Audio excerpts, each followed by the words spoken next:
I'm Simon Mann and welcome to Test Match Special and the third day of the Oval Test between England and Pakistan. Play is scheduled to start at 11 o'clock and we'll have all the build-up from 10:30, but first, here are the highlights of yesterday's play. Here's the first ball of the day. Broad goes in, bowls to Yasir Shah, is up in the air and he gets away with it. Oh, he's off for a single as well. It could be a run out. And it's fumbled at the stumps. Wow.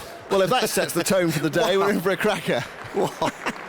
Nearly a catch and a run out off the first ball. Amazing. Broad bounds in, and this beats him. Is it an inside edge? Is it caught? And it's not going to get given by umpire Oxenford.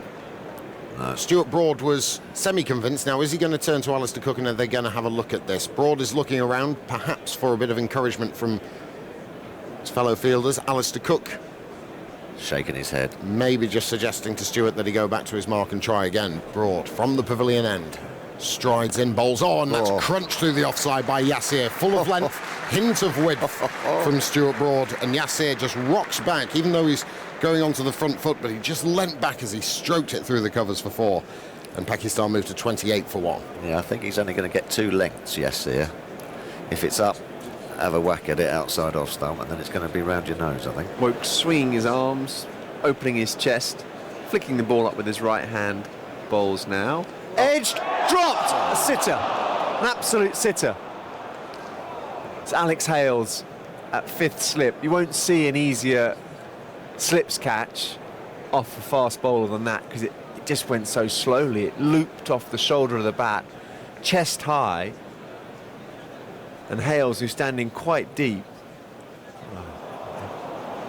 Straight in and straight out. in and straight out. Finn roaring in and bowls, and that's edged and caught at the second attempt by Root at second slip. It went very quickly to him. He caught it second time round so nonchalantly. It ballooned in the end, just stuck out the hand, almost as if he were plucking an apple off a tree. And England have made that breakthrough. Finally, Yasir is on his way for 26, and it's 52 for 2. Oh, it's a beautiful delivery. The seam is absolutely perfect from Stephen Finn. Bit of out shape, bit of bounce. Joe Root got hands the wrong way down. His fingers were pointing towards the ground and it got a little bit big on him and he got a little bit stuck with his hands. He's quite fortunate. It bounces off the wrist and goes forward. Sometimes the ball just drops straight down and you can't get that second opportunity. But I tell you, the second time round, he was very cool. Amazing, It was wasn't it? very Yeah. casual with his left hand. Well, the frustration for England, which has been for an hour, it's finally over. Now Shafiq will stroll in at number 4. Well, it's great if you've got a night watchman who can come out the next morning and play 1 or 2 shots and frustrate the batting side, the bowling side rather. And often you see a blocker go in at night watchman, and they protect the batsman. You get the batsman in the next day. But if you can get a batsman, a lower order player, to come in and frustrate the side, score runs, it's so irritating. Well, you'll know that as a fielding captain. Yeah. Here's Wokes dropped at 3rd slip, and another chance goes begging for England. 2 this morning. Granted, the first drop by Hales, it's Jimmy Anderson who's dropped it at 3rd slip. It was going quickly into his right-hand side, but that's what Wokes, the perfect line from Wokes, and he's had 2 drop this morning and feels that the world is against him. Pakistan pick up 4 runs for it, perfect length, and it goes bedding to his right-hand side, and Anderson was very late on that. It did go quickly, and they moved to 67 for 2. No, it's done him for pace. It's gone through him before, and his hands are in the wrong place. He's probably 2 or 3 inches too low for that ball, but it's a perfect length from Wokes, and that's what you have to try and do as a bowler. You almost try and bowl for half volleys because of that extra little bit of spring that you get here at the Oval. You can force the ball that bit fuller. Finn's in again, and there's a lovely straight drive. Dropped. Caught Do you think that was a caught and bowl, Jeffrey? It wasn't a bump ball? I think I might be dropped. Well, certainly, actually, from the body language, Finn stayed down. Unless he's injured, it will be disappointment. It was a crisp straight drive from a half volley. Azhar Ali punched it back down the ground. Initially, I thought it might have been a bump ball. We'll see again now. It was a drop catch. Easy. Straight at him, not too hard. But no, not easy. But as caught and balls go, not as difficult as some could be. And when you're in your follow through, it's a question of whether, It came at a nice height, but I am aware that it's not easy. 6'7", you're sort of stooping. It was probably hip high, wasn't it? It was a nice height, but even so, they're not easy. But it's another one. Another one down. Yeah. 2 drop catches off Wokes, and now Finn drops one off his own bowling. 3 in the morning. Whoa, it's hard work. Ellis Oliver emails, is it worth mentioning the effect of drop catches can have on bowlers, especially if the bowler like Finn has been struggling for form? Yeah, it is. It's demoralising. I mean, there was a period when, I think under Steve Waugh, the Australians got everything, didn't they? I mean, that Mark Waugh at second slip, when Taylor was a good catcher and all at first slip. When you start catching everything, the whole tenor of confidence in the team, psychology of the team goes up. And it comes back. I have an old book by Lord Hawke, going back donkey's years he was with Yorkshire, the great man. Yeah. And he talked about Yorkshire when he took over being awful fielding. 10 drunks and a parson, he said there were. I mean, so he said, my lord thought about solving it. And he said their fielding was awful. And he said about solving the fielding. He said if we only have to get 10 wickets every innings, it's much easier to get a team out. And it's so simple. It's the same today. Yeah. If you have to keep getting 14 or 15 wickets because you drop catches, it's very difficult to get teams out. Yeah. Finn in bowls, and Shafiq slightly mistimes an on drive. Finn puts his hands on his head, probably ruining the miss Corton bowled 2 overs ago. The bails are clipped to the ground. Shafiq and Azhar Ali march purposefully back towards the pavilion, and England trudge rather more thoughtfully in the same direction. Lunch here on day 2 of the 4th and final test match between England and Pakistan. I'll just quickly do a scorecard. Sami Aslam last night was LBW bowled broad for 3. Azhar Ali is not out, 36 as I just mentioned. Yasir Shah, the night watchman, went in last night, did his job today. Caught root bowled Finn for 26. Asad Shafiq is also not out, 24. The wicket taker last night, Stuart Broad. And of course today, Stephen Finn. Jeffrey, your thoughts, summarise the morning session for us. If you're a neutral, you've had an enjoyable morning's cricket. There's been runs, some nice shots, there's been 3 drop catches, there's been a wicket. And so Pakistan have the best of the morning. The 90-odd, 1 down, well, today, 1 last night, they're doing quite well. If you're an England supporter, you're frustrated. The opportunities have been created there, and they've dropped 2 cuckoos, Jimmy Anderson and Hales. They were really straightforward regulation catches. Finn following through, caught and ball, not as difficult as some, but every caught and ball, when you're a fast bowler, following through, you make allowances, you're not expecting it's not easy. But really they've made it hard for themselves, England, because that ball, as every cricketer knows, will get softer, the seam will get compacted down, the shine will start to go a bit, and so this afternoon it gets harder and harder to get wickets when you don't snaffle them while the ball is new. Here's Broad, wide of the crease and bowls a horrifically wide delivery. First up, a real loosener, barely hit the cut strip, and diving away to his right-hand side is Johnny Bairstow. So, Alex Hales has been fined 15% of his match fee for breaching the ICC Code of Conduct during yesterday's play in the 4th Test. He was found to have breached Article 215, which relates to showing dissent as an umpire's decision during an international match. Hales, after being given out caught by Yasir Shah off Mohammed Amir, visited the 3rd umpire's room and questioned the decision. He also made some inappropriate comments as he was leaving. Rowan bowls, sweep, appeal for LBW. The ball goes to the wicketkeeper as well, who claims it. Appealing for everything here. It's given not out by umpire Oxenford. And inevitably we're going to have the conference here. Cook and Moeen and Bairstow, the wicketkeeper. They are going to review it. What do you think they've gone for? The LBW or the off the glove going? Well, you can go for both, can't Mark, you? there's a review for LBW. Let's start with the front foot, please. Right, not a no ball. It's a long way forward. Does it hit the... Oh, yes. He might well be out off the glove. They might have gone for LBW. They might have hit the glove. Leg side. That's enough evidence for me, Mark. Right, here we go on field. Bruce, there's a mark on the glove, and the catch was taken. So I would like you to give him out court, please. Give Mr. There we go, up goes the finger. Roar from the crowd. Bonus for England. And Azhar Ali is out. Caught Bairstow. Bowled Moeen Ali for 49. It's 127 for 3. I wonder why they reviewed that. I mean, did England review that for LBW? The umpire said the appeal. He said, I want you to look at this for LBW, which suggests that's what they were appealing for. What he gave it not out for. Yeah, it wasn't an appeal from behind or from short leg that suggested that they thought it hit the glove. That was an appeal of, it was quite timid, wasn't it? It wasn't one of definite, yeah, it's hit his glove, or it was absolutely plumb in front. But it's the breakthrough that England desperately needed. They just needed Pakistan to make a mistake, and they have done. Moeen bowls and guided away by Younis for his first runs here, down towards the third man boundary. Anderson's after it, could well go, and it does. Goodness me, that really went quickly across the outfield. There was no more than a push with a slightly open face from Younis, and it scuttled along to the boundary. Oh, it's really thudded into that right glove of Azhar Ali. So why do you think the umpire, why do you think he said, oh, they're looking for LBW here then? I think that's what they all thought. They all thought it hit the pad.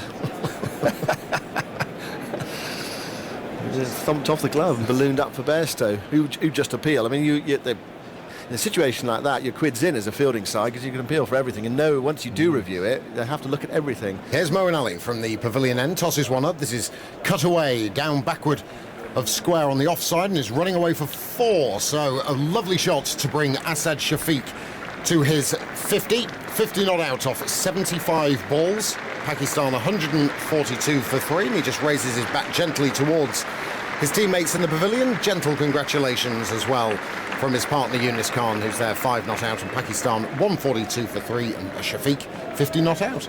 Not a bad start that after a pair at Edgbaston. Shafiq had that chance. Jimmy Anderson at third slip looks in the mood. Here comes Anderson, bowls short and edged and through the slip, slightly over second slip. I wonder if that was within reach of the fielders, as it was a flashing blade from Asad Shafiq, and Anderson has to walk back to his mark and just mop his brow. But the chance was there. Whether it was, just having a look at the replay, if it was too high for the slips, no, it could have been taken, I fancy. Michael Vaughan, what say you? Yeah, I think Joe Root's got to go for that.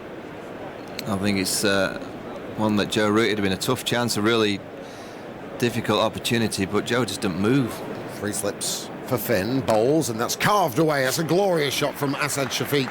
A real dismissive square cut from the diminutive Pakistan batsman. He goes to 65, and Pakistan to 160 for 3. Really good looking shot, that. Good shot off a long up. Yeah. Got to put it away, though. Long up. Which he did.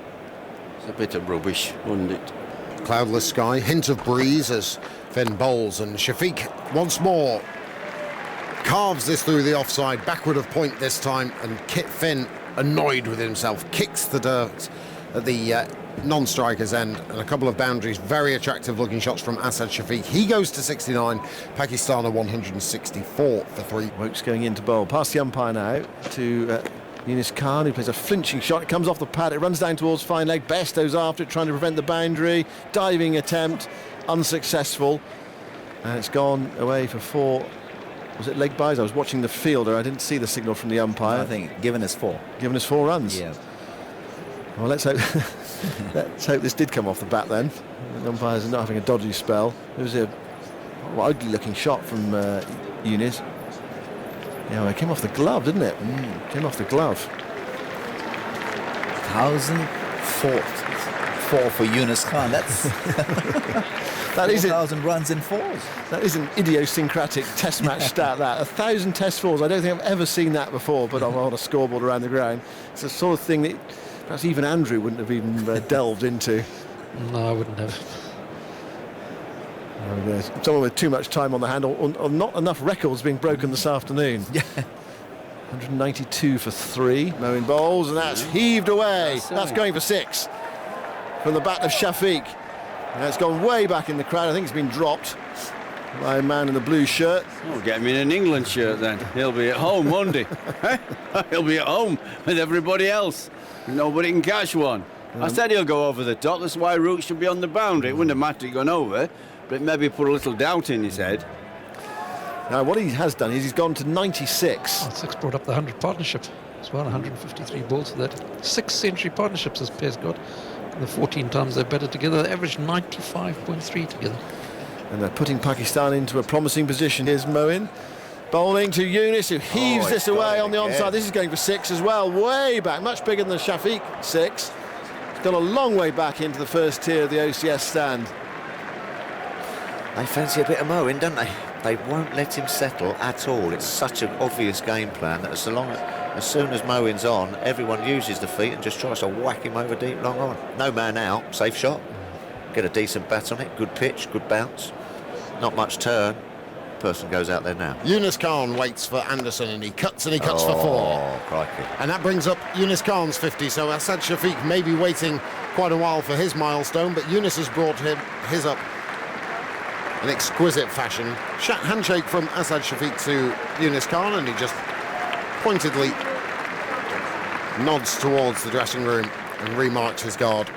243 for 3. What a top-notch Yunus Khan. That's the Yunus Khan we know, isn't it? Head still, short and wide, good, economy of foot movement, great watch of the ball, great hands, cut it, none of this messing about. And Pakistan have a certain look in their eye, don't they? They do. They're up on the dressing room as well. They're all there intently watching and cheering on the teammates. They want to get back into this. Pigeons fly across the ground, creating little shadows as Ali bowls, and down the track he comes, and that's going to be it. And he celebrates by punching the air firmly. And now a huge bat swish. And Asad Shafiq removes his helmet to celebrate a fine Test century. His 900 in his 45th Test and his second versus England, and an embrace from Yunus Khan. He's batted so well, has Asad Shafiq. Yes, he was dropped on 7, but he has punished England and is 100 not out, and the 250 is up as well. Pakistan 250 for 3. Well batted, Asad Shafiq. Yeah, played very well, didn't he? Assessed the situation, assessed the conditions, got himself in. As you say, had a bit of luck, but you all need a little bit of luck sometimes, don't you? And just knocked it off nicely. Well played. Finn in now. Pull shot. Caught! Very well caught by Stuart Broad. Terrific athlete in the field. Fast bowler, but he's prepared to fling himself around. Will that change the game? Shafiq has looked rock solid for 109 after being dropped on 7, but he's picked out mid-wicket. Stuart Broad's taken the catch. Stephen Finn has the breakthrough. England, who are just starting to look desperate, have made a crucial intervention in this Pakistan innings. Well, it's a brilliant catch and well positioned. Just come a bit closer, a bit wider at mid-on, and when that second new ball's due in 5, it's the perfect time to get the wicket. 18 overs remaining in the day's play, but it's been a wonderful innings. Asad Shafiq on the back of a pair at Edgbaston got that chance at 3rd slip in the morning session when he was on. Was he on 13 or something? He wasn't on 2 minutes. On 7. Jimmy Anderson dropping him. He's kind of knuckled down and hasn't really put a foot wrong until that moment. I guess the odd bit of luck inside edging. He's played some terrific strokes and put Pakistan in a dominant position. And here he comes, the captain. I was just surprised when he got his century. He didn't get the press ups done, did he? Where have they gone? Too hot today. Just a couple of things about Asad Shafiq's innings. First of all, he got a very warm reception, a standing ovation near him as he went up to the dressing room. Secondly, I think, credit to the Pakistan selectors and think tank for putting him up the order, having got a pair. That was a bold thing to do. You just say, let's not get swayed by short-term evidence. Let's think about who is our most technically accomplished, best batsman to go in at number 3. Turned out to be 4 because I watched him, but effectively 3. And I think they got the right answer. And Shafiq has come to the party with a terrific 100 on his promotion. But 277 for 4, once again the game evens dramatically. 298 for 4, and that's it. We've reached the 80 over mark. So we've reached the new ball time with Yunus on 91 and Pakistan only 30 runs behind. What a last 50 minutes or so of play we've got in store for us here. We've got tired players, but I mean, you never know. It could turn out that this little session could go a long way to deciding the Test match. Have a big influence on the outcome of it. It could just lift England a little bit, the second new ball.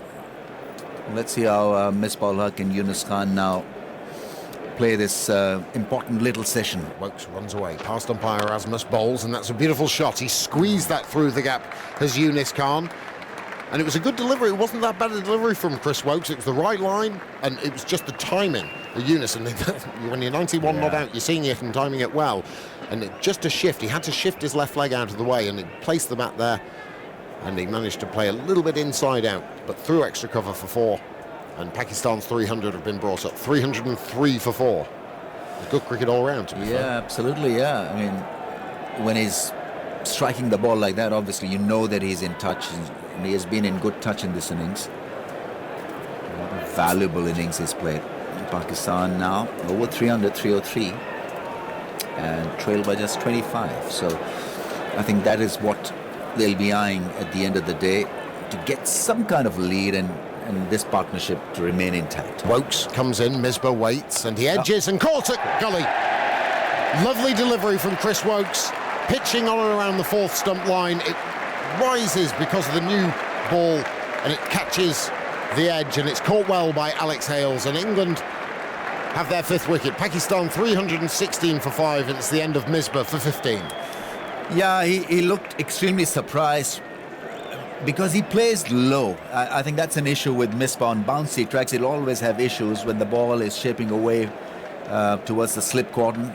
Just not entirely there with that angle, and once again he played a low shot to that delivery, and could have been a lot easier had he just stood tall and looked to play it with a straighter bat. Played it at an angle, and good catch by England. That was important. Yep. Alex Hales, who was one of the culprits putting down a catch earlier on today, and then he's managed to snaffle that one. So 316 for 5, that's a big wicket for England. A huge wicket. Misbah-ul-Haq going for 15. It's just that little bit of extra bounce that the new ball gives you. Here's Wokes again. Bowls, and it's short on. It's been clubbed up in the air. Could be caught by Moeen, and takes the catch. And Wokes has 2 in this over. Really good effort from Moeen Ali. The ball was always travelling away from him, and it was over his right shoulder, and he judged it to perfection. And Iftikhar, a very poor shot after such a great start driving down the ground. He tried to pull one. It got big on him quickly, and he mistimed it. And England have 2 breakthroughs this over, and that sniff that they wanted to create with that new ball, Chris Wokes has done the damage. 320 for 6. Iftikhar gone for 4. No, not a good shot, and very good catch by Moeen Ali. He had to run back and back and back and judged it to perfection. And good thinking by Wokes.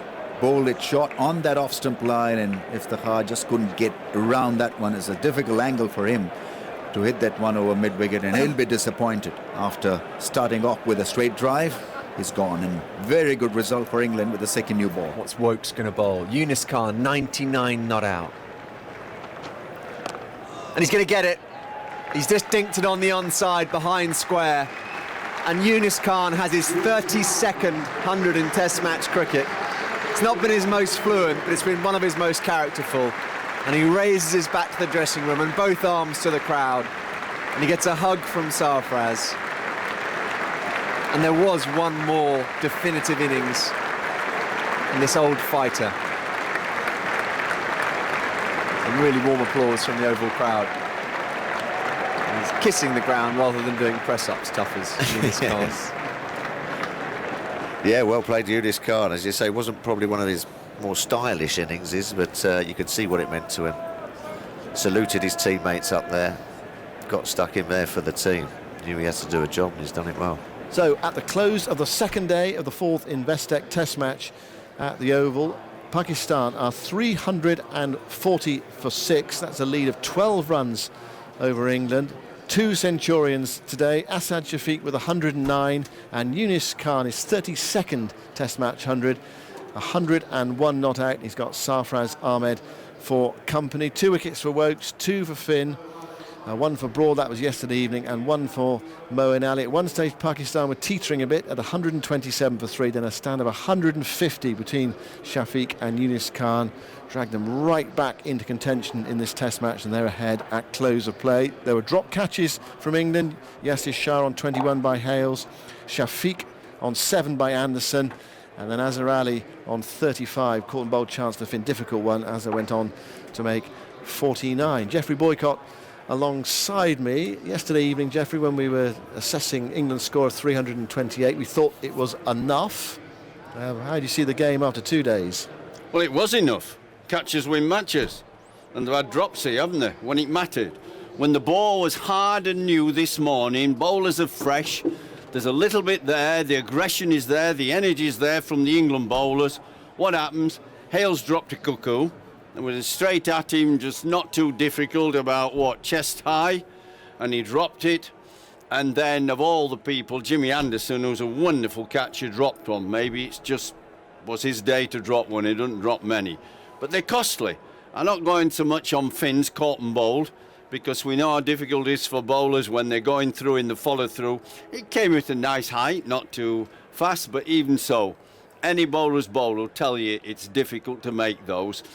But the other two, England are a very average, ordinary catching side. They catch some, they do well enough because they're a good side, because they win more test matches than they lose. But the fact is, somewhere it's going to really, really hurt them. They're not a great catching side. They catch 1 in 3. It's remarkable how this game has resembled the one at Edgbaston, and Pakistan ahead after 2 days. They weren't ahead after 2 days, but they eventually got the lead up at Edgbaston. Took them a bit longer. England have to do something similar, aren't they? Because they're probably going to concede a first innings lead of, who knows, 80, 100. Or they're hoping to restrict it. Well, it's their own fault. I thought that Anderson bowled some beautiful deliveries, even tonight with the new ball. He passed the bat with some gorgeous sort of outswing, outseam, some real shape on the ball. And this is a good batting pitch. It's been a lovely sunny day. It's been a better day than yesterday even for batting. The balls come on normally, nicely. You feel as if a batsman, you can play shots, you can get runs. But when the ball was pretty hard and new and the seam raised, because it was a newish ball this morning, the bowlers shaped it a bit, Woke shaped it a bit, some lovely balls, and you have to snaffle it early on, because when you make inroads and get 3 or 4 wickets early on, you make it hard for the other people coming in. They're under much more pressure. They didn't do that. Shafiq took advantage. You've got to say he played beautifully. This is the kid who made a pair. I've been saying he's got the best technique of all the Pakistan batsmen, but wasn't it a big stroke for the captain to send him in front of Yunis Khan after he'd made a pair at Edgbaston? And it's worked. He played nicely. OK, he was dropped. That's not his fault. That's England's fault. But he played lovely. And then Yunis Khan came in, who's been like a jackrabbit, jumping around all over the place. And he must have done something, because he stood still today like the old Yunis. Stood very still, a little more upright, got a really good view of the ball. His head is still. Against the quicker bowlers, he had a trigger movement. He went back. But when you go back just before the bowl, at the moment of delivery, his head is still, so his eyes can focus well, and that's when you can go forward or back. And he played nicely, really did. So 2 very fine innings there. And then right at the end, when England looking tired and struggling a bit, the new ball comes, and that Iftikhar, what a shot. Well, describe his shot, Geoffrey.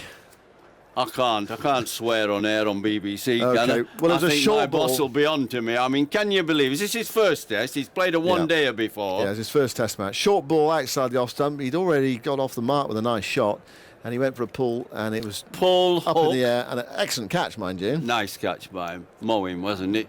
You can't keep him out of the game. But before that, Stuart Broad made a very good catch at mid-wicket. Shafiq, I said, played nice. He got 100. With the old ball, Finner dropped it short. I'm not sure his intended bouncer, but he's outside of stump. He had to fetch it, but remember, he's in. It's the old ball. Hit it out the middle, a bit wide of Stuart Broad at mid-wicket, and he had to dive in the air and catch it 2 hands to his left. Now, that got him into the game. Now, considering that England have dropped catches today, I mean, have Pakistan made the most of it? It seems a strange question to ask when 2 players have scored hundreds. You say it's a very good batting wicket, and the conditions were excellent today. Yes. If you're a good batting side, would you be looking to be somewhere, I don't know, close of play, 330 for 3 rather than, say, 340 for 6 as Pakistan are? Yes, definitely. The answer to that is yes. This is a good pitch. But we have 2 sides who, play very interesting cricket. If you want a product that you want people to come and watch, all we want them to do, and I'm not going to go on about it, is the overs that are short. The way they bowl, 12 an hour, 13.5 an hour. It's rubbish. That's all I'm going to say. We've talked about that before, but it just shortchanges the public. It shortchanges the game. If you think about it, they just wander around. The game is so interesting. Runs come. Geoffrey, you promised you weren't going to go on about it. Catches, wonder. It's a great product to watch. It is. It is. Today, it's actually. I want to be brutally frank to everybody else. It's a better product than when I played. We played with a slower way, better technique. We didn't give as many chances. We made the games last. There were more draws. It's a great product today, and I enjoy watching it. I just feel a bit for the public sometimes that the short change, that the players don't really care about that.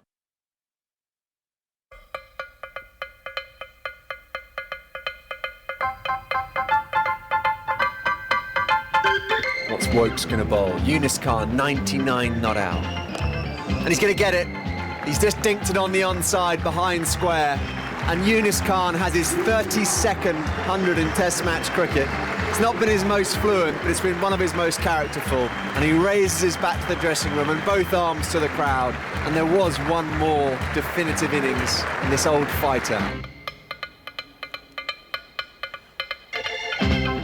And a very warm welcome to the Oval for this last Saturday of the Test match summer between England and Pakistan, the third day of the fourth Investec Test match. And the Oval will be turning blue due to Cricket United, 3 cricketing charities that are sporting the day today. Much more about that in around about 10 minutes' time or so, but England have got work to do this morning. The match situation, England bowled out for 328 on the end of the first day, and now Pakistan have made their way to 340 for 6. Yunus Khan, as you heard Ed Smith describe there, 101 not out. Sarfraz Ahmad is 17 not out, so an overall lead of 12 runs with 4 wickets remaining on this Saturday. Pakistan just next to me. I'm out on the outfield. Pakistan are just going through their warm-ups. The nets are up and a couple of them having a little bat. I can see Wahab Riaz with a big smile on his face, fully padded up and taking some throwdowns, and the bowlers just having a run through, because no doubt sometime England will hope that they can get back into bat today with hopefully not too small of a deficit. So 340 for 6. The weather is overcast at the moment. We got to the Oval around about an hour or so ago and it was glorious blue skies, but the cloud has come over. There's a fairly stiff breeze blowing from the Archbishop Tennyson School to my right over to the flats towards the left and the city, but fingers crossed we are set for a fair day. We'll go to the weather in just a few moments' time, but good morning to Michael Vaughan, the former England captain, alongside me, and England have work to do this morning. Yeah, they certainly have. I mean, first and foremost, when you arrive at a ground, you look at the pitch still looks good, but you then look overhead and there's a few clouds arrive. So yeah, England will need to get the 4 wickets quickly. Pakistan with Yunus Khan at the crease, who was marvellous. He was back to his best. He's a wonderful player. A lot more still than I think he triggered. He just moved earlier and got into position to play the strokes just that little bit sooner. So when the ball's released out the bowler's hand, he was still. He'd been moving too much throughout the series. So it's great to see a great player back in form. And this partnership's key. You know, Sarfraz is dangerous. He'll come out. He's a pest, and he's a proper keeper. He'll be dancing down the wicket, playing all his strokes. So this is a key partnership. England will know that. You know, you're looking at these conditions and, you know, it's a very similar scenario to what happened at Edgbaston. That, you know, Pakistan have got a lead already. Can they get to 80 or 100 run lead? That's going to be plenty, I think, because of these conditions. And I think Wahab Riaz is so important that he wasn't at Edgbaston. It was a different style of pitch. Well, we've seen here, there is a bit of bounce, and if you bowl consistently at that pace of 85 plus, there's a chance that you can get some quite nice wickets. And just looking at the pitch, I do think there'll be a little bit more there for Yasir Shah. We'll talk about the pitch in just a few moments' time, but you talked about the pitch conditions and the weather conditions overhead. Michael, Philip Avery from the BBC Weather Centre, good morning to you. Are we set for a dry day? Charles, I think just about. Yes, I think you absolutely nailed it. Glorious skies across much of the southeast first up this morning, but we've had an old weather front coming out of central and southern parts of Wales across the Midlands. It's generated a wee bit of rain there. It's been quite a dank and drizzly start to the morning there. But I think as the day goes on, so much of the activity on that front, such as it is, will become increasingly confined to the southwest of England. So yes, that's where the cloud has come from. It's the remnants of the old weather front, and I'm sure the England pace attack will be looking at those skies thinking, well, I hope it's going to swing. But you just get that sense as you're standing there in the outfield that it's not really a sort of swing type morning. It's not humid. It's just very pleasant. There's a little bit of breeze where you are. We don't actually have any here in central London. Temperature around about 18 and 19 at the moment. If the sun pops through, which it could well do this afternoon as that front continues to weaken, I think we could easily be looking at a temperature into the low 20s. Not as hot as it was yesterday, but I think as the day goes on, so those batting conditions are likely to improve. But first up, well, I'm sure Jimmy and the rest of the gang will be looking at the skies and just hoping that there's going to be some swing and some movement with that new ball.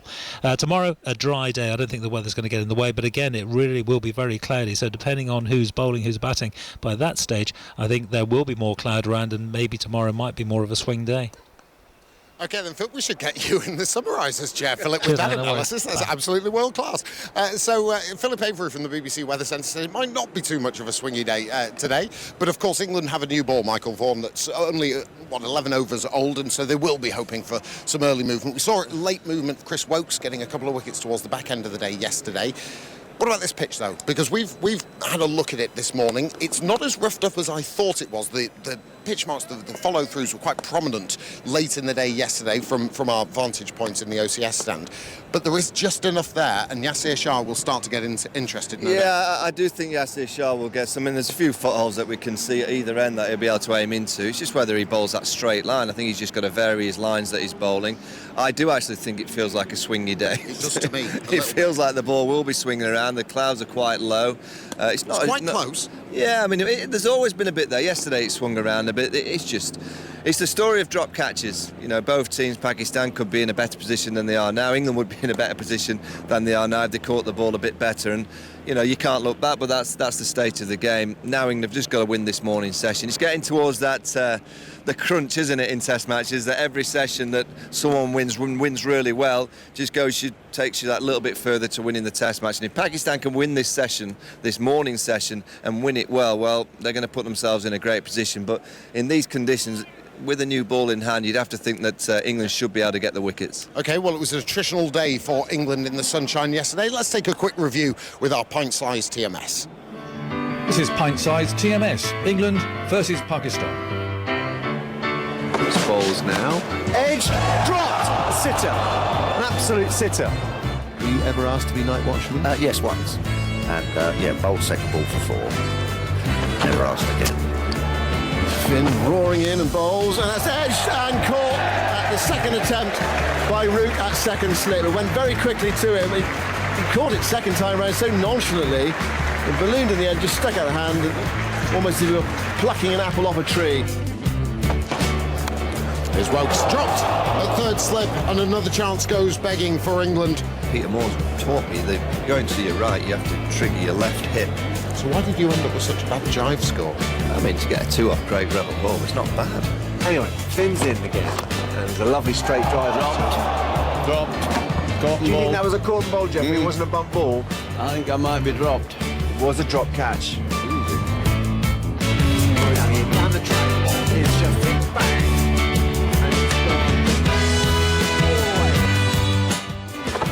Sweet. Appeal for LBW. The ball goes to the wicketkeeper as well, who claims it. Appealing for everything here. They are going to review it. Oh, yeah. He might well be out off the glove. They might have gone for LBW. He might have hit the glove. There we go. Up goes the finger. Roar from the crowd. Bonus for England. I suppose here's Moeen.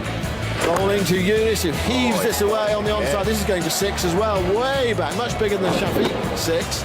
Valley bowls, and down the track he comes, and that's going to be it. And he celebrates by punching the air firmly. And now a huge bat swish to celebrate a fine Test century. Finn in now. Pull shot. Caught! Very well caught by Stuart Broad. Terrific athlete in the field. Woakes comes in, Misbah waits, and he edges and caught it. Golly. Lovely delivery from Chris Woakes. Here's Woakes again. Bowls, and it's short on, it's been clubbed up in the edge, could be caught by Moeen, and takes the catch. And Woakes has 2 in this over. Really good effort from Moeen Ali. And he's going to get it. He's just dinked it on the onside behind square.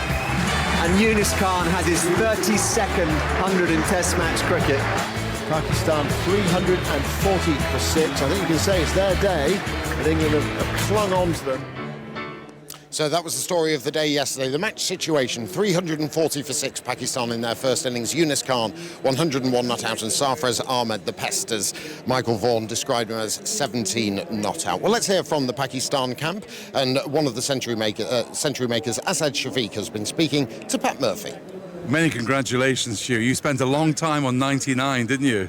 Thank you so much. Yes, it was a bit nervous when you get on 99, but thankfully that I got 100. I was just thinking about that I can take a single easily on Moeen Ali, so that's why I was avoiding fast bowler on that situation. Your celebrations were very joyous when you got to 100. Yeah, it was because I got a pair in the last match, so it was very difficult time for me. I have to really think forward, and I have to get into those positions where I got my runs. You must have been disappointed with your pair at Edgbaston. What a great way, though, to recompense that with 100 a few days later. Yeah, it is. It's always satisfying that when you play here at the Oval, it's a very historic place, and you get 100. That's a really special moment. That's interesting about the sense of history, because I'm sure you realise Pakistan beat England for the first time here in 1954. Yeah, Faz I read Al about Mahmood. it. Yeah, I read about it that Pakistan has a very good record on this ground, and hopefully we will looking forward to get a good result on this match as well. You and Yunus Khan had much to prove individually, and as a partnership, adding 150, you did your best for your side. Yeah, it is. It's always a good feeling to bat with Yunus bhai. He was really pushing me, and he is one of the greatest partner to bat with, and I'm really thankful that I am playing in this era with the Yunus Khan. There was always a danger that Yunus Khan was going to make England suffer in this series. He is one of the best player Pakistan ever produced, so he got the skills. It's just about the matter of time for him. You'll be looking now for Yunus and the tail. Your wicketkeeper's a useful player to get you past 100 lead. Yeah, we have to bat really well from here, because they got good wickets at the end of the day, and if we got a good partnership here and we get 150 or 125 lead, it's a very good for our bowling attack. So that was Asid Shafiq speaking to Pat Murphy after a fabulous century from him, and hopefully he was talking about, from Pakistan's perspective, the overall lead that he's going to get. We've come over towards the scoreboard and where the Bedser stand is, and we're just watching Chris Woakes and Stephen Finn going through their warm-up routines. And Woakes, as he has throughout the summer, Michael Vaughan, he's getting it through. Otis Gibson with the baseball mitts. Stephen Finn is just charging in now at the moment, and it's slightly coming off the pitch differently from one to the other, but Woakes, a big morning for him.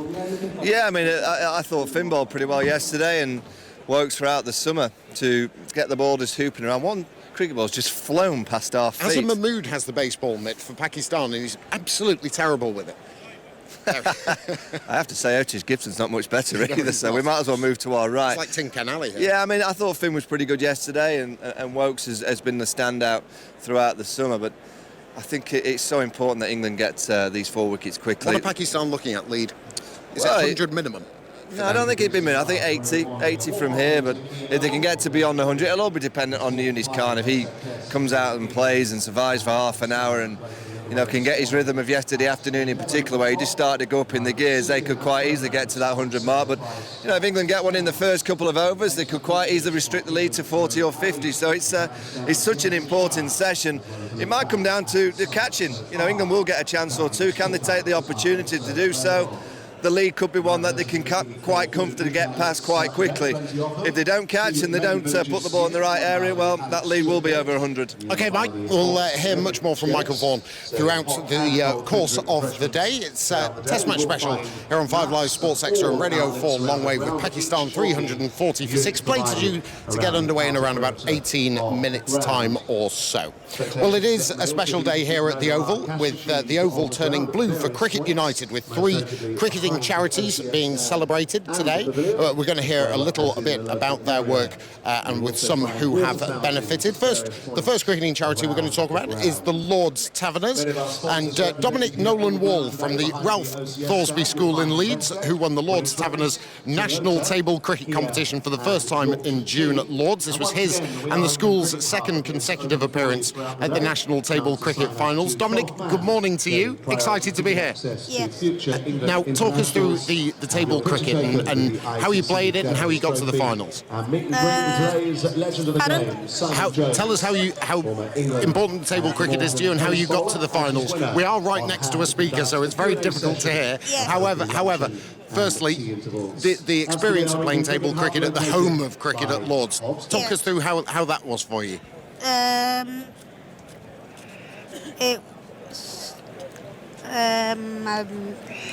Lost for words now. Yeah. Put a microphone in your face. Don't worry about it. What's it like then being here at the Oval and being part of a Saturday at the Test match? You excited about the day's play? Yes. Fantastic. And table cricket, how long have you been playing? 2 years. 2 years. And the fact that you won the national finals at Lords, what did that mean to you? A lot. Well, look, have a fabulous day. Thank you so much for being here. I know you're a little bit nervous about speaking to us on the radio, but thank you so much for your time and have a lovely day today. Okay, Dominic Nolan Wall from the Ralph Thoresby School in Leeds. And now the second cricketing charity that is being supported today at Cricket United here at the Ober. Saba Naseem is an award-winning chance to shine cricket coach, street coach. She's inspired many girls in East London to get involved in cricket and feel strongly that cricket helps promote social cohesion.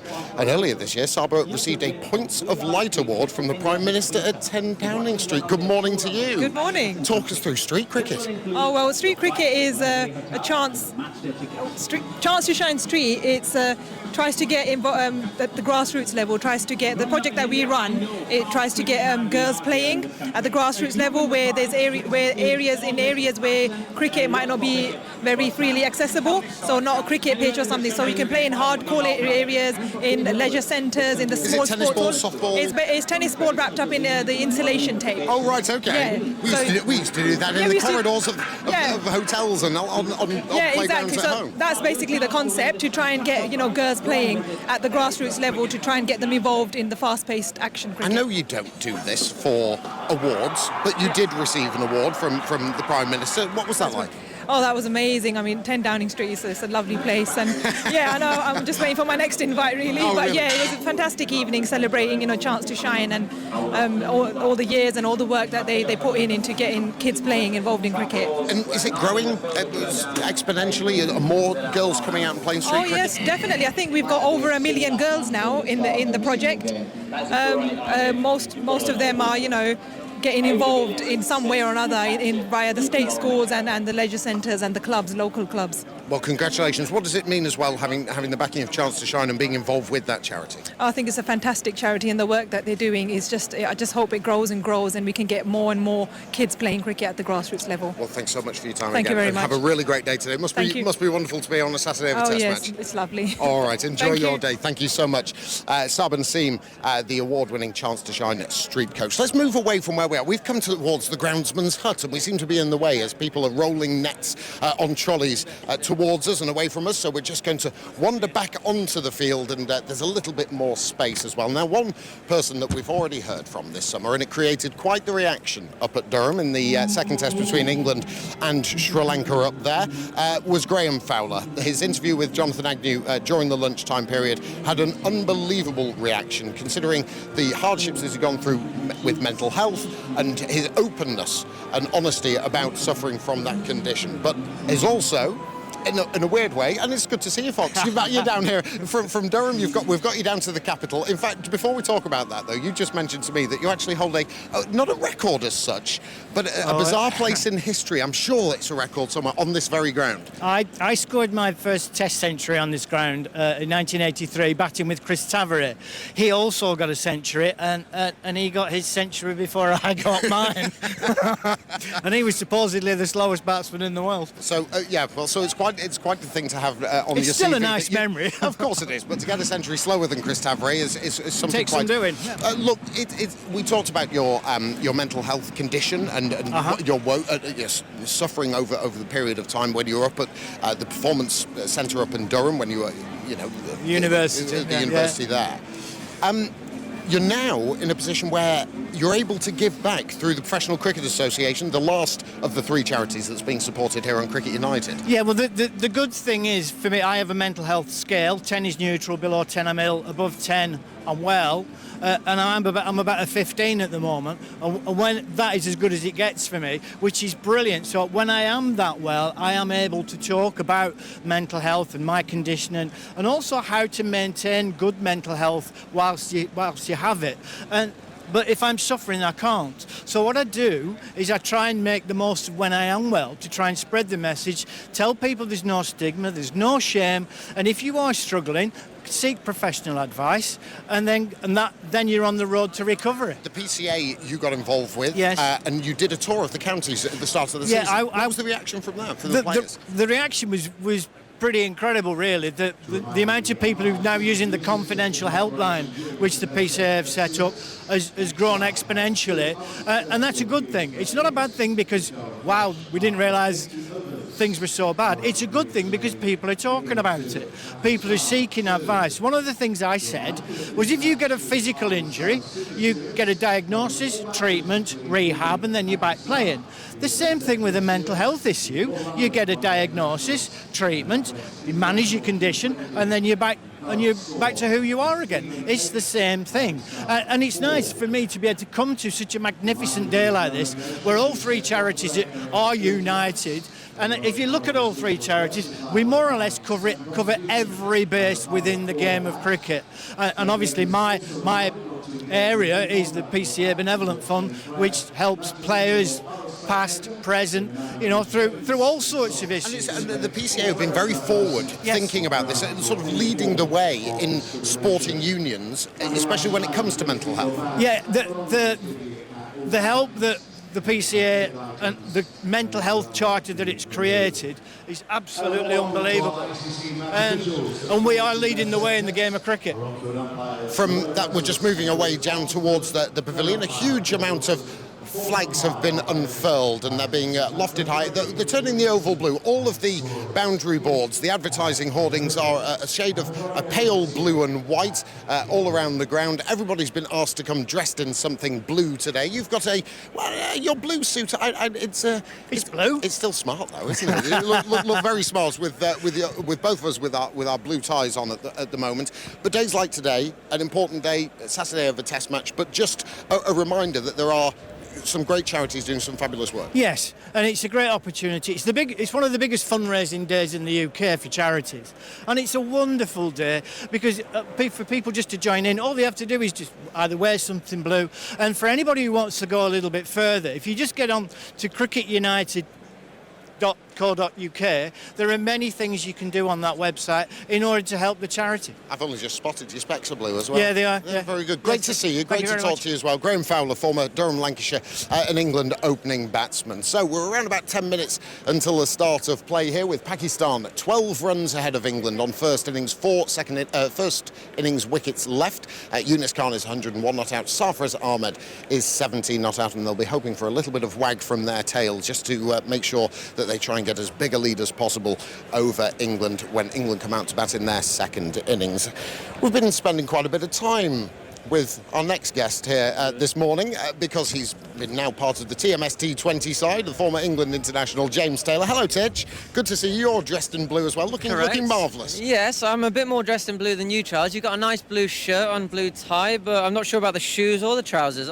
Thank you for mentioning that. Exactly. It's really been nice spending so much time with you over the course of this summer and your commentary on the T20, which we will see Likewise. You as well for finals day before on Saturday, August the 20th. You're a Cricket United ambassador. Talk us through what your role is within that.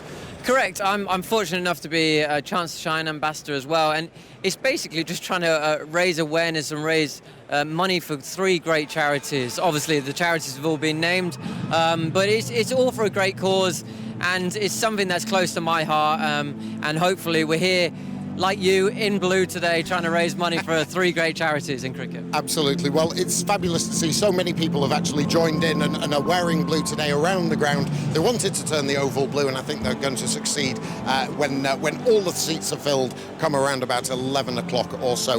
Whilst you're here, we're going to talk about the game. The Saturday of a Test match, what an occasion, and the last one of the summer. Just talk us through what it's like as a player. Oh, it's brilliant, and especially the Saturday, the weekends. You got a full packed out crowd, and this is a day. It's not quite. This might be moving day to day. Things have got to change, and Pakistan have got to take the game forward. They need to win this Test match to draw the series, so they need to play all the cricket. So England generally always play positive cricket, so it should be a really exciting day today. So let's put you in the mind of Alistair Cook then. You're the England captain. Chris Woakes got a couple of late wickets last night with some movement. 11 overs old ball. So who are you going with this morning, first thing?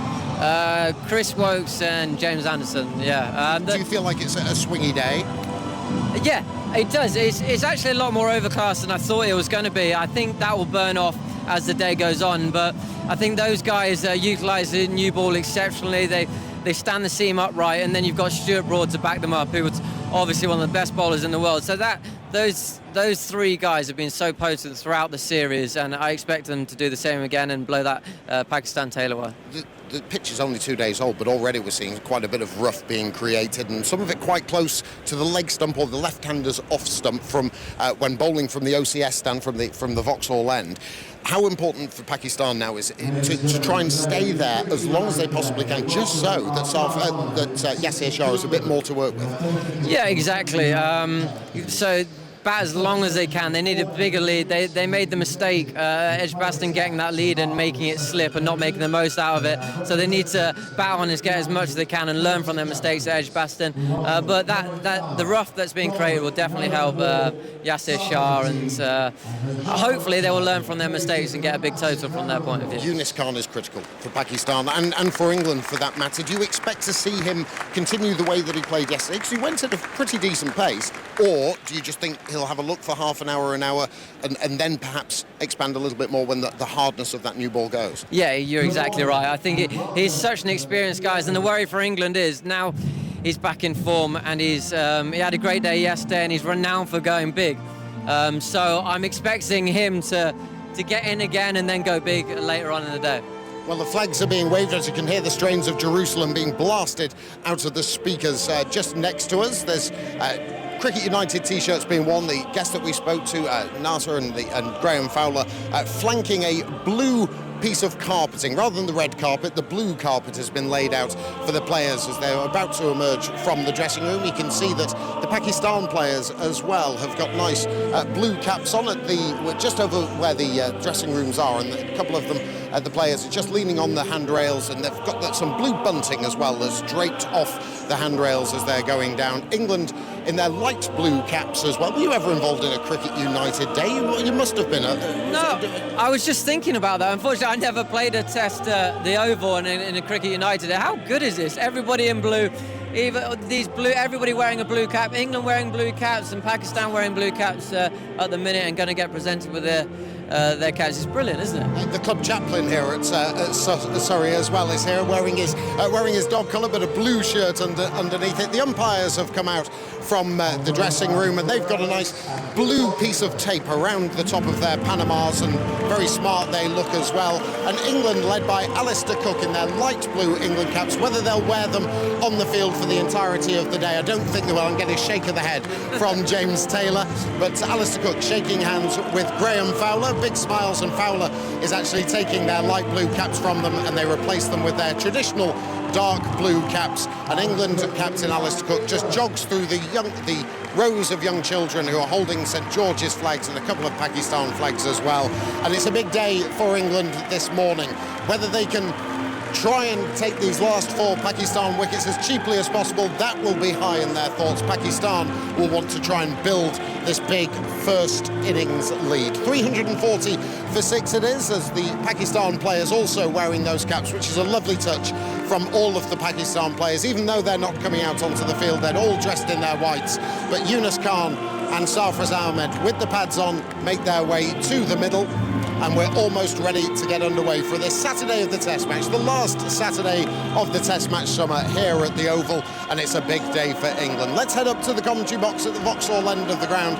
Good morning to Phil Tufnell and to Simon Mann. Good morning. Well, it promises to be an intriguing third day to this game. And I must say, Pakistan, they have come on this tour determined to make friends, and you don't see that happen very often when a team joins in on something like this, where they actually did come through the Guard of Honour, out of their dressing room, the whole team through the Guard of Honour, and did the exchange of caps and then walked back up. Of course, the 2 overnight batsmen had to come out, but not the whole of the team. They did that this morning. Good morning to you, Tuffers. Morning, Simon. Morning, everyone. Yeah, nice touch, wasn't it? Everyone involved, united. Cricket United Day today. The crowd, not everyone's here yet, but it is a sellout today. And why wouldn't you come today if you had your ticket? You wouldn't linger in bed, would you, Tuffers? No, you're going to get a bit of everything, aren't you? Hopefully England are going to come in and take these 4 wickets pretty quickly. Still got a new ball, and then go about their business. Pakistan have come into the game with the leg spinner this afternoon as well, so a great day to be at the Oval. 340 for 6. Pakistan 12 runs ahead. The game has taken a similar course to the one we saw at Edgbaston. If anything, England are probably a little bit more in the game, better off than they were after 2 days at Edgbaston. Yeah. But they need it to make it count this morning, and it's Sarfraz Ahmed to take the first ball of the day, and it's going to be Woakes in the pavilion end to bowl to him, and Sarfraz plays defensively into the onside. It's picked up at mid-wicket, and there is no run. Blue stumps as well. Yeah. England had their blue caps on, and then they exchanged them for their England caps as they made their way onto the field. Yeah, they'll want to get rid of Sarfraz quickly. He's dangerous. Well, he's made 3 Test hundreds. The average is 43 in Test cricket, which is pretty good for a number 7. I bet at a good strike rate as well. Andrew will look that one up, but in this series he's been a bit below that. He's averaged 29, so England have managed to get on top of him. He hasn't made a half century yet. Woakes bowls to him. That's nudged away, and that's the first run of the day, down towards Moeen Ali, coming in from fine leg. So Pakistan away, 341 for 6. They lead by 13, 4 wickets left. With Yunis and Sarfraz together, you feel they've got a chance of a 100-run lead as they got at Edgbaston. And you never know on a pitch like this. Wahab and Mohammed Amir, they're not the most stable of batsmen, but if they get in for 20 minutes, half an hour, both are capable of scoring quickly, and you get a bit of luck as well, a few off the edge that fly over the slips and that sort of thing. Drop catches. Well, saw a bit of that yesterday. Yeah, it's been a game about it. Now, can Yunis Khan start again? Here's Woakes bowling to him. He's up on his toes, guiding a short ball down into the backward point area where it's picked up by Balance, and there's no run. It's cooler today. There's a breeze. We had that yesterday, but it's overcast, and that's the forecast for the day, is for overcast conditions. I think until later on this afternoon, and we might see the sun. It's a lovely morning. Lovely sunny morning. It's gradually clouded over. What time are you up? Oh, well, woke up at 6:30 actually. I didn't see any sun this morning. No. Well, yes, Woakes going into bowl to Yunis, and Yunis turns that into the onside, and there's no run. Well, I think the reason being, Tuffers, I suspect that we woke up or got up at different times today. Perhaps, but no, nice. They don't call it a cover. cap for nothing. No, exactly, but lovely cloud coverage, like the first day actually, when it stayed all day, and it did nip around for Pakistan. Yeah, what England would love here actually is cloud cover for perhaps an hour and a half, and then if they do bowl them out, suddenly someone to come and blow away the clouds. Bat in sunshine. Pitch still good though. Woakes bowls, and here's Khan again up on his toes to a short ball, playing it back down the pitch, and Woakes picks up, and there's no run. It's a bit of a challenge for Yunis today. We were talking about it briefly yesterday. Is when you make 100, when you're 38 years of age, when you come back the next day to get your body going again, get your eyes in, get the arms and the legs working. But of course you get tremendous confidence from the way you played yesterday, and he was right back on form. Woakes bowls to him. Another short ball dropped into the offside. He was off the single. Again, Pakistan have been looking for these short runs throughout the series. There wasn't one there. Balance was in very quickly. Yunis would have been, well, he could have had either end to throw out there if they'd gone for that run. Almost had the double play, which you get in that game, that 8-a-side game, last man stands, that some people play. It's getting more and more popular. You can get a wicket from, you can get both batsmen out from the same ball. It'd be quite fun actually if that were introduced, say, one-day cricket, wouldn't it? Good go. Yeah, all going off. 341 for 6. It's also a very big day in the county championship, and that's a very good point. Adam, our producer, was reminding me, very tight at the top of both divisions, and you can hear every ball of every game via the cricket section of the BBC Sport website, including a crucial Roses match at Old Trafford between Lancashire and Yorkshire. I saw a tweet yesterday from Jason Gillespie. Did you see that? Yeah. He said it was directed at Lancashire Cricket Club, at Lancs CCC, whatever it is. Please can you open the gate so we can get our bus out? They locked them in. Yeah. There's a lock-in at Old Trafford. Yes, tactics. Bit of tactics there by the Yorkies, by the Lankies. But it's a very good championship race. I saw Gus the other evening. I mentioned this yesterday. Yeah. Of course, Middlesex top of the league. Top of the table. I said, Yeah. well, you're going well. I said, you haven't been in this sort of position before, Gus, have you? He said, well, we've been top before. What do you mean? After 6 or 7 games, though. Yeah. But they're top with. Yeah. Well, they played. I think is it 11 games they've played. Middlesex a bit further on in the season. Yeah, they've done well. Yeah, 11. Done very well. You said he was being friendly. It was lovely to see him, actually. Yeah. Formerly of the press box, and now trying to guide Middlesex to their first title since. Well, it feels like a very long time. 3:40 for 6. It's Sarfraz on strike. Anderson goes in to bowl to him, and he comes across his stumps and plays this down towards fine legs. A diving attempted save on the boundary, which is unsuccessful from Woakes. So busy start from Sarfraz. He's coming across his stumps there. It wasn't that leg side-ish from Anderson. Right. Yeah, poor ball by Anderson, but he's on the move, Sarfraz, isn't he? He does move around. Just seeing the replay, I think that was on off stump, you know. Oh, right, okay. He came right across. Yeah. Have a look at this. A couple of little steps down the pitch. Look where he's taken this from. Yeah. He's not easy to see from that angle, but you see from the straight over the top of the umpire angle. 3:45 for 6. Anderson bowls. Outside the off stump, good response. A bit of bounce there past the edge. And through to Bairstow. 1993 was the last time Middlesex won the championship. Yeah, 93. That would have been 23 years ago. That would have been with me in it, probably. That's it, exactly. Good morning. Good morning, Andrew. Yes, morning, Andrew. We've seen double this morning. Andrew's brothers here. The Chuckle brothers. I think that's a bit unfair. 345 for 6. Anderson bowls outside the off stump, swinging away from Sarfraz. It obviously runs in the family, though, because we asked your brother what he does, and he says, I'm an accountant. He says, my younger brother's an accountant as well. So very much a sort of figures-based feeling to your family. It's quite sad, isn't it? It's in the genes. At least I avoided being the accountant, though. Yeah. To me, to you, to me, to you. 3:45 for 6. Anderson goes in and bowls. It's angled away by Sarfraz, half coming forward, running that down towards backward point, and there's no run. You have to explain that, Tuff. Is that when That's the Chuckle brothers. I thought it was. I thought it was.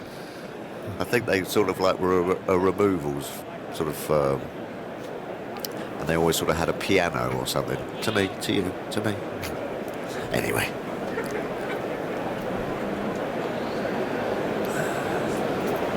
Sarfraz on to 22. Anderson turning at the Vauxhall end past the umpire. Goes into bowl outside the off stump. That's guided away down into the gully. And there's no run. Who are we having on at lunchtime? We're having Adrian Edmondson on at lunchtime as our view from Vivian from the young ones. What was it? Before the young ones, were they the Dangerous Brothers? Yes. From him and Rick Mail. I got That's that right? Yes, and then I think afterwards they did bottom. Before comic strip, they did comic strip. Before the young ones, I think they were the Dangerous Brothers from memory. Adam will check it. Anderson goes in and bowls. It's turned away towards mid-wicket. Oh, it's a slight fumble there from Moen away to his right-hand side. Allows 1, and they're going to come back for 2 now. Moen's able to recover lost ground quickly. Sends in the return over the bails to Bairstow. And that's the end of the second over of the day. Pakistan have scored 6 in all today, and all 6 of them have been scored by Sarfraz Ahmed. A single of 4 and a single. 3:46 for 6, the lead to 18. And knows his way around the kitchen as well. Yeah. Master Chef winner, I think, wasn't he? A couple of years ago. Yeah. Anyway. That was hysterical, the young ones, when I first saw that. Crikey, it's going back a few years. It is, yeah. Anyway, we'll ask him about that and all sorts of other things at lunchtime. He's a Yorkshireman as well, born in Bradford. I don't think he lives there anymore, though. I think he lives down in the southwest. Here's Woakes bowling, and 4 more. It's flicked away by Sarfraz down towards fine leg. And Moen had no chance. He went very quickly off the bat. 350 is up, and Sarfraz busily on to 27. The Dangerous Brothers was a stage and TV act by anarchic comedy duo Rick Mayon and A.D. Edmondson. That's right. Performing respectively as Richard Dangerous and Sir Adrian Dangerous. 350 for 6, the lead to 22. Yeah, poor lines by England this morning already. easy runs down the leg side, little fly clips. 2 slips in the gully. Wokes goes in and bowls. That's a better line from Wokes, a bit short possibly. Playing that off the back foot, running it down into the gully. And there's no run.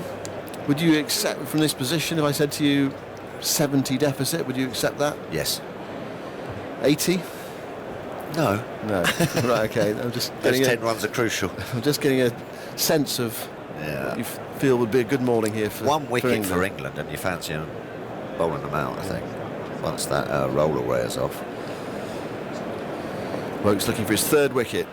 Bowls to Sarfraz, and Sarfraz punches that into the offside. It goes to Vince. Backward point, and there is no run. So look at it both ways, can't you? You can say, well, they've got a 100-run lead at Edgbaston and we were able to deal with that, or you can say, Pakistan might say, well, they can't do it again. Andrew came up with that stat about teams who concede 100-run leads, that they only win 3.7% of games. That's probably gone up a little bit now, isn't it, with that England win? Don't know how by how much. Wokes bowls, that's forced away. It's a fine shot, but straight to Vince, a backward point. He got into that one all right. Very well timed by Sarfraz. Well, I haven't actually worked it out, but it's probably a bit closer to 3.8 now. Anyway, it's a small figure. And Pakistan will just be hoping that, well, they're 3 pace bowlers who can get in the game. There is that extra bounce in this pitch and pace. Yeah. And then, well, can Yasir Shah cause some problems? If he starts turning his leggy, he will. He hasn't spun a leggy all trip, really. Wokes banging in to bowl to Sarfraz. Wide of the crease. Sarfraz comes forward, poking push at that one. Not particularly fluent. Nowhere near as fluent as the previous delivery. And it went back up the pitch and Wokes picked up. And there is no run. It's a contented burr from the crowd, sort of chatter around the ground this Saturday morning. Expectant, hoping for wickets, the England supporters who are in. Really look like taking one so far. Wokes bowls. That's defended by Sarfraz, back up the pitch. It's picked up by Wokes and there's no run. Sarfraz seems to have taken most of the bowling so far this morning. Now a chance for Yunis Khan. That was the last ball of the over. Wokes 19 overs, 2 for 57. He really has been the golden arm for England this summer. Yeah, it's all about sessions now, isn't it? You know, if Pakistan win this session, they get closer to winning the Test match. If England win it, they're pulling it back. Yeah, 3rd day, very, very crucial. Has to be said that there are no or few terrors in this oval pitch. In the 3rd day. Like it. And Daggers was down and they said that it wasn't much rough either, which was surprising. Usually starts to appear on the 3rd day at the oval. And when you can see the lead of 100, 120, talk about scoreboard pressure really. Is that's what gets you out, the pressure of the game. In fact, there are little margin for error. But you'd think that England would be able to score runs when it comes to their 2nd innings. Here's Anderson bowling to Yunis Khan outside the off stump. Anderson just continuing with that line off stump and just outside and swinging the ball away. He hasn't been able to do so far is just draw the batsman into playing around about middle and off, just taking it away and finding the edge. He's yet to take a wicket in this Pakistan first innings. This is his 21st over, no wicket for 63. Anderson sets off. This economical run of his up to the stumps now and bowls. That's played away by Yunis Khan square with the wicket. It's a tumbling save. That prevents a run. His balance away to his right hand side. There, one of those old wicket ends. Yeah. Sort of did a forward roll. Got himself in a bit of a tangle. It looks as if initially it looks as if he might have hurt himself. What he is doing fielding in that position, he's got those is it tuba grip on his elbows, which I think all players would think about wearing. We have discussed this before. It's horrible when you take the skin off your elbow from the rough part of a pitch, an old pitch. Yeah, lasts all season.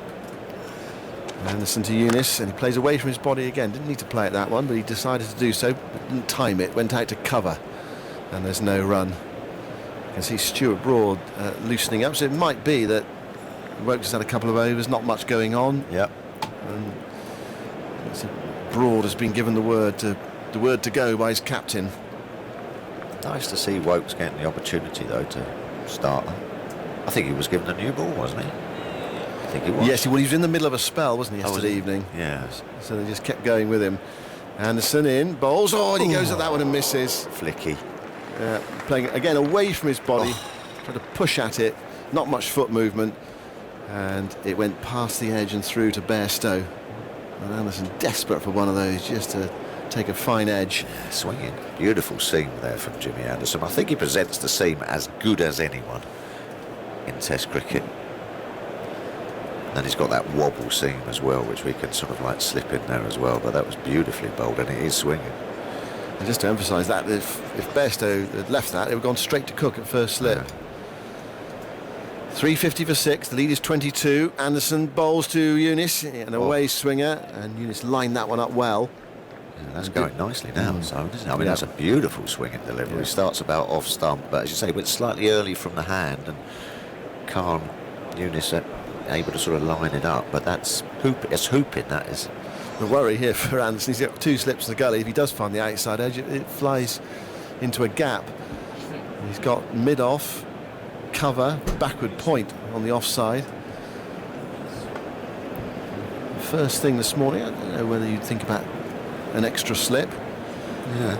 If it is going like this, Anderson into bowl, and that's down the leg side. Perhaps that was the one where he tries to bring it back into the right hand, or perhaps he just got it completely wrong. End of Anderson's over, a good over that. It was a maiden. 350 for 6, the first maiden of the morning. England are 22 runs behind Pakistan, who've still got 4 wickets left. Another test going on at the SSC in Colombo. Sri Lanka 2-0 up, and Sri Lanka 164 for 5. They were 26 for 5. Chandimala De Silva rescuing them. I saw Mitchell Starc has got Karen Ratner out again, hasn't he? He's got him out 5 times in the series, 5 out of 5, and he scored 19 runs. Yeah, that's not great. He'll be driving him to the airport on what day is it today? Saturday, about Wednesday. He'll be driving him to the airport, wouldn't he, Mitchell Starc? Well, I think that... Unless they got 1 day, isn't they? I think they have got 1 day. Anil Kumble got Richard Blakey out in that 1992 Test series that I played in India. I think he might have got him 4 out of 4 for about 6 runs. Yeah. Sorry, Dick, if you're listening. To bring it up, probably spat his bacon sandwich out. Andrew's got his nimble fingers on that one straight away. Yeah, I think it was the case, because he was sitting next to me on the flight home, and I think he turned around and sort of went, "Oh, Anil Kumble." He would have played against him in county cricket, wouldn't he? I mean, Kumble played. Did he? Well, he played for Northamptonshire for a while. Perhaps he would have played against him. I think. Yeah. 2 seasons. 350 for 6. It is going to be Broad. He's replaced Wokes in the far end. Goes in and bowls to Sarfraz, who opens the face, runs it down towards third man. England do have a third man, and they're through for a single. Lead 23, 351 for 6. Kumble got Blakey 3 times for 7 runs. There you go. 2.3 average. There you go. I can remember him. Who got him out in the other one then? Who was the other? Venkatapati Raju. Right. Little left arm spinner. Yeah. Average 0 against Raju. Yeah, I can remember him sign on the Big Bird home. Well, that's why it can be so tough playing a whole series. Broad bowls, and Eunice Khan goes across his stumps and plays that defensively into the offside. What's happened to Australia there? Wasn't there too? I haven't really been looking at that. Well, series. they just haven't been able to cope with the turning pitches. Apparently, absolute Bunsons, are they? I haven't watched enough to know. No, but must be spinning. But it's pitches. the spinners that have been taking the wickets. I mean, Herath got a hat-trick in the last game, and there's a lot of woe is me going on from the Australians about their ability to play spin. I think on the 4th day of what would have been the 4th day of the last Test match in Gaul. Here's Anderson going into bowl outside of Eunice Khan's off stump. Australia, they said to the groundsman, please don't water the pitch. You often see the groundsman go out and water the pitch, don't you, after the match is finished, because he wants to prepare it for the next game. Yes. And the next day they went and had a practice on the pitch against their own spinners. Yeah. Because they were so bereft of form, struggling so much. Not quite the same though when you're facing your own spinners, is it? No, you haven't got that edge. 351 for 6. Broad ball short, pulled away by Yunis Khan. Doesn't really time it, but he gets enough bat on it to get it down towards fine leg. And Moeen lobs in the return to Bairstow. The lead moves to 24. And Yunis Khan to 102. Well, I mean, I think some of the Australian bowlers have done okay. I think Stark's had quite a good series, hasn't he? I think it's just that... Who's their spinners? Lyon and... They brought in John Holland. Yeah, Steve O'Keefe played the first test and got injured, and they brought in Holland for the other two. Yeah. Not son of Bob Holland, no. Broad now to bowl to Sarfraz. He's with him now, and it's guided away again by Sarfraz, who's just to keep the board ticking over down towards third man. No, it's early days. He only had 20 minutes. Well, he's not very accomplished. Takes him to 29, which is his series average. But test average much higher, and he's got the ability in at number 7 and 8 in this game. And we made the comparison with that Edgbaston Test match. Of course, what you have to consider in that game, they lost their 6th wicket much later with a 50 lead, but because one of them here was a night watchman. So they've still got a recognised pair together. Broad bowls, and there's stuck on the plaza. Shout for LBW against Yunis Khan. Felt a bit leg side-ish there, although Yunis was getting across. What's Broad and Cook going to do? Normally it was Broad, you have to think about the review, but I think they accepted that was going down the leg side. Anyway, the lead is 25. Let's have a quick look at the review. It's coming up now. It's a very full delivery. That was leg. Yeah, that's going down. Yeah, no need to think about that. Yunis 102. Sarfraz is 59. It's 353 for 6. Tuffers and then Ed Smith. Yeah, it is swinging for England though. That was a big in-swinger by Stuart Broad. But wouldn't have been another set going down the leg side. England got to stay patient. Morning, Ed. Morning, Tuffers. Morning, everyone. Definitely a swing day here at the Oval. Yeah. Cloudy, warm, and Anderson in particular has got the ball to go away from the right-hander, but no breakthrough. And there's a slight atmosphere of concern and flatness in the ground, not from the England players, but just from the spectators, as this lead just stretches out. 25 now. England keen to get into Pakistan this morning. Here's Anderson. Started that away swing a little bit straight. Sarfraz across and whips it to Moeen Ali. He picks up a single. Vintage Sarfraz, really. He's sort of busy and manoeuvring the ball. Yeah, he doesn't mind a little walk down the wicket at the seamers either, does he? He has a little couple of paces down just to clip him off the length. Good little player. Probably more like to do that on a slow pitch. I don't think he'd be doing it at Perth, maybe, against Mitchell Johnson. No, he might be eating it or sniffing it. Yunis, 102 not out. Back to form 100 yesterday. Hasn't got going yet today. 2 slips in the gully, wait for the catch. Anderson in. Yunis plays this well. Late, straight back out to extra cover. There's Vince, of course, who's not fielding in the slip Gordon this match after his dislocated finger at Edgbaston. Rami's put out a funny tweet yesterday. Did you see that, Tuffers, saying that England lead Pakistan in drops? 13-11, yippee, was what he said. Yeah, Few's got down here. Yeah. Wow. Anderson in a big swing. Started wide and went wider. Difficult seeing ground the Oval a little bit from People say that, yeah. Sometimes they just come appearing out of the stands. Some pretty sitters though, some sitters we put down yesterday, weren't they? You wonder whether that sort of excuse of it's a difficult seeing ground gets passed down from generation of player to player, gleefully accepted by the next man who's shelled one. Yeah. As Anderson's in now and Yunis Khan is back and goes, so I've played a lot here and I can't say I think it is a difficult seeing ground, but I'm sure if I dropped one I would have been the first to have said, it came straight out of a difficult dark red pavilion brick or something. Yeah. If it's a white ball, it would come out of the white stand or something. That'll go on for years because inevitably someone will always drop a slip catch eventually, and then They will always blame it on that, and then Exactly. so it passes on. Exactly. as long as catches continue to be dropped, the excuse lives. Yes. Anderson in, Yunus Khan back and across, defends.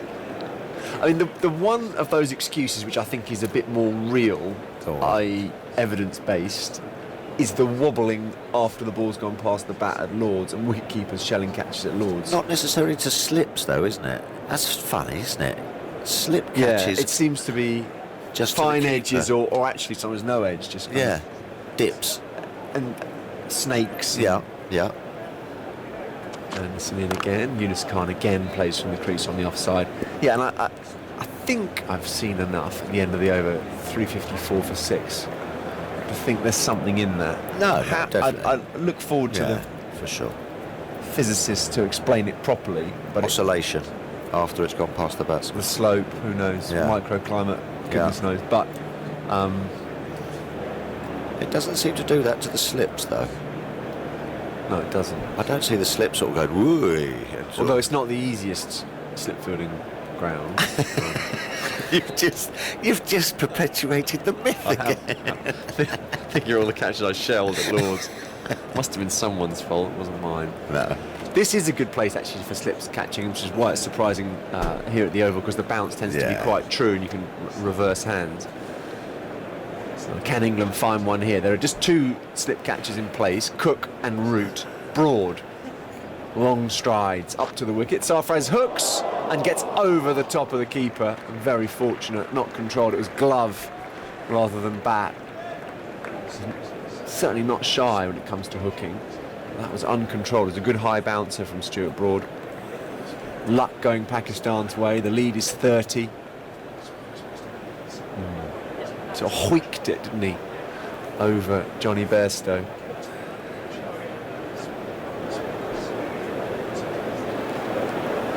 Interesting, people talk about, great technicians often say it, but you need to be still at the point of delivery. Sarfraz isn't. He's ducking. All over, yeah. He's sort of busy and bustling and then sinking down like Alan Border used to do, Yeah. where he's big knee bend. Yeah. His head's not still at all, but he's still a good player. Broad in, and Sarfraz punches it away. Horrible ball to field, right on the footholds. Anderson dives away at point, does the job. Do you remember Owen Morgan when he was Owen- going through? Wow, he was almost on his knees. Well, he was wasn't almost on his bottom, wasn't he? Because he Yeah. sort of sank at his knees, and he was right down. It didn't. Yeah. It was in the UAE. It was in England's Yeah. when Ajmal was. That's right. Was at his best. Don't know what that is. Yeah. And Owen was out of rhythm. But Yeah. Border was the one who Yeah. had a big sink, and it just seemed to work for him. Yeah, average 50 odd in Test cricket. I think it sort of gives you momentum sometimes. Yeah. Tough as you should be a batting coach. Broad in now, bowls to Sarfraz, who leaves outside the off stump. Good carry from Broad. I think we were talking last night about various things, and there's a spectrum between too still and too much movement. Yeah. And you can err in either direction. Yeah. It's like most things in life, it's kind of a happy mean somewhere. Yeah, you never want to be too still. Otherwise, you're just sort of a sitting target for LBW. Or, yeah. Yeah, you've got to have some feel, haven't you, in your toes and in your sort of ankles. And Tough as you've got a feature as a batting coach here. Broad in now. Sarfraz, lovely shot on the up. Wow, deserved more. It was actually a good diving stop at third man by Gary Balance. Just a single for Sarfraz, but looking confident. just because I couldn't do it, you know, I knew what I knew what I should have been doing, but yeah, doesn't necessarily. Actually, there is a case that batsmen should speak to bowlers more, particularly in the nets. And when you know, what are you seeing? And on their own team, that is. Talking of that, there is Graham Thorpe. Talking Mark to Ramprakash and yeah. Graham Thorpe, I think both involved with England's batters. Yeah. Slightly different roles. He's just chatting to Trevor Bayliss in the dressing room. Graham Thorpe. And there's a leg gully in place for Yunus. He's been going a long way across, Yunus Khan. There was that LBW shout last ball 2 overs ago from Broad, which was the in-swinger, and Yunus went so far across it interested the England slip fielders. Now Anderson at leg gully, Broad charging in, bowls, and Yunus once more across, but gets a leg by exactly square.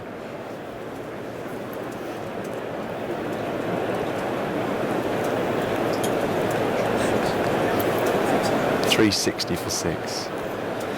32 is the lead. Yeah, creeping up. What would England be happy with? Difficult, isn't it, with a deficit, because you're not happy. You don't want, you don't want three figures, from do here, I think if England bowl Pakistan out for 400, they can take the last 4 wickets for 40. It's a lead of 72. Take that. Yeah, I think they'll take that from here. Broad in now, high bouncer, too high. Sarfraz has no difficulty in ducking out of the way. It's not a great tail, Pakistan, although Wahab, Mohammad Amir, Sohail Khan still to bat. Yeah, and then there's a precedent of one Test match ago when obviously England chipped off a bigger deficit than that, so that won't worry them, and I think they'd feel very confident of bowling Pakistan out for if they had an overall lead of 280, 300, going into the 4th innings. Yeah, that would do nicely. Anderson's going to continue. Actually, a long chat between Joe Root, who's vice-captain, and Stuart Broad, who's at mid-off, and maybe Root just feeding some ideas into the bowling think tank. Duffus is going to have a rest. Michael Vaughan's ready. Good morning, Michael. Yeah, morning. Good morning. Swung, hasn't it? But there's something there. England bowling too short. Anderson to Eunice, beautiful length that one, and Eunice is trapped on the crease and thick edges it to Hales in the gully. I can Sarfraz, you can understand the bowler getting a little bit wrong in the length because he moves all over the place. You know, sometimes he comes down the crease, sometimes he stays right back, so it's quite a difficult batsman to bowl too. But Eunice Khan, I haven't seen enough. It's certainly worth tempting him with a half volley. He doesn't want to be driving down the ground. He's wanting to be waiting right on the back foot and kind of just glide it, flick off the hips. Anderson in again. That's a little bit short again. Good tumbling stop by Vince at extra cover. Because of that tennis ball bounce, there's that extra little bit of kick that you get here at the Oval. You know, it's important that you bowl that half a yard fuller. I suppose the flip side of that is it's a very nice ground to play back foot shots. So you're going to put cover point on the boundary to Eunice Khan. I don't understand that because he's only scored 2 runs this morning. In half an hour. Anderson close to the stumps, bowls, good ball, perfect length. Eunice is drawn forward, finds the middle of the bat. Well, it's great cricket because you've got Anderson, who's a world-class performer, Eunice Khan, world-class, and you can just sense that Eunice Khan's thinking, wait a minute, I've just got to try and see off this spell. He's bowling so well in terms of line, probably bowling at half a yard too short. That last ball was better. Perfect, yeah. And I think he's thinking, Eunice Khan, if I can get to the likes of Finn and Co, and particularly Moeen Ali, that'll be the chance to score more freely. Definitely significantly stiller at the crease, Eunice Khan. As Anderson's in, Eunice leaves outside the off stump. The flamingo leave where he flicks up his back foot is also gone, signed to history. It didn't really work. It'll be back. It'll be back. You can't say it's gone forever, Ed. It'll be back. His drills in the morning, or no cover points coming back into the ring, if you like, to try and save them. I don't know why he had a. Maybe he had a pal in the crowd. He just wanted to go and speak to his mate. A couple of balls down on the boundary, Gary Balance. Anderson angled run up in now, and short and wide and hit for 4, exactly where Balance was fielding before he was brought up. That'll be frustrating for Anderson. An over that's generally been probing and full outside off stump. That one he just dropped short and got whacked through the covers. Yeah, just again short, isn't it? Lovely shot. Yeah, the Eunice Khan drills. He does this underarm drill where the coach or the feeder would just throw him quite low balls and it bounce, and he just plays the drive on the front foot, but then he balances on that front leg. He just stays on that front leg. And all he's trying to say that if I can do that, my head's got to be in the right position over that front pad. Yeah, and if you're not, you're going to fall over. Yeah. He does it all the time, like on drives, off drives, extra cover drives. Anderson again, good length, and it's actually trapped Eunice on the gloves. He came forward, played a little bit low, A really good final delivery after the frustrations of the 5th ball. But still the lead stretches out. 36 it is at the moment with 4 wickets in hand. 364 for 6. Younis is 107. Sarfaraz 35.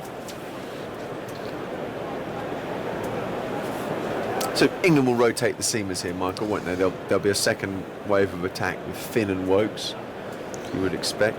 Yeah, I'd love to be able to have the Hawkeye data to see exactly what lengths England have bowled consistently in this innings. It just get I don't know if you feel the same. Just get a sense it's just a little bit short. The bowled, I think, in terms of the running and the release from Stuart Broad, I think this has been the best he's bowled. He's bowled with pace. He's got it at 86 to 88 consistently. So the pace is back with Stuart Broad.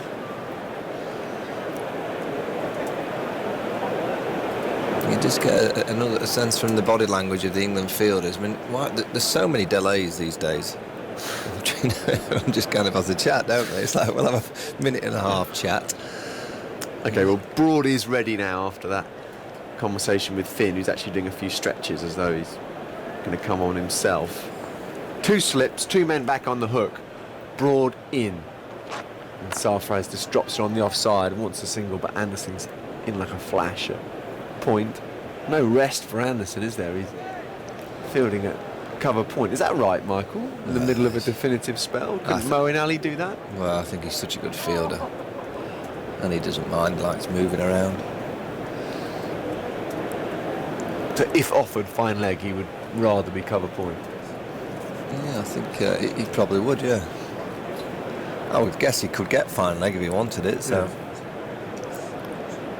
Broad wide of the crease. Sarfaraz plays a lovely shot on the up, and that'll be 4. That was a real oval shot. The length ball in the channel. Sarfaraz just transferred his weight into the ball, found the gap in front of square, and it ran along this lightning fast square at the oval. No more than a push. Do you know what that shot reminded? Alex Stewart. Yeah, it was. That's what Alex Stewart used to get back and across, and then there's punch length balls. Square of the wicket on the offside, and then flick it on the onside from just an inch or so straighter. This is starting to get a little bit concerning for England. Leeds 40, Sarfaraz 39. He's done most of the work this morning. 35 minutes into the 3rd day. England still hunting for their 7th wicket. Broad in again, bowls, and it's another drive on the up. Very well fielded by James Vince. They need to do something here, Michael. I think Sarfaraz is tucking into Broad here. He's going for his channel ball. Very similar to the ball before. It was on the up. Sarfaraz trusting the bounce, trusting his hands. And Fantastic stop. Fine stop by Vince.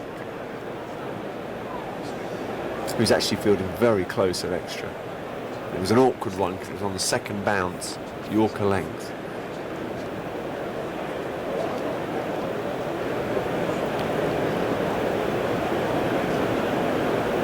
Broad wide of the crease, bouncer, Sarfaraz ducks out the way. It was a bit quicker, I thought. Yeah, 86 miles an hour. I'd be interested to get the ball before, probably more like 80. That was the effort ball from Broad. 1 for 72. He's just over halfway through his 22nd over. Frustrating for him.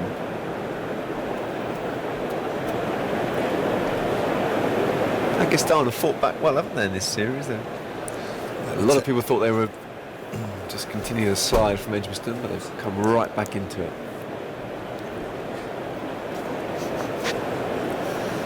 Broad in, Sarfaraz all the time in the world. I mean, half forward. It does go a long way to winning games and series or drawing series. You know, when Coach Mickey Arthur this morning came, so if you had to look at every session of the series, Pakistan are ahead. If you is that what Mickey said? Yeah, he said, "Oh, I'm talking to you as you know, the coach, and you tick off your sessions. We've won more." You know, that few days at Old Trafford was obviously very, very disappointing. You get to Edgbaston, they won quite a lot of those sessions, but they unfortunately lost the key one. Yeah. Broad in again. Sarfaraz once more taking on a ball length outside off stump. Doesn't quite time this one. Goes to Vince. Could have been worse that over, really. Had it not been for Vince, it would have been 2 boundaries. 368 for 6. Yeah, but I think whatever happens over the next 2 or 3 days, it's been a tremendous series, because 3 out of the 4 test matches, we've arrived on day 3, day 4, and not knowing which team are going to win, apart from Old Trafford, which was all England. Yeah, the first game at Lords was ebbing and flowing. It was a fantastic game of cricket. Old Trafford, England walked it. Edgbaston again, day 3, day 4, you're thinking who's going to win, we're not too sure. And similar here at the Oval, day 3, and you'd say Pakistan have got the noses in front, but England can restrict the lead to 70 or 80. And bat well, it's going to be a fascinating contest, which could go either way again. So I don't remember many series like this where 3 out of the 4 games have been so tight and close. Anderson starts a new over in. Yunus Khan leaves outside the off stump. Yunus has had a change of gloves, so we're going to have a change of commentator too. Good morning, Charles Dagman. Good morning, everybody, again. Good morning, everybody, again. Morning, Michael. Good morning, Charlie. They've moved on a pace, haven't they? Yes, they're... Pakistan? They're playing very nicely. It's been controlled stuff. A couple of flicks down the leg side from Sarfraz early, and then a punch through extra cover, one off the back foot for Yunus Khan. Other than that, it's been attritional play. Well, Anderson turns at the top of his mark, slightly angled run, arms and legs pump as he comes in, and this has been punched firmly off the back foot by Yunus Khan, but it finds extra cover, and there is no run. 2 slips, gully, and then a deep point. That extra cover, Alex Hales, and then broad at mid-off, mid-on, mid-wicket, and a fine leg. So a relatively conservative field. Lovely to see everything turn blue today for Cricket United. Cluster of supporters over on the far side, right-hand side, in their blue T-shirts, like an aqua colour.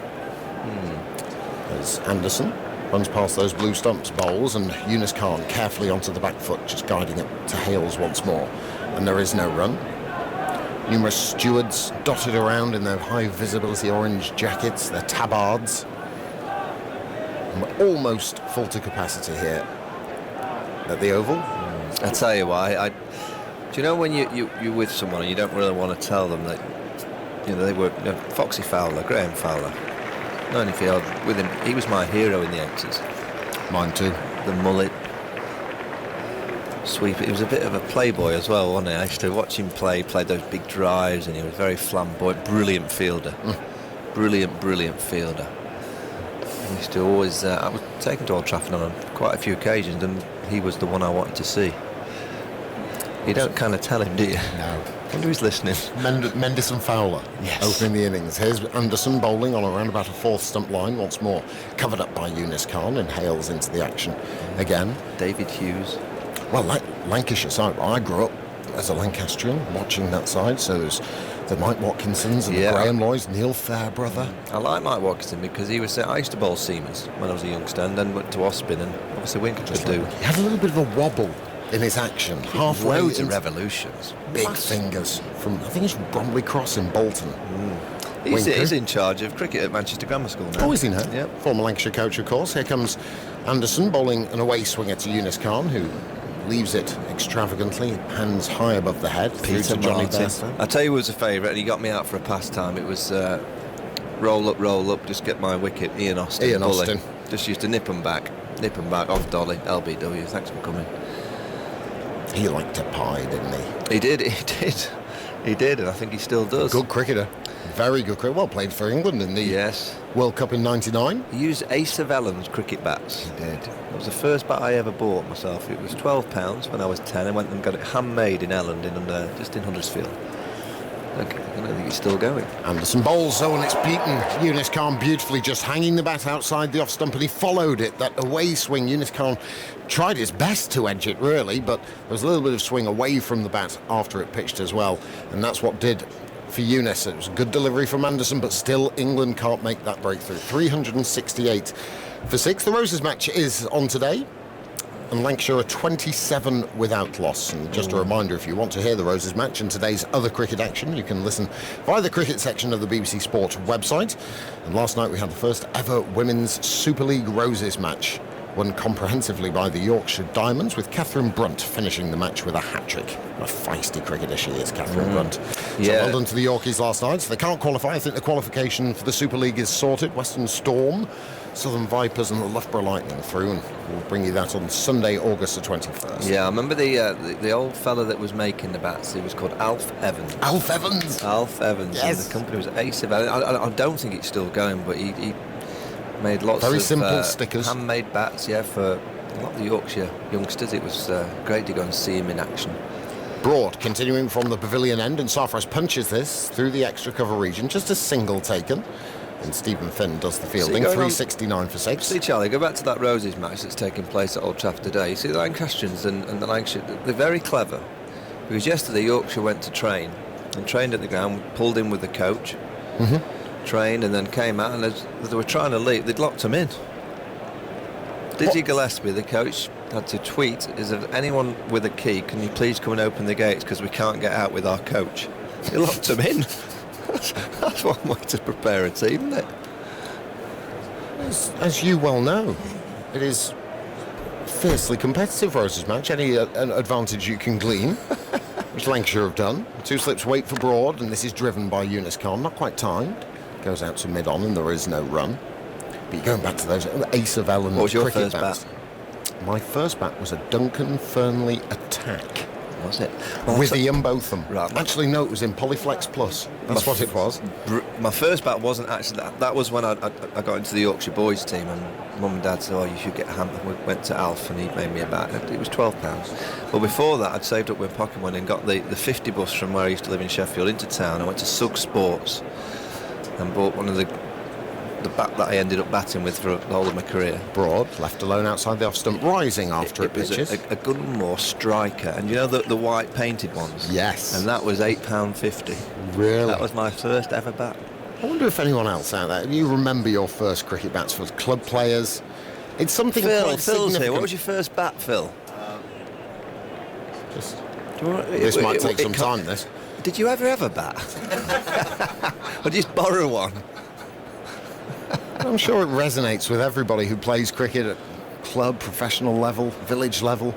You always remember your first bat. Here comes a shorter delivery from Broad, and that's dabbed down by Eunice Khan, and Broad collects. Charlie has got it. Have you got it? Grey nickel scoop. The grain. Do you remember how much it cost?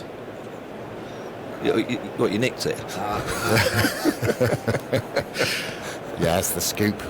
Making a lot of the retro. I like the bats. remember the Dyna The Dyna Drive. I've got one. What now? Yeah, basically, Grey Nichols did a whole retro series. So things like the Power Spot, yes, the Dyna Drive, the Scoop. Martin Moxon used to use the Power Brian Spot. Lara had a Scoop, didn't he? As Broad approaches once more, and this is crab-like defence from Eunice Khan, but he plays it out to mid-off, and there is no run. And there was the twin Scoop. Yes, there was. Which actually had 4 scoops, 2 long scoops, and then 2 smaller little scoops towards the toe end of the bat, and they've brought that one back as well. What about the SS Jumbo? The Jumbo. Richie Richardson with the maroon hat, square cutting. He had the Jumbo, and I think there's a Turbo. The Turbo. Graham Gooch got his 333 with a Turbo. That's right, yes. At Lords. Yes. As Broad sets off once more. Wide of the crease this time, driven by Eunice Khan, but as far as Finn at mid-off, and it concludes the over. 369 for 6. If I remember rightly, I think Philip used a brand called Zenith. Zenith, he did. He used a Zenith. It was a big. It was the first of the it was a blue round badge, wasn't it? Yes. With a yellow Z. It was like a day glow colour. Yes, indeed. The old Newbury. Mike Gatting used to use Newbury. Bright orange. Orange and black stripe around the top. There was a brand called Simmons. Yes. Simmons, the Tusker. Yep. That was a big piece of wood. And who used that then? I remember that. A lot of the West Indians used Simmons cricket bats. And then there was the we're rolling back the years. I know now. And the Gunnermore Maestro. Right, that was Gavin. The Maestro. That was Diamond. He was the Maestro, and then when the Diamond came out, he went to the Diamond. And the Cannon. The Gunnermore Cannon. Do you remember that one? I used to look through. I don't know if kids still do it nowadays. Well, but there used to be in the north. There was one cricket shop, and it was Remeda Sports. Yes, that's what it was. And you get your brochure, wouldn't you? And around October, when you think, oh, look at all these new pads and gloves. Slazenger, the V100, yes. The V12. As Anderson comes in, bowls, and that's worked away by Sarfraz. Tentatively forward, it goes out to mid-wicket, and there is no run. The Pakistan lead 41 here. Sarfraz is 40, and Yunus 107. But then there was a moment though in Brands where you saw it on TV when the Ashes started to be broadcast from overseas, and the Aussies would use different types of cricket bat. Yeah, they and have different stickers, wouldn't they? That's right. And when Kookaburra, which was never a brand when I was a youngster coming through, it was never a brand that was really recognisable. No one in England used a Kookaburra because you used an Attack, Duncan Fearnley, because Ian Botham did, or a Magnum, because Derek Pringle did. As this is No, that was just a Magnum ice cream with Pringle. Nudge to backward points, and there is no run. Matthew Edwards has emailed in tms@bbc.co.uk if you want to email us, at BBC TMS on social media, on Twitter. He said, my first bat was a Gray Nichols Crusader Ace. 5mm round edges and a 30mm spine. Tiny bat in a size 6. I don't remember the Crusader. Goodness me. His dad bought it for him, Matthew Edwards. First bat I bought myself, a Gunnermore Maxi. Hit my first 6 with that, he said. As Anderson bowls, and that rears up, and Sarfraz has to take the bottom hand off the bat, as it just leapt off a length from James Anderson, but he played it with soft hands, and so it just trickles out into the offside. He says, yes, the first bat I bought myself was a Gunnermore Maxi. Hit his first 6 with it. He had an SS Turbo when he was in the army, and after that it was a Warsop Stebbing. You see, Warsop, and there was lots of little independent, as you mentioned, Ace of Elland, lots of independent bat manufacturers. Many more have come to the fore now, but Warsop was always used by Essex cricketers. Yeah. Kippax, Yorkshire one. Here comes Anderson bowls, and that's perfect defence from Sarfraz. I actually played against Simon Kippax. He was a legsman. Leggy. I played with him. Well. Peter, yeah. Did you? At Cumberland, in the minor counties. Right, Played so with Simon. He got in touch the other day, actually. He was very chirpy. He played at Harrogate.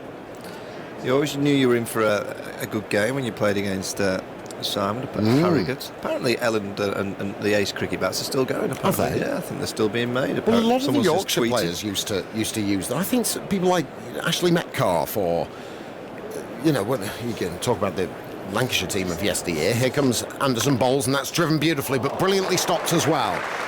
Diving away to his right-hand side, Alex Hales. James Vince, sorry. That's the second time today, and he did one yesterday, so didn't score so many runs, but he's got a few in the tank with his field, and he's looks good down low to his right, doesn't he? He does. Perfect balance and distribution, and getting himself low to the ground in a full right-handed dive, and allowing...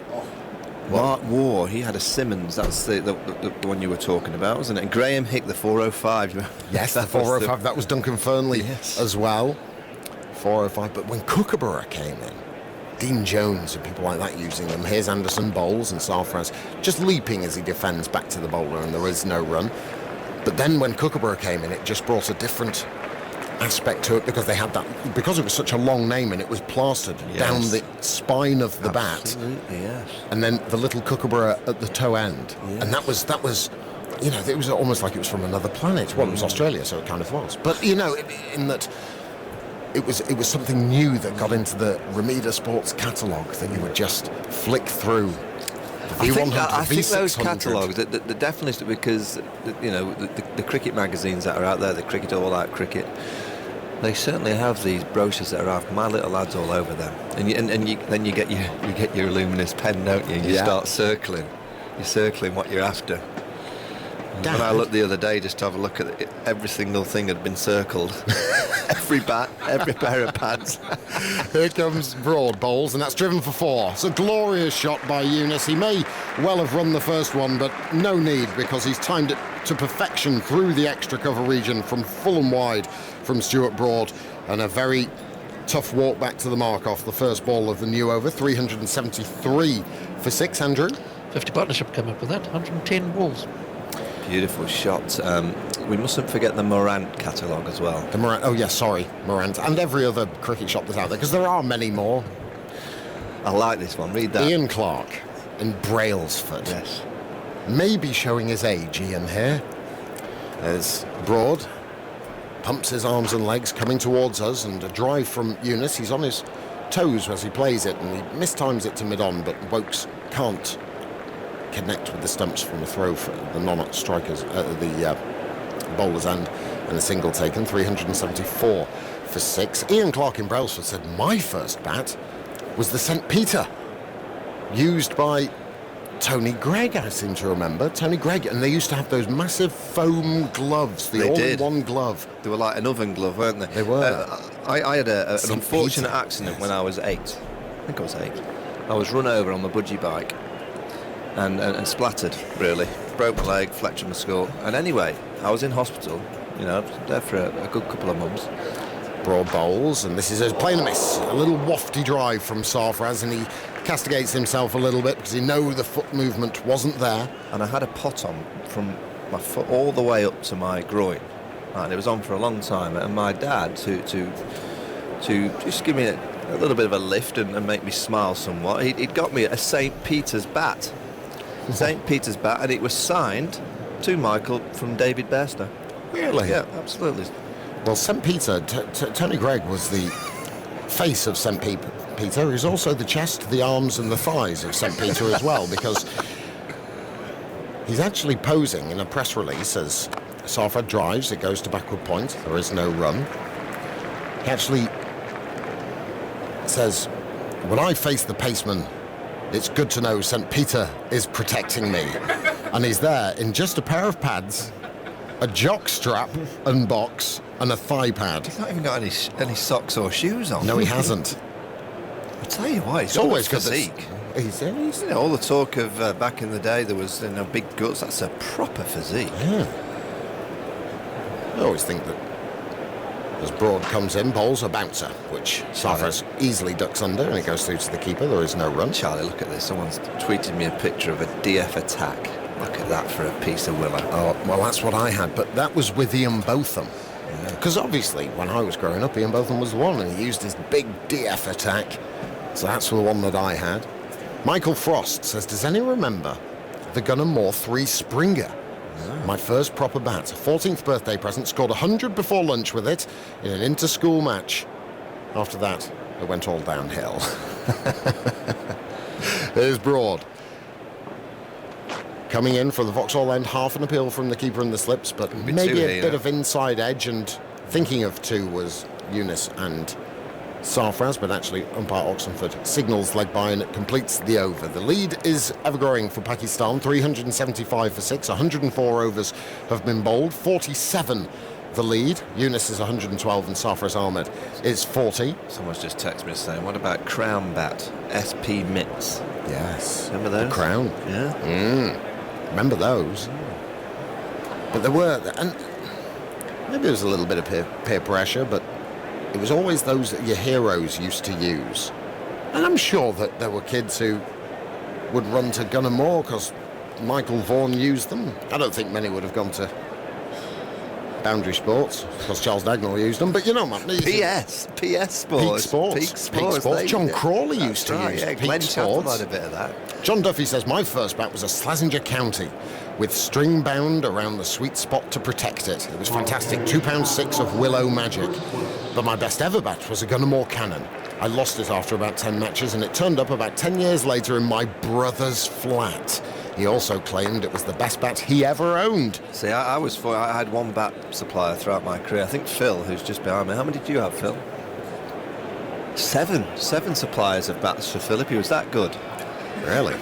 Yeah, they were all racing to sign him. weren't they, Racing to sign Phil Tufnell. Zenith. Who else did you have?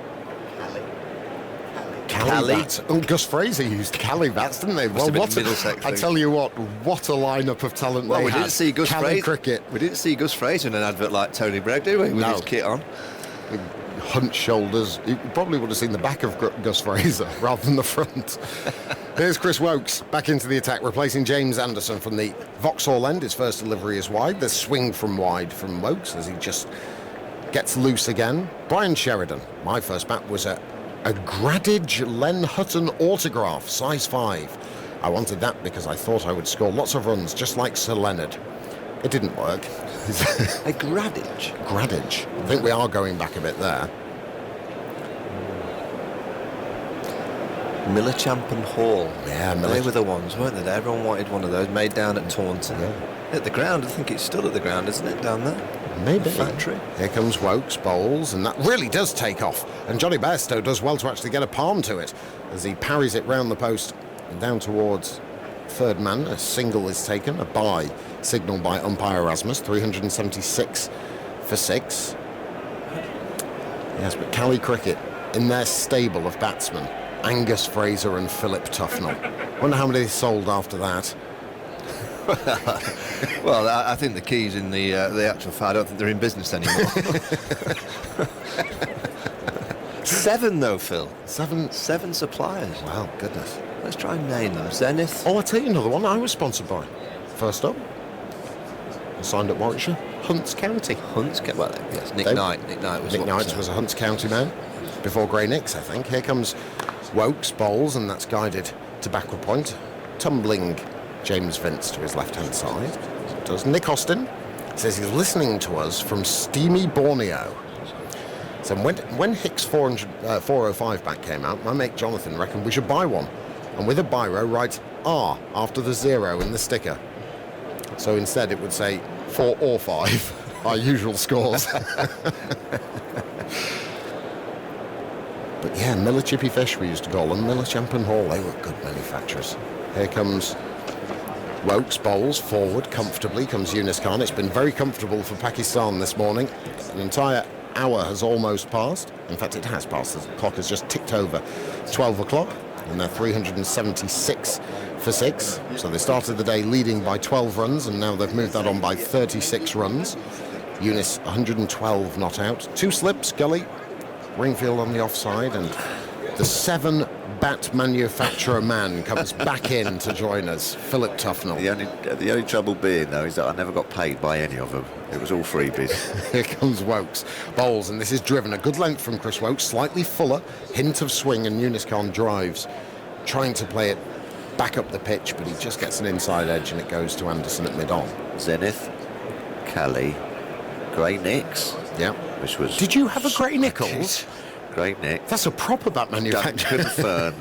Duncan Fernley, Simmons, and County. That's 6. There's another Cali, one. did you say Cali Cricket? And BDM. BDM in India. BDM, yes. There's me 7 for. Here's Wokes bowling, and leaving alone is Yunus Khan. Not a mark on any of them. Maybe on the splice or an inside or outside edge. Well, commentary continues on 5 Live Sports Extra on digital radio, digital television, online and via the BBC Sport app, but Radio 4 long-wave listeners. Leaving us briefly for the shipping forecast. So 376 for 6, Yunus is 112, Sarfraz is 40. More from you, Philip, and then Simon Mann will take over from me. Yes, as they're having a drink, this is starting to get a little bit worrying for England. No breakthroughs this morning. They had that ball, it was only 8 overs old, so it would have still been in good condition, but Pakistan have played very well. 376 for 6, and the lead now 48, and they want to start getting a few outs on. It's getting a little bit frustrating. Yeah, chasing first hour. Yeah, for England. Still looks a very good pitch. And that's the one thing that England will be clinging on to here, is that if we can limit the lead to, well, say 100 now, they'll probably take 100 now. If we can limit the lead to 100, there are still plenty of runs out here. It's only a third day pitch. Could have 2 5-day tests. Wow. It's quite hard. It's quite hard work, isn't it, for everyone involved? You appreciate it for the players. I'm exhausted. Well, Andrew's got back to back because I think he's heading off back to South Africa after this test match, and then New Zealand, South Africa on Friday in Durban. Yep, starts again on Friday. Friday, yeah. So you've got a week. Oh no, 3 days ago. Yeah, 3 days. Wow. Then Centurion the week after. How do you sort of like rest up? Do you sort of ice your fingers or something? I should actually. Yeah. Ice baths for fingers. Yeah. Yes. Why are they playing out of season in South Africa? Because it's not the cricket season there, is it? No.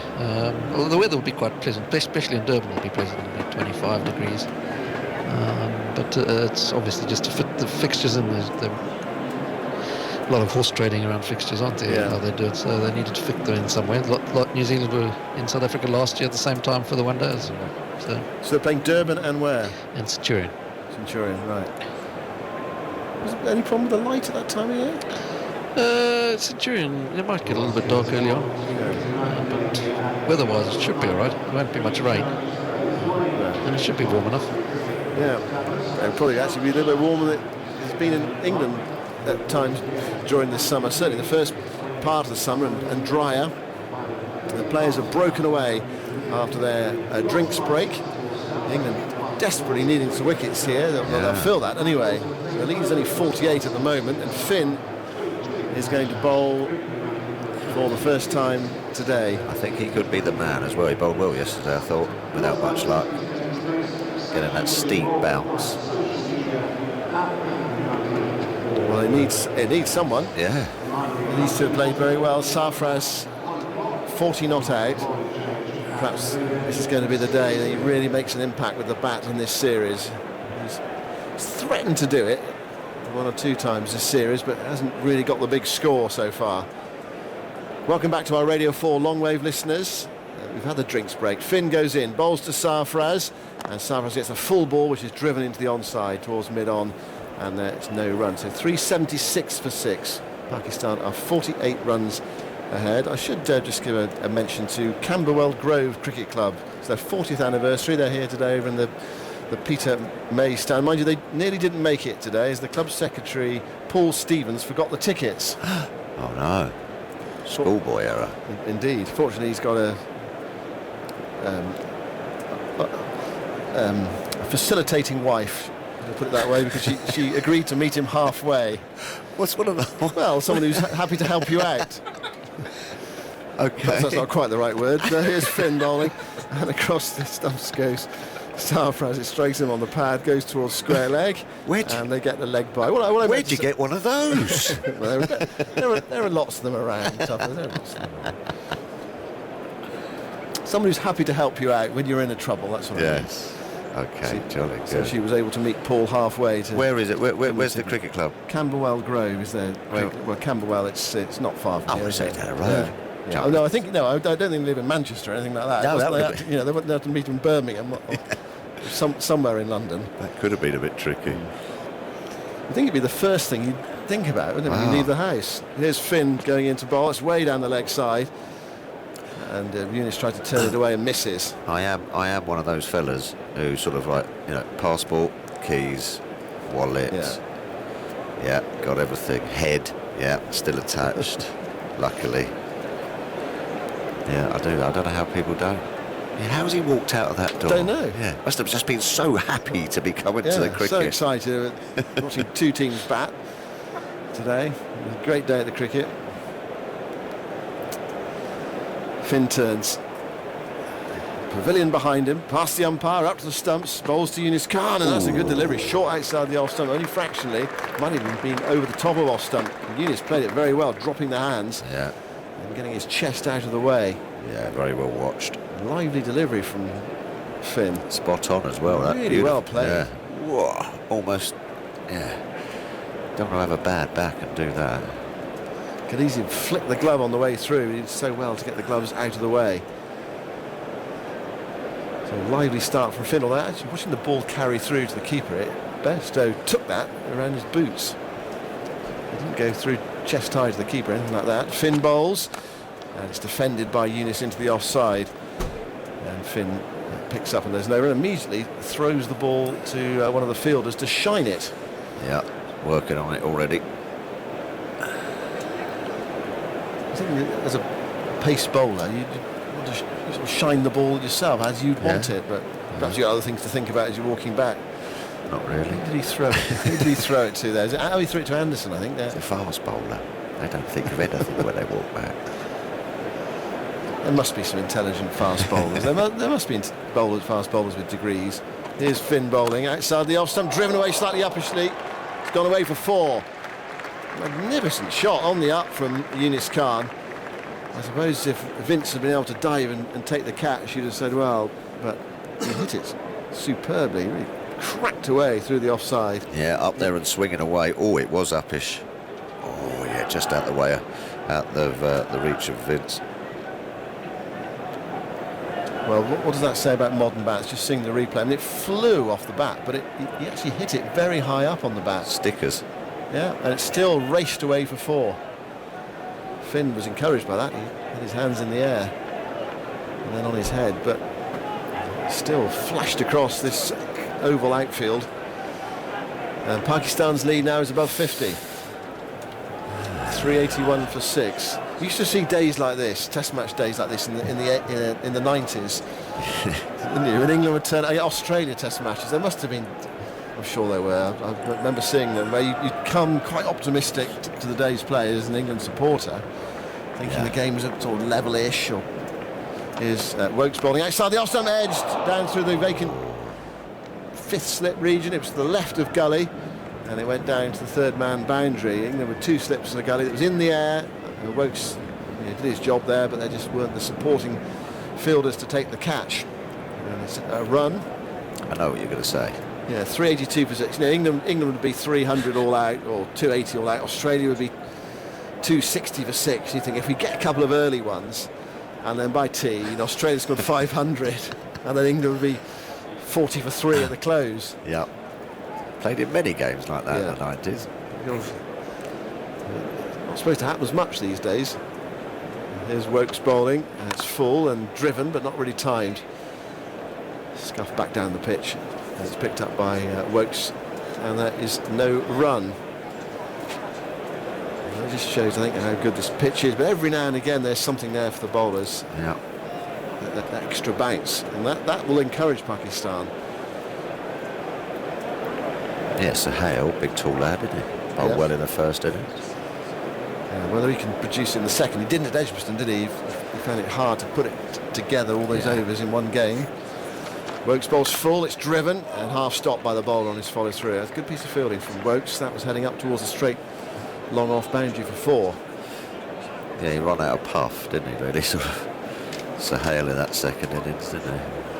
Oh, yes, he did, yeah. 2 for 111. Yeah, just got 29 overs. Some kept running in, but it just became harder and harder. After his 5 for 96 in the first innings, 5 for 68 here. Pakistan 2-1 down. They're giving themselves a chance. And feeling frustrated after an hour and 10 minutes cricket. Woakes to Yunus Khan. Yunus is back into his stumps, playing that defensively well on the offside, and there's no run. It was the one thing from England's perspective so far. I mean, often with it, when it was Australia, it would be, they would score 60 runs in the first hour or something like that. Gilchrist would come out or someone like that. Yeah, just blazed it. Hasn't quite happened here. They've scored steadily rather than punishingly. So if England were to pick up a couple of wickets here, the lead would be 50 or 60. But I mean, that many dangerous balls so far. 1 or 2 have gone past the outside edge. Woakes bowls, and Yunus plays a nice forward push drive there. Goes to wide mid off, and they go through for a single. 383 for 6, and Yunus to 117. And he looks determined. You saw with Misbah at Lords how he got the 100, then got out the next morning, which is always the problem for someone who's of Yunus or Misbah's age. Can you get yourself going the next day? But he's done that well.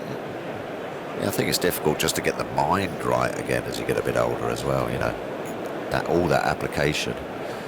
Sarfraz faces Woakes, and he chops that away down towards third man. It was quite tight for that shot, but it was guided away efficiently and competently down towards the third man boundary, nipping back in from outside the off stump. Another run, and Sarfraz takes the bowling as well. He's on to 42, and Pakistan up to 384 for 6. His partnership worth too many for England. 64. Yeah, developing nicely. Going to have a bit of Moeen soon, I think. Yeah, and then that's the risk, isn't it? The scoring rate can increase, or you relax as a batsman, play a full shot. Not that Yunus played many full shots against him yesterday. Moeen so far, 16 overs, 1 for 83. Yeah, it's a bit pricey. 16 overs. It's a lot of runs. Well, Finn bowled an encouraging first over from that pavilion end. And it's Sarfraz on strike with 2 slips in, and it's full. It's dug out by Sarfraz. And it runs up towards mid-on, and there's no run. Is that a sub-fielder on there? Mid-on? Yeah, looks like it. Who's off? Where's Broady's big brimmer? I can't see it. I think Broady's off. No, he's not on the field, is he? Finn here is being asked to bowl to a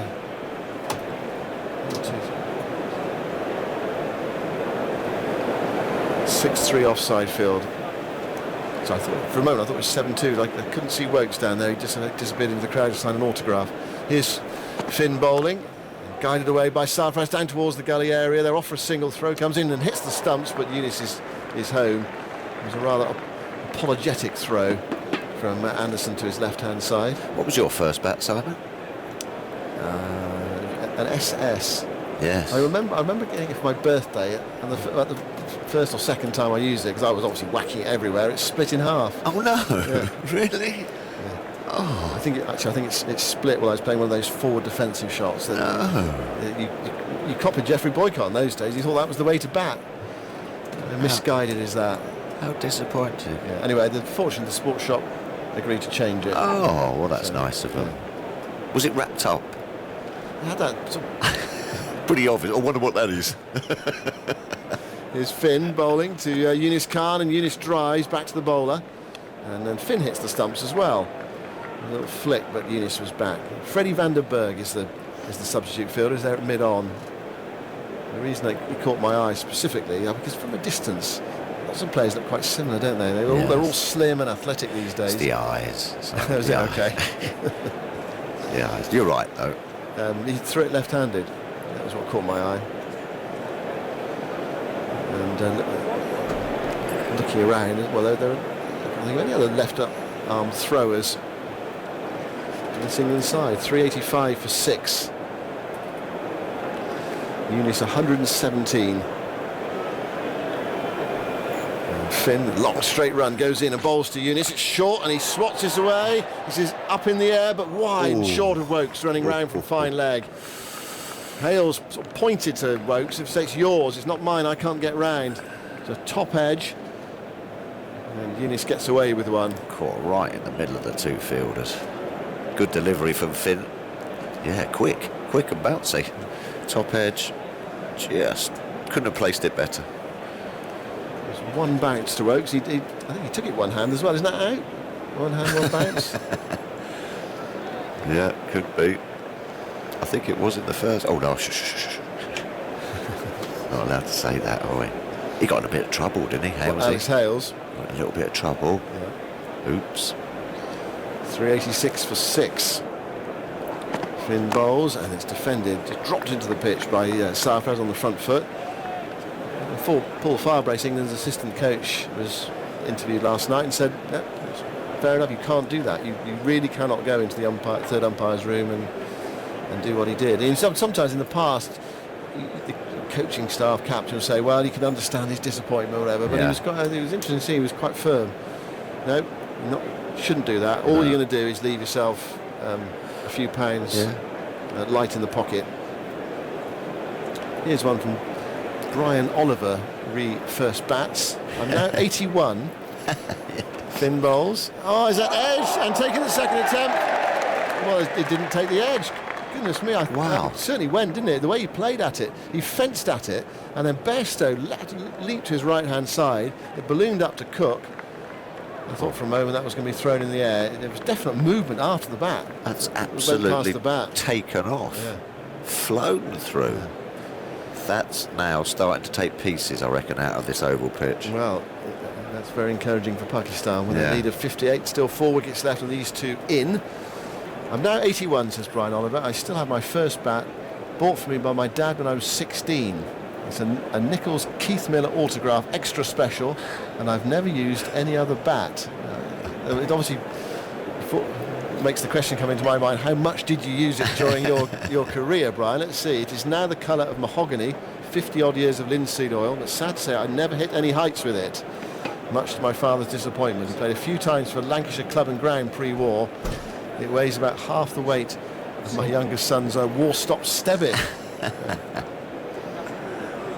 Well, that's pretty good to have one bat throughout your whole career. How much do you use it, Brian? Though, let us know. Here's Woakes bowling full. It's driven down the ground. It's a fine shot. Just to the onside of the stumps. It's running up towards the boundary. It will be 4. Beautiful straight drive from Yunus Khan. Yeah, back and across, punched it straight back past Woakes. Lovely shot. You don't need to linseed oil them these days. No, straight out the wrapper. It's funny how everyone remembers your first bat, isn't it? It's probably like your first kiss, you know. Stays with you. And now we're getting on to interesting territory. Well, no. Yes. You've done first bats, you want to do first kisses, do you? No, but... Producer looking a bit nervous behind me. 390 for 6. Woakes bowls down the leg side. And that's an attempted turn away by Yunus Khan. It misses. But how you say that? I remember exactly when and where it happened. It's a moment in your life, isn't it? Oh, my first bat. Oh, I thought you meant first kiss. Oh, right. Okay. Simon Duncton. My first bat was a Peter May Surridge. I went on a Saturday morning to Russell Hillsden Sports Shop in Chichester, where I met my great hero Peter May, who looked at my stance and then chose a bat for me, which I paid the princely sum of 90 shillings for. 90 shillings. Woakes bowls, it's played defensively into the offside, and there's no run. So he was fitted for it by Peter May. Yeah, bespoke. It was probably the most expensive one, but I was so wide-eyed, he could have sold me anything. The crowning glory was that he signed it. I played with it for 10 years or so with the autograph carefully sellotaped over, and it finally split asunder. Yeah. Just as well Geoffrey Boycott didn't have a sports shop, because he would have sold you a stick of rhubarb. Yeah, or his old... 90 shillings, please, lad. Yeah. Well, no, you'd ask more than that, wouldn't they? Double. It's Geoffrey Boycott. More than that. Woakes bowls outside the off stump, driven away. Straight to cover. Well, saying that, Mike Smith, I went to his shop in Enfield Town when I was very young to get a bat as well. He used to open a batting for Middlesex in England. Yeah. Ed's coming in now. He's probably only needed one bat during his career because everything went off the middle. And they don't split if you hit it in the middle every time. I reckon Ed would have sent his staff out to buy him one. That's a serious sledge, that is tough, isn't it? You can come and answer you after 2 balls from Woakes from the Vauxhall end. 390 for 6. The lead's 62. Woakes bowls, defended off the back foot by Yunus Khan into the offside. It's picked up by Woakes, no run. Yes, I'd like a 2-8 or a 2-9, please. Slightly lower middle. Thanks very much. Imagine if you, Imagine if you come back with a 2-10 though, or a 2-7. Yes. Imagine if you got it wrong. Oh. Make sure the scales were right as well. Lashings. You would have been in trouble. Last ball of the over from Woakes. 390 for 6. And then he goes to bowl to Yunus. Ooh. And Yunus gets down in time on that and plays it into the onside, then sets off the single that's not there. Woakes is after it and picks it up, and there's no run. End of the over. 390 for 6 then. The lead is 62. I've never seen Ed pick up the headphones with such alacrity. He's ready to come back at Tuffers. He's had a few moments to think of the sledge back. Thanks, Simon. Well, the first thing is just tactically, you failed to learn Tuffers. Afternoon, everyone, from the master, Jonathan Agnew, who always gets in a sledge when someone's out of the room, not when they're about to come on the radio with you, Tuffers. That's not a sledge. Ridiculous. I do remember my first bat. It was an SS size 3. And it was a beauty. It was really springy. It was a beautiful bat. And I also remember my second bat. We used to get a bat if you got 100. I remember I got 100 when I was 9, and then the first thing I was thinking about at school, was what's the bat going to be? Finn in now, bowls to Sarfraz, who whips it beautifully to deep backward square and picks up a single. Who gave you the bat? The school, I think. School gave you a brand new bat. If you got 100, it was only cheap. But I was straight in there with my requests. Yeah. Oh, nice. You would have had a few. I do remember also I had my eyes set on a particular bat in the sports shop, and I've been begging my dad for about 5 months. Yeah. He did this incredibly cruel thing where he took my existing bat in, which was absolutely fine, and put it, even though one was a 5 and one was a 6, so I could notionally say I need a new bat, bigger size, getting taller. Put them side by side, and there was absolutely no difference between the 5 and the 6. So it was dashed, my plan. Finn in now, and Younes takes an easy single off his hip. He's actually hustling hard as though he thinks he can get back for 2, and he can. Hales is the fielder and throws hard, and luckily Vince was backing up as Bairstow had also joined the pursuit. So that was the end of that. There's nothing, you're right though, Tuffers, that very few things for a cricket fan as evocative as the smell of linseed oil, which has gone out of the game, and now everything's just in that plastic wrapper, and it actually smells of that sort of plasticky sealed smell rather than the rich old linseed oil. Yeah. Like opening a coffee pot, isn't it, or something, one of those new coffees. Yeah. Is it the same for bowlers, Tuffers, with a cricket ball? Does that have the same emotional grip on you? Finn's in now and bowls to Younes Khan, who plays the best shot he's played this morning session. A controlled straight drive all the way up towards the dressing room along the ground, straight mid-off. Beautiful shot. Younes is finding his rhythm, and England are struggling. Yeah, they are struggling here. 228 Younes, 397 for 6 Pakistan. No. Like a lacquer, I suppose. It's not the same for a spin bowler, is it? Because you never really like a ball when it's new. A nice dukey's nice.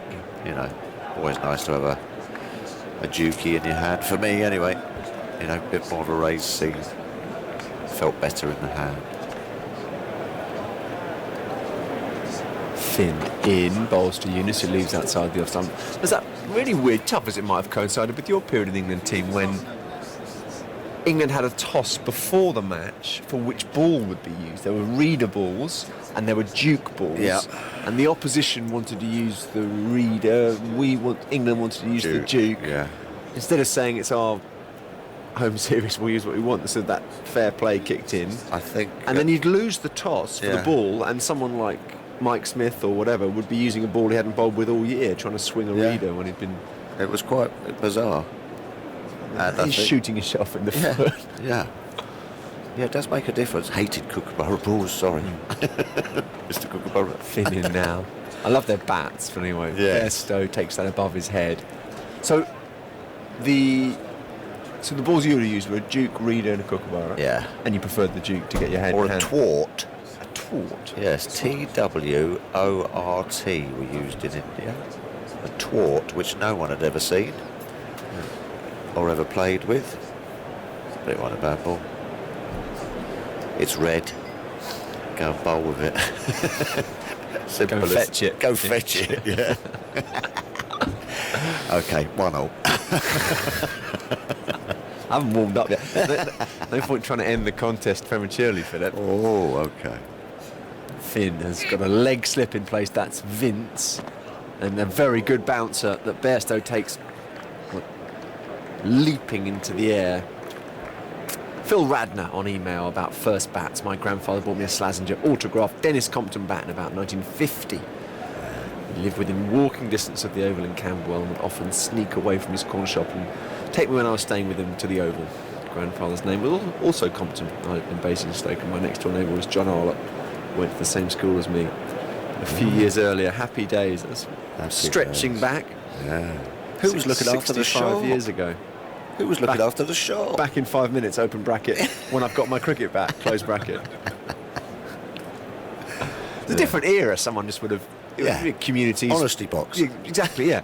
Just leave a few shillings in there if you want a tennis ball or whatever. Yeah. Come back nowadays, nothing left.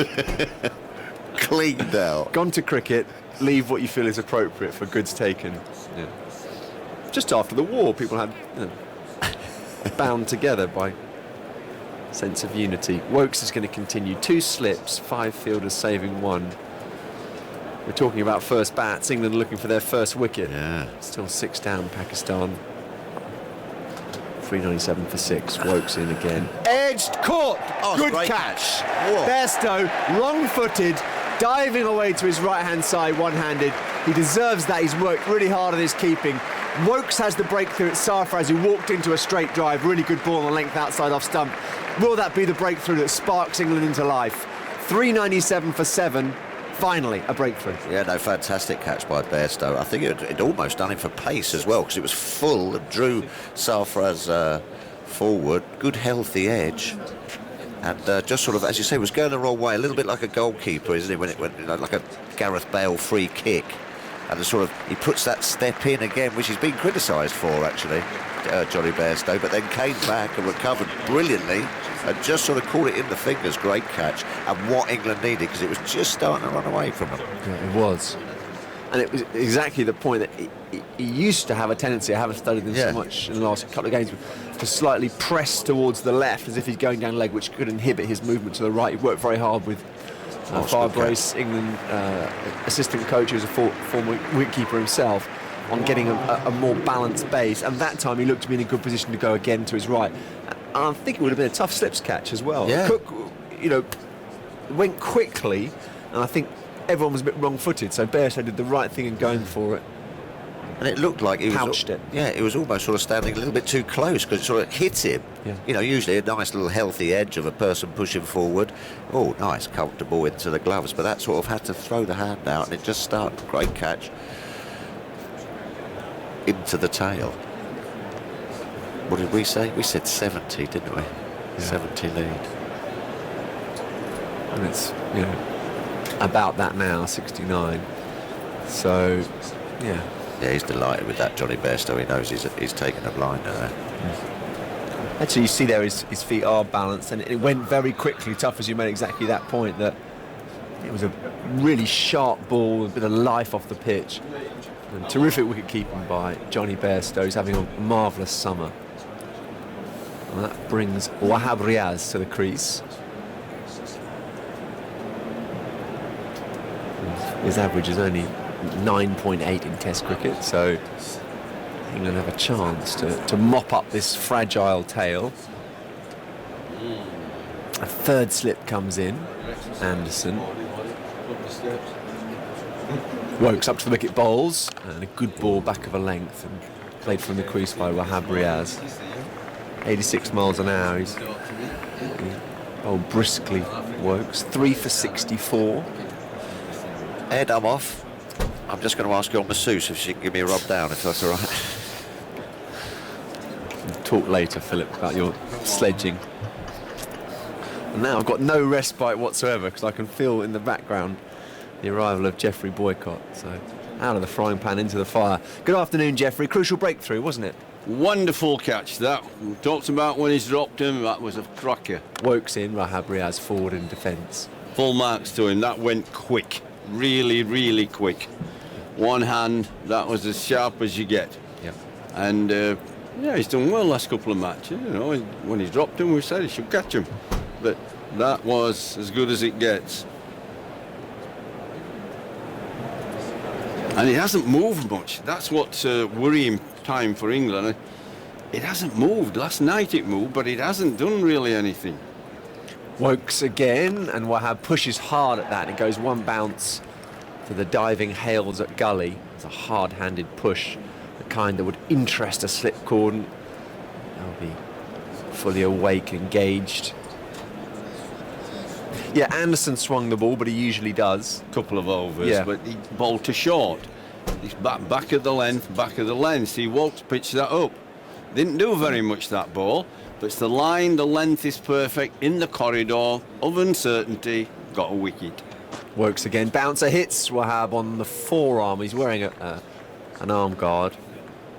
And now practices his leave shot enough tail ends. I think they're slightly random things they practice between balls. I always think tail enders look good for a couple of overs. You called it at Edgbaston in the second innings, the fragility of the lower order of Pakistan. Can England? You've got to get them out. Finish this off and get to work at chipping away the deficit. Yeah, 69's are manageable. 80's manageable, gets above that.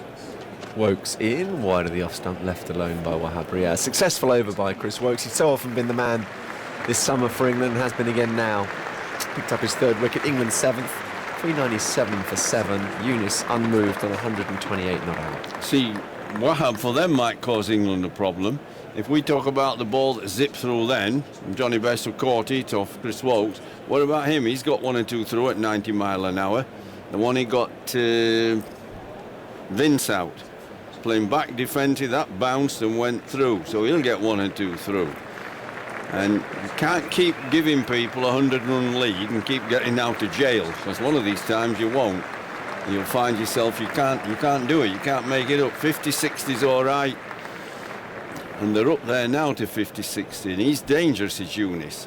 He's got 4 doubles and a treble, so he's not somebody who just likes to poke around for 100 and get out. He does like batting. 32 Test match hundreds, level with Steve Waugh. The evidence bears that out. He came to Yorkshire, he got a double at Scarborough, I remember it. Finn starts a new over. In now, Younis back and across.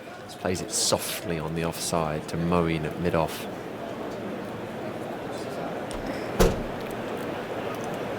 What's par, Jeffrey, on this pitch? Is it more like 450? Is that... It depends how you play. If England play like Old Trafford, after losing at Lord's, they came out and played carefully, sensibly. You know, didn't play any rash shots, made the bowlers bowl them out. Because Joe Root keeps saying 100 singles. Ball hardly missed his bat, just played in the V. Finn again, and Younis nearly plays on, does he? He's watching with his foot, spun backwards. And Bairstow, with good humour, elbows Younis out the way and picks it up. If they come and play shots all over the place like Joe did, I was forecasting, he came out and he's looking good, he's feeling confident, and it sucks you into playing lots of shots, and it's a sort of pitch where the ball comes on and you feel great. Oh, and then I've nicked one. It depends what sort of way they play. They play sensibly. I don't say defensively, but with common sense, then you can make 400. Finn in again, and Younis flicks this straight, broad tumbles at mid-on. Finn holds his hand up as though he feels there was a sniff of an LBW there. I mean, they made 320 nearly, with 3 of them giving the wickets away. There's Joe Root, there was Hales, who did it at mid-wicket, the captain, pulling one far too wide and got an underside edge, and you know, you got to play the percentage shots is the word I really want, which is play shots but percentage. Finn in again. Younis cuts, not timed at all, bounces down and then up to Root at second slip. I suppose you don't think that? Yeah, I absolutely do. I suppose the implication of my question is when you're trying to assess the situation of a game, you're trying to work out what's normal in terms of an innings score. So, for example, at Edgbaston, by the time the game progressed second and third innings, it was clear that England had batted badly on that first day, and you know, 297 all out was a poor performance. Here, it's looking a bit the same, where 328 looks under par. Oh, it is. If England bat properly, you'd expect they could set up a really good contest here. But they have to bat properly. I said this is the defining day for me, that by the end of the day, we'll know who's winning the Test match. Yeah, Finn in now, Younis again up on his toes. Plays a bit better. It's a bit of a scratchy over for a man on 128 not out. See, they may get to a situation, England, where they've been winning. They've won quite a number of series, haven't they? Gone to South Africa and won that, was very good. Where they feel a bit overconfident and feel they can get out of jail on anything, and you're going to come a cropper. Every time you think you've cracked it this game, or any game, any time you think, oh, it's easy this week, we'll still get 400, you're going to lose. Yep.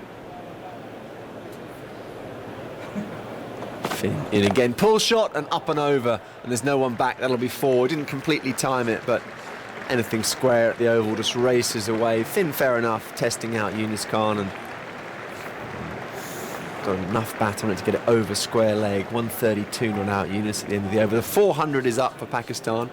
401 for 7. Andrew will jump in with the details in a second.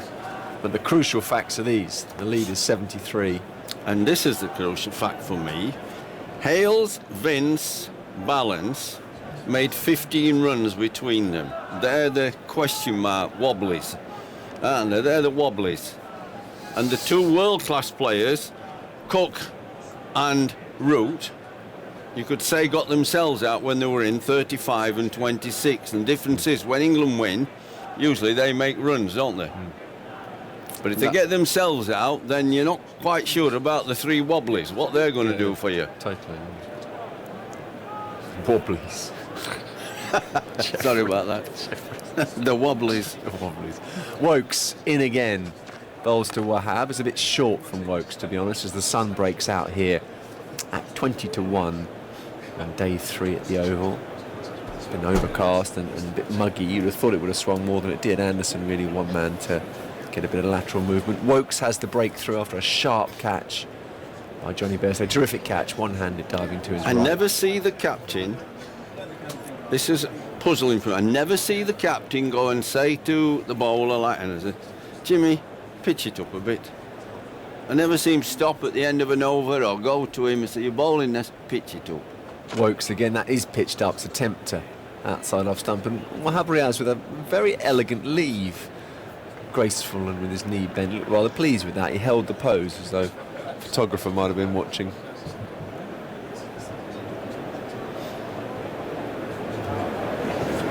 England have 20 minutes to make further inroads. And the game is on, let me tell you today. These people who pay today, the game is on. By the time you go home tonight, you'll have a pretty good idea who's got the best chance of winning. Wokes again, once more, a little bit back of a length. Wahab Riaz, he seems to be enjoying his batting today. Once more, extravagantly holds the pose. This time he played a shot out towards gully.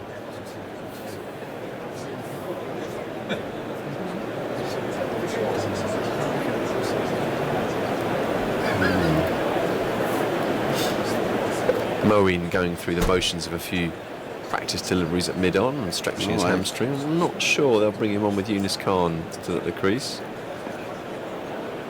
I suppose you could try and buy a wicket, don't know, risky. Wokes again, bouncer, Wahab Riaz. Ducks and then plays a lightning on drive as though it would have been interesting shots on that ball. I used to see our tail enders in the late 70s, 80s when those 4 West Indian quicks were bowling. They used to be with a tin hat on and and a chest pad like India Rubber Men, and in front of the mirror they were playing and they were ducking and weaving. They played more shots than I did out in the middle and in front of the mirror. When they got out there they were terrified. Tuffers told a funny story earlier as Wokes is in now. Full ball, Wahab drives nicely but straight to board at mid-off where he Tuffers, he was terrified. He was 12th man in West Indies. They showed some footage of Curtly Ambrose is here at the ground today.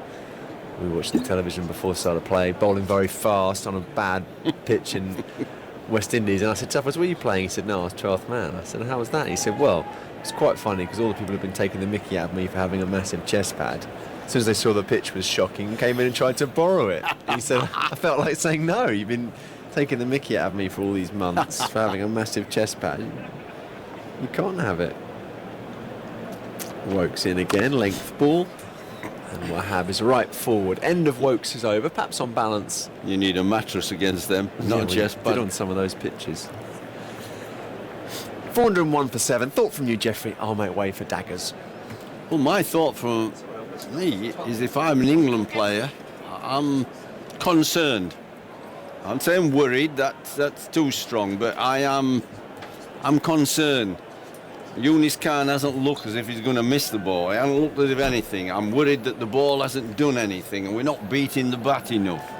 I've seen Riaz come in and we think their tail enders are not very clever and he hasn't missed one. And I'm looking at the score and I'm thinking, crikey, 73 ahead.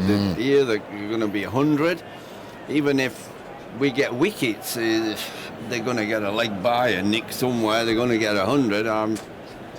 Yeah, we got a serious fight on our hands to win the game. Well, it's Finn who continues from the pavilion end, charging towards us. He bowls back of a length and onto his toes is Yunus, 132 not out, playing it out into the offside. And it also seems, with the amount of grief that the Pakistan tail have had for their lack of capability with the bat, the way that Riaz has come out and played, it's almost that they've had a talking to, because Wahab can hold about. He can hang around. He can play some shots. Well, you've got to hang around with Younis, 130 odd and are out, is he? But there seems to be a more focused mentality from the way that Wahab has approached his first couple of overs or so, which is, as you say, concerning. Well, England do it. Look, they've got 7 people on the boundary now, spread out a bit. Giving them the one if he wants it, as Khan just guides this past slip down towards third man. They'll think about the second, but swiftly round Gary Balance fields, and the single is taken. 402 for 7. The lead is 74, and it brings Wahab back on strike. So from that point of view, England will be pleased that they do get Finn at Wahab for a couple of deliveries, 4 deliveries at least. Now a conversation between Younis and Wahab. Fairly lengthy one as well, as the field changes round, becomes understandably more attacking for Pakistan left arm quick. 402 for 7, but I'm with you, Geoffrey, as the sun comes out here at the Oval from behind a cloud, that England will be concerned, and the longer that Finn and Broad pound away from that pavilion end, the more rough that will be created for Yasir Shah. 3 slips and a gully as Finn comes in, and Wahab tickles this nicely down towards fine leg. Single taken, and Chris Wokes is in swiftly to do the fielding. 403 for 7. I'm more concerned about their seamers. I'm not concerned about 1 or 2 have taken Shah. off, haven't they, today? I'm concerned that Wahab can bowl 90 mile an hour. He seems to have a very loose arm action, and he's got 1 or 2 to go through. I'm remembering the ball he got Vince out with. He bowled some really good deliveries. It was a snorter, wasn't it? Yeah, you get 1 or 2 of them, and you see, if they get 100 lead, what are England going to be? If they're back well, they're only going to be 230 by tonight. That's only 130-40 on. Finn to Younis, and a big appeal for LBW, huge appeal for LBW, and it's given! And I wonder if Younis is going to review this. It looked a touch high to me, and he's asking about height, and immediately he's reviewing it. But England have the breakthrough. Younis has gone. Pakistan 403 for 8. Nothing wrong with the line, but it looks a little high to me on first glance. Well, England have got our hope, and England supporters, that it's at least nicking the top of the bail, because the umpire's actually giving him out. Fair delivery. So you're hoping that it's not going over, it's hitting it. If it's just touching it a bit, they'll get the decision. But I agree with you, he's a tall man. And Younis, there might be a touch of inside edge. To be no bat involved. Can I get leg side hot spot, But please? that was Joel Wilson saying that he doesn't think. But we're just going to take a look now, and rock and roll that hot spot for me. One of my favourite phrases in modern cricket. No that rock and mark roll. on the bat from hot spot. May I go to RTS, please, Mark? And so we're going to have a look at whether it's touching. No, there's no bat involved. Is it touching the stones? Right, there's nothing on RTS. Mark, I'm happy to go to He's on his ball tracker when you're toes, ready, please. leaping as he plays the ball. The original decision out. Ball pitching outside off, impact in line, and missing the wickets, Bruce. Yeah, missing the it didn't look wickets. right to me, and it's missing the wickets, Can you and put Bruce back on Younis, screen, and it's please? missing by a good couple of Bruce, I'd inches like or you to so. reverse your decision. You're on screen now. And it's a good review from Younis Khan and Pakistan, and so rather than 403 for 8, they're 403 for 7. Younis remains on 133, but it just didn't look right to me. I thought Younis left it well. That's what I've done the ball. I left it well, didn't I? I just knew it were going over the top. That game going. Well, of course, the celebration for England when the removal of Younis at first, but now the shoulders slump that little bit more, and they've got to try and get him out again. Well, you see, the whole morning has not gone England's way. It's gone Pakistan, doesn't it? Whenever I saw one go from gully ways, from Safras, it went wide of gully. You know, when Younis hooked a bouncer, he didn't get it right. It looked in the air, it went straight between the fine leg and the deep square. It was nowhere near a catch. It's not gone England's way. This is how I look at the picture, and it's not moving. Runs have been coming quite easily. How many have they scored this morning, Andrew? It's just not 63, going. 63, isn't it? Led by 12, 63 runs. You thought yesterday evening when it moved around, but nothing this morning hardly. First couple of overs, but after then it's been gun barrels straight.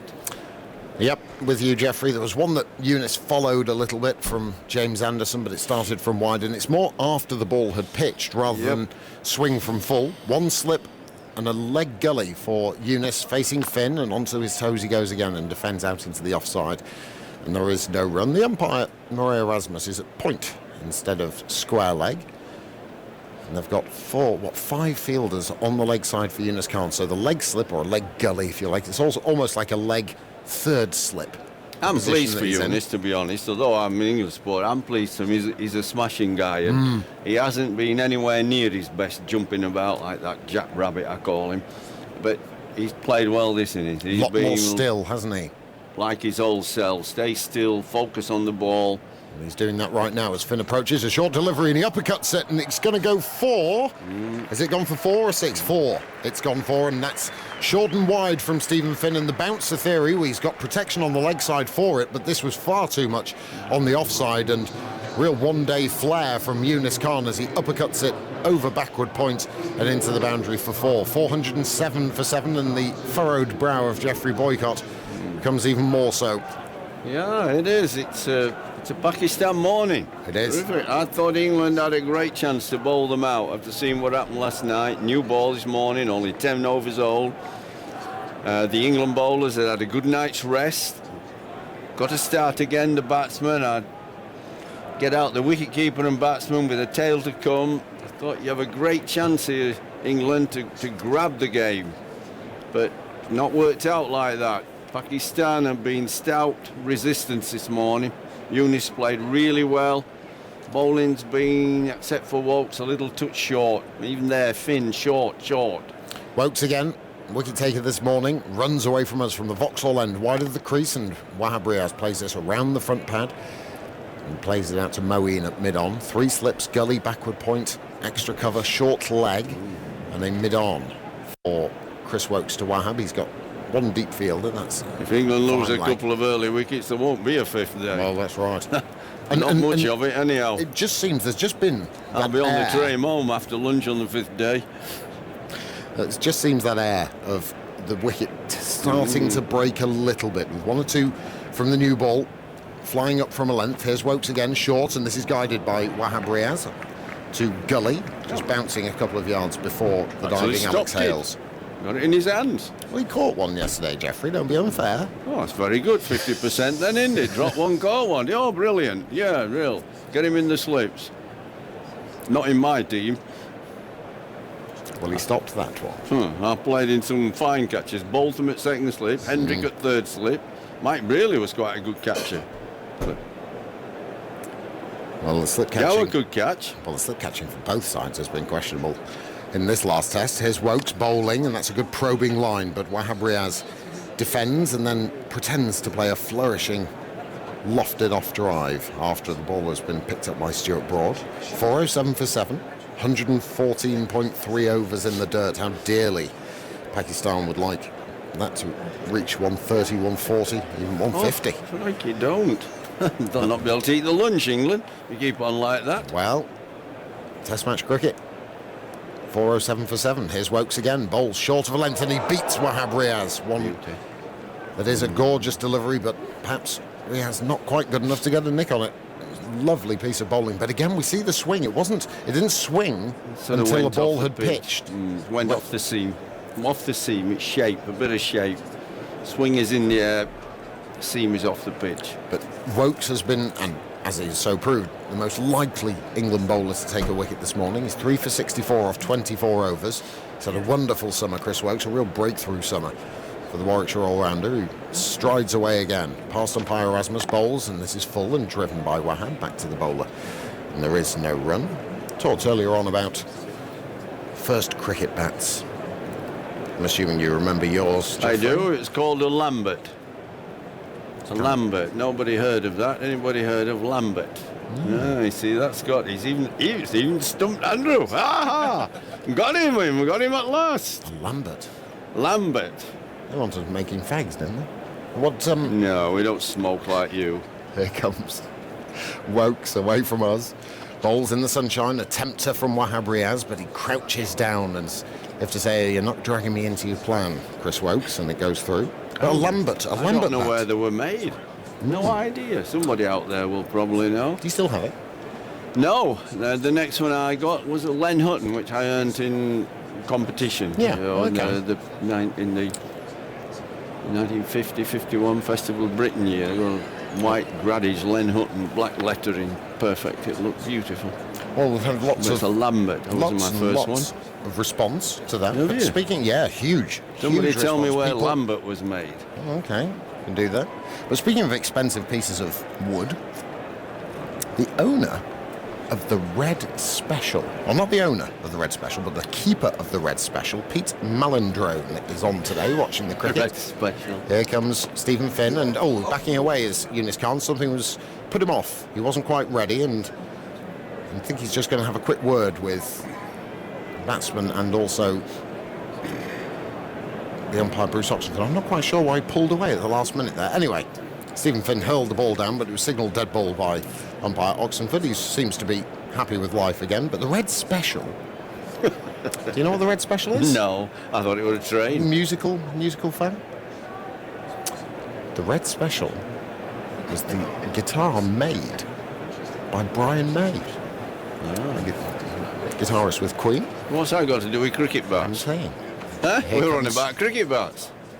Eunice Khan punching away through the offside for just a single, 408 for 7. But he's Are on you here all right today. this morning? He's on here Are you today. all right this Pete morning? Malindrone, perfectly well, Jeffrey. Why are Just we going nice on to to a mention, guitar? because it's a piece of wood, as is. What? And it was made from a fireplace, the Red Special. So he's on today, the keeper. I don't know if Brian May is here today. He loves his cricket. Does Brian May? He's been on Test Match Special before. Is he on today or something? No. Well, that's I'm a just lot saying. of useless information, that, in the middle of a cricket match at the Oval. Just. What was that about a Lambert think- cricket bat? Oh. Well, you've just got to throw it out there like you have, Jeffrey. If anyone has, Listen, they'll let us. They'll let us know. I could have probably played your bowling with a Red Special guitar. Could have played it with a matchstick, my bowling. Here comes Finn in the sunshine, bowls, and that's defended again carefully by Wahab Riaz. Just out into the offside, and there is no run. I can't tell you. This 408 is for 7. This is concern. They don't look as if they're going to get out. I'm with you. With you, this is England not lose good. 2 early wickets, they're in trouble. And that's what happens. You get a lead, and then you try and strike early, and then it's uphill for the batting side. And what's this now? The ball 35 overs old, the second new ball. Our guest at lunchtime is in the back of the box, Adrian Edmondson. As Finn bowls, that's left alone by Wahab, just dropping the hands, going through to the keeper. Johnny Bairstow, very much looking forward to hearing his tales, along with Simon Mann. Part of the young ones, and Bottom, and Footlights, etc. Very, very funny man. He's our guest on Test Match Special after around about 4 minutes' time or so as the lunch approaches here at the Oval. The blue Cricket United flag fluttering prettily on the top of the pavilion. Pakistan and St George flags flanking either side. Here comes Finn, and this is just nudged to Wahab Riaz, and he accentuates every shot as if to say, I'm here to stay. I'm not going to give my wicket away. No, he isn't. He's got the bit between his teeth today. Somebody's spoken to him and said, look, Lords was a sickener for England, and the last Test match probably was for them, for Pakistan, and they've got the bit between the teeth more. It's a lovely buzz around on a Saturday over Test match, the last of the summer. Here's Finn, left alone, just cutting away from Wahab Riaz. Through to Johnny Bairstow it goes. Peter Yates has got in touch with us. Jeffrey? Yes? He says, Lambert bats were made in Nelson, in Lancashire. In Lancashire, the Lancashire bat, did I? Lancashire bat. Oh, he's loved sending that, hasn't he? What's his name again? Peter Yates, I think it was. Oh, you naughty boy, Pete, you've enjoyed that. Yes. Started my career with a Lancashire bat. Well, you can thank Lancashire for the career that you had, Jeffrey. Yes, thank you very much. Their committee have always treated me fantastically. Here's Finn bowling, and that's just nipping back to Wahab, but he gets his foot outside the line and he goes through to Bairstow, and there is no run. So another over completed. Wahab remains. Yunus 138 not out, and Pakistan 408 for 7. Better than the Yorkshire committee, I might say, in my career. And over the road at Old Trafford football, I go there, they treat me fantastic. So Old Trafford cricket, Old Trafford football, have always treated me fantastic. They have. The committee at Lancashire was fantastic. You know, one time we didn't have a match at Yorkshire, playing for England. Was it 80 when the West Indies? There was no championship match. I couldn't find any practice because as a batsman you need bowlers to bowl you. I ring up Lancashire and Jackie Bond, their captain, told me to come over, so drive all over the Pennines, an hour and a half. When I get there, he gives me their best 2 bowlers, Ken Shuttleworth, Peter Lever, to bowl at me in the middle. 3/4 an hour. I had the best practice ever. Really? And that's a Yorkshireman going over to Lancashire. We had no ground staff. We didn't. Would Yorkshire have reciprocated? No, would they? Hell, they didn't know how to do it. Lancashire were fantastic to me. I remember that, Jackie Bond. I'll never forget that. What a thing it was. Here's Moeen Ali into the attack then, and his first delivery is nudged to Gary Balance at short leg. Yunus Khan, there is no run. These 2 guys, remember, when Yorkshire Lancashire played, were trying to get me out, and did at times. And so they're giving me practice for England. He was fantastic, Jackie Bond. I remember him all. Bowls, and this is punch back to the bowler firmly. So Andrew Dawson has got great memories of Lancashire committee. There's a Lambert on eBay at the moment, and it's reached £108. Don't let him tell you it's mine. Here comes. I don't know where it's gone. Moeen Ali, and it's driven for 4. That's a glorious shot from Yunus Khan. Just a bit of drift away from the right-hander, thrown out wide to try and tempt Yunus. And he obliges by smashing it through the offside for another boundary. 412 for 7. Got to be wary. I'm told he's made 4 doubles and a treble. He's not a guy who just gives it away when he's got 100. He's made doubles in first class as well. Moeen slipping a short leg in place. A lot straighter this time. Turned wristily again by Yunus to short leg, and there is no run. 412 for 7. That lead stretching now. 84 runs. He made 200 for Yorkshire at Scarborough. Andrew. Is Moeen sweeping firmly and wristily, and he might have enough pace to go for 4. He does.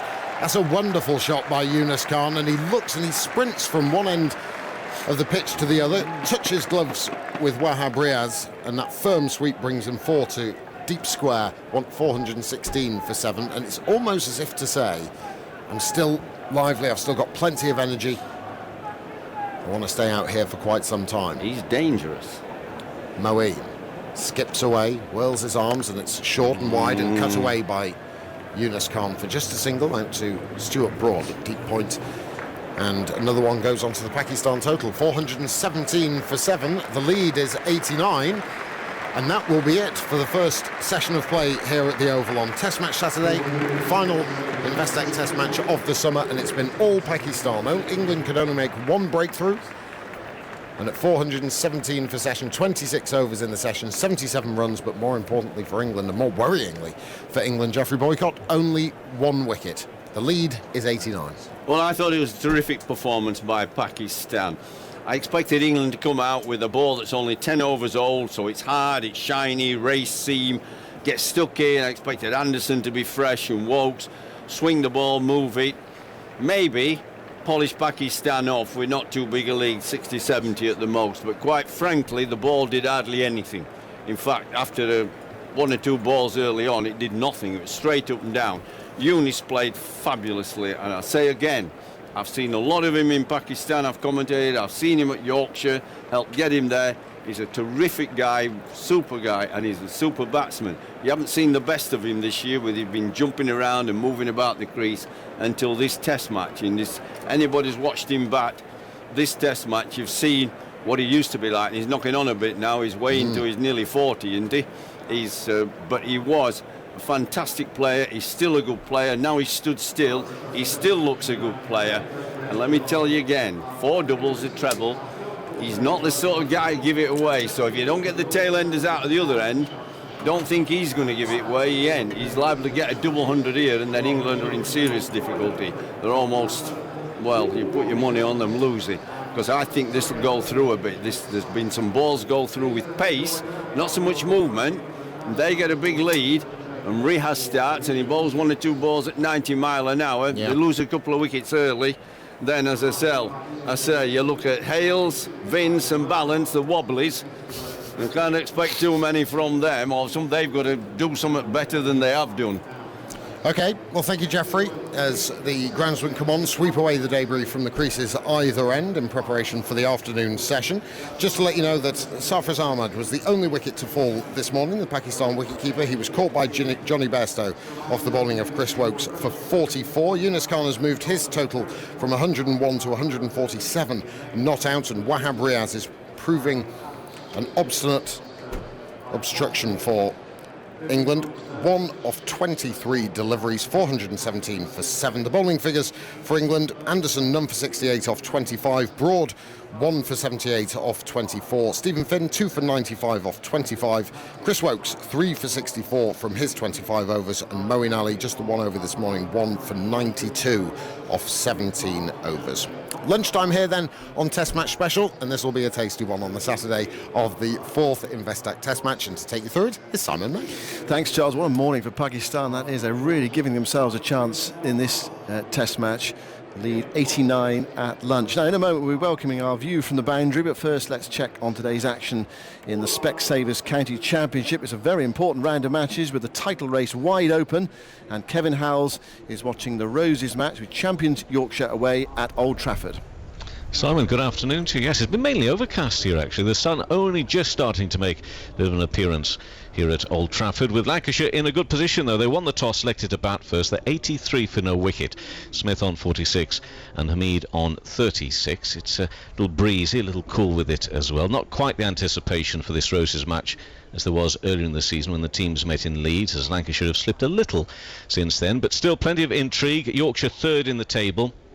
They're chasing a possible treble, also of course that possible hat-trick of championship titles as well. They're 14 points behind the leaders Middlesex with the game in hand. Lancashire 6, just 9 points further adrift, so by no means are they out of the title race. Seen some tight bowling this morning, very little in it for the seamers. Adil Rashid introduced very early on.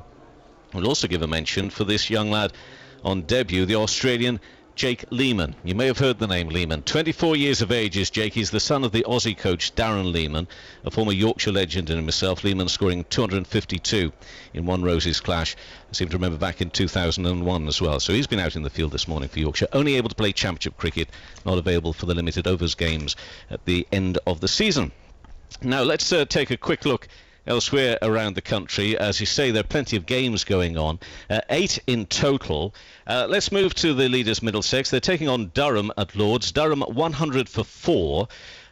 Pretty chaotic 3 overs there at one stage, where Durham was 74 for no wicket, and they lost 4 wickets without scoring. There was a run out. Also, James Franklin picked up a couple of wickets. His first 3 overs, all maidens, including a couple of wickets. The latest I got for his figures from 6 overs, 2 for 4, including 5 maidens there as well. But they've recovered a little of Durham. They're now 100 for 4 in that game. They won the toss, elected to bat first. 2 other games in Division 1. The bottom 2 meeting at Nottingham, where Hampshire 103 for 4 against Nottinghamshire. Hampshire winning the toss and electing to bat first. A couple of wickets going down just ahead of lunch there. Surrey 63 for 1 in the game against Warwickshire. That one at Edgbaston. Surrey win the toss, electing to bat first.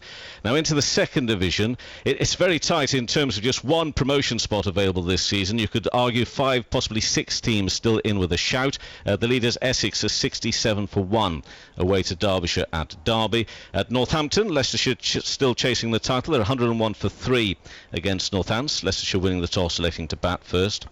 But the wickets seem to have fallen elsewhere in the country. At New Road, Worcestershire still in with a shout of the title. They're 70 for 5.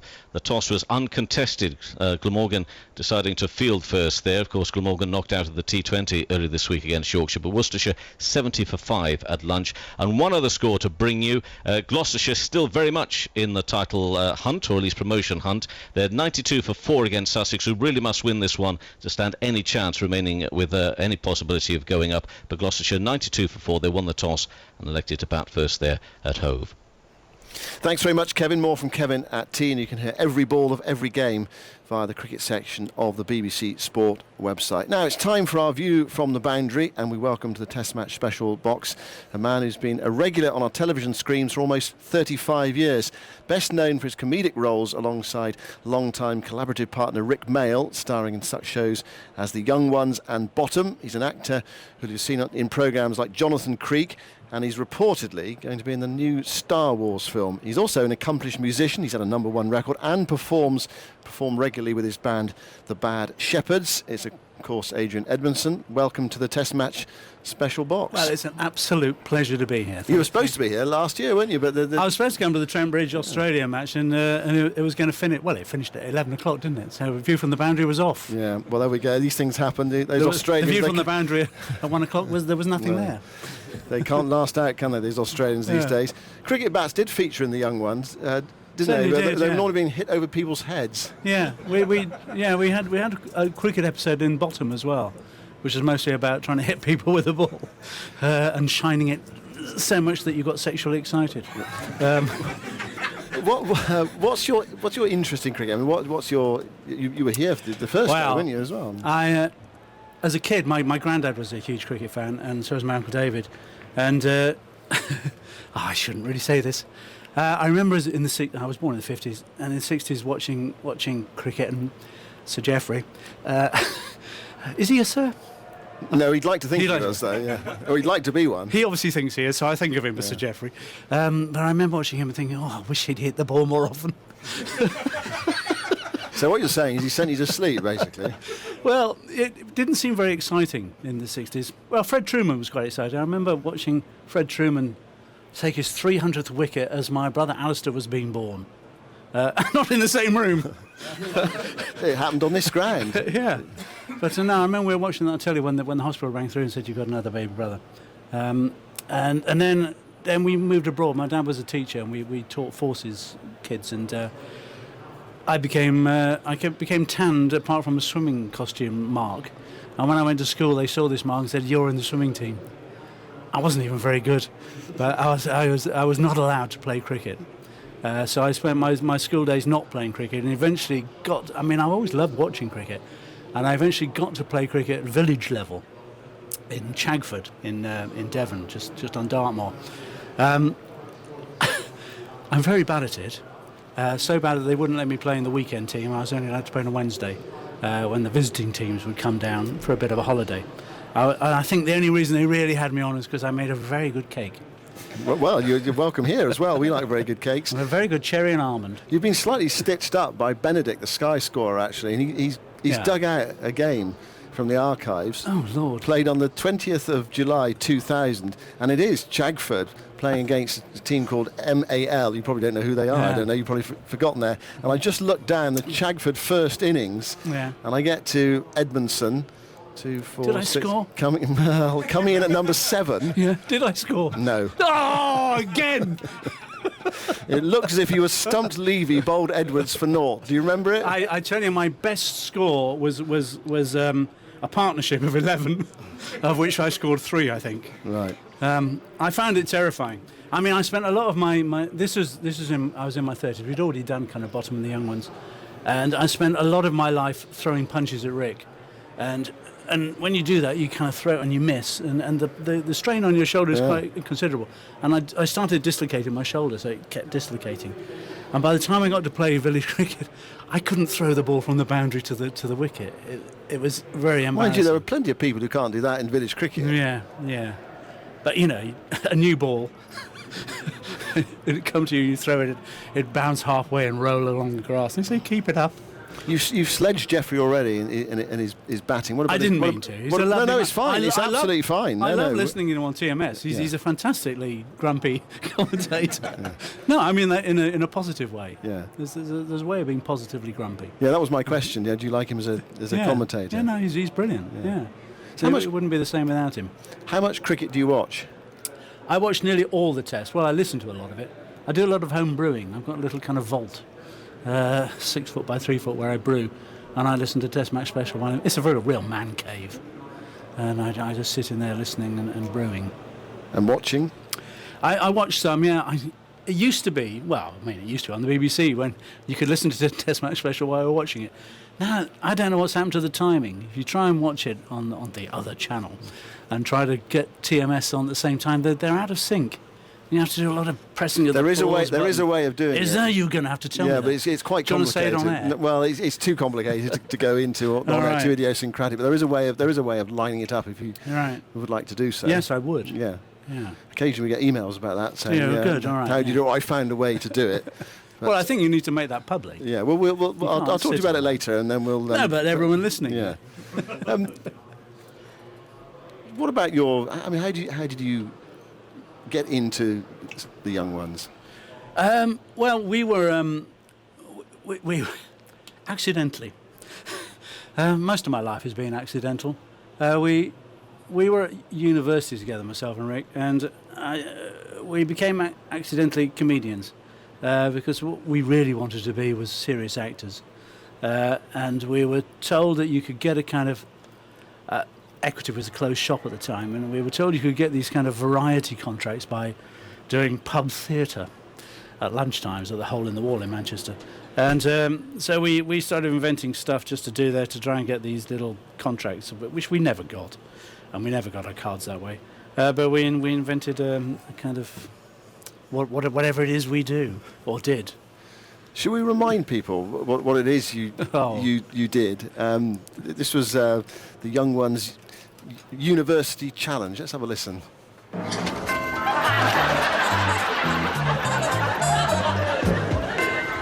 Hello and welcome to another edition of University Challenge. This week the teams represent Footlights College, Oxbridge.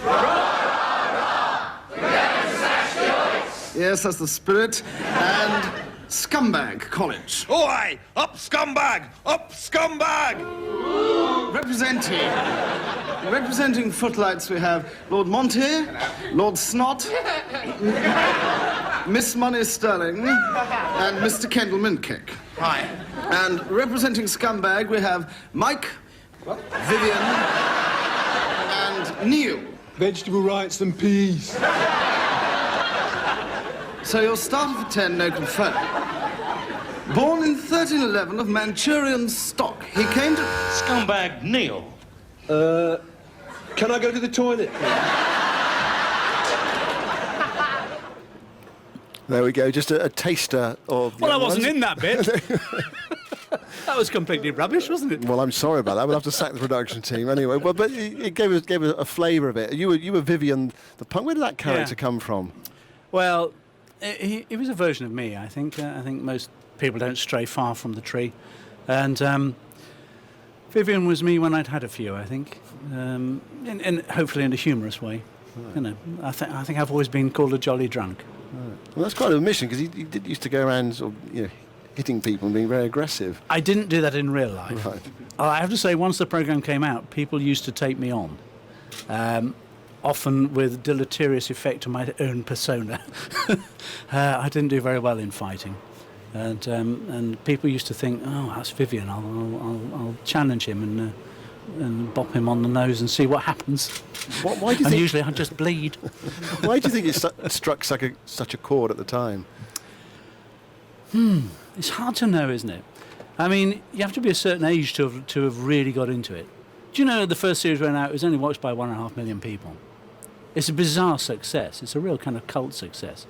It never really got the numbers. I think even when the second series went out, it went up to about 3 million people watched it live on television. And this is a day before, well, the very start of video. So it wasn't a particularly successful show, which is odd, isn't it? Yeah, it is. Because a lot of people, it's like, the first Glastonbury, everyone claims to have been there. But they weren't. And it was really a kind of playground success. You look like someone who might have been listening to it whilst you were at school. About that sort of time. Yeah. And it caught on because I think it was the first one that was determinedly about 4 characters who we thought you shouldn't like, whereas most sitcom was a bit sickly sweet and kind of Terry and June, which is a lovely show. Yeah. Oh, you're drawing me in to say horrible things about people. Who wrote it then? How did it get written? Did it sort of get made up as you went along, or was it very specifically written? We were extraordinarily fortunate. We had this place called the Comic Strip Club, where myself and Rick were a double act, and Peter and Nigel were another one, and Alexi and the girls as we used to call them, French and Saunders, and because we were kind of young and hip and different. And Channel 4 was being born that year. They commissioned a series, the comic strip series, And a very kind of thrusting producer at the BBC, Paul Jackson, God bless him, said to the high-ups of the BBC, you're going to miss out on a whole swathe of kind of comedy if you don't give these people a show. They're going to go snapped up by Channel 4. So they gave us one as well. And we made a pilot of The Young Ones, written mostly by Rick and Ben Elton. And the executives looked at it and didn't understand it. That's what came back. And Ben had to write an essay. This is true. I wish I could see that essay. Someone must have it somewhere. He had to write an essay explaining why it was funny. I don't think you get that these days. Well, normally if you have to explain comedy, it doesn't work, does it? Yeah. Well, I think, the BBC was run by very old, traditional men at the time, and perhaps it kind of went over their heads. Did you enjoy doing it while you were doing it? We had an absolute blast. I can't remember a kind of more fun time, really, because we didn't really have any notion of what it was other than we were doing stupid jokes, which was the kind of thing we'd been trying to do for, when was that? We've been doing that for about 7 years, by the time we got to get it on telly. That style of comedy. And so just to kind of do it for real and have proper special effects. The special effects are amazing. We've always loved special effects, me and Rick, and we had a brilliant team there. This is in the day when you're going to get me started on the BBC. The BBC used to be so full of brilliant things. You used to have a whole department that you could call on for special effects. And they were so kind of enthusiastic, and they'd come up with anything. An exploding brick? Yes, you can have an exploding brick. And we just, anything you could think of, they would make. It was very physical comedy, wasn't it? I mean, did anything ever go wrong? I mean, you had to get everything, the sequences right the whole time. I mean, how many times did you have to run through each scene? Did you make messes of them from time to time? Well, I think in our kind of comedy live together, Rick and I have been to hospital about 8 times, but mostly flesh wounds. Right. And mostly actually when we've been doing it live, because when you do it on telly, you can cheat the angles and the punches don't have to be that close, but on a live stage you have to get closer, and we'd often end up with a kind of you can see from my eyebrows they're just a massive kind of scar tissue. Oh yeah, and the bridge of my nose, and the same with Rick, really, and they're vulnerable areas and they bleed profusely, and they scare people as well. We'd always it did happen regularly, and sometimes on purpose, and I remember the kind of shock on people's faces in the audience. Here's an audience. They've gone to watch 2 people beat, 7 bells out of each other. I can't think of any words that aren't swear words there, but you know what I mean. Yep. And yet when it happens for real, there's a small amount of blood, they used to get very quiet. And you'd have to say, look, it's all right. I recognise I'm bleeding, but it's just a small amount of pain. I'll try and get it mopped up in the interval. So they end up laughing at scenes they weren't supposed to laugh at. Then, if someone's got blood spilling out, they think, that just must be part of it. I think most of our routines, the whole of our lives, were people laughing at things they weren't supposed to laugh at. Very rarely did our material make it there. It was a question of trying to skirt around all the accidents. How sort of conscious of how well known or famous were you at the time? And we walk on the streets, people recognise you. Oh, there's Vivian. You said that people would come up to you and expect you to be Vivian. I've only been chased once, and I was chased by a horde because you were Vivian the Punk? Yes, that's what they shouted. It was some girls in Shaftesbury Avenue. This was after I was the page 7 hunk in The Sun. Say more? They used to have this feature on page 7, which was a hunk, and I was it once. Look at this face. Look at this body. You can imagine where they got that from. But anyway, I was walking in Shaftesbury Avenue, and I heard someone shout, "That's Vivian," and then a few started shouting it, and I got chased. And luckily, I knew the back streets of Soho, so I escaped. But I wouldn't want to be in one direction. It's not a fun feeling. You don't like being well known or recognised. It's not fun being chased. No. By people who you don't know quite what's going to happen if they catch you. Yeah. What do you think now when you look back on the young ones? I mean, you're in late 50s now, and it was very much a sort of a young person's thing. Do you sort of think, oh, a bit embarrassed by it, or that was just great? Oh, that was just great. No, I'm not embarrassed in the slightest. I think it was brilliant. You know, you're an old man, Simon. Thank you very much. We all realise as we get older that we were just all in our 20s, you know, still. We still have the same brains and the same kind of thoughts and the same kind of yearning for excitement. We're just stuck in these rubbish old bodies where people think we look like we're past it. And we're not, are we? No, you we're and not. Me, Absolutely, we're not. Fit, thrusting young men. It's very kind of you to draw me into, to your... drawn into the shell of an aged creek. Yeah. What did you do after the young ones then? That sort of ended, and were you able to move on to something completely different? What did we do after Bottom? Well, we did the young ones basically. No, after young. Yeah, sorry, I've got the wrong way around. We did Bottom after that. Yeah. I can't ever remember there being a plan. I meet young actors these days when I'm doing dramas, and they've all got it mapped out, and they kind of know where they should be and when they should be in LA. And we never had a thought of any of that. We just kind of mucked about, and sometimes people paid for it, and that seemed a really nice way to live your life. Yeah, it does. It does. A bit like you. A bit like you and Jeffrey. Oh, well, yeah. Let's focus on you. I think that's the best. Let's turn it back onto you. So you did that. I mean, when you look back, what was the most rewarding thing that you think you've done in your career? 'Cause you've done all sorts of things, and now you're into music, aren't you? Well, I'm generally excited about whatever I'm doing at the minute. So, because I think anyone who lives their life in the past is a bit of a dull person. So I'm aware that all that stuff is famous, and that's what people like to talk to me about, and I'm happy to talk about it. But I don't, apart from when people ask me about it, I don't think about it. I think about what I'm doing, now or recently. So I love doing War and Peace. War and Peace, I think, was the most fun I've ever had on a job, and I quite like that feeling. The feeling that. Why was that? It was just an extraordinary kind of experience. We went to Russia and we kind of filmed in the palaces where it was set. We filmed in the actual places, and beautiful kind of camaraderie between a sort of group of actors, and we kind of had a ball socially, and these are things I can't do with Rick anymore because he's dead. Yeah. So you kind of move on. You have to move on. Well, how do you reflect on that? Obviously, he was your working partner, your friend for many years, and 2 years ago he died. It's a complete pisser. And the thing I miss most is, we didn't actually work very much together in the last 10 years, and we did that on purpose because I wanted to do other stuff, and which is something he never understood, which is a bit sad, really.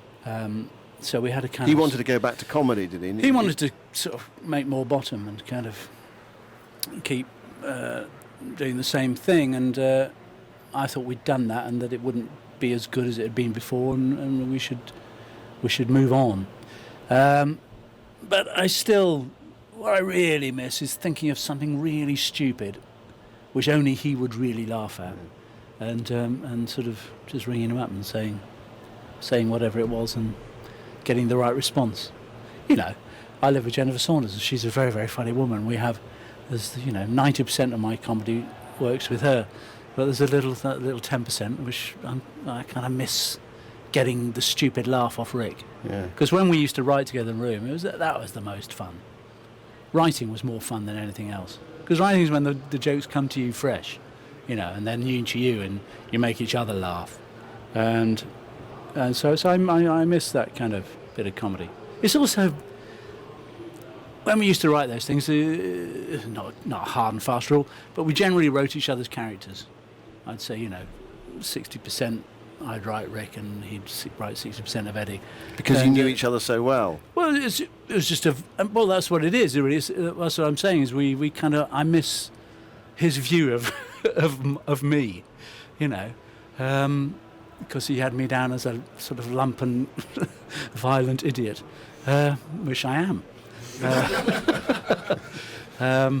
And it's a shame to kind of not have someone still commenting and kind of telling me that I'm that. Because I think that's basically what I really am, and all the rest is a veneer. Yeah.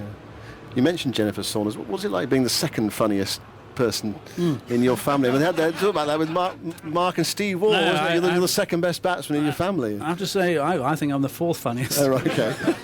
Because my daughter Beattie is a comic as well, and she's very funny. And one of my other daughters, Freya, isn't a comic, but she's funnier than all of us. She's the funniest in our house. She does the best impressions and thinks of the funniest things. So yeah, we're all in awe of her, and she won't do it professionally. Wise girl. But when you're out and about with your wife, Jennifer Saunders, do people come up to you, expect you to say funny things the whole time? Or when I walk about with Jennifer, I generally walk 10 paces behind. No, because we get, you go out in couples quite a lot, with another couple of friends, and Jennifer and her friend will be walking around, and I'll be walking behind, and you'll hear people kind of saying, "Oh, that's Jennifer Saunders." Oh. As they get to me. Or, she has a huge gay coterie of fans, and they don't understand me at all. You'll go to kind of posh events like the opening of Ab Fab recently, and they say, "What is that? Why is she with that? That's bizarre that she should associate with something as bald and and uncamp as that. What a ridiculous woman." That seems very sad, doesn't it? Is it? No, I think it's quite funny because she thinks it's quite funny too. Is that because they don't know who you are? Because they when they I think it's because they don't know who she is. Right. Okay. Yeah. Do you enjoy her? I mean, I'm sure you enjoy her. Jennifer, really, truthfully, would, if you could earn the same money deadheading roses, that's what she would do. Yeah. That's her joy in life. Deadheading roses and sweeping. Right. Do you enjoy her success? Absolutely, yeah. No, absolutely. Yeah, I don't have any jealousy. She's, we've always been very supportive of each other. I get the impression that you've sort of done with you've done with comedy, that you actually just from what you said at the start there. I don't know if I've done with comedy or comedy's done with me. Well, acting's your thing though, or music. I like it. Yeah, well, it's. I did always feel we fell into comedy accidentally, and although I think we were relatively good at it, by the time we finished, I thought we'd kind of done it. I once met Spike Milligan in an airport in Dublin, and we'd both been doing one of those kind of PR late night chat shows, and we were there with our sort of PR minders in this airport, and I really wanted to meet him. This is 20 years ago or something, and so I kind of sort of got the nerve up and went up and started talking to him and telling him how brilliant I thought he was, and we had a good chat for sort of 10 minutes, and then I sort of went too far. I sort of asked him whether he knew who I was and if he'd ever seen any of the comedy we'd done, and he said I've seen, I know who you are and I know what you do, but I don't watch the programme because I know all the jokes. And I don't want to pretend that I'm Spike Milligan, but I kind of think I know all the jokes. I find it hard to be surprised by a joke. Yeah. Because you've also said, I mean, I don't know how much you want to talk about it, because you said you got into trouble for it, but that you can't understand why people would go and watch a stand-up comedian for 2 hours. I think as an evening's entertainment, it stretches the kind of human endurance to watch one man go on for 2 hours. I love stand-up in a variety kind of format, 10 minutes of stand-up, a juggler, someone to do the spoons, a walking dog, an elephant that can remember your name, and then another 10 minutes from a comic. That sounds like a brilliant show, actually. Yeah. I've got to write that down. Anyone know any elephants? There's a pen. Thank you. Are you going to be in the next Star Wars? I can't possibly talk about any space-related programming. Right, okay. At all? I can't. I don't like to lie, and I don't like to do other things. Okay, well, I asked you anyway, and also, I mean, you act. You were in Celebrity Master Chef? Is that the sort of thing you're You acted. You were in Celebrity Master. you're required to do, or do you relish things like that? Oh, I kind of, I've cast my hand about and done a lot of things for fun, and I enjoyed that eventually. It's quite nerve-wracking to begin with, but no, I enjoy that. I make these strange documentaries. You probably haven't seen them because they're on the daytime. They play to the elderly, students and the unemployed. Well, I'm elderly, according to you. Well, you'll probably have seen it, love. Did you remember having your tea? That's when it was on. So I've sort of done these kind of documentaries about Britain and kind of food and traditions. I'm responsible for the most number of Morris sides that have been on telly in the last 10 years. The most numbers of what? Morris dancing sides. Okay. Teams. Morris dancing troops. Okay. So who's the better cook in your family then? Me. You like it, do you? Enjoy it? I enjoy it. Yeah. I do most of the cooking. Jennifer is a very good cook. Doesn't really like doing it, whereas I like doing it. Yeah, I love cooking. Yeah.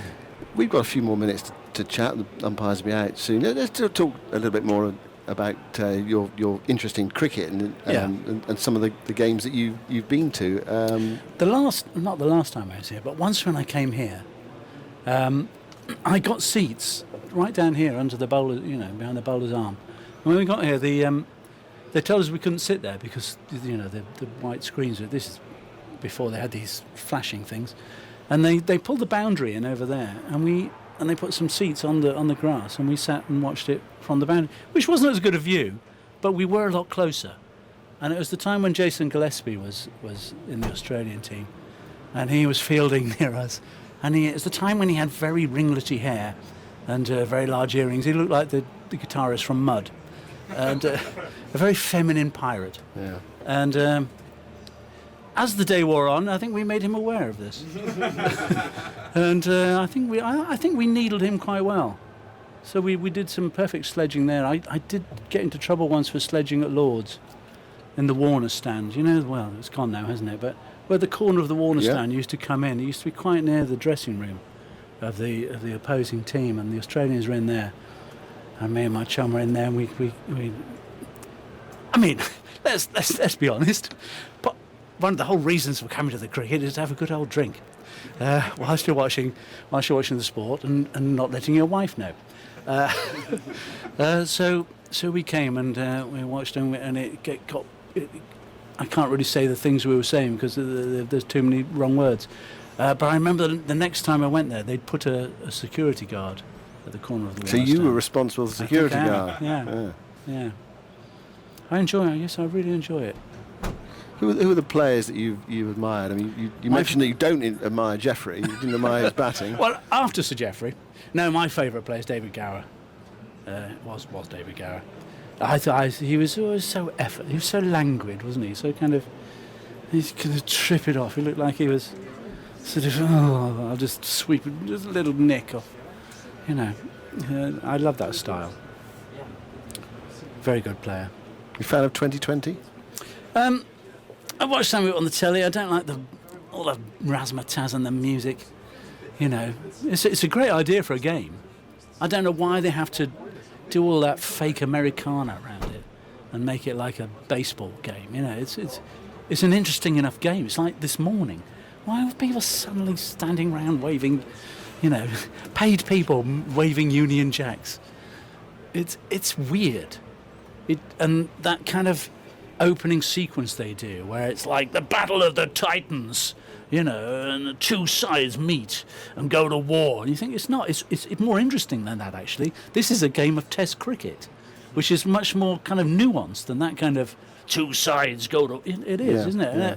I think they're sort of setting the wrong tone for what is already a very exciting game. And T20 has the possibility to be a brilliant game, but for my money, they're spoiling it with their kind of razzmatazz. You sound as though you like Test, a lot of Test cricket. But do you watch? Do you go to county cricket at all? Have you ever been to county cricket? I've been to some county cricket. I've been to Taunton a few times, and I've been to Surrey actually. I don't follow it enough to. I mean, like anything, the more you put into something, the more you get out of it. So I know more about the Test teams because they're in the media more than I know about the county team. So I get more out of coming to Test cricket. It makes me sound like a dilettante, doesn't it? But it's true for most of the people here, I'd imagine. Did you try to sell Test cricket to your wife or to Rick Mail? Well, my wife's a very keen sporting fan. She watches the cricket sometimes, and she does like Aggers actually. So if we're in the car, a long car journey, she doesn't mind listening to Aggers for 4 hours. Is she listening to him doing the equestrian events at the Olympics? Well, she's enjoying it. She's a keen equestrian, actually, my wife, so she is. And she's enjoying the bullet wounds, all the holes in the tent. Yeah. And Rick, we ever talk cricket with him? Rick was not interested in sport. Rick was only interested in himself. Well, that sounds awful. No, he was not a sportsman. He followed Man United. You're an Exeter season ticket holder. I'm an Exeter City season ticket holder, yeah. First home game of the season, I'm missing it today. But against Hartlepool. Come on, you Grecians! To come to the Test match and be on Test match special. Oh, it beats everything into a cocked hat. Adrian Edmondson, thanks very much indeed for being our view from the boundary. Well, thank you very much. Really enjoyed it. Great, thank you. It's a milestone. Thank you very much. Your new highlight after the young ones. Yes, my new highlight. Or various other things. My new low light. Thank you very much indeed, Adrian Edmondson. The players are back out after the interval. It's actually quite gloomy now. We'll be surprised they turned on the floodlights. 417 for 7 is the Pakistan score. They lead by 89. Yunus Khan returns. He's 147 not out. And England, well, they'll feel they'll need to wrap this up pretty quickly if they're to restrict Pakistan's lead. It's already a potentially punishing one, 89 with power to add. So quick wickets needed, and Pakistan desperate to extend that lead to somewhere in the region of 150. After lunch, it will be Michael Vaughan and Ed Smith. Thanks, Simon. Yeah, surprise already, actually. It's Joe Root's going to bowl the first over after lunch. As England hunt for wickets, game, certainly Pakistan ahead, lead of 89, 3 wickets in hand, England up against it. A frustrating morning for England. Just the 1 wicket, that was Sarfraz, brilliantly caught by Johnny Bairstow off the bowling of Chris Woakes. Afternoon, Michael. Afternoon. Sorry, I've not got my headset on. My I forgot mistake. to put it on. It's like going out to bat without your bat. Actually, it is, quite literally. You can stand there, but you can't score any runs. Root in for the pavilion end bowls, and Yunus Khan swats this straight back to the Yorkshireman. I'm trying to work this out. Are they doing this to swap ends of someone? Well, I'd hope it was something like that rather than Root being our best wicket-taking threat after a break. Root again, and Yunus pushes this down to long on, where Hales trots in. It has to be that way. Seems to be a lot of thinking goes on at lunchtime these days. Yesterday, England came out with a 7-2 offside field straight after lunch. Used to be the day we used to just go and get your chicken, sit down, have a bit of grub, not talk cricket for half an hour, then 2 minutes before you walk, tell you, right, who's going to have who's you look loose enough, you'll do. Broad comes up from deep point to save one on what would be the circle in a one-day game. Short leg catching mid-wicket. Root in now. Wahab Riaz rates. A rather elegant shot. Flick off drive straight to Anderson. Extra cover. 418 for 7. 90 the lead. Root in again. That was a funny ball. That was a leg break, I think, Michael, wasn't it? Yes, he's been working on this. He's been bowling old-fashioned arm balls and then leg breaks in practice. That was a leg break. Just bring a little bit of something different. Not many revs on it, but he landed it perfectly fine. Root in again, and Wahab Riaz bunts it back to Root, who's started tidily this opening over after lunch. Noticeably darker here at the Oval. Low dark clouds, but no threat of rain as yet. Root in, another leg break, and he catches the edge of Wahab Riaz's bat, who I can't say, can he have not picked it? Anyway, he didn't play it as though he picked it and got the leading edge out to Broad at deep cover. End of the first over after lunch, 419 for 7. That was an old-fashioned arm ball, That was an actually. arm ball, Yeah, yeah. that just swung nicely. Eddie Hemmings style. They're the balls I've been watching in the morning, and he's certainly been trying to master that leg spin. I think, you know, if you can produce that and land it nicely, particularly in the shorter format of the game, for 2020 cricket, you can get a couple of overs out of Joe Root in the middle period. He's always trying things, and he's always trying to better his game. Stuart Broad. Did Stuart Broad finish the last over? No. So maybe it's a tactic to bowl Joe Root. Surprising one, I have to say. Wahab Riaz takes guard as Stuart Broad bowls a few practice deliveries to Stephen Finn at mid-off.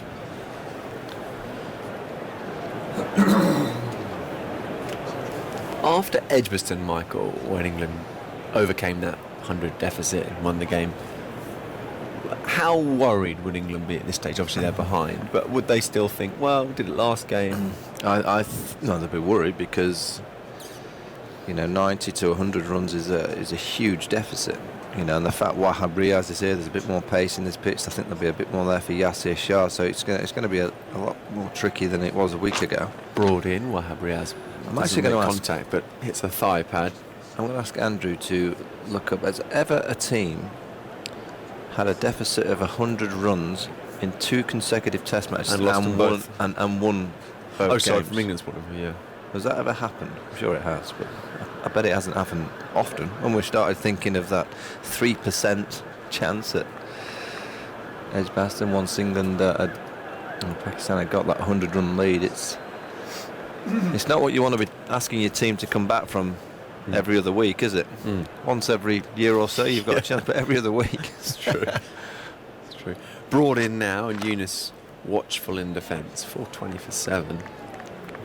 Eunice 2 away from a well-earned 150. It would just about sum it up, really, in terms of England this summer. Lots of fragilities, and yet some excellent performances too. They've come from behind. They've not done it the easy way, I think it's fair to say. No, I think all the credit in this series, whatever it has been to Pakistan. They've produced some wonderful cricket. They've showed a determination and a character that I've not seen from many subcontinent teams that have arrived in England. Broad wide of the off stump, left alone by Eunice. Agree, I think Pakistan have made the summer, if you like, by the way they've played. England have always going to be a strong proposition at home. But it's been their disciplines with the bat. You know, I didn't see them getting past many 300 scores in English conditions, no matter what the kind of surface was like. I thought the Duke ball, bit of movement, bit of ill discipline, and they've just managed to find a way, haven't they? Yep, absolutely. Broad, mid-crease, bouncer, Eunice takes it on and finds the gap. You're going to get 4 for that. Split the gap between fine leg and deep backward square leg. And Eunice Khan has 150.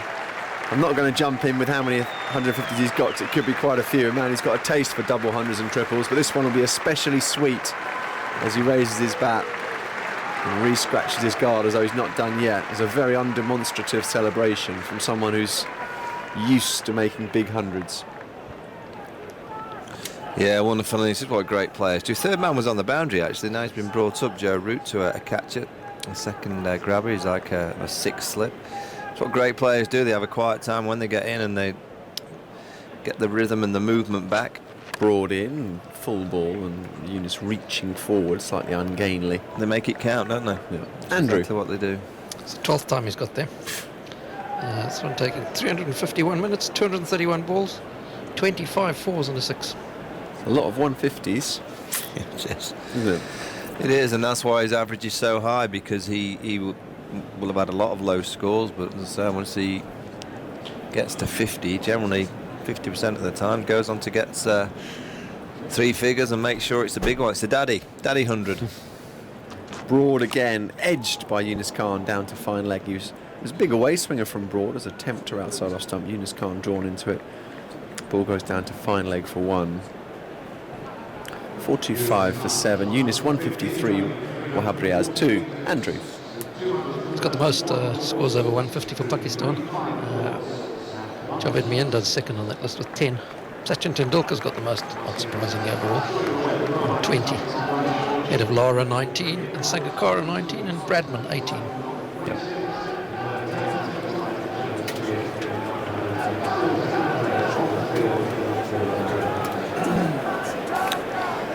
It is Joe Root to carry on. She'd been sent back by the umpire. Someone standing up. There are a few seats right in front of the sight screen at the pavilion end, and someone decided to stretch their legs. They've settled now, and Root is in again. Bowles, leg break. It's a terrible one, and lucky to get away with just a single. That could have gone anywhere. into the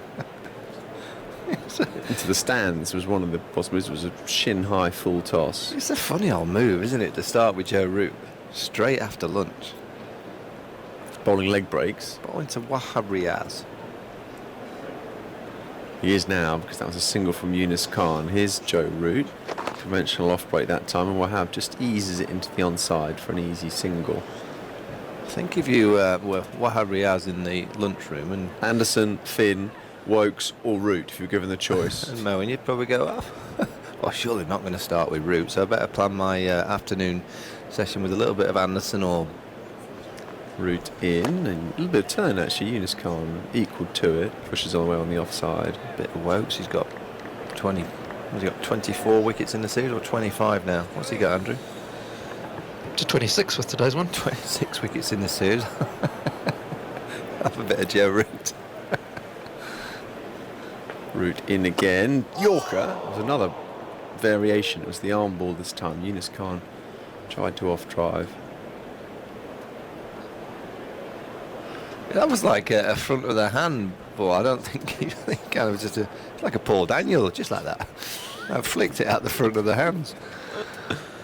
Root in again. Sweep shot from Yunus. It was actually a quicker, straighter one, and Yunus did well to get bat on it, but straight to balance at 45.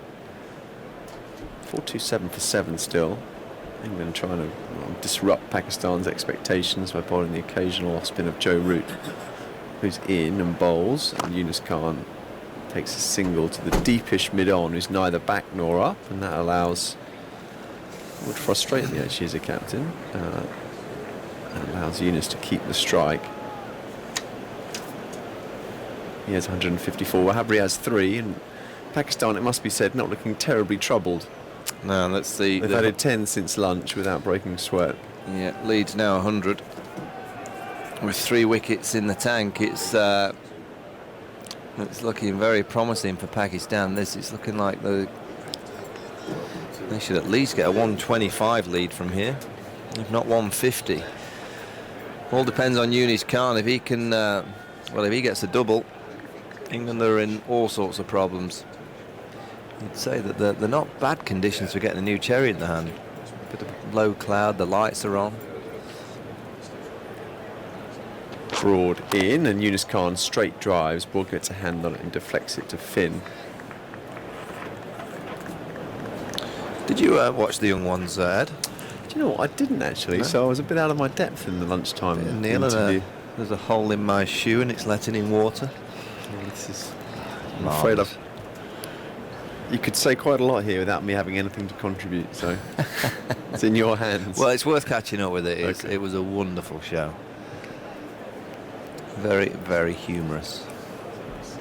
Broad in again, length ball. Yunus Khan walks into a forward defensive shot. We've got some guests.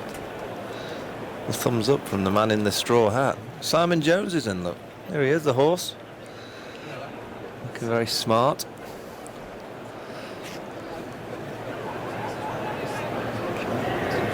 There's a few more empty seats after lunch, isn't there? Yeah, there's definitely a lull in the ground. It's partly because of the cricket, which Pakistan is eking out this lead, and partly I think because people have got other things on their mind. So there's definitely a somnolent atmosphere. As Broad's in and bowls, and Yunus Khan turns it round the corner. Goes to Hales. Some question marks around him and his future, partly for cricketing reasons, partly for the questions raised whether or not he's been a bit rattled by his behaviour this test match away from the batting crease. Well, it just tells you how quickly at this level it can change. He was the star of the series against Sri Lanka only 4 test matches ago. And within 4 games, he's under huge pressure. That's the nature of international sport for you. Broad again, bouncer taken on by Yunus Khan. He's going to get away with it. He's going to get at least 4. It may even just yorked the boundary from. No, it is 4. With a top-edged, fine hook shot that went about 15 yards to Moeen's right at fine leg. See, the frustration for England here is that Yunus Khan's just playing the way that he has done to get himself to 100. He's not taking huge amount of risk. He's just playing normal creek shots, and at the other end, Wahab Riaz is 3 off 29 balls.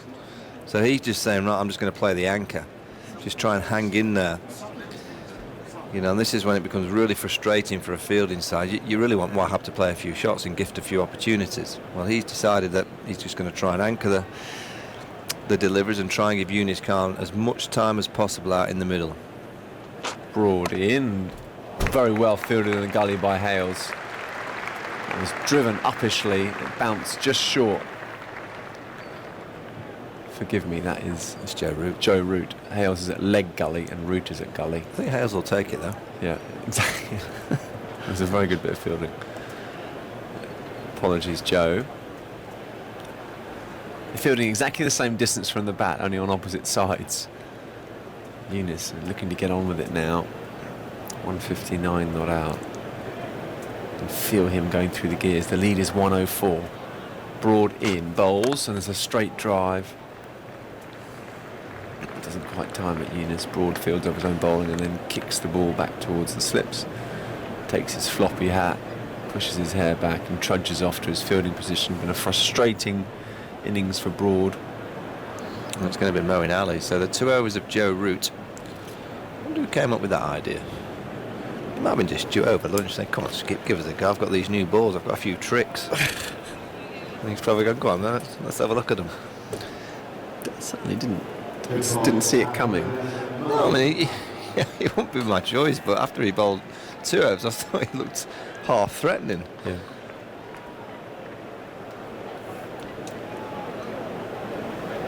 Moeen just bowling a few balls to James Anderson, extra cover. The lights are on here at the Oval. Probably not necessary, if we're honest. It's actually a bit brighter than it was at the end of the lunch break, but as a precaution, the crowd filling up again after their own break. And Moeen Ali's going to bowl his first ball of the afternoon session in and bowls, and Wahab Riaz flicks it wristily straight back to the bowler.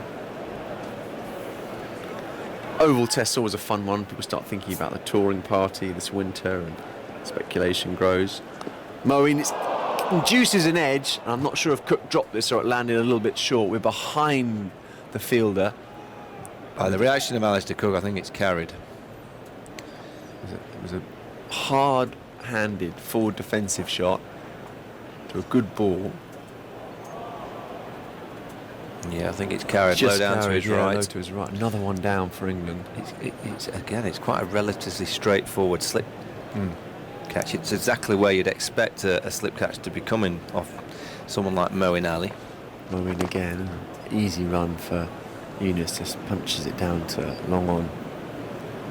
Why are England dropping all these catches, Michael? They were catching everything last summer.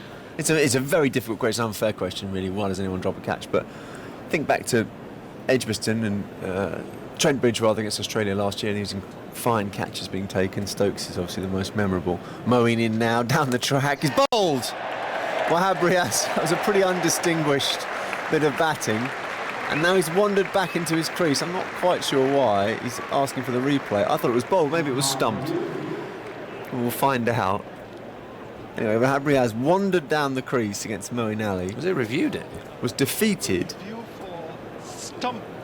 Review for stumped. The third umpire's not sure because he said, I believe. Mark, can you start with the front foot, please? Review for stump. Review for stump. Well, this could be an interesting one. I don't remember this happening before. It's a nice bit of bowling by Moeen Ali. That's a fair delivery. Can you move on to your best side angle, please? I thought he'd given up on it, Wahab Riaz, to be honest. I thought he was 2 or 3 yards out, unless I'm missing something here. It was hard for us to tell because the keeper was behind us whether it was bowled or stumped initially. Mark, let's look at this angle first. Oh, OK, it's bounced off Bairstow's gloves and is out by miles. Just go back to that angle. Just stay with that angle, I think so that's why, because it was not collected by Bairstow.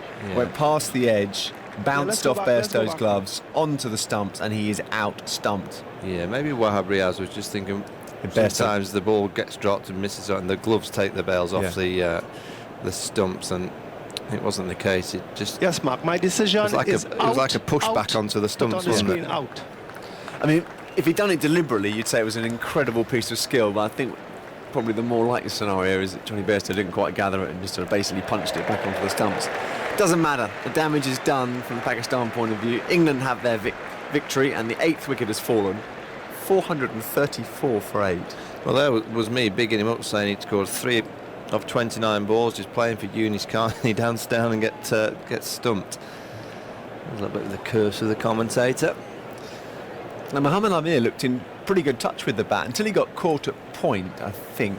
And the second innings at Edgbaston, he looked completely untroubled. It made it look easy. So, he can hold a bat. Well, it is a player that I think he should come out and play a few shots. Yeah. I think that's the best way for him to play. And Pakistan have got to look at this lead now. I think Yunis Khan will probably go up in the gears now as well and start playing a few trick shots and try and get that scoreboard ticking along quicker. Try and get that lead to 125. I think 106 lead at the minute. They'd probably take another 20 or 25, wouldn't they? Pakistan. So that's a terrific lead in the first innings. The big fella Sahel Khan, he's had a day of rest. He'd have had a few massages. He's probably had one every 20 minutes. He'll be as loose as a goose when he comes out in the second. He's got probably a bit of batting to do first. Moeen Ali into Mohammad Amir, who's right forward in defence. How many test match wickets has Moeen Ali got now?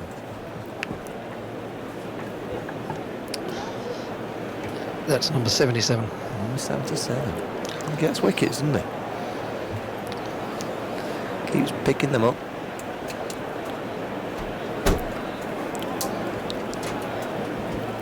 Moeen just pushes back Finn at deep point. Give Amir the single. Amir doesn't choose to go for that gap and just defends with a full face of the bat. End of Moeen's over, a successful one. England have the breakthrough, they needed it. It started to look a bit desperate out there, to be honest. 434 for 8. Thought from you, Michael, I'll make way for daggers. Yeah, it's so important for England that they get the final 2 wickets very, very quickly, and then it's all about can they do what they did at Edgbaston? Can they get that deficit knocked off without losing too many, and then just chip away and bat long to give Pakistan that tricky last innings of the game. And England will be looking at this pitch and think, well, you're going to have to bat probably another 130 overs in that second innings to take the game deep, allow the pitch to deteriorate, allow the footholds to grow, and then hope that there'll be a bit of reverse swing by the time they come to bowl in the second innings. But it just feels like this kind of pitch will, with Wahab Riaz in the attack, is going to be a lot more difficult to do than we saw at Edgbaston. Hello, Skip. England needed that. Lead by 106 to Pakistan, but Wahab did his job there for 32 balls along with Yunis Khan. He's pushed his overnight total from 101 to 160 not out. He's waiting for Broad and he defends carefully back up the pitch. Again, crab-like defence of his, just hunched over the ball as he defends with the straight bat. Yes, the floodlights on. There's a horribly gloomy blanket of grey just over the back of the pavilion. Won't be coming our way. It seems to be sliding past, but the floodlights are on. Not that it's making a huge amount of difference because there's pockets of blue around just above us in the OCS stand, and so the sun still coming down.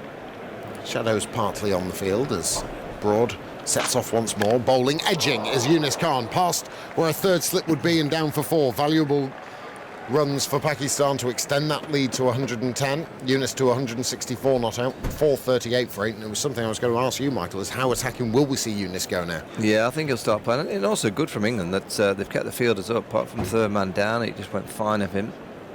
You know, they've kept the same field that they had the over before. They've not decided to put, well, they are doing now, they're putting cover, as I speak, cover on the boundary, but they've kept him up to try and say, all right, you've got to play a few shots, we'll try and get you out. Would you keep covering? I wouldn't to Yunis Khan. Okay. Yeah, I'd want to bowl at Mohammad Amir, I'd have to say. I mean, you can still have the similar field with the cover out, and you know, you want to be bowling at Mohammad really now. Here's Broad bowling, and Yunis mistimes this one to Wokes at mid-on. There is no run. I'll tell you, the chef that we have here is and he's with us all summer. He's a wonderful chef. So you get your food in your little silver tray, and he always just surprises you somewhat. So chili con carne just the other week. Okay. And he just put some mushy peas in there with it. Exactly what you'd expect with your chili con carne. Today, a bit of king prawn jalfrezi with some sweet corn in there. Sweet corn? Yes. Just always surprises me, the chef. Here comes Broad, bowls, and this is defended by Eunice, quite happy and content to nudge this out to the man at deep point with a straight bat. He has to get a sprint on to complete the run as the threat of the throw was coming in, but decided to keep hold of the ball, and it brings Mohamed Amir back on strike again. Someone who can hold the bat, and if he does a similar job to what Wahab Riaz provided for Pakistan over the last 32 balls that he was in collaboration with Eunice, then that lead could start to touch 150. Yeah, well, I think he'll play some more shots. That's why a couple of points going on the boundary to Mohamed Amir. They know that's his favoured area. And also a sign that England are really concerned by this lead. It is a big one. I guess the modern way of playing 111, it'd probably take England 34 overs to get to that. Yeah. Something like that. 30 if they play really well. And because it is a quick scoring ground, you would expect Pakistan to have close fielders, not like they approach the second innings at Edgbaston, as Broad comes round the wicket to Mohamed Amir, and there's really some good pace on that. 85 miles an hour from Stuart Broad. It clashes into the pads of Amir and goes out into the offside. There is no run. That was that's your telly lunch, though, isn't it? You get that on the telly on Channel 5. Oh, what did you have? I don't have lunch. What do you mean you don't eat? I only eat once a day. Really? Yes. Or I'd be a big fat person. So I just eat once a day. Why don't you just exercise? I can't, because I've got dodgy knees. So have I. Get a bike. I tried that once. You took me on a bike ride with the Brecon Beacons. Yours was electric. Here comes Broad, defended by Mohamed Amir to backward point, and there is no run. End of the over. 439 for 8. Come on a bike ride, you said. You enjoyed that electric bike, though, didn't you? I did. Well, it was part of a charity do that you were doing, and you were riding from one day international venue to one day international venue. You had one of these really light, expensive racing bikes. And you said, come and join me. I said, oh, don't know. Not very fit, because I can't exercise very well. My legs are bust. No, you'll be fine. Come meet us in Hereford. So we went to Hereford. And we said, we're riding the Brecon Beacons today. Good luck, daggers. Here's Moeen Ali from the pavilion end, and this is defended by Yunus Khan. Don't worry, we'll give you an electric bike. Which really did assist. I did. I didn't lie. Problem is the battery ran out of charge halfway up a beacon and had to be collected by a van. Here comes a reverse paddle from Yunus Khan. It just goes past Alistair Cook, diving away to his right-hand side, and yet again Pakistan continue to plunder more runs. 439 for 8. Lead is 115, and as expected, Yunus Khan's now going to start to bring out his vast array of innovative little paddles and pushes. Yeah, well, he's moved on to 169, and this is where the class has shone through in this innings by Yunus Khan. He's just been a little bit stiller, and from about the 15th ball yesterday, you just felt that he had found his rhythm. It's taken a few test matches, taken 4 test matches to get into that rhythm, but real problems for England now. Moeen Ali twirls his arms. Down the track comes Yunus Khan and clubs him. Huge, enormous strike. Down the ground and into the second tier of the pavilion. And it's a massive shot from Yunus. It's short, straight, granted, but that was a thoroughly clean strike, and Yunus Khan now goes to 175 and Pakistan 449 for 8. Yeah, that's 100 up for Moeen Ali. 104 2 for. And he's only bowled 18.3 overs. What's his response? Long on and long off are out as Yunus Khan carefully watches this and plays it square of the wicket on the onside. But there's a single there, but they decide not to take it. Don't want Moeen Ali bowling against the left-handed Mohamed Amir. 449 for 8. Yunus to 175. Deep field, almost like a 2020 field. Deep backward square, deep mid-wicket, long on. Mid-off has now come up inside the imaginary circle as a firmly struck sweep is played by Yunus Khan down to deep backward square for a single. Wokes hurls the ball towards Johnny Bairstow, and the Pakistan 450 is up. 450 for 8. The lead is 122. I just wonder, now the field has come in as expected for Mohamed Amir, who has, 2 balls, 1 ball to survive. Short leg, silly point, slip. They're sending a fielder out on the boundary on the offside. Here's Moeen Ali round the wicket to Amir, and it's wide outside the off stump. He allows it to go through to the keeper, and it concludes the over. 450 for 8, 124 gone. The lead is 122. Wonderful lunchtime chat with Simon Mann and Adrian Edmondson. It was brilliant. Absolutely brilliant. It's our youth that the young ones at Bottom and Bottom. What a show. I remember the Christmas special of Bottom, because we weren't allowed to watch the young ones as kids. So when he got into school, what do you mean you weren't allowed? Mum and Dad didn't allow us to watch the young ones. No, we weren't allowed to watch Grange Hill. So when all the kids, what when you go have you into, missed out on, Charlie? When Sammy, when Rowley and Tucker, I heard about these characters from my friends at school and was sort of nodding along as if to say, yes, I watched it, I'm cool. As Broad comes in, bowls, it rears up at Younis Khan. He thinks about taking a single as the ball goes out to square leg and there is no run. So all the kids at school will be there just sort of saying, oh, did you watch X, Y and Z? Did you see what Vivian did in The Young Ones last night? And I'd be there, and Neil with the long hair. That's right, the hippie. And I was never allowed to watch it. But Adrian Edmondson, brilliant, and I'm sure it'll be available as a podcast very, very soon, if not already. Did enjoy him calling Simon Mann old, though. That was great news. Here comes Stuart Broad, bowls. Forward comes Younis, defending, pushing it out into the offside this time, and a little kick of the turf from Stuart Broad.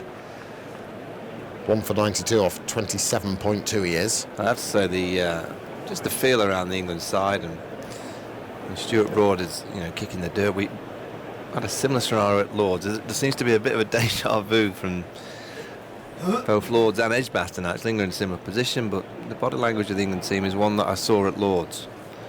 It's always like the pitch has got the better of them. One slip in place for Younis. He waits, shuffles across to the offside, and half an appeal for Stuart Broad, and I think the ball was angling down the leg side anyway, but a hint of inside edge as well. 2 noises that were there as Michael Vaughan leaves us in his crisp white shirt, with actually some chili con carne on the right breast, to be replaced by Phil Tufnell, also in crisp white shirt. Afternoon, Cad. Afternoon, Daggers. Afternoon, everyone. So Broad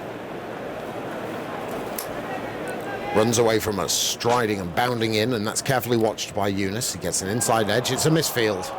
And England keen to keep Younis Khan on strike and only try and keep Moeen Ali for Mohamed Amir, but that just scooted through. I'm not sure who the culprit was. Was it Joe Root at backward square? It allowed it to slip through the fingers and down to fine leg for a single. 451 for 8, and that lift is still there. Yeah, and it's only going to get more pronounced. It was Joe Root, yes. It's only going to get more pronounced. It is, especially with a new rock for Pakistan to play with soon. A4 is going to be tricky to bat on. The odd one's going to be bursting the pitch. That one just nipped back at Younis Khan as well, so there is movement there. Broad round the wicket to Mohamed Amir, who's solidly behind this and defends to mid-off, which is not what England want to see. Big statement. I don't think I can see Pakistan losing this Test match. I'm with you, Phil. With what we've seen, Yasser is going to play with those rough bits. Different pitch, I know, similar-ish to Edgbaston, but just got a different feel about it, different pitch. I think they've played wonderfully well. They really have. And there's been a real rise in the level of focus from this tail end already that we've seen, as Broad round the wicket to Amir and onto the back foot he goes, and playing it very correctly out into the offside with a straight bat, and it ends the over. 451 for 8. 125 overs have been bowled, and that tiredness through, which will be not creeping, but it will already be there, having been in the field for so long. Best part of a day and a session, so now going into a 5th session in the field for England. Cheeky. And Pakistan continue, and will continue for as long as they possibly can. The weather forecast is good.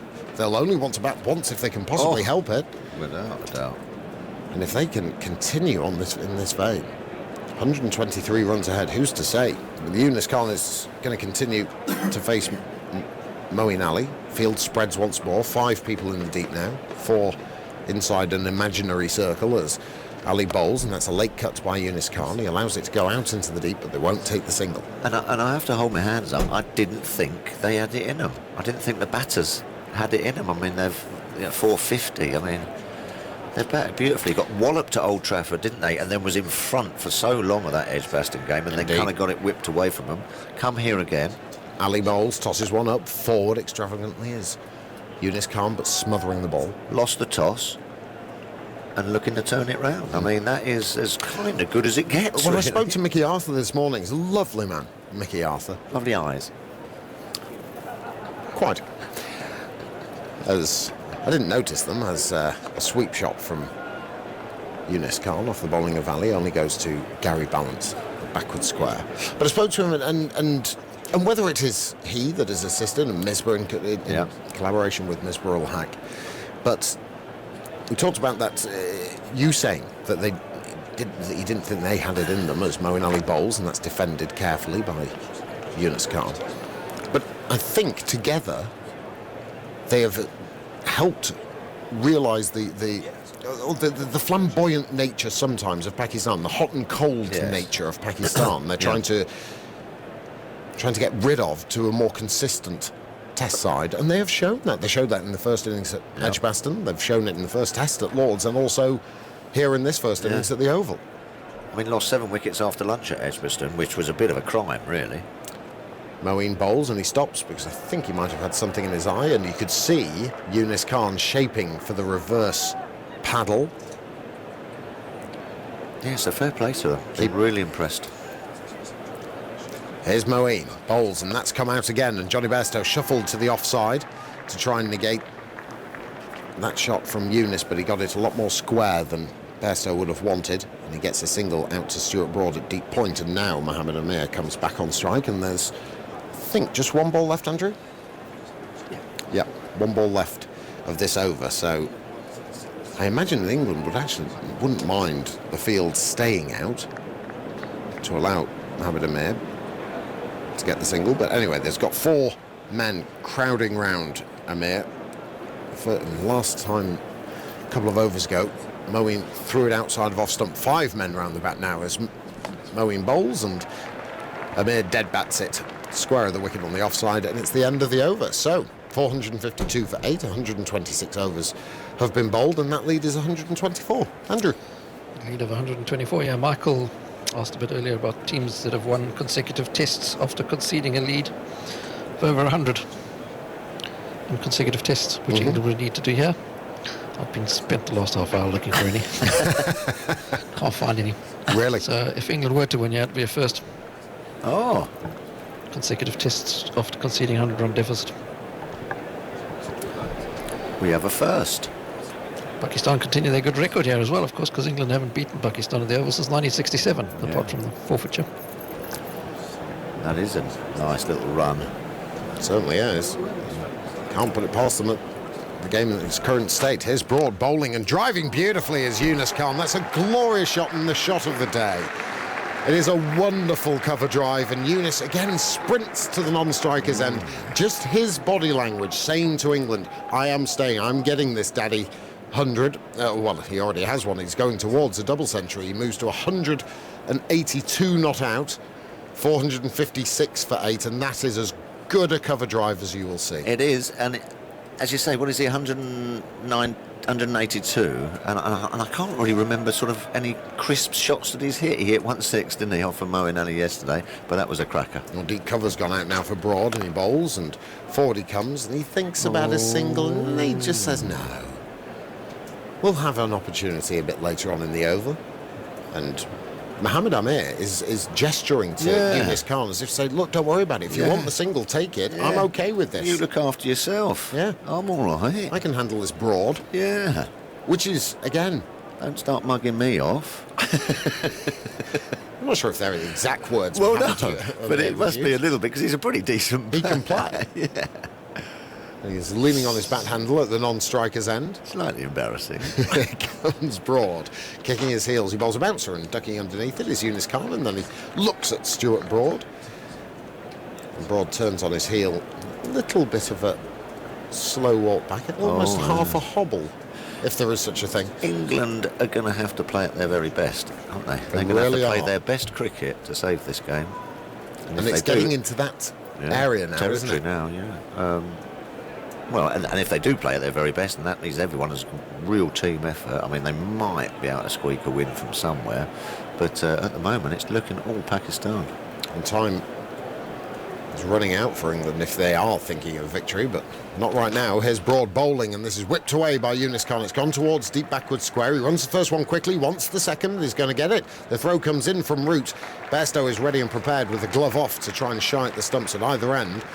But the throw was a little awry, and Eunice Khan gets back for a second. 458 for 8, and he moves to 184. Leaders 130. And so, well, there's 2 balls left, so Eunice content to take a couple of runs. And now the field starts to come in as they'll try and have a full over at Mohamed Amir. Andrew? There's another little sequence that England are on at the moment, another unwanted one. Last tests of series. Here comes Broad. Approaches, bowls, and this is defended by Eunice Khan. Back to the bowler. Last time England won the last test of a series was back in 2014 at home against India. 6 series since then. They've lost 5 of the last tests. And drew the one against Sri Lanka earlier this year at Lords. Full of positivity there, Andrew. Somebody has to be. Yes. If they lose this test match, do they still remain number 1 in the world, England?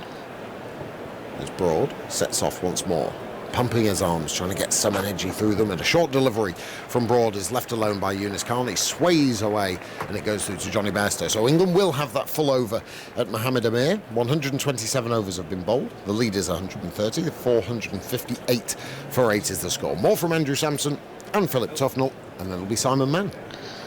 Well, England basically have to win the series to go number 1, although there's lots of permutations depending on what happens in West Indies and Sri Lanka as well. So if England win the series, win the match, win 3-1, they'll go ahead provided India don't win 3-0 in the West Indies. And if they draw this match, they need Australia to not win in Colombo and India to win only one of the 2 as well. So in other words, not win 3-0 as well. Here's Moeen bowling to Amir, who's forward, playing that towards short leg, and there's no run. I'll be testing you on this in a minute, Tubbers. It's complicated, as short answer, yeah. So, Yeah, it's complicated. 458 for 8. Amir goes back and tries to slap this into the offside, dribbles out towards cover. I think that's the last thing on their mind at the moment. They're going to be... Because you know as a cricketer, when things are sort of turning against you, they'll be thinking, right, you know, they might say, come on, we can go out there, breeze past them like we did. No, he tosses this up. There's a big turner as well, and Amir tries to put it into the pavilion and misses it because it turned. Spinach. He really did give that some flight, didn't he, and allowed it to turn. He got nowhere near this, Amir. And I guarantee you, Yasir Shah, who was probably having a little lie down there, was just a little, and just sat up and had a look, because that turned nicely. Bairstow didn't take it cleanly. It went to slip. Here's a ball outside the off stump from Moeen. No stroke from Mohamed Amir. And taken by Bairstow. Well, Amir here batting for Eunice, or trying to anyway. He's 184 not out.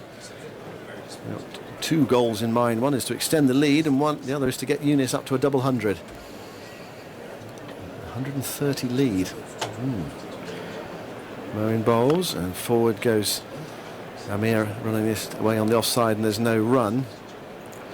What it does emphasise is how much grounding they'll have to make up from 110 for 5 on Thursday.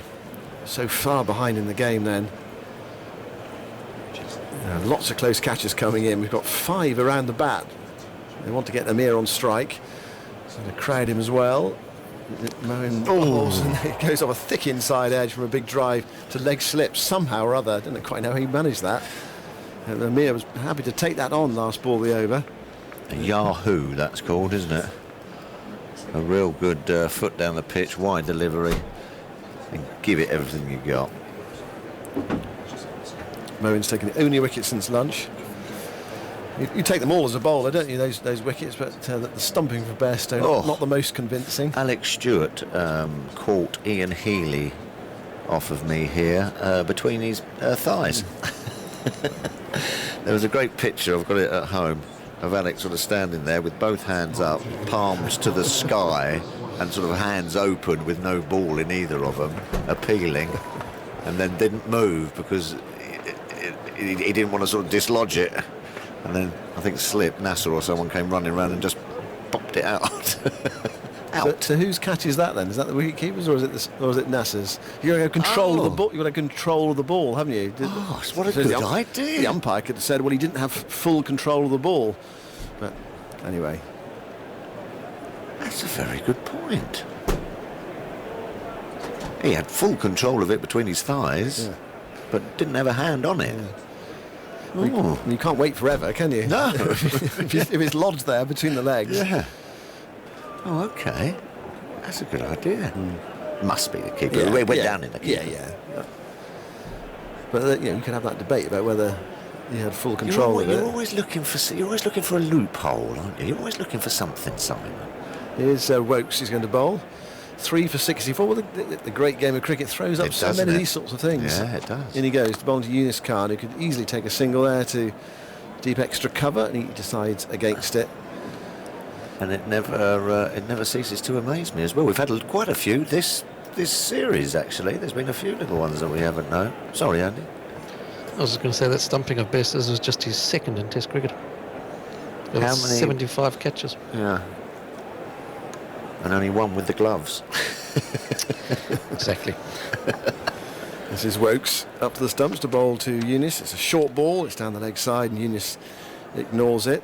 It must be soul destroying for bowlers like Wokes in this situation. England have been out there for 128 or so overs, and you almost know the first 4 balls of the over are you're just waiting to get to the last 2, really. When the field comes up, then Eunice has to play a shot. Yeah, it sometimes worked, but Mohamed Ali is a decent batter. Yeah. So take the runs on offer. Is that what you're saying? Yeah. Here's Wokes bowling and nudged away by Eunice to the right of mid-wicket. Could easily have taken a single there. Well, that was only the 3rd ball of the over. Or it might be seen as a sort of a grinding process. What, just keep them out there? Yeah, keep them out there. Tick off the odd 1s and 2s here. You know, they're in no rush to get things going. They just want to keep England out there. They're going to be looking forward to their bowl coming up.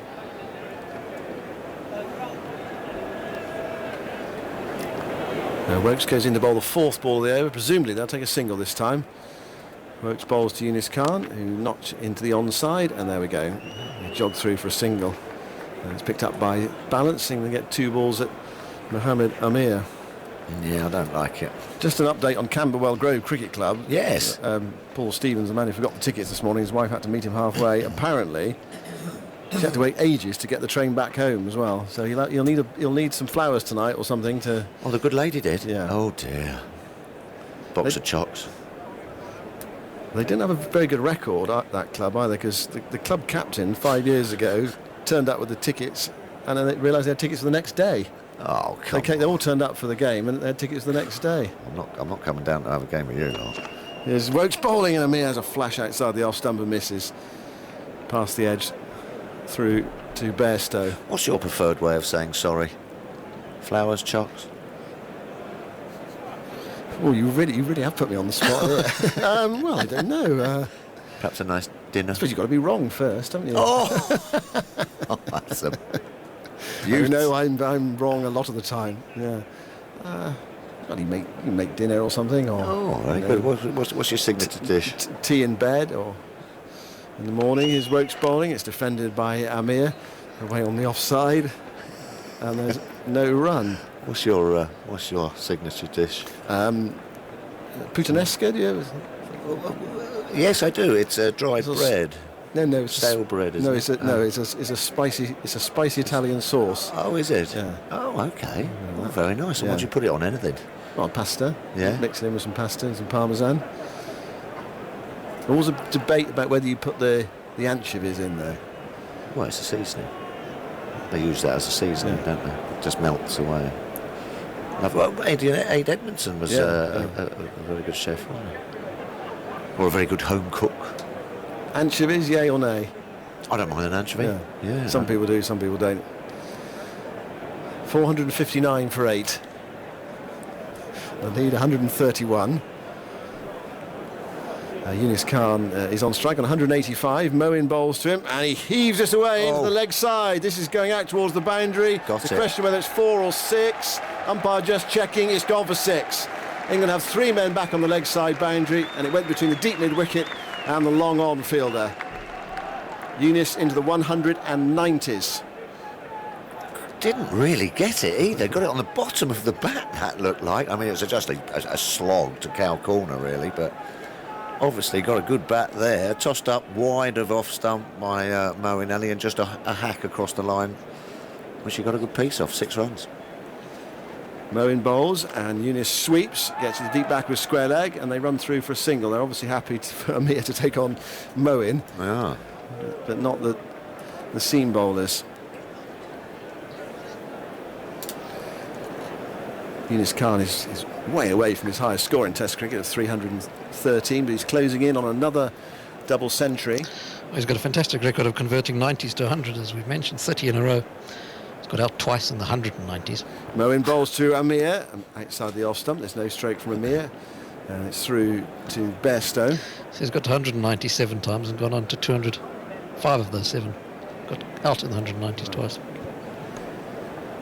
Well, it could happen here if he miscues one against Moeen. Tossed up, very full, dug out by Amir, back down the pitch. And Moeen bends down to pick up, and there's no run. I think they're going to have to play very well to escape here. The pitch is still good, but there is some turn out there, and every now and again there's a bit of bounce. And so if your name's on one, Moeen in as the field closes in, and that's defended towards Silly Point. And there's no run. He gets an applause there from the non-striker Yunus. Andrew Caddick, when we bowled out Australia, I think got wickets in the second innings with me as well. And Moeen round the wicket, bowls to Amir, and lets that one go through to Bairstow. End of the over, 466 for 8 at the end of the over. And on that fourth and fifth day, the odd one started going up and down for Andy as well. So it will just start to break the surface for the seam bowler as well. I mean, you feel that it should be good enough today and probably into tomorrow. I mean, it's not impossible, is it? No. But you get that scoreboard pressure. Yeah. But I mean, this is the point for Pakistan, isn't it? That if England can get a lead, if they can bat well in the second innings, say score 350, then Pakistan might have to chase 200. Final day. Yeah, there's enough time to do that, isn't there? I think so, yeah. I mean, what are we now? 2:30 on the third day. Yeah. And not even halfway through the Test match. No. I mean, often the game picks up pace as it goes on as well, doesn't it? Things happen a bit quicker. Anyway, England have got a big battle ahead of them if they're to do that. Last time Pakistan were here, they only had to chase 148 in their second innings and won 6 down back in 2010. Someone's going to have to play well for England, as Yunus Khan has done for Pakistan. 192, phenomenal effort after his struggles in the series so far. 8 away. Here's Woakes going into Bolton with a short leg in, and Yunus plays defensively into the offside. Woakes is after it. Yunus shaped there as if he was going to take the single. He thought Woakes was too close to it, but I'm not sure they're going to change the plan against Woakes. It's clear that Amir doesn't mind facing Moeen. It's a question of whether he can still rein himself in. Have that discipline against Amir to bat for his partner. I wouldn't mind. I always found that difficult. You've got a bloke there who's a professional batsman, 10,000 runs on 192. No, don't worry, I'll play the big shot. Woakes in, short, ducks underneath it, Yunus. Yeah, leave it to me. If anyone's going to hit this for 6, it's going to be me. Straight up in the air out.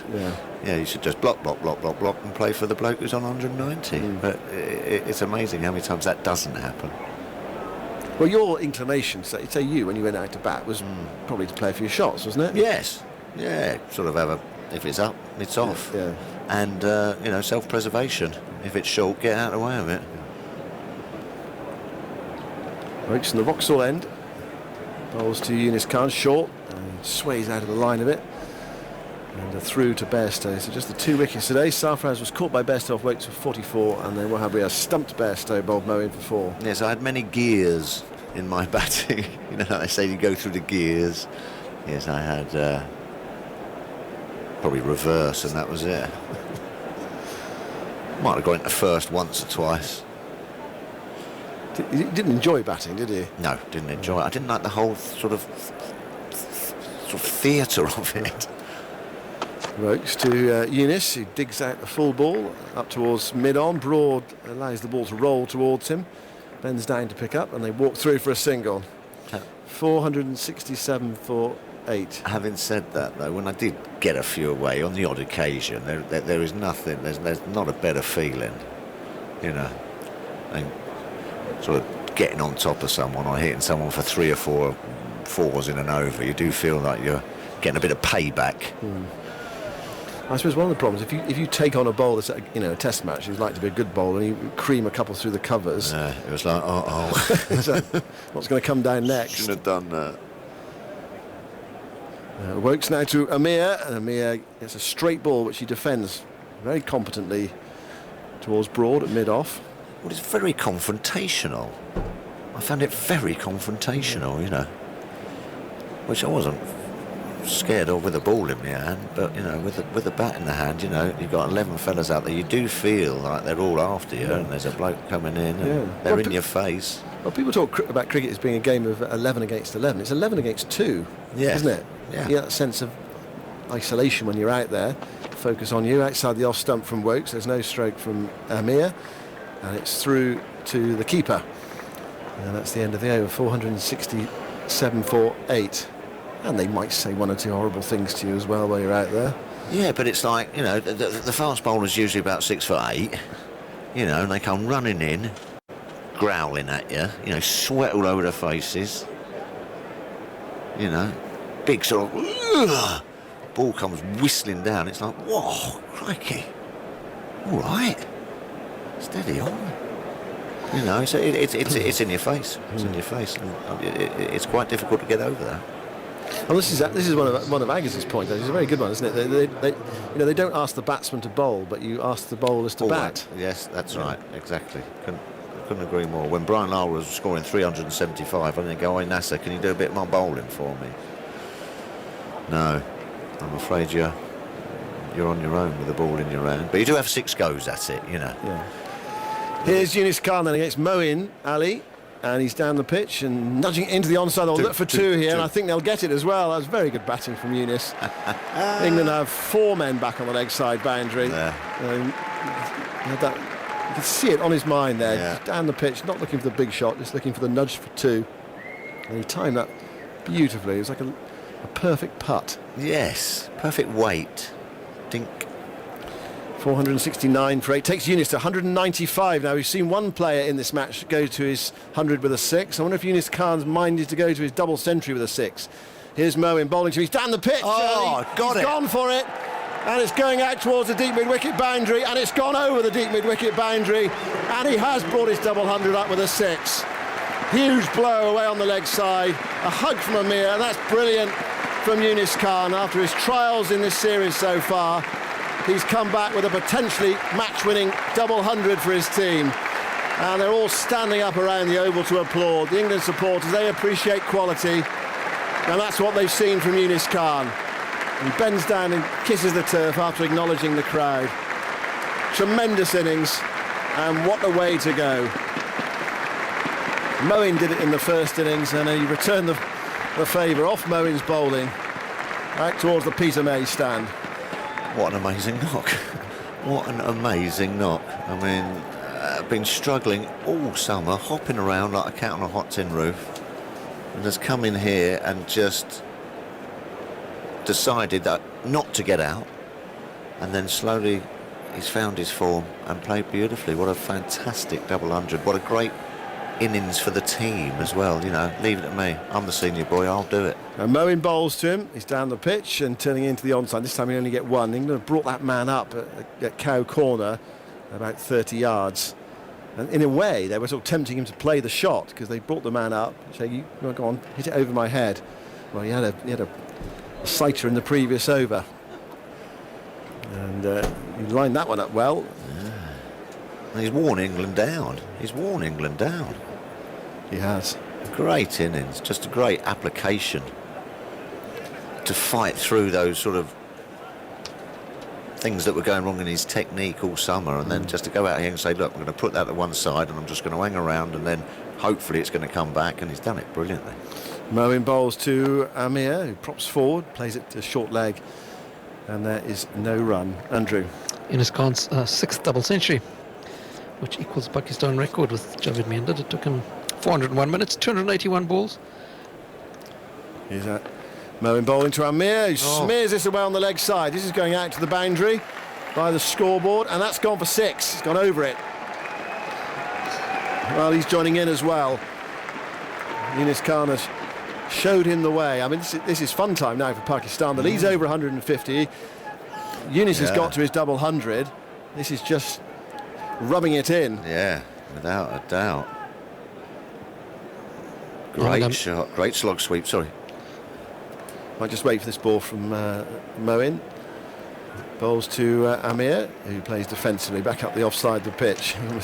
Yunus probably said to him, "You've had your fun now, look, block this one out and let me have the bowling for the next over." 482 for 8. Mohammad Amir getting off the mark with that 6 of the 24th ball he's faced. There you go, clever cricket. Not many people who got off the mark with a 6 off the 24th ball there first, but anyway, I'm not going to check that one. No. Back to Yunus Khan's double 100, 281 balls, 29 fours, 4 sixes. 401 minutes, his 6th double 100, which equals Javed Miandad. This is the most for Pakistan. And he's also joined Kumar Sangakkara as the only players who've got double 100s against 6 different opponents. Well, he's been a machine in his career, hasn't he? How many runs has he got in Test cricket? I know he's closing in on 10,000. I think it's about 9,500, somewhere around there now. He's up to 9,440 at the moment. Just 122 runs at 20.33 in the first 6 innings of the series. But it just goes to show Amir as well about the mindset that they're in, this Pakistan side. You know, he's a bit of a dasher, Amir, isn't he? He likes to have a bit of a go and likes to play a few shots. But 24 balls, just played for his partner. Wokes is going to bowl. We're just having a change of commentator here. Ed Smith is coming in. Thanks, Simon. Yeah, what a comeback by Yunus Khan. Looked so scratchy early in the summer, and back to his imperious best. Sweep shots, dominant. Wokes in now, and Yunus just pushes it out long off. Declines to take a single, doing what Moeen did on the first day in farming the strike. As Geoffrey Boycott settles himself in the summarisers chair. I'm going to ask a simple question, Geoffrey. How worried are you now with the lead at 150? I think England is struggling. Yeah. He's taking them into a winning position now, Pakistan. Wokes again, beats Yunus outside the off stump with a beauty, actually. A little bit of a way swing, good length. And what's puzzling me is, when was the last time Jimmy Anderson bowled? I can't believe it. He's the best bowler, possibly one of the best in the world. Best fast medium bowler. He hasn't bowled since 7 minutes to 12. I mean, 7 minutes to 12. How the hell does the best bowler not bowl straight after lunch? We had Joe Root tossing up pies. Wokes in, straight driven by Yunus, and he does take a single this time, which is intriguing. 3 balls gone in the over. I've always believed after any break, lunch, tea, start next morning, you bowl your best wicket-taking bowler. That may mean on a turning surface, you had someone like Derek Underwood or Graham Swan, you bowl a spinner, the one who's going to get wickets, not necessarily the seamer. A lot of other surfaces, it's the seamer. And whoever is your best bowler should bowl, because any batsman is most vulnerable. I can't see the point in bowling Joe Root straight after lunch. It's just mind-boggling. I mean, I don't know what they do. They tossed up in the dressing room or something and had numbers in a hat and see which one pulled out. No, it was Joe's. It's crazy. Third slip comes in for Mohammad Amir. Number 10 for Pakistan. Woke's in now. Bouncer. Amir ducks and then just adjusts his helmet. Sun's out here at the Oval. Not shining on England's chances at the moment. No, and look, they've had a sloppy match at times. I mean, obviously with Moeen Ali and Bairstow batted, there were some good things there, lovely batting. But I mean, Cook dropped an easy catch. You know, there've been drops here. That's 4 gone down. Bad shots early on, first morning, yes, wasn't it? I mean, they just not quite been at their best. Woke's again, a flashing drive by Mohammad Amir to get 4 for it, behind square on the offside. More woe and frustration for England. Just looking at the body language now, the shoulders are slouched, the hands on the hips. Don't know what to do, that's the thing. He seems to captain by numbers. Unfortunately, it's worked for England over quite a period because England have been the better team. But when it's come to, you know, things haven't gone perfectly, we look ordinary then. And Pakistan, to their credit, had a wonderful day. And they scored nearly 100 runs with the tail enders doing very little but stay in. Wahab Riaz and Mohammad Amir, he's flattered them everywhere. I said earlier that he's a big double 100 man, he doesn't give it away. Woke's again, edged by Amir and 4 more. It was catchable height, but through vacant 5th slip. About 2 yards to the right of Moeen Ali at gully, and Woke's takes his cap, and he's a very stoic and sturdy cricketer, but even he looks a bit downcast now. 491 for 8. Pakistan's position surely dominant, verging on the impregnable. Andrew Sampson. 50 partnership came up with the previous 4 off just 67 balls. Which has come in far too quick. Do you not think, Geoffrey, that you know, you've implied that Cook is the explanation for when England go flat? No, he just isn't a great captain. Yeah. I mean, many people judge captains purely by the win and loss ratio. I don't. They might have just a good side or be a better side than what they play. That's not my yardstick of judgment. I suppose the question I have for you is, in the absence of a top spinner, it's quite hard, isn't it? You just end up, I mean, you've made the point that he could have used Anderson differently. Perhaps Anderson's got a niggle, we don't know. Well, he shouldn't be on the field then. I'm just trying to think. And you've got 4 right-arm fast-medium bowlers. You know, how do you conjure magic? Well, it's easy. We said it on the first day. With number 2, 4 and 5, they're batting, which is wobbly. You might as well have left 1 out, certainly when stoked, and played the wrist spinner. At least he would have bowled, and you know he's going to go for runs, but that's how he winkles people out. The seamers are going for runs, and Moeen goes for runs, but it doesn't look as if he's going to get people out. The leg spinner does, and he'll get just as many runs as some of the wobbly batsmen. Because he does get some runs. At least he gives you a spinning option. That's what I would do. And you're not going to win every test match. There are going to be times when the opposition play well, and so far Pakistan have played better than England. And you've got to accept the fact that not only have Pakistan played well, Yunus in particular, but look at the 2 tail enders, Riaz today and Mohammad Amir. They've hung around, blocked it well, while he's whacked them, hasn't he? They've got nearly 100 runs since Riaz came in. I just asked Andrew. So that's terrific cricket. It's sensible cricket. It's, you know, they gritted it out, the 2 tail enders, who are not particularly great stroke players, and we've looked quite ordinary. And we've made mistakes in the batting early on, 3 wickets away, poor shot. We've made mistakes in the catching, 4 have gone down. So, you know, we could have done better. If we'd have caught our catches, we'd have probably got them out. They'd have been under pressure for the same score as England. But ifs and buts don't count. In this match, Pakistan have deserved to be ahead. They play better cricket. They haven't made as many mistakes. Certainly not so far. And for England to get out of jail here, they'll have to play exceptionally well. Someone's going to have to bat very well. Exceptionally well. And no. I guess the reason I bring that up is that I'm just thinking about, you know, when I captained, and if your spinner was ordinary and your seamers were a bit samey and you got behind in the game, you know, you do feel quite limited. There's an answer to that. don't get change the behind team. in the game. Yeah, and that's no, you're absolutely. Don't get behind. Don't make bad shots early on.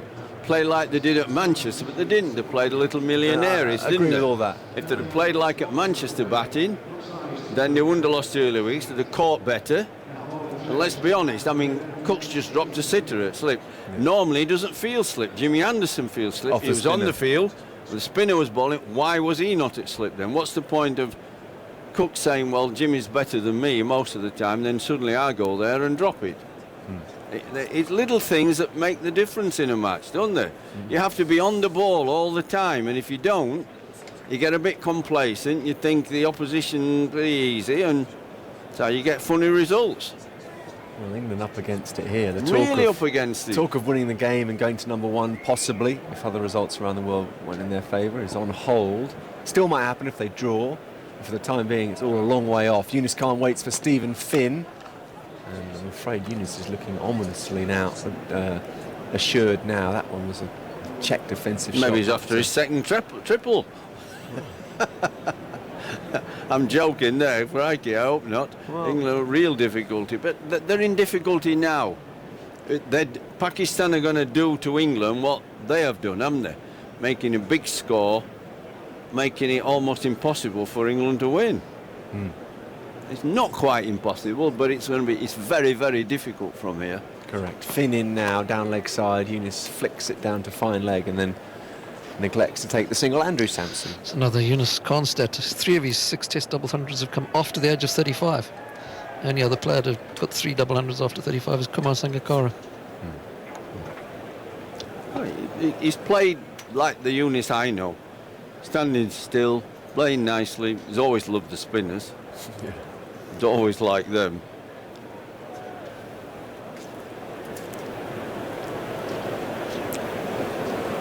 Some of those slog sweeps have been like Peterson, a flick at the end of them. Here's Finn now, bowls to Yunus, who gets a bouncer and ducks underneath it easily enough. The wind's now picked up, it's whipping across the ground, assisting Finn's in swing, and that's why there's just one slip possibly. I could say, Ed, listen, it's a good pitch, the ball's hardly moved, but you and I know, and everybody listening, they're not fools. It's scoreboard pressure, isn't it? When the opposition's got a big lead, you've been out there a long time fielding. It's different. Saps your energy, your mental process, and suddenly they come roaring at you, and 2 of you are out in next to no time, and then the game's gone before you know it. Yeah. That's the danger. Finn in, and Yunus Khan bunts it down to long on, picks up an easy single. 492 for 8. Yunus 204. What a difference it makes to the scorecard when your senior man makes a big score. We saw it at Manchester with Joe Root, seen it here at the Oval with Yunus Khan. One big score and everyone bats around him. Different story. Yeah, I mean, when England bat today, they're hardly going to get in front of Pakistan's lead. The amount of overs left, how many left, Andrew? Still another 47 after this. Right, well, if they took 7 overs, 2 change of innings, bowled them out in 5, that's 40 overs. They scored at 4 and over, they're only going to be 160. They've got a bigger lead than that now. And if they happen to be 3 down tonight, wow. That's how you got to look at it. Now, we've all seen so many test matches like that. Finn in, beats Amir with a beauty, and it goes straight through Bairstow. 4 byes, really quick, hostile bouncer. It's probably the most carry we've seen at any stage in the game. I just want to see on the speed gun what pace that registered at. It's a bounce, isn't it? It's quick, wasn't it, Jeffrey? Very quick. But this is what I think swung afterwards. That was a problem. Bounce and swing after he played it. This is what I'm thinking. This is not quite like Edgbaston. This has some pace occasionally. And Riaz bowls with some pace, left arm. I could surprise England. You get a dead, dull pitch. It's a bit easier to sort of stay in and chase a big total, but not so easy. There's bounce and pace. Finn in, Amir behind this one, nicely played, and they almost have a cup of tea in the middle before deciding on whether to stay at the same ends or to take a single. They opt for the latter. Amir goes to 15. I thought England would do better with the new ball this morning. I really did feel that because the ball was only 10 overs old, got one of the best bowlers in the world, Jimmy Anderson. Last night he swung it, or shaped it anyway, away. I thought he can do that, Woakes can do it a bit. I fancied this morning they can get a good chance of getting some wickets, and he hardly did anything. It's fairly straight. A couple of balls did something, and the rest dead straight, and it's been all Pakistan. Yeah. And I still don't know why Jimmy hasn't had a bowl. I can't work it out since this morning. You've got to bowl your best bowler, I always feel. Do you not think, Jeffrey, serious question, do you not think there must be a reason for that we don't know, or not? Well, then they should tell us. I can't assume and presume. I can't. I just have to go on what I see. I see a guy on the field, I have to assume he's fit to bowl. If he's not fit to bowl, what's he on the field for? Because he can't bat. Woakes in again, wide of the off stump, and would have gone for third slip, but there isn't one. And it's gone over Joe Root's left shoulder at second, and 4 more for Mohammad Amir. Woakes looking increasingly unamused. And the 500 is up for Pakistan, 501 for 8. We talked about this a lot at Old Trafford, Jeffrey, when England made, massive first innings score, and we were saying how you ought to be able to go out there and bat and put it behind you, but it's not as straightforward. No, it's not like that. It never is. Doesn't work like that. It really doesn't work. I mean, England is soul-destroying keeping her out there. They'd have come out this morning thinking they could polish off the tail enders. Yeah. Get 1 wicket, get into the tail. It's not worked. It's been really the opposite. Nothing's gone to hand except one, and that was dropped. Woakes again, in swinger. Amir plays it beautifully, actually. Watched it right onto the bat. Middled it mid-off. I mean, come to Jimmy Anderson or anybody else. If the guy is on the field, I've got to assume he's fit to bowl. Yep. He bowled till 10 to 12, Andrew says. I didn't see him go off for in treatment. Just, I suppose all I'm saying is you just wonder. Well, you can wonder, but I can't presume or assume. I just go on what I see. Woakes in again, another in-swinger. Amir this time on the back foot, up tall. They've got enough extras in that dressing room. You think one could have nipped round and told us all somebody's got an injury? There's that many extras in there, coaches and what have you, and physios and doctors, vicars and all sorts. I'm surprised they can get changed. Well, there's that many, isn't there? This is the old school, Jeffrey. Jiminy cricket. Woakes in again, bowls, and Amir is pushing on the onside on the back foot. Woakes picks up, tosses it to balance with the shin pads on. Well, there was a test in the old days, going back to the 50s, England used to pick 11 players. That's all, nobody else. One went down at Headingley, find it, Andrew, and Arthur Mitchell played. He was cutting his privet hedge at Pudsey. They had to send for him to come in and play. Yorkshire opening batsman, great first slipper. Came the Yorkshire County coach when I was going, and he came and played 2 or 3 tests. Woakes in, and Amir is back and across. Hadn't got a spare man. Had to go and get him from down at Pudsey. Arthur, England wants you. And there's the famous story. I'm busy, I'm cutting the privet edge. No, really, we need you. All right, OK, I'll come along. Got 50. I think you got 50, didn't you? It was against New Zealand. South Africa, 1935, yeah. Which year? Got a 58 and a 72 in 1935. Played 6 tests altogether. There you are. 1935, they only had 11 players turn up. And now they got 22 in there with coaches and all sorts, physios, doctors, Uncle Tom Cobley. Woakes in now. Outside off stump, flashing blade from Mohammad Amir, down to third man, thick edge. And the batsmen stay where they are. Oh, I forgot the baggage handler, Phil Neal. He's been doing that about 20 years, Phil. There's all sorts in.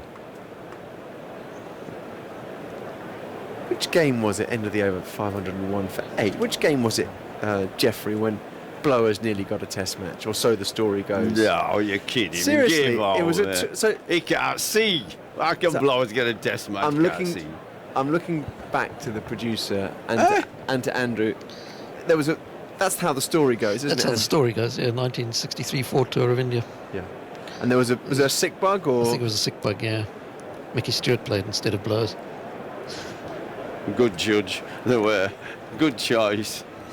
Mickey Stewart was also sick as well, if I remember correctly. But they thought a sick Mickey Stewart would be a bit better than Blowers. Finn starts a new over. Eunice Just punches it down the ground to long on. Stays where he is. There you go.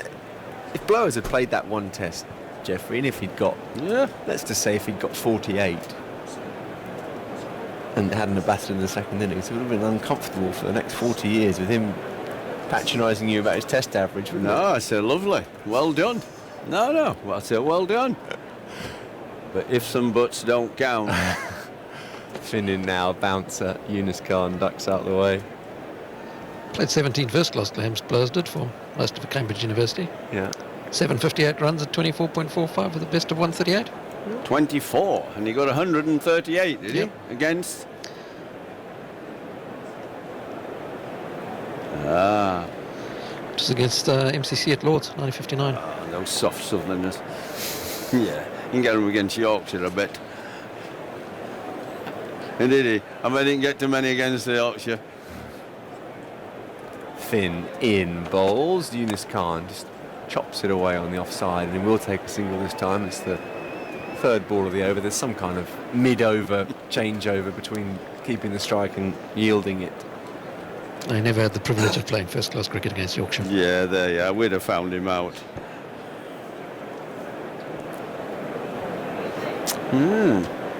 But things change, and people who don't read the history of the game, it's only what they see now in front of them. They don't know what happened when there are only 11 players and if somebody got injured at stake.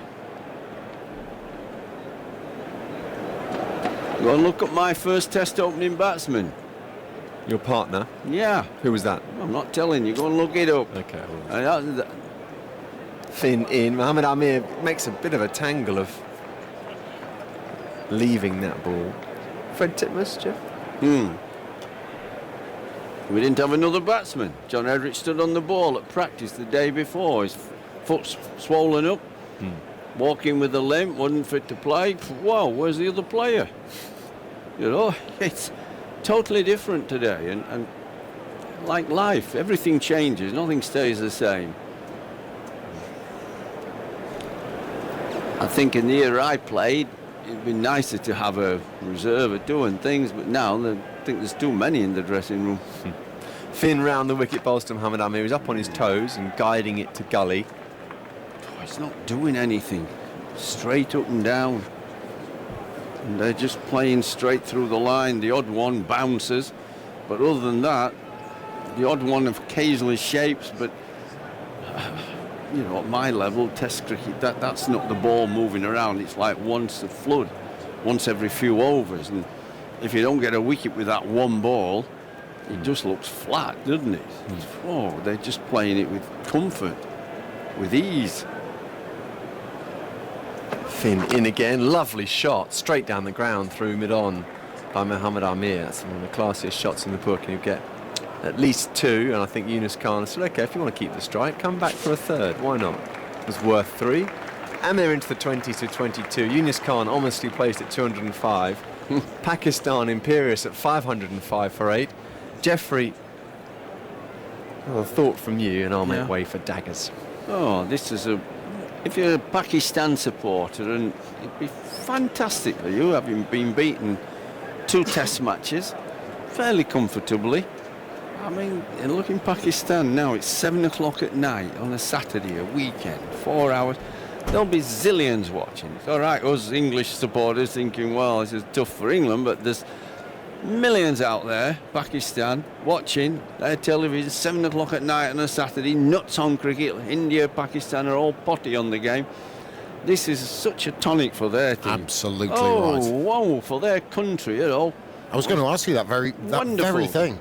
As Woakes sets off again once more from the Vauxhall end. 505 for 80 bowls, and this is slashed away by Mohamed Amir down towards deep point for a single. He moves to 23, and it's 506 for 8. But yes, you mentioned, I mean, the tonic is perfect word in that coming over to England, and we go back prior to the start of this series, and there was that considered underbelly of Pakistan again. How would they react to the swinging ball? How would that top order play? And that was the thing that was seen to be the most the biggest weakness, not their bowling attack, but their batting order, and that's what England would feast upon.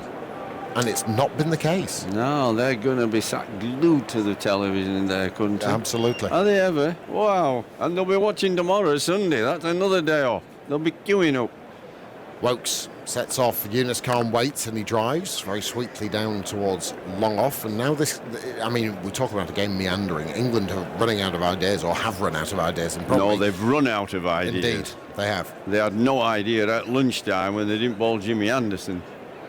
But it's 5:07 for 8. The overall lead is 179, and England's... He hasn't bowled for 3 hours now. No, I know. 3 hours and 10 minutes. 400. Can you imagine you keeping Lily out of the attack, or Wasim Akram, and Waka Yunus, or Fred Truman in his palm, or Harold Larwood? Amir bowls, he gets a bouncer from... Wokes bowls, and Amir gets a bouncer.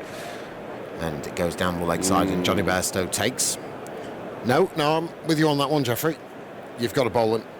You've got to bowl your best bowler, and if he can't get It's him his out... last action of the summer, let's be honest. What the hell's going on? And England now firmly their thoughts of winning the game, I would imagine, and Geoffrey, I think you'll probably back me, are dashed, and now it's all going to be on saving it. It's a long time, 2 days and a half. Wokes bowls outside the off stump, hint of swing back in, but again, once the ball has passed the stumps. When's the next new ball due? Actually, it's a good question. It's only 24 overs away. Oh, crikey. A third new ball. He'll be near Goodness his me. 300 by then, he'll be 270. Well, 5:07 for 8, but it isn't far. No, but you've got to laugh because maybe they're saving him for that. They've run out of ideas. Well, Balance bowls a bit of leg spin, doesn't he? Oh, give over. Here comes Wokes, bowls, and this is tickled off the hips of Mohamed Amir. And you've got to also give huge credit, a single taken by the way, 5:08 for 8. You've got to give huge credit to this Pakistan tail end, who have looked soft in the previous test matches, and they've been dismissed in many and varied ways. But today they've stood up. They've got a few things right, Even haven't they? Wahab's 4 off 32 balls. What about Shafiq coming in ahead of Yunus Khan after a pairing getting 100? Wow, that was some decision, let me tell you. You look at that, if he gets another knot and you think, what an idiot. He didn't, he got 100. And some players need that backing though. And Yunus slipped him down a peg and he's got a double 100. Wow. Then they dropped one of their left-arm seamers and played Riaz. He bowled well, didn't he? Didn't he ever? Here's Wokes wide of the crease this time, and driving is Yunus Khan, and goodness, he's timed that sweetly, and it's smashed into the hands of mid-off. Gary Balance, that's stung him as Who was well. the one they dropped? Rahad. Rahad, I mean, playing him.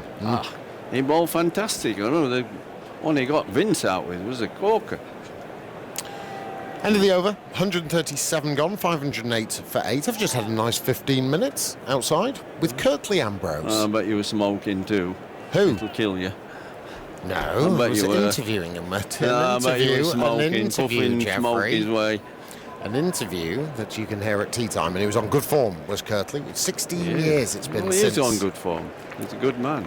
Here He's funny. comes Finn from the pavilion end, and Amir defends out into the offside. Still 3 slips and a gully, third man and a fine leg. Got a great sense of humour. Oh, Not when he's wonderful. bowling you out, but he has a good sense of humour. Well, it was lovely to catch up with him. He was let go as the West Indies bowling consultant for Wow. Rod Eswick just after they'd won Was he the... Rod Eswick? Rod Eswick's the new bowling coach for the West Indies, and just after the World T20 victory. He played in a number of benefit matches for me, testimonial, Rod. Used to pro in the Bolton Leagues, he did did. Rod. Here comes Stephen Finn, gets one to rise slightly from Mohamed Amir, and he plays it out into the Part offside. relation of Franklin Stevenson. I have to admit, I don't know. But he could bowl, could Rod? Half brother Sylvester Clark, if I remember. Sylvester correctly. Clark, Sylvester one Clark. of them. Yeah. Who played a lot of Yeah, he cricket played down a here. number of my testimonial matches, him. So yes, Curtly Quickie. out of work at the moment, eager to get back into it. He says he's enjoying his day. You'll hear the full interview at tea time. But that piercing look. Interestingly, he's got a book out as well as Finn comes in, and a bouncer, real short bouncer, and that's gone searing over the head of Mohamed Amir, and it's signalled wide. So another run onto the total, 509 for 8. Lead is 181. See, what this does to you when you can't get people out is it becomes soul-destroying mentally for the opening batsman. The top 3, it becomes soporific. starts to wear you down. You try not to, you're trying to keep your concentration, but look, you're just out there fielding. When they get a thick edge, it doesn't go to hand. The one that did, you drop it. And when they play a miss, you don't get them out. And then they whack it for runs and the scoreboard mounts. Finn bowls, and that's driven by Amir to extra cover. I've been there, and you have to try very hard as a early batsman, because you've got to go straight in. You've got to get changed, but ready, and get your mental faculties right. You've got to get your feet moving. You really do have to dance early and get those feet going, and it's tough. It really is tough. It's not like a guy batting at 5 can do all this fielding or something. He can come off and nip in the shower, get a nice fresh shower, sit down a bit before he has to get padded up. Amir is 24 not out. He waits for Finn, and he gets wrapped on the pad, just tough. leaping in the crease, but the ball was angling down the leg side. It remains 5:09 for 8. It's tough. When the openers go in, it'll be tough. I mean, they've got half an hour till tea, just over. I mean, they're not going to declare. They're going to have to bowl them out. They're going to definitely bat after tea. I can't see them declaring. I can't see any reason to declare. So much time. And Time. also lets the bowlers rough up that wicket ever more as Finn pounds in once more from the pavilion end, bowls, and Amir onto the crease, just nudging it to Gary Barnes at short leg. And there is no run. That greyness that was overhead earlier on, the floodlights, which caused the floodlights to come on, has moved away. It's slid past the oval due to that little breeze that's going across the ground. Flags still waving merrily at the top of the pavilion. The floodlights have been turned off, and we have a lovely blue sky above us. Clouds off in the distance as aeroplanes soar lazily by on this Saturday afternoon of the Test match. Half the ground, and probably a third of the ground in a bit of shade. But the rest of it bathed and drenched in sunshine as Finn comes in, bowls, and this is punched off the back foot very easily by Mohamed Amir, and he's in. He's faced 49 balls for his 24 not out, and he's been shepherded beautifully by Yunus Khan, and now it's got to the stage where he doesn't need to be shepherded. You know, they'll take the runs that are available because Amir's looked so comfortable. 5:09 for 8. I've seen this before where England are bowling, the ball's not doing anything, but then when the openers go out and suddenly the opposition have got a new ball and suddenly it swings and zips through, and where they might have played and missed the odd time, England nick them. And suddenly you're 2 down for nothing and you're in a worse situation than you are now. It's part of the game. You've called for it, Geoffrey. It may have taken 3 hours too long. 3 hours and 20 minutes before England's best bowler has another bowl. But he's back, and wonderful. Ironic cheers from the Oval crowd for the return of James Anderson. And interestingly, at the same time, for Geoffrey Boycott leaving his seat to my right-hand side. As Ramiz Raja, beautifully decked out in lovely turquoise today. It's like a blue. You've made the effort, Ramiz. Good afternoon to you. Afternoon, Charlie, yes. You must be delighted with everything that's gone. You must be delighted that you've not seen James Anderson for 3 hours. Well, this is a terrific batting performance for a side that's not really renowned for putting up 500 scores regularly in Test cricket. Oh, Anderson stiff as he rolls away from us bowls. Sorry, I must have been there. Goodness me. And Anderson is supersonically stiff. That was a very stiff delivery as he tried to muster the muscles into that run-up, getting them used to bowling again, and that was a very floaty and slow first delivery. He's into his 26th over, none for 68. I can tell you, Ramiz, with playing as many years as I did in a fairly bad Leicestershire side, as I was playing, as Anderson bowls, and it's played out into the offside by Yunus Khan. I know that feeling when the captain turns to you. Yeah, have a bowl with the second ball, which is nearly 60 overs old. Yeah, and I want you to get out who's 206 not out. You're the man, Jimmy A. You're the man. Field is spread far and wide. He's got a cordon from mid-on to square leg. Anderson bowls, and Yunus almost dabs that onto his stumps, but it slides off the face of the bat and trickles past them to Johnny Bairstow. He had a similar feel in UAE as well, if I remember correctly, against Yunus Khan. There are two men straightish mid-wicket and the other one is straightish mid-on, and one next to the umpire on square leg. So what he's trying to do here is to just bottle him up on the leg stump, because he flicks the ball, he can play the ball from off to leg.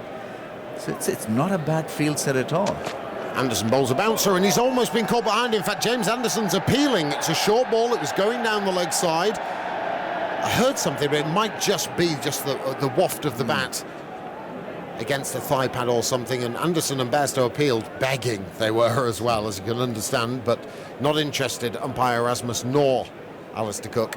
In fact, have they still got a review left, Andrew? Yes, they do.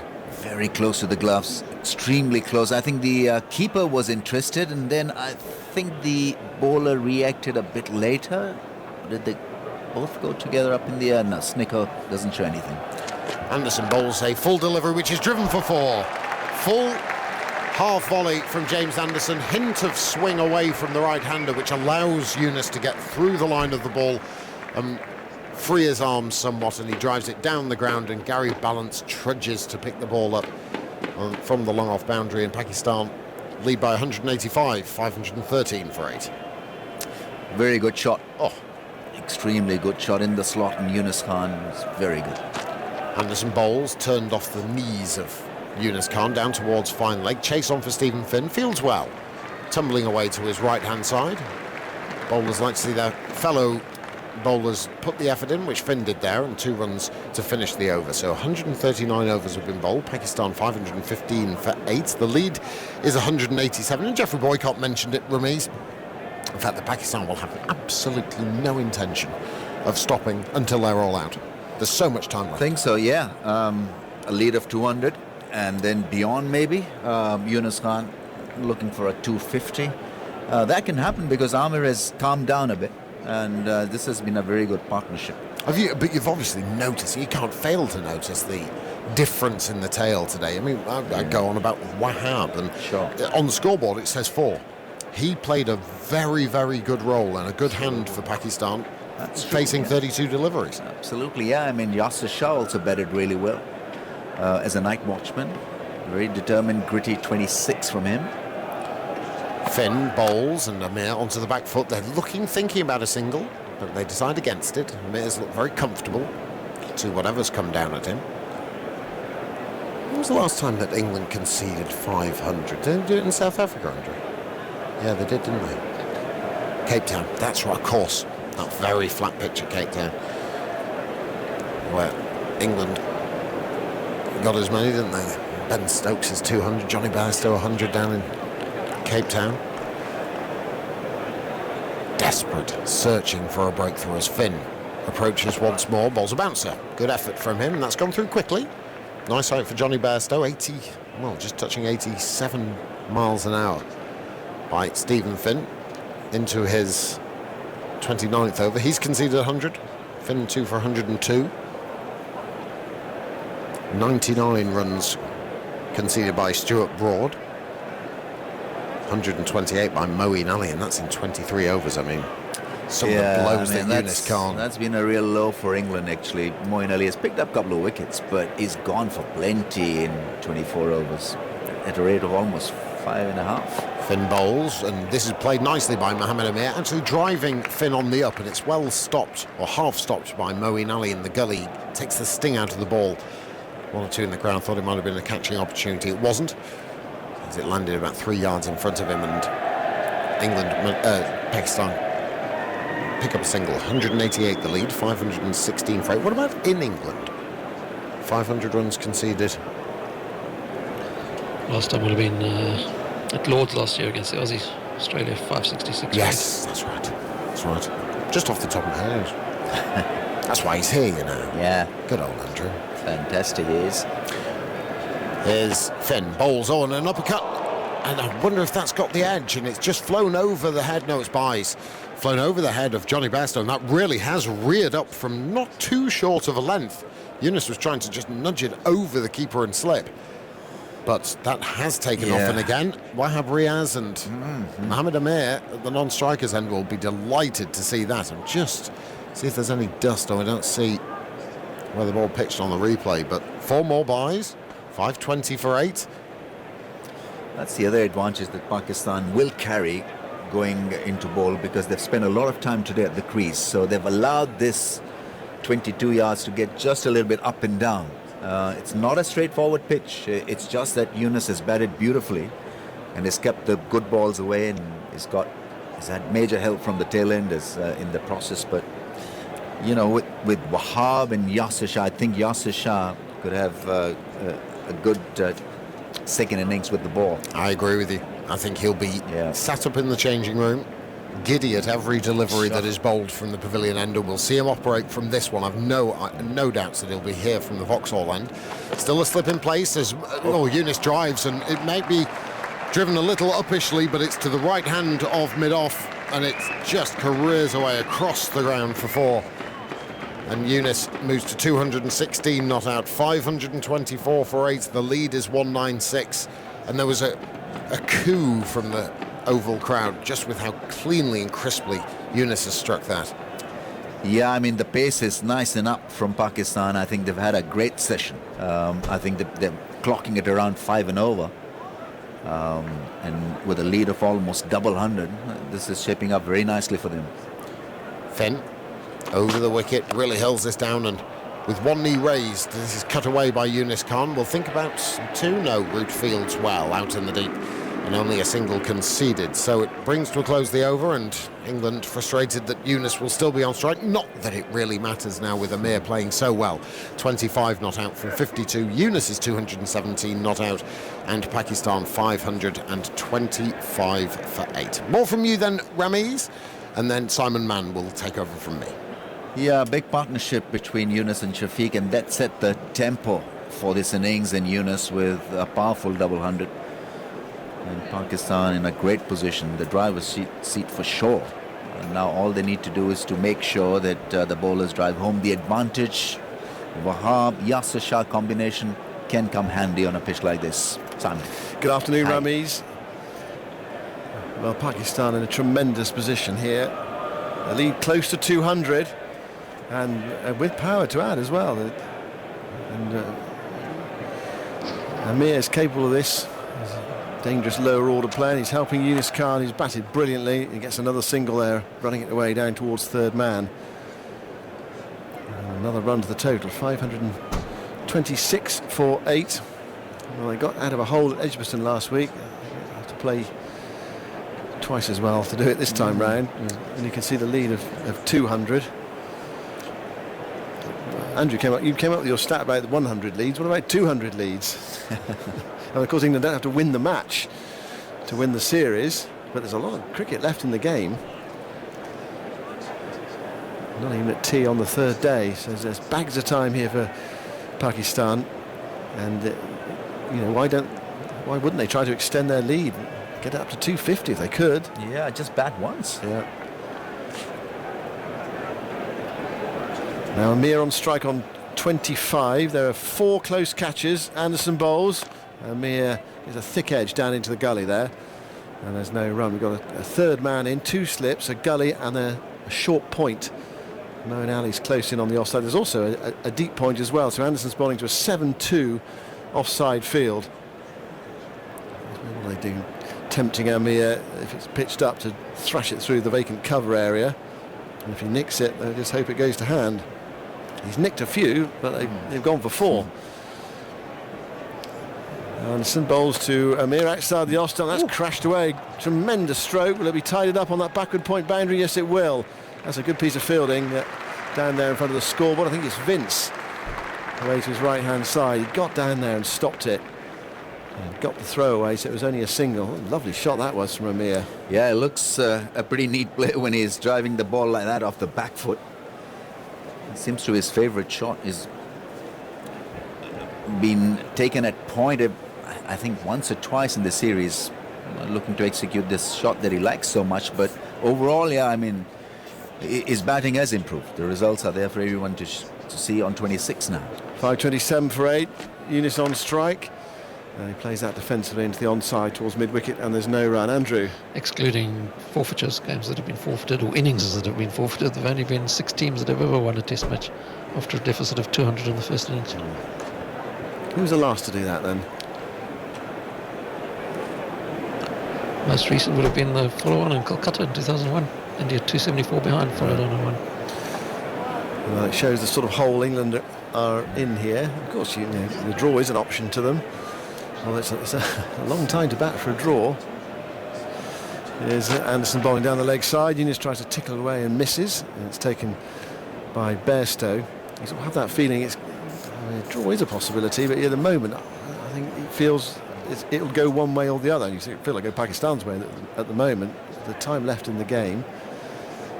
You'll have to bat very, very long here to save the game, to get enough runs to prevent Pakistan, say, chasing down, come say 120 on the final day.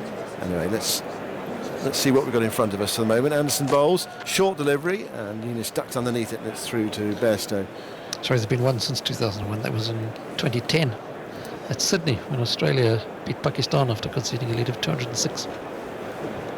Oh, that's not a good stat, Andrew. Not for Pakistan, no. What we did, we tried to encourage you with the stats, and then we pulled the rug from under your feet, Ramesh. I thought you were building up a very strong case for Pakistan, and suddenly I get this news. Yeah, only 6 years ago you did it. I think that they learned from their last outing, where they could have had more than 102-run lead.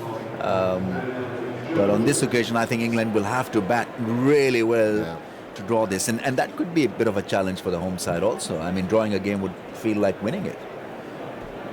Oh, yeah, if you offer them a draw from here, they'd take it, wouldn't they? Sure.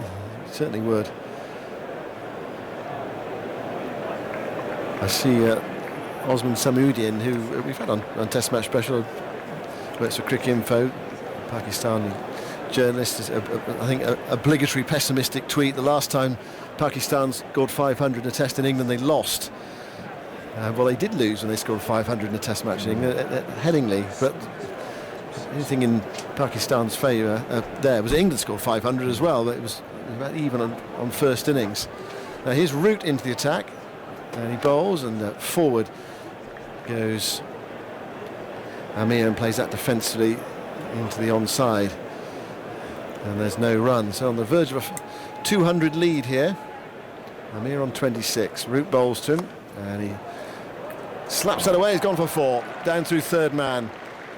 Back cut. I'm not sure he was trying to hit it there, but any difference at all. And the lead is 200 now. 203. Wokes jogs back to pick it up off the boundary rope. Root stands with his hands on his hips there at the far end of the ground. So 200 in the bank for Pakistan, and they've still got these 2 wickets left. Yeah, well, this is a massive effort, because even if England now get 400, it'll sort of keep Pakistan in play. Yeah. Amir drives. It's very well stopped at extra cover. I'm pretty sure that was hit into the ground. Stopped by Vince away to his right-hand side. The crowd were oohing and ahhing, thinking it was a catch. It might have been. My instinctive reaction there was it hit hard into the surface, then it bounced up. Root tosses this up, and Amir comes forward, pushes that to extra cover, and there's no run. He was tempting him there. Root, go on, try and hit me down the ground. That's the stage England have arrived at. Amir's playing a canny innings here, though. Forward he goes, playing that defensively around the offside. Perhaps he thinks I'd rather bat on this pitch than bowl on it. Although they're going to have a good little spell to bowl later on, one of those short spells that some bowlers quite like. Amir goes forward again, plays it out to extra cover, and there's no run. That's the end of Root's over. Amir is 30 not out. Younis is 218 not out. Pakistan 531 for 8. So the lead 203. I was looking at the partnership between these two, and they came together at 458. 531, that's 42, 73 they've put on this 9th wicket. And huge problems for England on this 3rd day. It's actually 97, the partnership. Is it? 434 was the fall of the previous wicket. 4:34. Thank you, Andrew. For some reason I've written down 4:58. Well, there we go. Oh well, even more momentous this partnership. It must be approaching some sort of record, is it, for the 9th wicket for Pakistan against Could England? be, yeah. Let's hear some good news, Andrew. Is Anderson going into bowl to Yunis Khan. Oh, he strikes him on the path. A shout for LBW. He's given him out. And Yunis hobbles away there and then immediately comes down the pitch to have a chat with Amir. It looked a bit leg-side-ish, and he has reviewed it. He was looking to play it into the onside. It was very Mark, full. Review for LBW. Let's start with the front foot, please. Right, front foot, not a no ball. That's a fair delivery, Mark. Let's move on to front-on spin vision, please. The voice of Joe Wilson, the third umpire. It's very full from Anderson.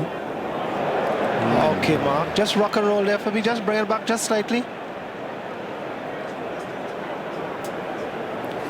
We'll see whether he hit it. There doesn't appear to be any butt involved. Let's go to hot spot leg side, please. This has to spin because it was the off cutter. So it has to spin and miss the stumps. It's the Yorker length. I think it's... Let's rock and roll that. No mark on the butt, no mark on hot spot.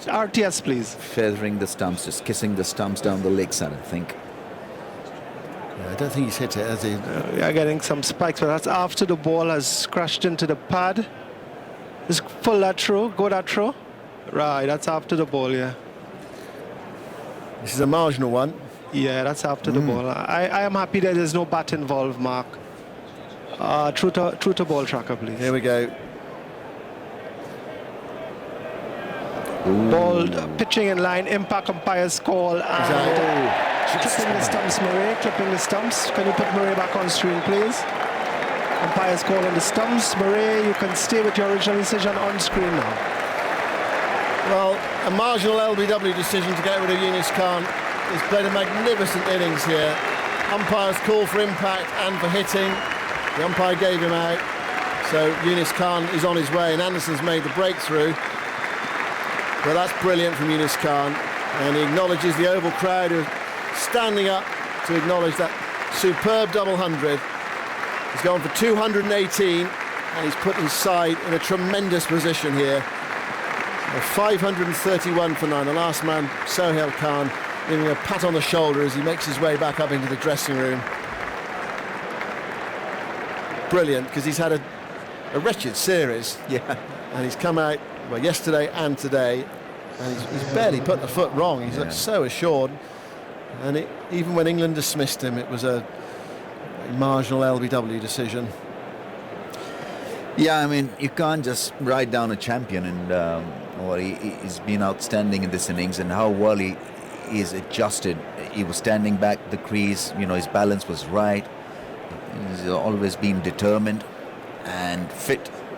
Not the first time he's hit a double ton. I think that this was probably his sixth double hundred, including a triple century. So he's got loads of energy. In the end, England would be quite happy to see his back.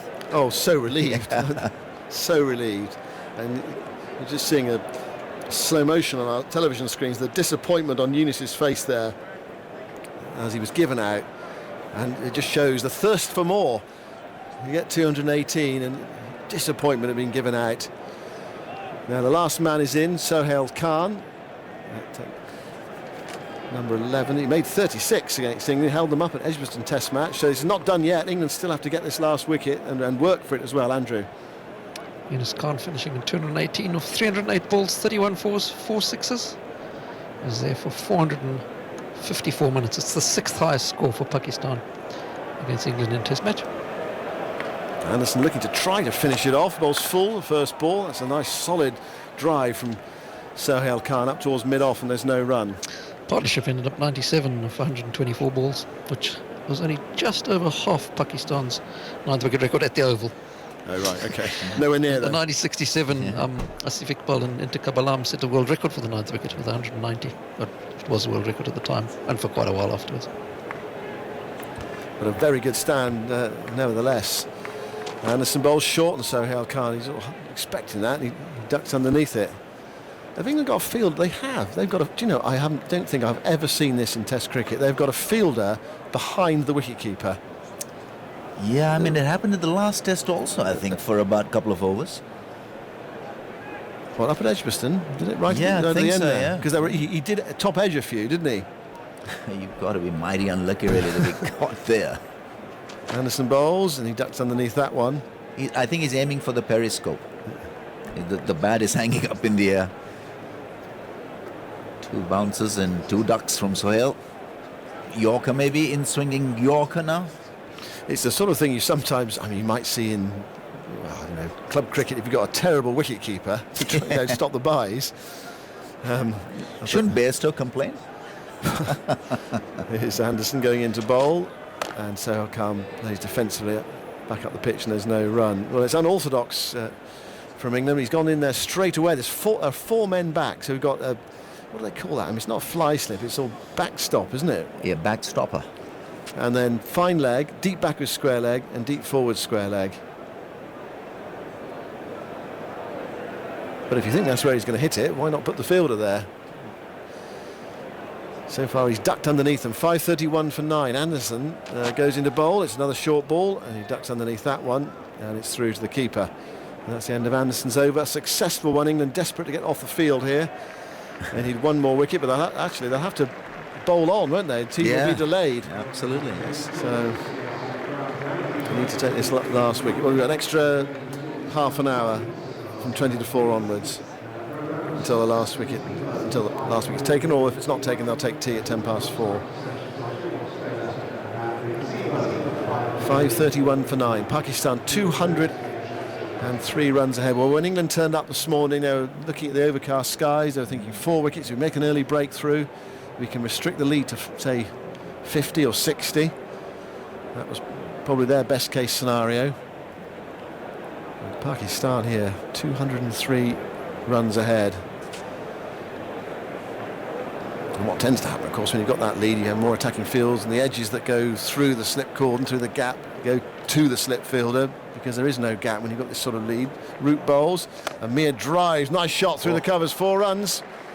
And your bottom hand in that drive, crushed away. And Amir goes to 34 and the score to 535 for 9. Andrew. So that's his highest test score, beating the 30 not out he made in Hobart in 2010 against the Aussies. Well, he has got some ability with the bat. He did well in a one-day international, didn't he, before his ban? Yeah, got a 50 tossed up, right yeah. up by Root, driven straight to short extra cover, and there's no run.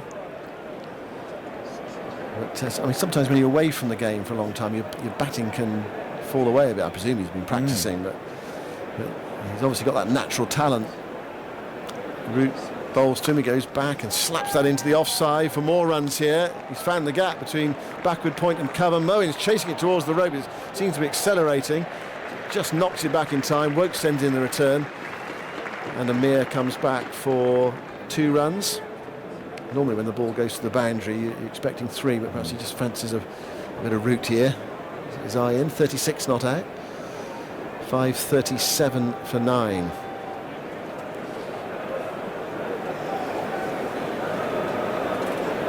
Root bowls. Forward goes Amir, playing that defensively into the onside. And there's no run. Andrew looks poised for more. 73 not out he made in the one-day against New Zealand in 2009, batting at number 10. They were 101 for 9, chasing 212 to win. All right for 204, so they only lost by 7 runs. Who was he batting with at the end? Saeed Ajmal. Right. Now changing the field. And then bringing the man over from the deep square leg boundary towards silly mid-off. So got slip and a silly mid-off. I say silly mid-off, he's going back about 8 yards from the bat, away on the offside. Short point, Root bowls, and Amir comes forward and plays that defensively towards extra cover. And there's no run. I feel he plays it slightly uppishly through that area, or at least, I mean, try anything to get this last man out. Root bowls short, that's chopped away. This going for more runs. Wokes gets across and stops it, prevents it going to the boundary for 4 from short third man. And so Amir keeps the bowling. 538 for 9. The lead is 210, and Amir on 37, and Sohail Khan on 0. Well, they can have a bit of fun here, these Yeah, last wicket absolutely. pair. Yes, I think Mohammad Amir has shaped up very nicely at 37 and has played some lovely shots off the back foot through square, through point, and he's played the square drive well. Also now farming the strike. How will England react to today's play? They've looked frustrated at times. Catches have gone down with a lead of 210. Obviously, it couldn't be easy for the top order, especially. This pitch has a variable bounce now. Pakistan a different bowling attack. Wahab quick. There's quality leg spinner in the ranks also. So it'll be a bit of a test for the likes of Root and Cook. So it's Anderson to continue. Round the wicket he goes to, Amir, and he goes past the outside edge. Genuinely beaten there. We haven't seen much of that of late. If players have been beaten, it's because they've been playing attacking shots, but he was looking to play a defensive shot there. He fiddled at it outside the off stump. It's just lead to the question, why did Anderson not bowl for so long? Finished at 11:52 and then started again at... Andrew will have the definitive one on that. Here's Anderson bowling. It's full and it's guided away by Amir into the covers. They're off for a single. There's a bit of hesitation. Throw at the stumps. The non-striker's end is wild. Fortunately for England, it's backed up, so it doesn't go for overthrows. Started again at 3:09. 3 hours, just under 3 hours 20. With 40 minutes off for lunch as well. How many overs has he bowled? So he bowled 25 overs by 11:52. And he's come back and taken the wicket of Yunus Khan, LBW for 218. Anderson bowls. And that's a lovely wristy flick from Sohail Khan, but it goes straight to mid-wicket. One of those sort of strokes as a tail ender, you sort of admired. Well, I should be batting higher up. Mind you, he did bat well at Edgbaston. He just gave Pakistan a flicker of hope up there with Rahat Ali. Yeah, put up a 50-run show with him, didn't he? 50 for the last wicket. Yeah. Pakistan learning off England shows what you can do down the order. Anderson bowls a bouncer. Sohail Khan ducks underneath it. And there's no run. 3 men back now. With the man behind Bairstow, the fine leg, and the deep backward square leg. So the man behind Bairstow has to be just slightly to the offside, of course. Otherwise England will have 3 behind square. You're not allowed to do that. 3 behind square on the leg side. So he has to make sure he doesn't doze off here and just drift to Bairstow's left. I'm sure he's well aware of that. It's the 145th over of Pakistan's innings. Short and pulled away. Glorious shot, but straight to the deep backward square leg fielder Vince. A rather tired delivery that from Anderson. Maybe now that we'll see that fielder be removed from what was it, a fly slip or a long backer after that pull shot? The finest of fly slips, isn't it? He just over Bairstow's right shoulder down there on the boundary. It's 20-4. Normally we would be having tea at the end of this over, but we will play on. Ramiz has to leave us. And here's Anderson into bowl to Amir, who goes at one outside the off stump and misses. Flashed hard there and through to the keeper. So that's the end of the over. It's not tea. We might have another half an hour's cricket. We might have another minute's cricket before tea. Tuffers is here. Evening. Simon, evening everyone. Yes, a long stop. I'm giving that the long stop. Haven't seen one of those for a while. But Pakistan in a fantastic position. Thoroughly deserved it. Ground England down. Ground them into the dirt. And an innings by Yunus Khan. I know this is going to sound stupid, but I didn't sort of see too many good shots. He just, he goes about his business, like an innings only a mother could love, you know what I mean? He had a couple of lovely shots, obviously, in 218, and I know people are going to be phoning there or texting me going, what are you talking, Phil? But he's just so effective at that, isn't he? He's a very, very effective batsman, all his career. Well played. Perhaps an innings that 10 teammates can love as well. Absolutely, oh yeah, no, they'll absolutely love it. Right, Finn has replaced Root from that far end. He's tried to finish it off. He goes into bowl to Sohail Khan, and Sohail just gets down in time on that one, playing it towards Broad at mid-wicket. And there's no run. And I can't see. I mean, England are going off the bat. Go off the bat as good as they've ever batted. When was the last time England conceded a first innings deficit of over 200? Would be for a while. We say these things, don't we? Yeah, probably like last year or something, because you forget. They play so many Test matches, it's easy to forget. But we'll get Andrew on that one. Finn bowls down the leg side, and Sohail Khan tries to flick it away. There's half an appeal from Finn. It's taken by Bairstow away to his left. Nothing from the umpire. Finn has to march back to his mark. The sun's out now. We had overcast conditions earlier. Still very good batting conditions. But that scoreboard pressure, a bit of turn. There is just enough in the pitch for the pace bowlers, which is a strange thing to say when the score is 540 for 9. But we've seen so many matches where one side dominates and then the other side finds it so much trickier, and it's their turn to bat. Oh yeah. Finn goes in, bowls a bouncer. Tiredness comes into that. Weariness. Your legs aren't quite as moving as well. The brain's not quite there as well. I mean, I fully expect. I mean, which we will get this last wicket. I can see England being 4 or 5 out tonight. Sohail Khan ducked underneath that one. The only minor bonus for England here is they'll have 20-minute break rather than the quick turnaround, the 10 minutes. Yeah. If they take the wicket in the next half an hour, that is. Positive kind of guy that I am, but you can just feel it. Yeah. Well, we've all seen cricket like that. Finn goes in, and that's edged over the top of Cook at first slip, down towards the long stop, and they get a single. I was because the fielder is out of sight down here. I was just about to say that was going to be 4 runs, and then he throws it in. And Edgbaston as well, where the fielder was down beneath us. Yeah, well, Alistair Cook and Alex Hales can still smile about that. He's absolutely picked him out perfectly at long stop. 541 for 9. Well, it's proving quite a good position for Sohail Khan. Here's Finn, round the wicket, bowls to Amir, who's up on his toes, guiding that away, down towards third man. They're off for a single. A nice looking shot from Amir, riding the banks of the ball. A nice return to Bairstow by Wokes. One more, 542 for 9. Andrew. As I saw that one fly over the slips, I wrote down 4 as well. But the last time England conceded a lead of 200 was this time last year against the Aussies at the Oval. Yep. 332 the lead was then. Well, there we are. I told you it'd be last year. Yeah, it always is. Yeah, well, 5 very one-sided Ashes series matches that summer.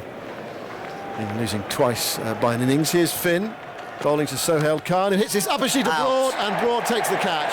And Sohail Khan's on his way, and Pakistan are all out. 542. Their lead is 214. And England have finally got through a weary England at 3:45. They were hoping it was going to be about 12 o'clock, 12:15, but Pakistan have done so well today. Amir is 39 not out.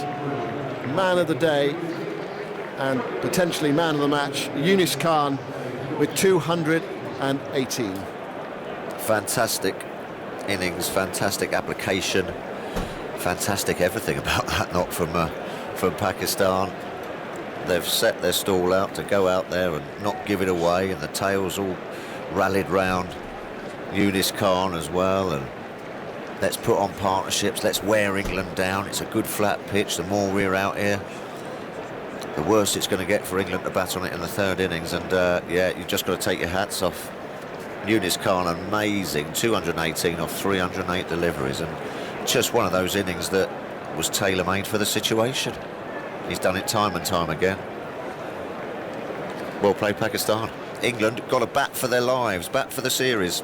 Yeah, it'll be a great escape if they manage to get through this one. I'll give you the bowling figures. Anderson, 29 overs, 10 maidens, 1 for 78. Broad, 29 overs, 5 maidens, 1 for 99. Finn, 30 overs, 1 maiden, 3 for 110. Wokes, 30 overs, 8 maidens, 3 for 82. Moeen Ali, 23 overs, 2 maidens, 2 for 128. And Joe Root, 5 overs for 21. Out today for Pakistan: Sarfraz Ahmed, caught Bairstow, bowled Wokes 44. Wahab Riyad stumped Bairstow, bowled Moeen Ali for 4. Yunus Khan, LBW Anderson 218, and Sohail Khan caught Broad, bowled Finn for 2. Mohammad Amir 39 not out. There were 29 extras, 542 all out. So Pakistan's lead over England on first innings is 214. The players will now take tea, so England's openers will be glad of that 20-minute break between now and the start of their innings, rather than just the normal 10 minutes you have between innings. Now, in just a moment, we'll be hearing from the fast bowling great Curtly Ambrose, who was here at the Oval for the first time today since playing his last test here back in 2000. First, though, let's check on today's action in the Specsavers County Championship. Kevin Howells is watching the Roses match at Old Trafford, Lancashire against Yorkshire.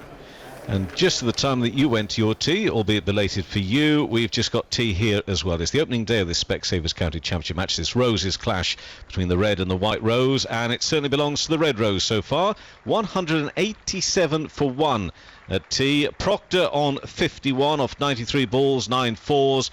But what an impressive talent we've got in Hamid here. He's still a teenager. He's 85 not out. A score, as I say, at tea of 187 for 1. And although there's been some tight bowling from Yorkshire, no real menace, partly because of the surface. It's been pretty docile, to be honest. But he's such a very correct batsman. Some lovely shots in there as well, Hamid. A wonderful talent. This is his 7th half-century of the championship season. If he keeps going, he'll score a 3rd century of the season as well, and certainly one of the encouraging signs here at Lancashire this season. Results maybe have not gone quite as well as they would have liked in recent rounds of the championship, but certainly they've a lot of talent on show, and really shown particularly by Hamid at the moment. Just the 1 wicket to have fallen out of Tom Smith just after lunch. Just a little bit of hope there for Yorkshire, but they weren't able to follow it up. LBW, Ryan Sidebottom making the breakthrough there and getting that first wicket. Smith going for 46 and a good opening stand with Hamid, but Hamid has taken it on together with Luke Proctor, who again is batting well. Didn't do so well last season, but looking good again here this afternoon. So Lancashire enjoying themselves at the moment, choosing to bat first at 187 for 1. Seen a little bit more of the sunshine, but not too much more. Generally it's been overcast here in Manchester today. Elsewhere, Durham all out. Now this is an important game also at the top of the table, because they're taking on the current leaders Middlesex, and Middlesex having a really good day there. You may remember Durham at one stage this morning, they were 74 for no wicket, having won the toss, elected to bat, and then all out for 204, but on the score of 74 they lost 4 wickets without scoring.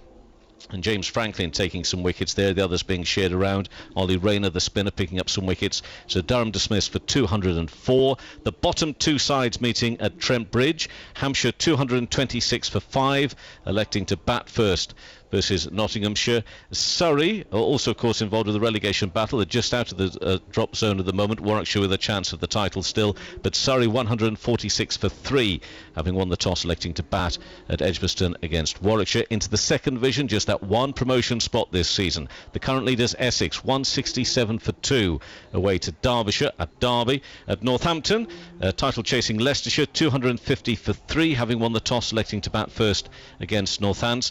Gloucestershire 212 for 5 against Sussex, that match being played at Hove. And Worcestershire, they've not gone to tea there at New Road because they're 9 wickets down, Worcestershire against Glamorgan. Glamorgan the bottom side in Division 2, but Worcestershire 163 for 9. Michael Hogan picking up 4 wickets so far in that game. Worcestershire 163 for 9.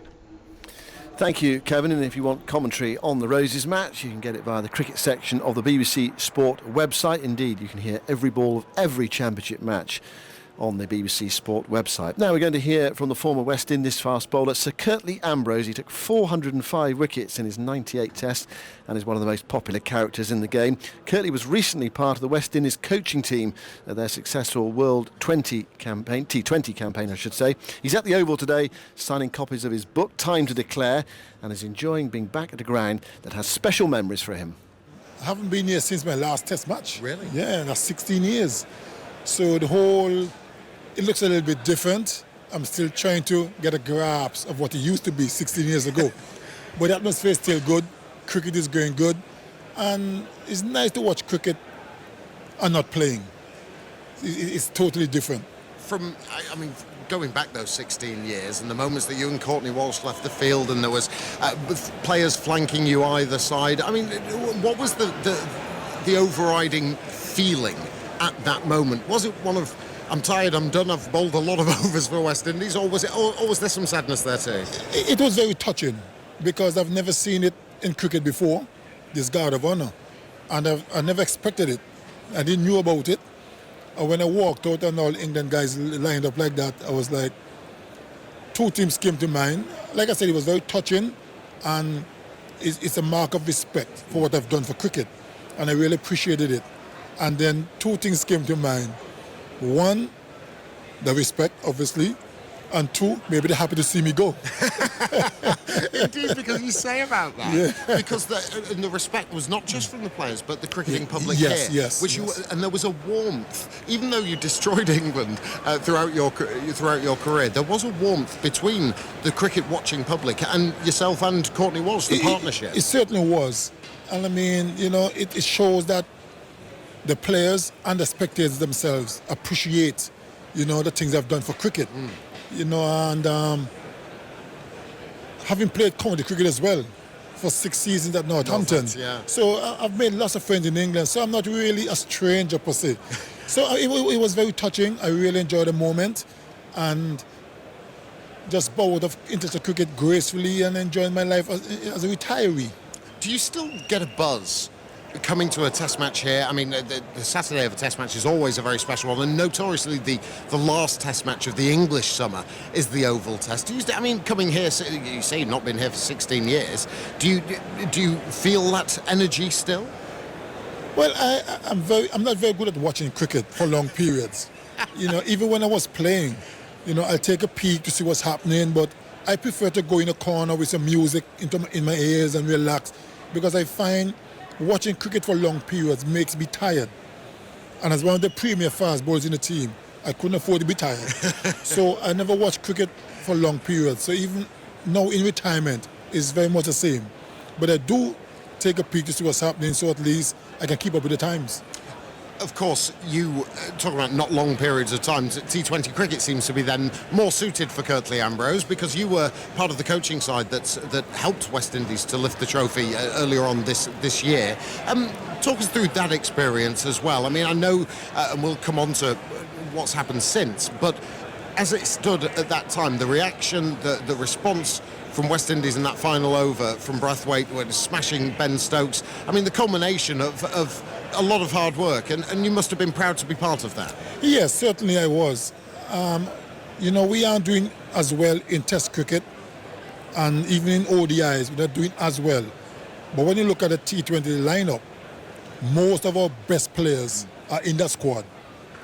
Not so with the Test matches and some of the one-dayers. So we always at full strength for the T20s.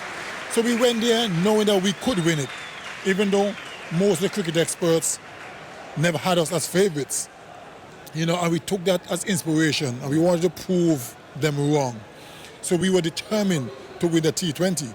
And we did it in fine style. You know, I must say, coming down to the last over, you know, when we needed 18 or 19, I was saying to the guys, if we get a boundary, the first delivery, I didn't say 6, I just say a boundary, it could put pressure on the bowler. And I mean, surely even you at that time were thinking, after even though the first ball went for 6, it mustn't have entered the mind that Brathwaite would do what he did. Well, no, we never, well, I cannot speak for me. I never expected 4 sixes, to be honest. Yeah. When the first one went for 6, I said, well, yes, you know, we're in for a tight finish here. You know, Ben Stokes obviously had a wonderful tournament, bowled extremely well up to that point. And I said, okay, 6 off the first ball, yeah, this could be interesting. And then when Brathwaite hit the second, then I said, well, this is all over. You know, because I mean, to 6 runs from 4 deliveries, you got to back yourself. And we hit the third one, I was like, okay, you know, this is something phenomenal. You know, and then I said, okay, maybe he'll chip it for the single or whatever. And then a 4th-6, I was like, no, this is unbelievable. You know, and for us, it was really great. I thought that we were very consistent in the whole tournament, even though we lost to Afghanistan, which I had a few choice words with the guys. You know, we can't see it on TV, you know, so I was real upset. Yeah. Because I figured we shouldn't have lost to Afghanistan. Chasing 120. You know? Nepal, wasn't it? It was in yeah, Nepal, man. yeah. So, but anyhow, at the end of the day, we won, which was very, very important for us as a nation. And I was quite happy.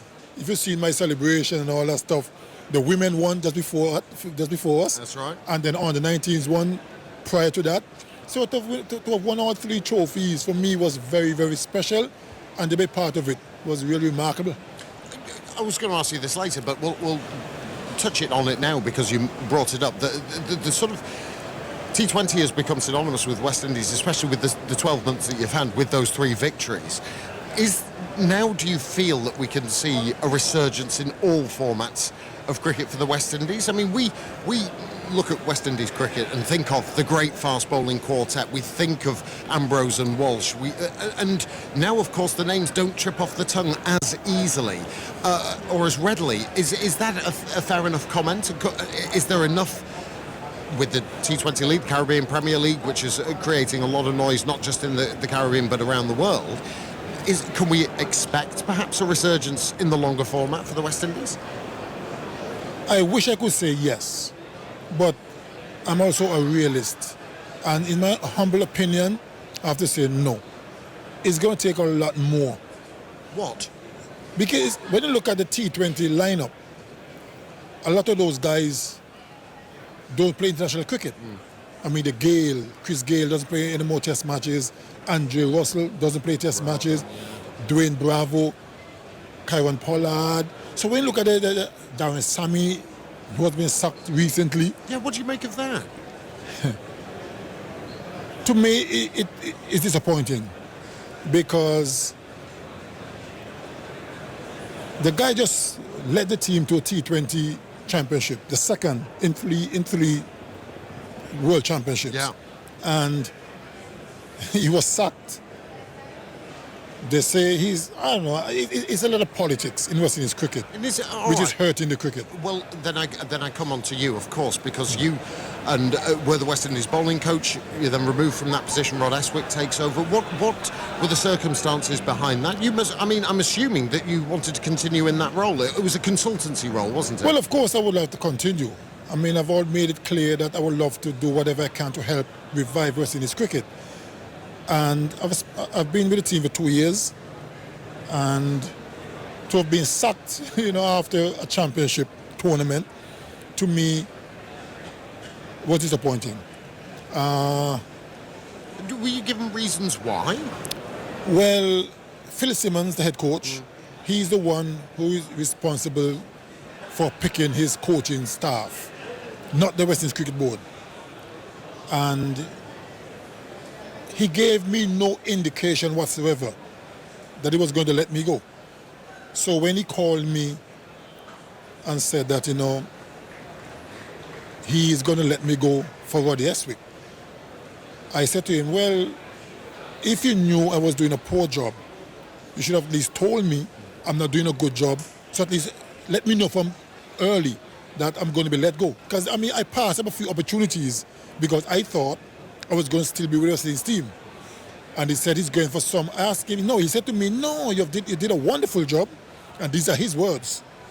When I said to him, if you knew I was doing a poor job, you should have told me. He said, no, I did a wonderful job. I did everything he asked me to do. I brought a high level of discipline to the team. The kind of motivation that I brought to the team and all that was wonderful. So I asked him, so what's the problem? He said to me he wants somebody more technical. Those are his words. Now, that to me doesn't make any sense. Because in my opinion, if guys have technical issues, they shouldn't be in the team. They need to go back to a camp somewhere to work on the technical problems before they come to the international team.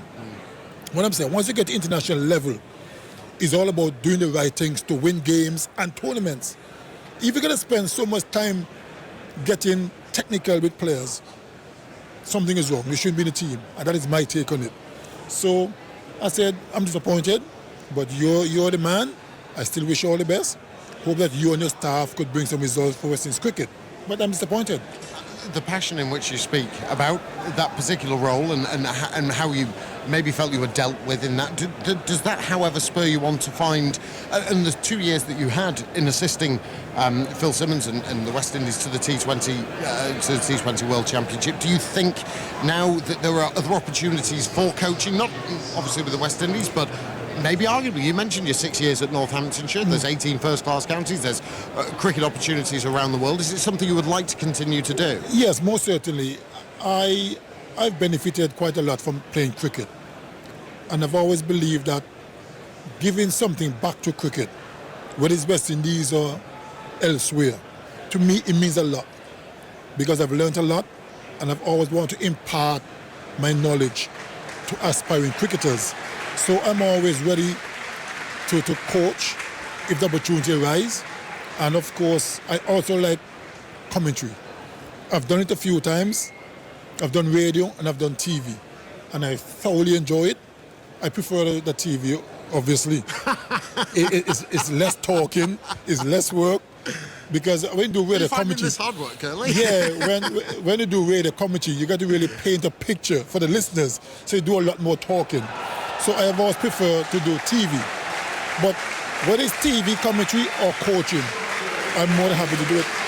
Let's just briefly, you talked about you being a 6'8" fast bowler. There's numerous bowlers that we've seen on show in the England ranks. You know, Stephen Finn, look at Stuart Broad and the swing bowlers of Anderson and Wokes. But what have you made of them? What about the fast bowlers around the world that you think, yeah, he's decent? Well, there are quite a few. I mean, you mentioned Stuart Broad. I keep saying Chris Broad because of his father. You know, played against him. But you mentioned Stuart Broad, Wokes, Finn, Jimmy Anderson. To me, he's a fantastic bowler. Swings the ball in any condition, and that's one of the beauty about Jimmy Anderson. You know, once you can swing the ball in any conditions, anywhere over the world, more often than not, you're going to be successful. I mean, he's got well over 400 test wickets, so he must know what he's doing, you know. And I've always admired him over the years. He's not express pace, but it shows that you don't have to have express pace to be successful. And he has led England for quite a few years and doing quite well for England. Do you enjoy watching them bowl?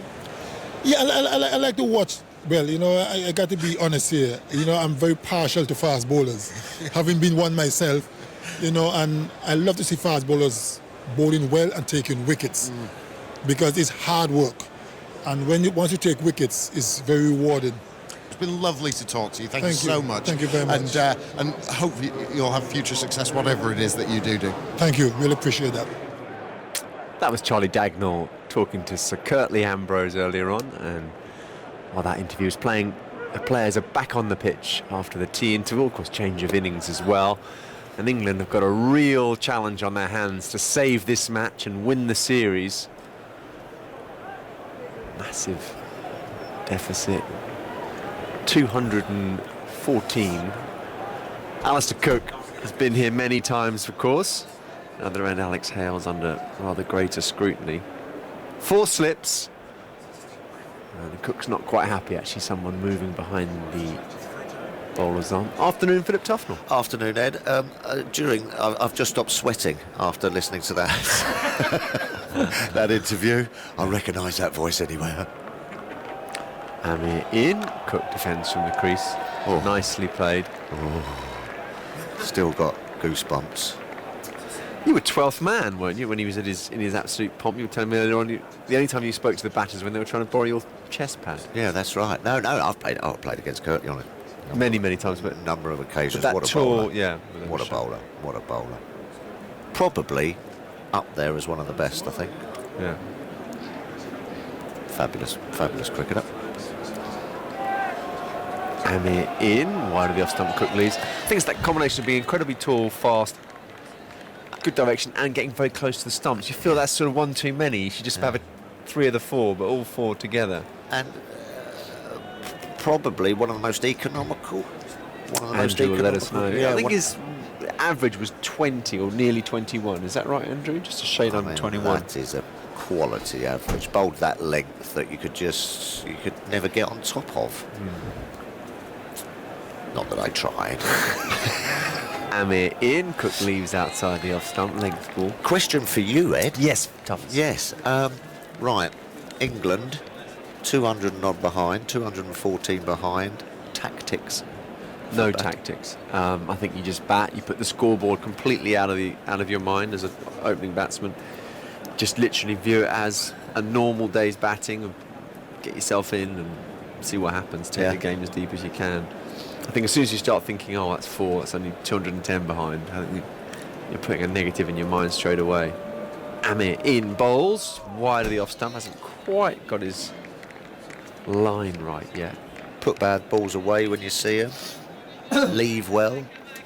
In very few, I mean, it's likely that runs will, if England do say this game, we're looking miles ahead into day 5, 2 days on from now, it's likely that runs will be part of the equation as well as time. So just bat as well as you can. I mean, obviously with an emphasis on caution, but very few players can put the shots away and still play well, so you've got to put the bad one away. Amir in, and Cook is beaten by a beauty, angled in, nipped away. Well, I've got a provisional booking for 3:30 at the Kingswood Arms on Sunday.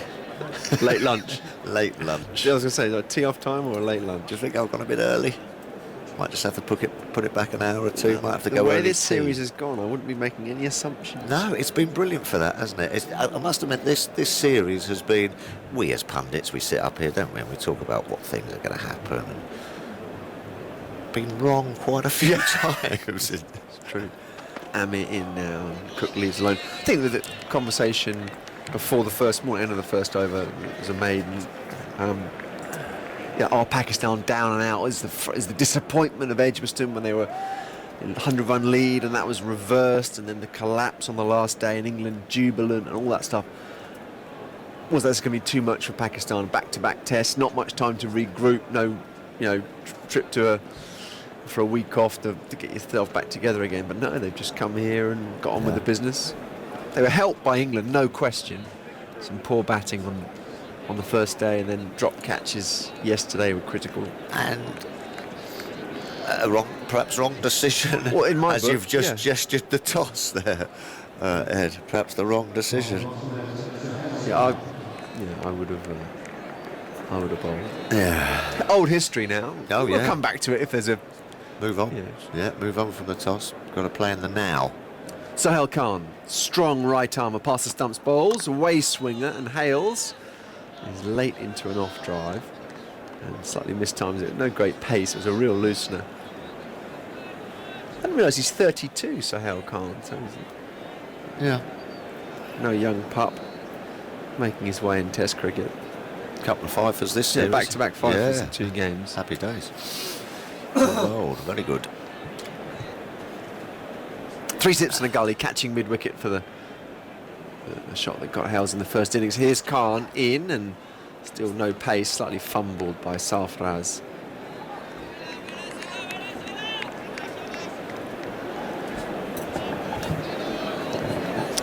Curtly Ambrose, stats, blood 98 tests, 405 wickets, 20.99. 20.99. Economy rate of 2.3 an over. He went for just under 3.5 an over in one-day internationals. Oh. But he only got you out 3 times in the 9 tests you played against each other. Tough. Did he? That's only because he didn't bowl at me in the other ones. He didn't have time. Sahel in, Hales forward. Warm applause from the slip corner for the first ball that was right on the spot. And you did score 5 runs off him. Oh, well, there you go. So 5 for 3. 5 for 3. 5 for 3. Would you take that? I'll take that. I don't reckon any of those decisions were LBW. I think I did get LBW once. I did get showing them. I did get LBW once in the West Indies. I think it was off Kenny Benji, which I was very proud of. Getting right in line. Must have been. Your body in the line of duty.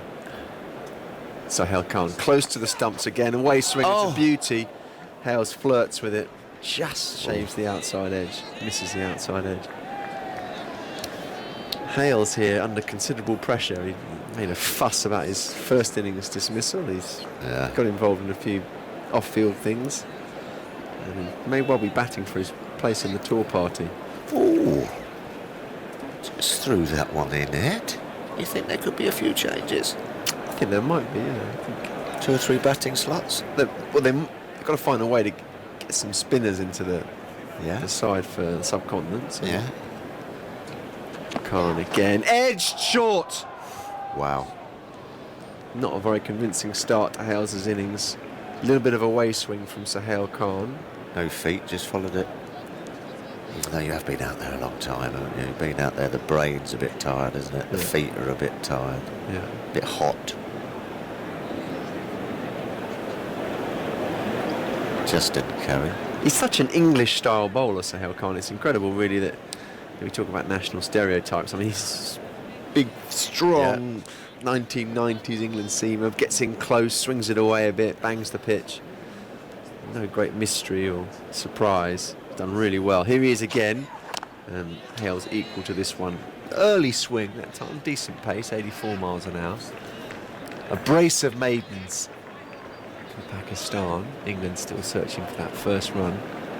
Yeah, I'm in no way am I sure, or even in my own head, let alone trying to read the minds of the selectors, that Hales won't tour. It's just a possibility. I think you know, they've obviously, they'll have to play 2 spinners in India. I don't think they're playing just Moeen as an option.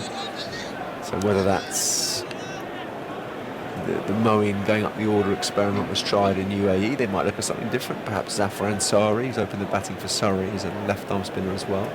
It's one possibility. Wow.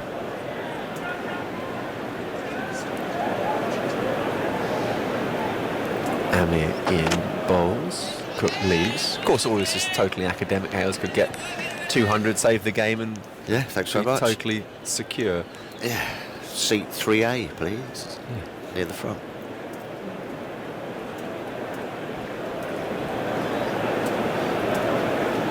Four slips, no short leg, which is interesting. Slightly gone out of fashion, short leg. This is closer extra cover, that's Misbah. Fine leg. Amir in, and it's a good ball. Cook up on his toes, watchful. Such a funny game cricket, isn't it? It just looks so much harder batting out there today. I mean, the game getting ahead, and Jeffrey and I were touching on it earlier, Tuffers. Getting ahead is so critical in cricket. Once you are ahead, everything seems stacked in your favour. Yeah. Batsmen look more anxious, and men around the bat. Ball seems to do more for teams that are on top.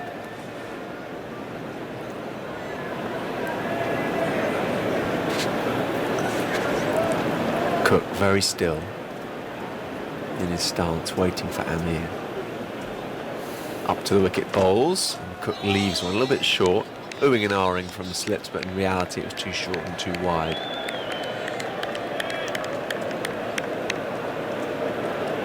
Tempted to give Shah an early bowl. That's a very good point, actually. I wouldn't, I mean, you know, obviously wickets tumble and bowling takes care of itself, but if you do get a decent start, I would definitely give Shah an early bowl. I mean, some spin, actually, I should ask you the question. Did you mind bowling with a newish ball? Not at all. No problem. No. So at what point? Little bit of lacquer off it. So 5 overs, something like that? Oh, yeah. Something like that. Length ball from Mohammad Amir. And England are away. Cook played it nicely, played it late and watchfully. And there's a little bit of confusion about whether to come back for a second. In the end, they decide not to. Alistair Cook off the mark with a single through straight mid-off. I actually quite liked it because it gave you as a spin bowl a natural variation, because sometimes they'd come out beautifully and proud seam, bite, bit of turn, sometimes just miss, skid and keep a little bit low. It's funny you should say that. I mean, in a few games when I opened the batting against spin, I found it very difficult, where the ball keeping low and then others bouncing, and perhaps not as much turn as you'll get later on, but there's the bounce and the lowness. Yeah. So the new ball, actually, you put it really well, the new ball amplifies movement. So if there's seam movement, it does more, and if there's spin, it sort of tends to stay up or go up more, stay down or go up more. Amir in, and Hales is beaten. Airy drive, unconvincing.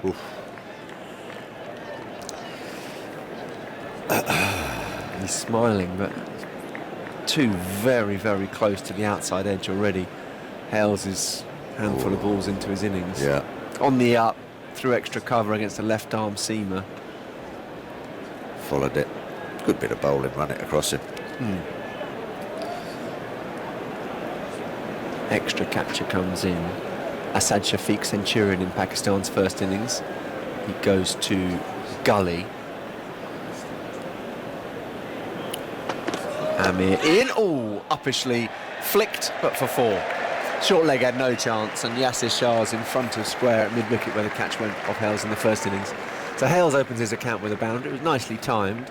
Probably would have gone straight to square leg, but 20 yards away from a fielder. If you want to watch highlights of today's action, you can do so via the cricket section of the BBC Sport website. Eunice Khan's 6 to reach a double 100, the one-handed Johnny Bairstow catch. Plenty to see, and it'll be rounded up in our pint-sized TMS later.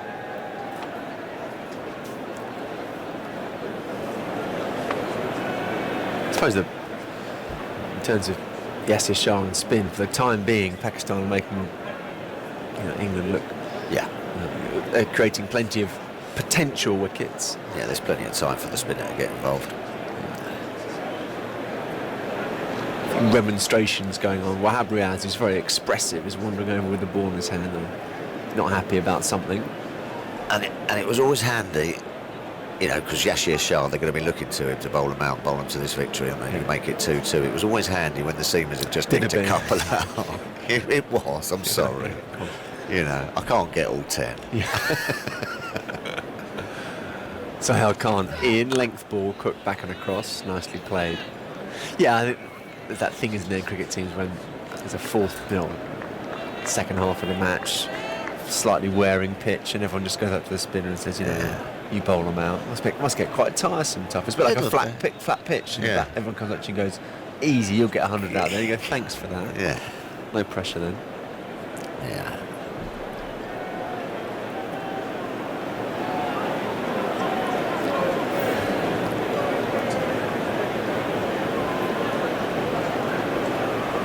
Sohail Khan in again. Cook turns it off his hip. Nicely played. Yasir Shah dives away at mid-wicket. Smartly fielded. One thing England will be pleased about is there is some blue sky. That overcast sort of skies and overcast conditions has broken up. So if they can get past this new ball, I suppose that's what they'll be thinking, won't it? The openers, let's get into this. Let's take the shine off. That's their first job.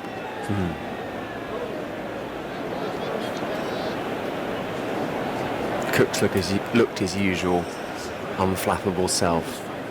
Taps the bat, waits for Sohail Khan. He's in swinger, angled towards the pads. Cook held his balance, turned it to mid-wicket. Definitely swing for Sohail Khan, significant swing. I think more than maybe Anderson got equivalent swing, but the only one in England.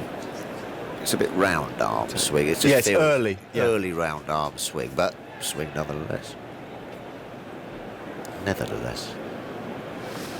Even. It's a 5-4 split field, so Sohail Khan prepared to bowl straight. Cook waits. Another in-swinger. This time Cook just works it down to fine leg. Starts a little bit straight. Mohammad Amir tosses the ball back to Sarfraz. England 7 without loss. Or have they already clicked the one up as it's 6 without loss? Yeah, going back to your point earlier on, this is not the moment to look at the scorecard and say, only 208 behind. Park those thoughts. Let's get through the new ball. I'll be batting tonight. Let's be here tonight. Back to a 6-3 for Hales. The breeze helping Sohail Khan's away swinger. Close to the stumps, bowls, and it is the away swinger, and Sarfraz takes it moving away to his right-hand side.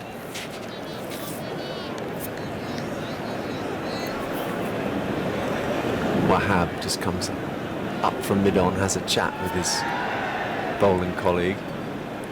He could definitely have a hand to play in this match. Wahab Riaz has got a bit of pace and the ability to reverse swing it, be aggressive.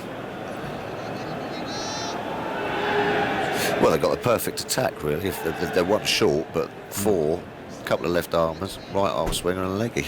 Yeah. That should do the job. if they bowl anything like.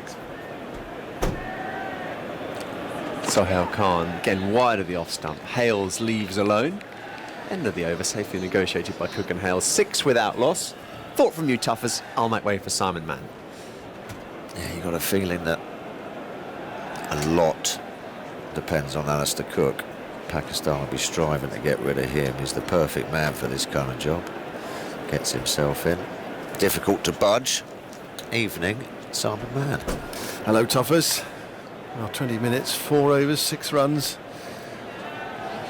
Ball swinging for Sohail Khan. Yeah, yeah. England, are they in for the long haul? Have they got that skill, determination, toughness to get out of the hole here? It's not going to be easy. Mohammad Amir from the pavilion end with 4 slips in, goes in and bowls to Cook, who comes forward, pushing that away on the offside to extra cover. And it's picked up by Misbah, and there's no run. What have they got to do here, toughers? They've got to score, what, 400 minimum? Probably more than that, isn't it? I mean, that's the size of their task. Yeah, what will that take them? Well, they give them a lead of about 190, 400. Yeah, and then that will take them up to when? 90 overs tomorrow. It'll probably take them into the start of the 5th day, won't it? Yeah, and so that will leave, sorry, what, about 190 to knock off in the last day. Good game of cricket. Got to get to 400 first. Yeah, exactly. That's what, yeah. Amir bowls to Cook outside the off stump, and there's no stroke taken by Sarfraz. What I'm saying is that's what England's got to look at. Yeah. That's the size of their task. Yeah, it is. It is. You're not going to just bat out for 2 days. So you've got to, yeah, as Ed was saying, you've just got to sort of like put all of that to one side. Get yourself 100. Go out and get yourself 100. If we get 4 or 5 of them, we would have achieved our objectives.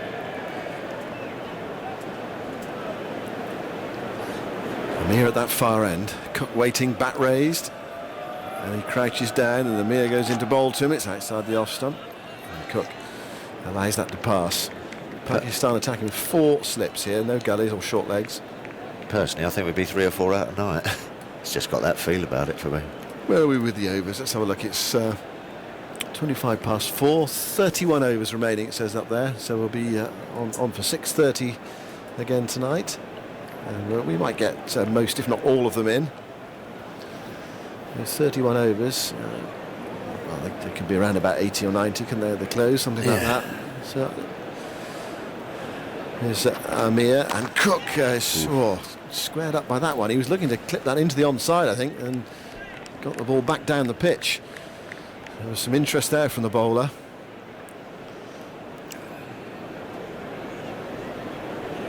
Where are you staying?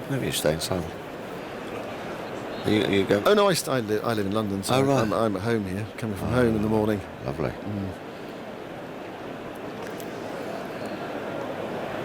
Bit of train. Here's Amir, past the umpire, into bowl to Cook outside the off stump, and there's no stroke. Actually, Tubbers, the bus. I get the bus in. You get the bus? Yeah. Oh, okay. What, from where you are straight to the Oval? Yeah, pretty much. Yeah. Well, it was a quick cycle down the hill and then lock up the bike and on the bus. Yeah. Where'd you leave the bike? Just locked up near the bus stop. What? Just left all on its own? Yeah. What, all day?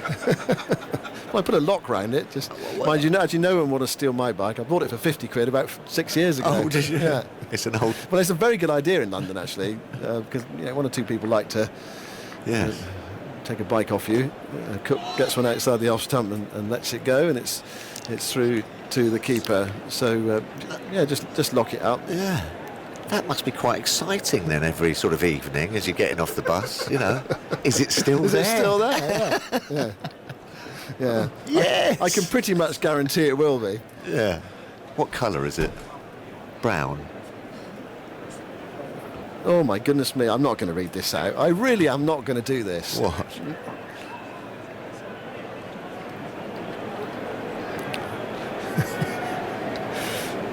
Tuffers is reading it. No, yeah, I can't read. England are 208 runs behind. Here's Sohail Khan bowling, and forward goes Hales. A shout for LBW there. Was that pad first, then bat? Or was it just bat? Ooh. He's run away on the offside. You've blushed. I've never seen you blush, Simon. We were talking earlier about first bats and always remembering your first bat. Well, Tuff has mentioned it's like your first kiss. You always remember that. Well, Tim Davis has emailed us. Now, Tim was a friend of mine, if it's the same one, from when I was at primary school and beyond. Here's Sohail Khan bowling down the leg side, way down the leg side. He said, I thought you and Tuffers would have some fun on this. He says, Simon, I think the answer for you is, and I won't read out her surname because that's not fair, I don't think, but Elizabeth. Or Liz. Or Liz, yeah. A certain primary school, Bristol. Is that true? Well, I'm afraid it is. Oh, wow. Very nice. Got to be careful. Who could be listening? Anyone. I haven't seen Tim for a very long time. It's lovely to hear from you. Here's Sohail Khan bowling, and that's defended back up the onside of the pitch, and there's no run. And we talk about first bats and first kiss and all that, but I mean, Tim and I used to play cricket in the garage all summer holiday. Haven't seen Tim for a long time. I don't really care about that. Have you seen Liz? That's called deflecting tactics, Tuffers. You've dragged me back. Andrew, say something. You're poised in the microphone. I was just wondering if Liz turned out to be the future Mrs. Tim Davis, by any chance. I don't think so. I think she lives in the United States now, actually. Oh. Yeah. 6 for no wicket in the 6th over. Sohail Khan goes in past the umpire, and Hales pushes that through the extra cover region, probably for 2. Misbah's after it, and so is Yasir Shah. Misbah gets there first and sends in the return, and they are through for 2 runs. 8 for no wicket. Cook on 2 and Hales on 6. For the producers having fun here. Now an email from Liz in New York. No. I'll always remember the 17th of September 1972. No way. No way, yeah. No way. No, he's making that up. Oh. There's some very naughty people in this box. Yeah. Well, I've done mine, Tuffers. You have to do yours now, or someone's done mine for me. My lips are sealed. 8 for no wicket. Hales on 6. Here's Sohail Khan bowling short to Hales. He ducks underneath it. There's a man back there for the pull shot that goes awry. There's also a man on the fine leg boundary. Just waiting for that screen to pop up. I'm a bit nervous. It's a bit like facing Curtly Ambrose. God, no, long time ago. Well, there you go. Well, so was mine, but I mean, No. Later. It's unlike you not to play ball, Tuffers. No. 3rd over for Sohail. Last ball coming up, and he bowls to Hales outside the off stump. It's going away a fraction, and there's no stroke from Hales, and it's through to the keeper, and that is the end of the over. So 6 overs gone, and England are 8 for no wicket. Still 206 runs behind. Ed mentioned Hales could be playing for his spot on the plane. Yeah. Starts coming round at that time of year, doesn't it? It does. 3-1, 2-1, 2-all. People just start having a little look about, don't they? Well, the problem they've got in India is they want to. Phil. Phil apparently has had emails from Jenny, Sue, Agnes, Mary, Rebecca, Gertrude, Rachel, Fiona, and Alex. This is Amir. To Cook, he comes forward and pushes that up towards mid-off, and it's picked up by Misbah. Yeah, that was a hectic morning. Ramiz has come in again. He's wondering what he's walked into. I'm off. And I feel sorry for Ramiz. He just gets the tail end of all the conversations. You wonder what's going on in the box. 8 for no wicket. Just going back to that opening spot, I mean, England want to get that second spinner in. Perhaps they feel that strength they've got lower down. We'll shove everyone up one. Here's Mohammed Amir bowling outside the off stump. There's no stroke from Cook. close to off stump though. Good testing line from Amir. And it goes through to Sarfraz. And they did it last winter, of course, in the UAE with no noticeable success, with pushing Moeen up from 7-8 up to open the batting. And he really struggled in the UAE. Andrew might be able to dig out his stats, but it didn't work, or it didn't give it much time. They gave it 3 test matches, and you might feel that you need a bit longer. Other opening batsmen have been given longer. It was very much a stopgap. Amir bowls to Cook, who plays that one past the outside edge. And that lovely line from Amir, and it's through to Sarfraz. Cook phlegmatically strolls away towards square leg. Yeah, and he got 84 runs at 14 in that series, the best of 35. Yeah. The 1 century partnership they had. Yeah. Well, how many did he get in that century? It was Cook that dominated it. 35, yeah. Yeah. Yeah, and that's the problem if you're just pushing one of the other batsmen up. Well, having said that, I mean, it might be that, depends on what pitches they play on, it might well be that opening the batting is the best place to bat in India.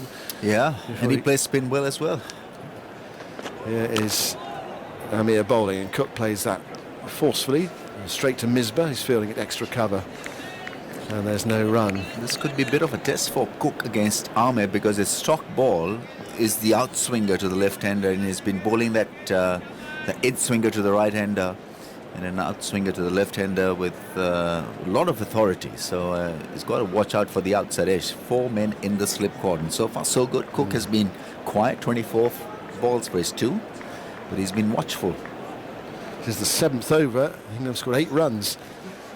Amir into bowl to Cook, who's forced to play hurriedly there in defence. That was 86 miles an hour. I felt it just skipped off the pitch a bit there from Amir, but the speed gun didn't necessarily back that up.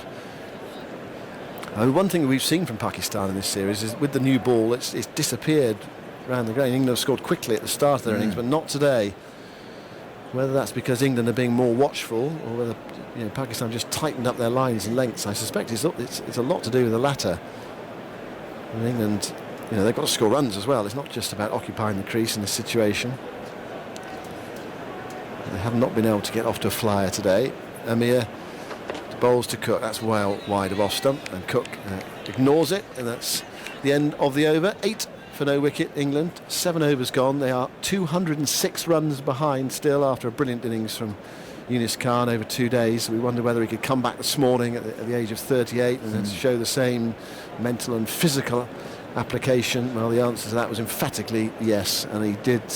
He went to the 200 and a magnificent blow for 6 off Moeen. Another one of our champagne moments in this test match. Moeen providing the first one and Yunus Khan the second.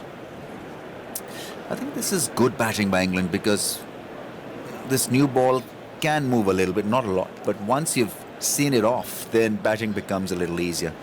So, it's fine to be quiet and watchful when it's still new. Sohail Khan to bowl to Hales, and Hales is tucked up by a ball that strikes him high up on the pad. There's an appeal from behind. There's some excitement from Sohail Khan, but that was never going to be out. I think Sohail knew it as the slips were getting excited. Yeah, the attempted in-swinger. Yeah, and the inside edge as well. Absolutely, yeah. Can Hale keep himself away from feeling the ball in the bat and be quiet like this for a longer period of time? I think that's the real test for him, because Cook can modulate, he can change his role. What about Hales? He's on 6. Sohail Khan bowls to him, and Hales pushes that into the onside. He was thinking of a single, but far too close to mid-on for them to go through. And what have we got here? No, it's not Yunus Khan, is it, coming out from slip? Was that the Pakistan fielder just offering a word of advice to Hales? I mean, Hales has had quite a lot to say in this match. Who's that? I think that's Azhar Ali. Azhar Ali. Well, Azhar Ali stepped forward. Of course, it was Hales who was, I think, had a few words to say to Azhar yesterday. Did he? Yeah. This is Sohail Khan bowling to Hales. It's full, it's driven, but straight to mid-on. And Azhar there from third step walked towards the stumps I thought he was going to offer some advice to the bowler or something like that, but he bent down by the stumps and just brushed his fingers on the turf. Yeah. Just perhaps get a bit of sweat away, but right behind Hales. So I'm only surmising from a distance, but Hales was chattering away to Azza yesterday. Perhaps Azza returned the favour.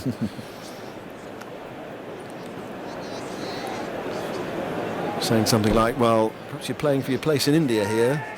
How good are you? Hales waits, bat raised, so Hale Khan bowls to him, and forward he comes, particularly convincingly. That's half forward, playing it towards extra cover, picked up by Misburn. There's no run.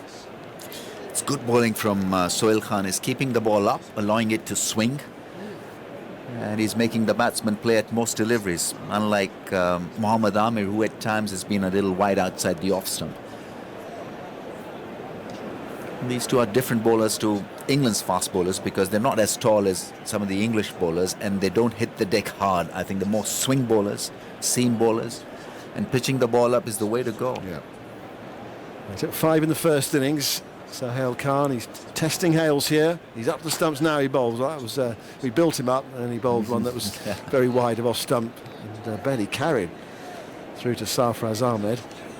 I mean, essentially the pitch is still good for batting. Oh, absolutely, yes. I mean, isn't it? Yeah, absolutely. I mean, the variable bounce may come into play, but it's not a nasty variation. If the ball is keeping on the lower side, it's still manageable for the batsman. But when it's kicking up, then it becomes a little difficult. I suppose when it bounces a bit, you just hope it's not on off stump and just flicks the edge or the glove on the way through. You hope it's wide. And pleasant afternoon sunshine. So Hale Khan sets off. Going to bowl to Hales. He's with him now, and Hales gets another wide ball swinging away. It's taken in front of first slip. It's the end of the over. England have made a very quiet start here, watchful start, and Pakistan have not given them any freebies. It's 8 for no wicket. 8 overs have been bowled. England still 206 runs behind. Ramiz, and then it will be Charles Dagnall. Yeah, so far so good from England. They've been rather tight outside the off stump, watched the ball closely, and not been in real trouble out there. This is still a very fine batting pitch. I think we'll see this pitch to react differently once Wahab Riaz comes on to bowl, and maybe a bit of leg spin from Yasir Shah could make it interesting for Pakistan. You hope, Ramiz, that's all I say. Good afternoon, everybody. Afternoon, Ramiz. Afternoon, Charlie.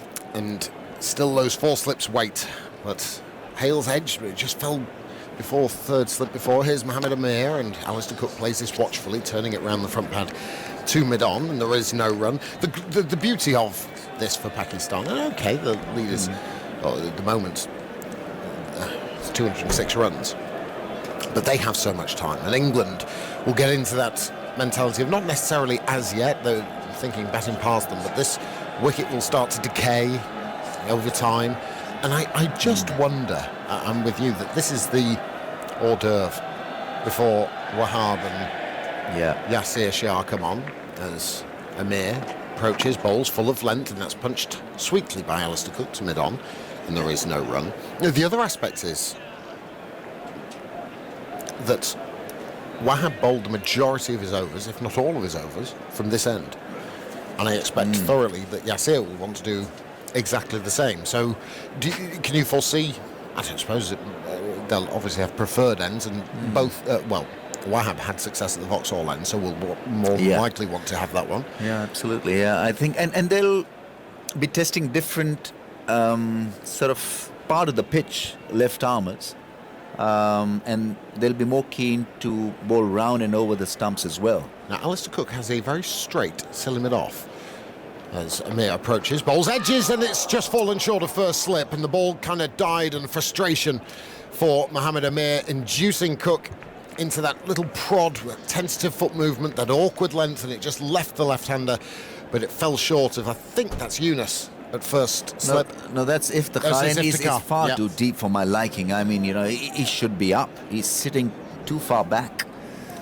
Because these edges, if they're not going to carry, then it's supposed to be half drop in a way, because the bowler has created an opportunity for you, and it's for you to adjust. We talked about this the other day, that sometimes slips are a little bit too near a little bit too deep in this respect, and Amir bowls and he beats Alistair Cook. He's got his rhythm here. He's bowling quickly, 85 miles an hour. And he's also getting movement off the seam and in the air. This is troublesome times for England. They've so far yet to lose a wicket, 8 without loss, but Amir is starting to make it talk. Lovely seam position. Yeah, he's been good with that delivery. Outswing it to a left-hander, and he's got it perfectly right. Andrew. Wahab bowled 18 of his 20 overs from this end, and the 2 that he bowled from that end went for 26. Well, there you go. As if to rubber stamp the point, as Amir in the sunshine now. Towards us bowls, and forward comes Alistair Cook. Better foot movement there from Alistair Cook. Not too dissimilar a ball to the one that he edged. Maybe a touch shorter, but forward he comes, prodding into the offside. And there is no run. Bits of shadow from the floodlights are starting to creep slowly across the outfield here. Cloud much more broken than we've seen it all day. It's a lovely afternoon here at the Oval. Final Saturday of Test match cricket. Here, it's lovely to catch up with Curtly Ambrose. Yes. At tea time. Absolutely. Goodness what me. a bowler he was. It's amazing speaking to your heroes as well. Yeah. You watch, it's bizarre. Huge frame. As a short delivery is pulled very nicely by Alistair Cook, in control of it, and he pulls it down towards Sohail Khan, who's building himself a little fan club down there. Rameez, down at the bottom corner of the OCS stand. They're all cheered along, and Sohail waving to them, which brought even bigger cheers. Always good, I think, that as a day lingers on and the alcohol starts to take effect for the crowd down there, and to be good-natured in your banter between player and crowd. It's always good stuff. Anyway, end of the over, 9 without loss. Hales is 6, Cook is 3. Slight delay. Alex Hales is having a drink. Alistair Cook is toweling themselves off. They've only been out there 9 overs, but it's 9 without loss. And now Wahab has got the ball in hand, and this is what we've been waiting to see. Absolutely, yeah. Different bowler to the rest. Sharper and suited for this kind of pitch that has a little bit of bounce. He's at the batsman. He bowled a lovely spell on day one. Just took the initiative away from England. Well, he's just run through his. And one of the aspects, and this is what Wahab Riaz really needs to sort out, is that he doesn't bowl any no balls. Absolutely. It was Johnny Bairstow, I think it was, wasn't it? Yeah, Johnny Bairstow, who he got out driving, caught at point by Yasir Shah, and then he'd overstepped. And in that period of time, I mean, you look where Johnny Bairstow went on to make a half-century, and there were numerous little moments in that Pakistan bowling innings that they wish they could have back. But one thing is critical for Wahab, is that he's got to keep his foot behind the line, or on the line at least. 3 slips, there is a fine leg and a deep backward square. Yasir Shah, as Wahab strides away now with purpose. Short delivery, cut away. Perfect response by Alistair Cook. Short and wide, it was a loosener from Wahab. Straining every sinew to try and get some pace out of the pitch in his first delivery, but Cook was keen to latch onto that loose delivery and cut it away for 4. 7 not out, England 14 without loss. Build him up so well in what he does. He bowls a no ball. Was it a no ball? Yeah, given as a no ball. Tight call and then thrashed off the back foot by Cook. Well, get that sorted. That's an auspicious start. It is. and you just, I still don't get it. It still tickles me that bowlers think they'll get any more pace out of being 3 inches further forward on the crease, as Riaz turns and strides in, and this is better line from Alistair Cook, who has to be careful, playing it with a straight bat. Back up the pitch to mid-on, and there is no run. Alistair Cook is 7. Alex Hales is 6. But it was when speaking to Curtly Ambrose, he was mentioning it's 16 years that since he's been to this ground. Oh, final Test match here at the Oval as he wandered off the field. I can picture the television now as Ambrose and Walsh make their way from the ground to great Test cricketers, and you throw that word around very freely. But they were. As Wahab bowls, edged and caught at first slip. Wonderful delivery, and it's Wahab who has the breakthrough. Waiting for it for 9 overs to see what the Pakistan paceman would do, and he bowls a perfect length, hint of away movement, and it takes the edge, and that's a good catch by Iftikhar. Yeah, it went very, very quickly at him, and he took it.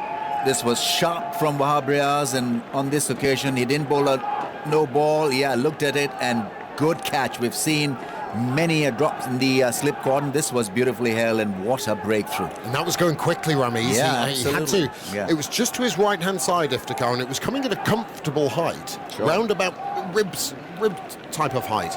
But it really was fine. You couldn't get any. If you'd have bobbled it at all, it would have gone downwards. Absolutely, and cannoned into the floor rather than being able to lift it up with your body. That was a sharp catch, a sharp delivery, and England have lost Alistair Cook, and Wahab already has his tail up, and he's only 2 balls into his first over in England's second innings. 14 for 1, and Joe Root strides to the crease. That front pad slightly bent around his left leg, but now he's got to face Wahab with a pretty new ball as well. So just having a chat with umpire Oxenford is Wahab Riaz about possibly his front foot, saying how far he is over and how close he's getting, which I always think is, I mean, strictly speaking, I'm not sure if umpires are supposed to, but I always think it always goes on.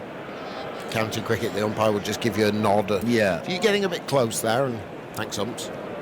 Yeah, I think you don't want to spoil that play by no balling the bowler. I think, a good delivery gets the batsman out, and certainly it's a low when the umpire calls a no ball. So I think I don't think there's anything wrong with that, Ramiz, is there? The umpire just saying you're getting a bit close? No, not at all. It's just a warning, a polite one, which is good. Now, Root immediately is having fielder placed at square leg, deep square, or deepish, about 2/3 of the way back. Who's that out there, Ramiz? Who's been moved back? That's Shafiq, It's I Shafiq, think. isn't it? Yeah, that's Sami Aslam, sorry, it's square leg. Okay. Well, 3 slips in the gully for Joe Root as Wahab Riaz bowls, and Root, who was removed by Riaz in the first innings, a fairly loosish shot wafting outside the off stump. He plays it to square leg, and there is no run. You see, he'll get a reaction from this pitch. Definitely Wahab Riaz. Because he's quick, he's different. Left arm, that part of the pitch has not really been used a lot. I think that was a cross seamer. Was it? Alistair Yeah. Cook. Okay. Just having a replay. It was. He's held it across the seam. Yeah, I think he did him in for extra bit of bounce. Yeah. Extra bit of bounce from Wahab. And Root now has 4 slips. Good from Pakistan, as it should be. Wahab bowls, and that's tucked off the hip of Joe Root, maybe canning into the thigh pad. It's trickling down towards fine leg 4, just a single, and so Root remains on naught, and England are 15 for 1. They trail by less than 200 now, 199. Andrew? End of Alistair Cook's series is finished with quite decent numbers, 423 runs and an average of 60.42. We've been talking about his strike rate during the series as well, and this is, it will be his highest strike rate for a test series of 67.68. Oh. Getting on with things a little more. How dearly he'd still love to be out there right now, assisting England. But it's Root and Hales as Root waits. Oh, it's a huge bouncer. It's a bouncer that's gone way over the head of Alex Hales and way over the head of Sarfraz, and it goes down towards the boundary for 4 byes. So Sarfraz shakes his head, a rueful look, and that really did take off from Wahab Riaz. Way too short. He's really thudded that, and that must have been probably 3 yards. That's gone way over Alex Hales' head, probably a good couple of yards or so over the head. And I'm not exaggerating, that has gone and taken off. So 4 more to England's total, 19 for 1. You know he's bending his back. You know that he wants more result from this first stint. He's fresh, he's got a newish ball, but not exactly brand new. And he's got a wicket, so... Sun comes out once more from behind a cloud and lights this oval pitch. A good delivery from Wahab, but it's nicely played by Alex Hales, just sliding across the bows of the right-hander, and he prods it forward. There could be overthrows, buzzers for the England side, because the ball was fielded at backward point by Yasir Shah. He hurls the ball at the stumps, but no one was backing up and eager to try and steal a second run. England managed to do so, and Hales moves to 8 not out, and it's 21 for 1. 10 overs have been bowled, but just watching a replay, and Alistair Cook squared up all at sea with that Wahab, and it's just the extra pace of Wahab Riaz, that little bit of bounce. Alistair Cook has to watch the rest of his Test summer from the dressing room balcony. Beautiful day here at the Oval. Lots of movement still in and around the ground. Pakistan, Chacha's Pakistan flag is waving furiously down towards our right-hand side. Is that Chacha, or is that just another Pakistan flag? He's dressed all in green and got face painted green. And making plenty of noise, and why shouldn't he? His sider on top. 2-1 down in the Test series, great opportunity here to level it, and that really would be a fabulous result for Pakistan cricket. Coming over overseas tour, drawing 2-2 in a 4-match Test series, I think be hugely impressive. Lots to look forward to for Pakistan as Mohammad Amir sets off once more from the pavilion end, bowls, and that's driven by Roots. It's driven nicely into the offside. The ball's skipping along those used wickets out towards the right-hand side of the ground as we look on from the Vauxhall end, and a couple of runs of Root is off the mark. 2 not out, 23 for 1. You know, after that 250 that he got, I think he's taken a few risks outside the off stump. I thought he was so methodical, so focused on leaving the ball judiciously, sensibly. Of late, he's looking to play a little bit more freely through the offside and has stumbled as a result at times. So, I mean... Is that a trap? You would know better than anyone. When you're in good nick, when you back yourself off the back of a big score. I mean, we would want Root to be as instinctive as possible, as natural as possible, but a little bit of care. Mohammad Amir bowls. Oh, that's coming back into the right-handed Root, but he clips him cleanly through the onside. Another couple of runs on offer. But again, Mohammad Amir almost squeezing the ball through the gate and onto the pad. You know, at times I think batsmen look to play a few shots to get into some kind of rhythm. And I think that could be the reason for Root really to be playing few shots more than we saw him to do in that wonderful double 100, which is a masterclass. But did you ever feel in your vast Test career, the fact that you know when you're batting well, you know when your feet are moving nicely, you're off the back of a big score, you come into the crease full of confidence. Yeah, it can be overconfident. Yeah, it can happen to you. 3 slips crouches. Amir comes in, slightly slower delivery, and that's squeezed out by Joe Root off a full length out into the offside. A single is taken. Root moves to 5 not out, and England to 26 for 1. My apologies. And he's a good enough player really to play this kind of knock as well. You know, he can be perfectly fine playing few shots, start off like this, get 100. But I thought, you know, the way he tackled the left arm angle outside the off stump was pretty special. And so England would want him to be a wee bit careful here. They've lost Cook, and now there's a lot of responsibility on his shoulders, really. If England are to draw this, he needs a big 100 here, Root. Pakistan, no. Vince, balance. Yeah, the middle order. Alex Hales, it's soft, you know. England's strength is from, arguably, you'd say 6 down. On form so far this series, anyway, as Amir over the wicket bowls, left alone well by Alex Hales, and it just keeps a little low and it bounces through to Sarfraz. And there is no run. You were supposed to go to Mitcham last night. Yeah, did you end up there? No, I bowled a googly. Did you? Yes. You were supposed to go to see Shahid Afridi. Yeah, no, I was just it's a lot of. Were you tired? Were you tired after a busy Not really day? tired. You know, I tell you, what really happened. My family came over. Oh, that's a good excuse. And no, seriously. And I got a big surprise. And so when I went back home thinking that I'll go for 5-10 minutes, I just got deflated. Amir bowls, and it's a big appeal from the slips, but not from Mohammad Amir, as Alex Hales hangs the bat to one that's sliding across in worrying times for England here. Still with that new ball. Amir just tidies up a few loose strands of hair. He's miles away from it, but there may have been a noise, but it wouldn't have been ball on bat because, he wasn't a country mile. Yeah, he's a little circumspect, isn't he? Outside the off stump. Not entirely there at that angle, with that angle. Hales, there's a possibility, a chance when he's looking to play like that through the offside against a left armour. Short extra cover in place. No gully for Alex Hales. Just 3 slips as Amir bowls, and that's tight lines from him. Just left alone, though, by Hales outside the off stump, and he just scratches his guard and walks towards Joe Root for a mid-wicket meeting after the over is completed. England, first wicket fall.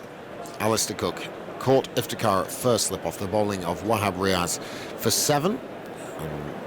His test summer is done. So the family came over yesterday. Yeah, I mean, You know, knew they were- I've got a place in Sheffield. That's right. So, I mean, so they drove down to London, and so caught me by surprise, actually. But, you know, I know Shahid Afridi really well. He'll not mind it. I'm sure he won't. Yeah. Family comes first, Ramiz. Yeah, in this case, definitely. I hope you took them out, or I hope they took you out as well. Yes, they did. Oh, good man. Yeah, absolutely. Good man. Fierce rubbing out from Andrew Sampson to my left-hand side. Rarity.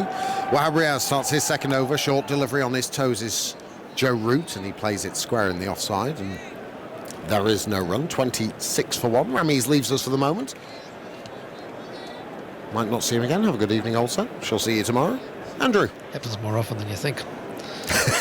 Something else. I don't believe it. I went on to the next page and I have a column for each batsman, and I wrote Hale's name on the right because he was on the right hand side of the two. And then I wrote Hale's on the left as well. Oh, instead of dear Root. law. Terrible.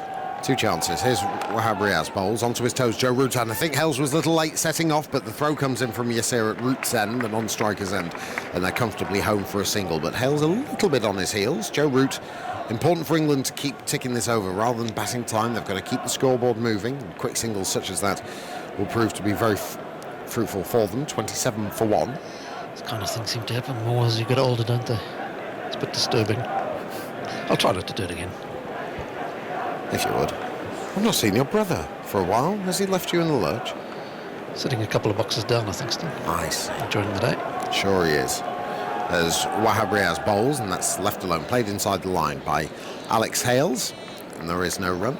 Well, of course, there's been not many from an England point of view, but plenty. If you're a Pakistan fan, that's the highlights, and if you want to watch them today, of all of today's action, you can do so via the cricket section of the BBC Sport website. See how the delivery to get Alistair Cook caught at first slip was bowled. Yunus Khan's 6 to reach a double 100 is there. The one-handed Johnny Bairstow catch. Plenty to see, of course, as Wahab bowls, and that lifts on Alex Hales. He plays it nicely, though, back to the bowler. There is no run. And it'll all be rounded up in our pint-sized TMS later, so all of that via the cricket section of the BBC Sport website. There's 8 county championship matches as well going on around the country, and you can listen to commentary via the BBC Sport website, cricket section there. I think the Old Foxes were doing quite well in the County Championship Division 2 today against Northamptonshire. Always good to see. Here comes Wahab bowls outside the off stump, left alone, having nothing to do with it, Alex Hales, and he turns on his heel and goes for a wander to square leg as those shadows creep ever longer. A couple of pigeons flap away down towards the electronic scoreboard, towards the Archbishop Tennyson School. In the Roses match, Lancashire are 247 for 2. Now remember, Yorkshire really coming up strong on the rails. County Championship, back-to-back county champions, Yorkshire. As Wahab Riaz bowls full of length outside the off-stump. Good length from Wahab Riaz, but just a little touch wide for Hales to have anything to do with it, and it's the end of the over. So the Foxes, yes, 279 for 4. Good news. England 27 for 1 here. What a good ball, Geoffrey Boycott, to get rid of Alistair Cook. Lovely delivery from Wahab. Yeah, if I'd have been opening the innings, I would have been wary of Wahab.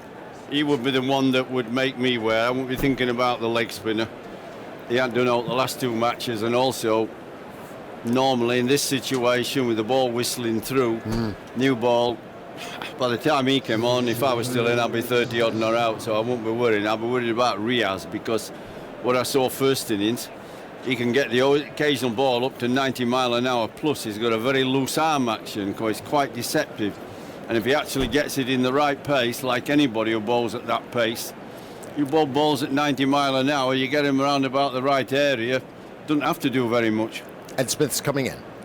Thanks, Daggers. Joe Root waits for Sohail Khan and puts it away. Short and wide. Root doesn't miss out. Beautiful shot, just behind square on the offside. One of the most assured and decisive shots of this very challenging second innings for England. Yeah, but he's got to be careful as Joe. If he plays a shot a ball like he did first innings, he'll have to get himself out. If he plays like he did at Manchester, at Old Trafford, with due care and attention, then it's possible to make a big score there. And when you get in really good nick, you feel great, you got a big double 100, it sucks you in till you think you can hit every ball. Sohail Khan again, and Root once more. Pounces on this, hits it square on the offside, diving effort. It's a very good one. Didn't get a chance to see who that was, and I doubt the third umpire will have a look at it. I think he's hauled it in fine.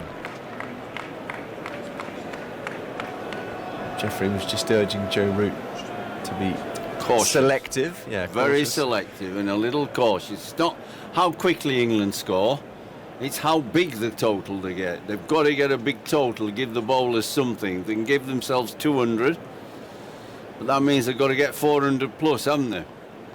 Just wonder if Joe Root's, I wouldn't say struggling, but just working out whether he's the master of this back drive or whether it's the master of him at the moment. He's played some beautiful shots this summer up on his toes on the back foot, but he's also played it sometimes a bit early. Here's Root again, leaves that one, away swing from Sohail Khan. Well, I know he's got 200 batting number 3, but I'd have left him at 4. We have 2 high-quality batsmen in Cook and him, and you know what I think about 3 of the other positions, the wobblers. The wobblies, you call them. Yeah, I they think, could wobble any way you want. I'm not quite sure. And therefore, I'd like to split them a bit. I really don't want my top 2 going early and just leaving it always to Moeen Ali and Bairstow and Stokes when they play and so forth, and Wokes. I want the batsmen to do more. Sohail Khan again, once more in the channel. Root again, leaving well alone, goes through to Sarfraz. The interesting thing is how will the leg spinner bowl? Interesting because I happen to be speaking with Shane Warne and he's had 20 minutes with him today. Got all the scoops, Jeffrey. No, I'm not one for going around, but I happen to be, he was talking to me and I see him from time to time and he's had a little chat to him. He's done nothing for 2 tests. I said on here on radio some time back, I said, I'm curious, I'd love to ask Shane why he's not spinning his leg spinner. Sohail Khan in, and Root nicely driven, but straight to Misbah to watch as the ball took a hop, I think they call it in baseball, and bounced away to the right. Misbah watched it into his hands. Why did Shane give you an answer, Jeffrey? Do you have a theory? Listen, I don't have the theory. I haven't a clue. Yeah. I know what he says. Which is? And I think he knows a bit about leg spinning. Thinks his arm's coming over too fast. He'll bowl it slower with more loop. And he's running into fast as well. It's all rushed. It's all too quick. Listen, I don't take any credit for that. Even if he gets 5 wickets, I know nothing about that. Sohail Khan in wide of the off stump. That was the in-swinger. Root once more left it safely outside the off stump. 33 for 1. I do know as a batsman I could see that he's ineffective. I also thought, and we were talking about this, and he says, I'm right, he's bowling too straight. He should be bowling off stump, making him drive through the offside. If you bowl straight and it doesn't turn, then you open up both sides of the wickets. Certainly for good players. Well, Shane Warne's had his input. Surely he couldn't scup England again, Warne. He couldn't think he's done it enough in his life. He's just never. Well, you can't say finished, that because he's helped Adil Rashid. He's helped Adil Rashid when he was with the England party. He talked to him. He just loves, talking about his art. Wahab in wide of the off stump. It's a no ball. It wasn't much bounce actually. Sarfraz took it about a foot in front. It bounced rather a foot in front of Sarfraz. Hale's left alone. Comes down, does a bit of gardening. Prods around, chats to Alistair Cook. This is a good pitch. I don't care who bowls. It shouldn't really cause you too many problems. If you get a good one early on, Alistair Cook not being in long, he hasn't really got him. We get in. It's sort of, you've been in a few overs. That's not getting to 30, 40. You get a good ball like you got, you get out. Wahab again, and Hales, I think, played inside that one. It was a second no ball. To Sarfraz. 35 for 1.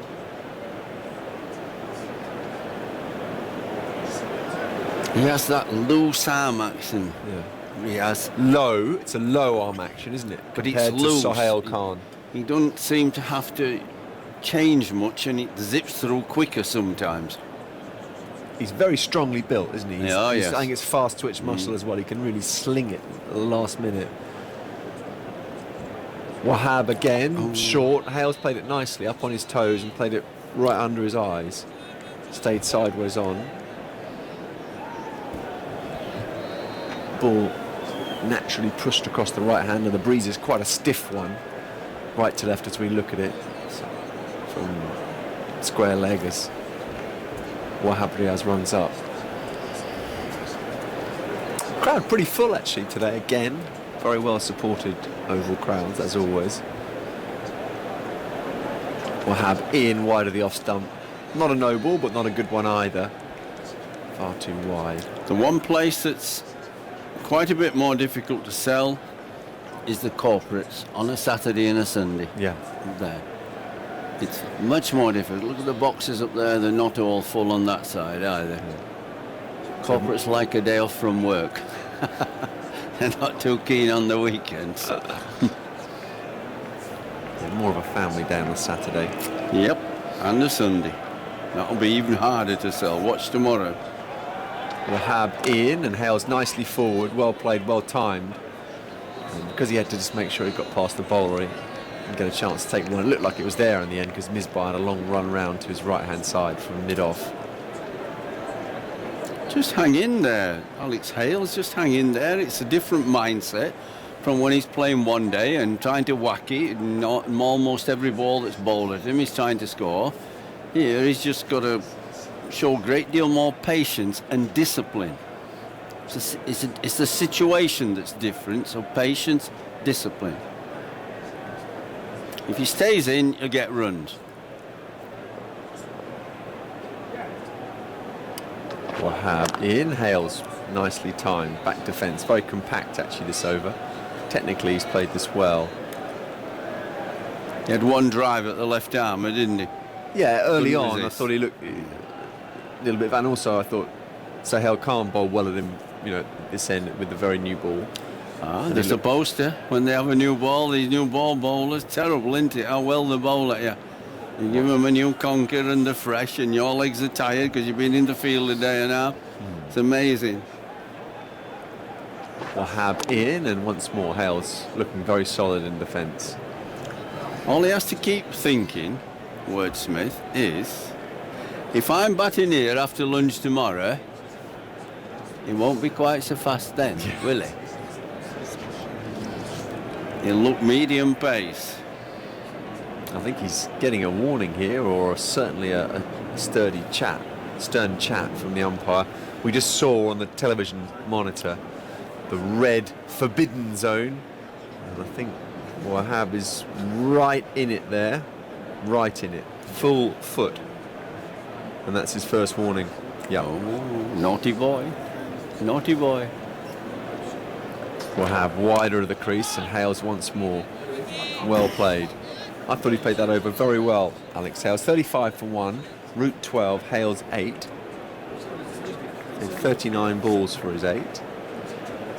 Just think of my Uncle Algie. You can't make runs in the pavilion, lad. Stay in. But he's simple. My Uncle Algie was smart. Sage. Absolutely, you got to stay in. I don't think Alistair Cook's going to make any more runs this match, is he? Simple as that. You've got to stay in. You got a good ball, you stay in. Make them bowl you a good ball. And if they don't, it's much harder then for them.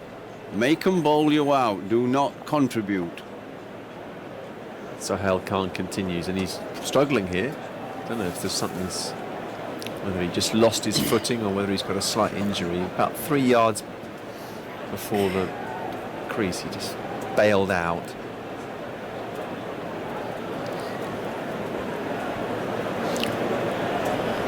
He's at the top of his mark again. It's his very strange position, square on the offside. It's been moved actually. It's Asad Shafiq. He's coming in to catching extra cover for Root, maybe just to invite that square drive on the back foot. Here's Sohail Khan, and Root whips it away just behind square on the onside and picks up an easy single. Occasionally does that thing, it's charging back for the second, and there's a loud shout from Alex Hales, no.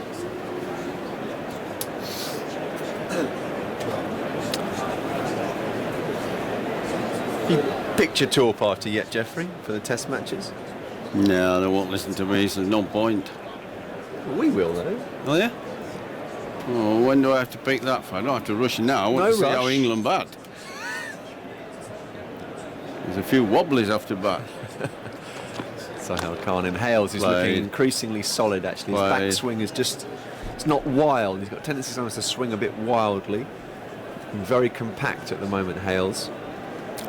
Look, speaking just without doing too much, I don't think they'll change much. Whatever, I don't think somehow, I just sense they're not ready for change. The selectors, the coach, captain, I sense that anyhow. Hales taps his bat, flexes his knees, waits for Sahel Khan, and just plays this one from the crease. The pitch is looking pretty dead, actually. It zipped through for the first 5 or 6. Now into the 15th over of the ball. It's looking pretty lifeless, isn't it, Jeffrey? Yeah, and the part of the reason is I don't think they know where else to go for players. What other players to... If there was somebody on the public's tongue sort of saying, pick me, I'm ready, I'm here, I'm doing well, I don't think they think that. It is a shame, because pressure on everybody is good for England. Yeah. Sahel Khan in, that was the in-swing, and it was wide enough for Hales to leave safely. The one who I think is a really exciting talent, and I think Graham Thorpe feels the same way, part of the England setup, is Billings, actually. Whether he's ready for a test tour. Are you going on his one-day knocks? I'm going on the fact that he's exceptionally gifted and he can be a brilliant player of spin. I mean, some players have come into Test cricket that route, Jeffrey. I know it's not ideal. You'd rather they absolute proven run getters over and over again in 4-day cricket, but sometimes, I mean, David Warner came into Test cricket that way. Sahel Khan in now, and Hales is squared up by a good ball.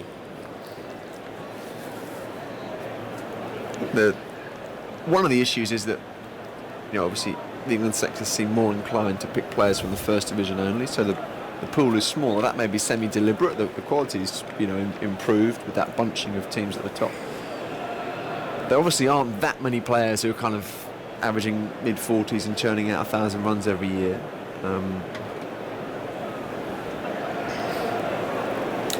You could think of Josh Butler as a batsman against spin in India. Certainly got the ability. Plays it brilliantly. Sahel Khan in, wide of the off stump. Hales leaves alone. He's looked really solid these last 15-20 minutes, Alex Hales. I thought he was a little bit shaky at the beginning. He's actually just taking his gloves and helmet off, and the players are going to have a drink. It's different. He with the talent he has of playing shots and one day, he's unusual. I forecast when he played the World Cup in Australia and was batting so low down, I thought, this is balmy. He's better than the batsman, but just because he's a wicket keeper, they put him behind all the batsmen, don't they? Whoa, that doesn't work for me. I just watch how people play. And slowly and surely he's moved up the order, hasn't he, in one-day cricket. Yeah. He sometimes goes in for England ahead of the captain, and it's right, he's just so talented in one-day cricket. Yeah. Sees the spinners, medium pacers. He doesn't need time to play himself in. Yeah.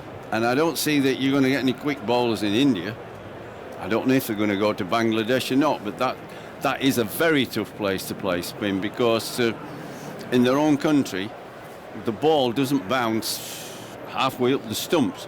So almost negates the use of back foot play.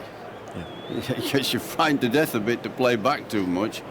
And you better be a good player of working the ball and knocking it inside out, outside in, sweeping, reverse sweeps that they play now. He's got a myriad of shots, hasn't he? Yeah. I think he's a good player. I really do. And the upside is extraordinary there. And it's not the first time that England have been on tour and played two wicket keepers. Roger Tolshard went to India with Tony Gregg, And he went specifically not to keep wicket, because you'd have been better with your coat than him keeping wicket. He wasn't the best, but telling you, playing spin, what a fantastic player was Roger. He'd come down the pitch, stay at home, quick down the pitch, work the ball. Brilliant player. And you've got to look at sometimes horses for courses. Well, there's a drinks break, which is a rather lengthy one, actually. Settling into it, a couple of players sitting down. There's a new episode out today of the BBC Stumped programme with Matthias Mullathran on his bitter row with the Sri Lankan cricket board. Paul Nixon on coaching the Jamaica CPL team to 2 titles. Author Bob Cattle on ways reviving his Glory Garden series of children's cricket books after a break of 15 years. All of that is available via the BBC cricket page.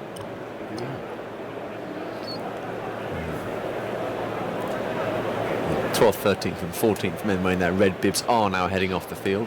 Going to have some more cricket. 36 for 1 is the situation. Pakistan with this massive first innings lead of 214. We'll get the leg spinner shortly, won't we? The wrist spinner. I think we'll get him for a few. If you want to watch the highlights of today's action, you can also do so via the cricket section of the BBC Sport website. Plenty to see, and it'll all be rounded up in our pint-sized TMS later.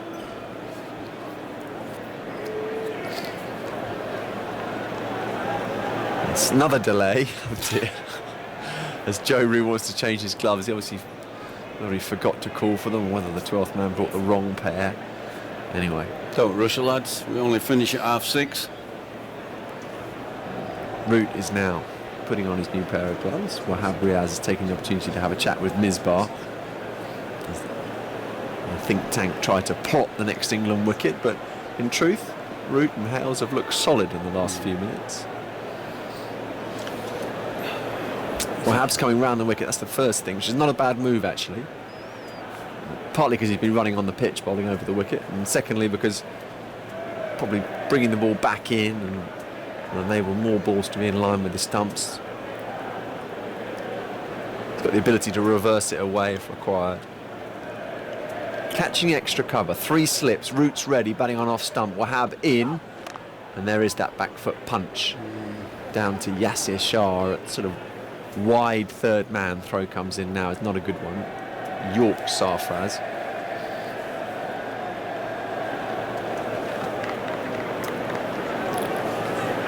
It looks just a good pitch. Very good pitch for batting. It's really about patience and discipline and concentration, shot selection, call it what you want. That's what it is over a long period for England. You're right, Jeff. I just wonder, when we didn't have a ruck, we say disagreed on the first morning. You would have to say it's a better pitch to bat on now than it was on the first day. That being the case, why wouldn't you bowl first? Wahab in now, Hales leaves one wide of the off stump. I mean, you've got to get 20 wickets in the match to win it. I just thought, with overhead clouds and the green pitch, I know it's a flat, decent pitch under... Green, we did a bit, but it wasn't enough to bother good players. 3 of our top order gave the wickets away, man.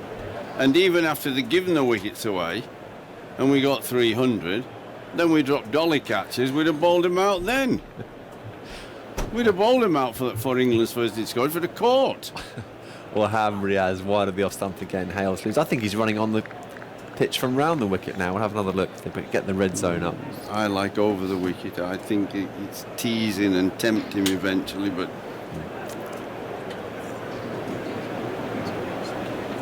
Always enjoy watching Wahab Riaz. He's a very expressive cricketer. He gets into the contest, combative. There's a leg gully posted now for Hales. Good field actually, leg gully, fine leg mid-on. There's no third man. That backward point, I don't know what the hell he's doing. Wahab in, wide of the off stump, beautifully driven by Hales. There's like a boycottian controlled push through extra cover. It wasn't a wild extra cover drive, it was just a watchful push, beautifully timed, and 4 for Hales. He's deserved that. Lovely shot. Yeah, so controlled. He overpitched wide, but it was so overpitched. Put your foot to the ball, just play nicely. Don't hit it hard, it goes for 4. You don't get any more if it rushes to the boundary for 4, you just get 4. Beautiful shot. I prefer him over the wicket. Not round, may work, but I think that line going across. 41 for 1, England, second innings. Wahab in, and this time it's straighter, and Hales lines it up well. I think something's clicked for Hales in these last 20 minutes. Again, there's no guarantee. I could be talking him out, but he's definitely looked more compact. Nice. He's looked much more compact. Just played one airy-fairy drive early on. Other than that, he's looked very nice, and he's just got to. You just have to hold it together, and these modern-day youngsters that play so much one day, they're not used to playing carefully, cautiously. Wahab again, bouncer. Hales negotiates it well, made himself small, dropped down to his knees.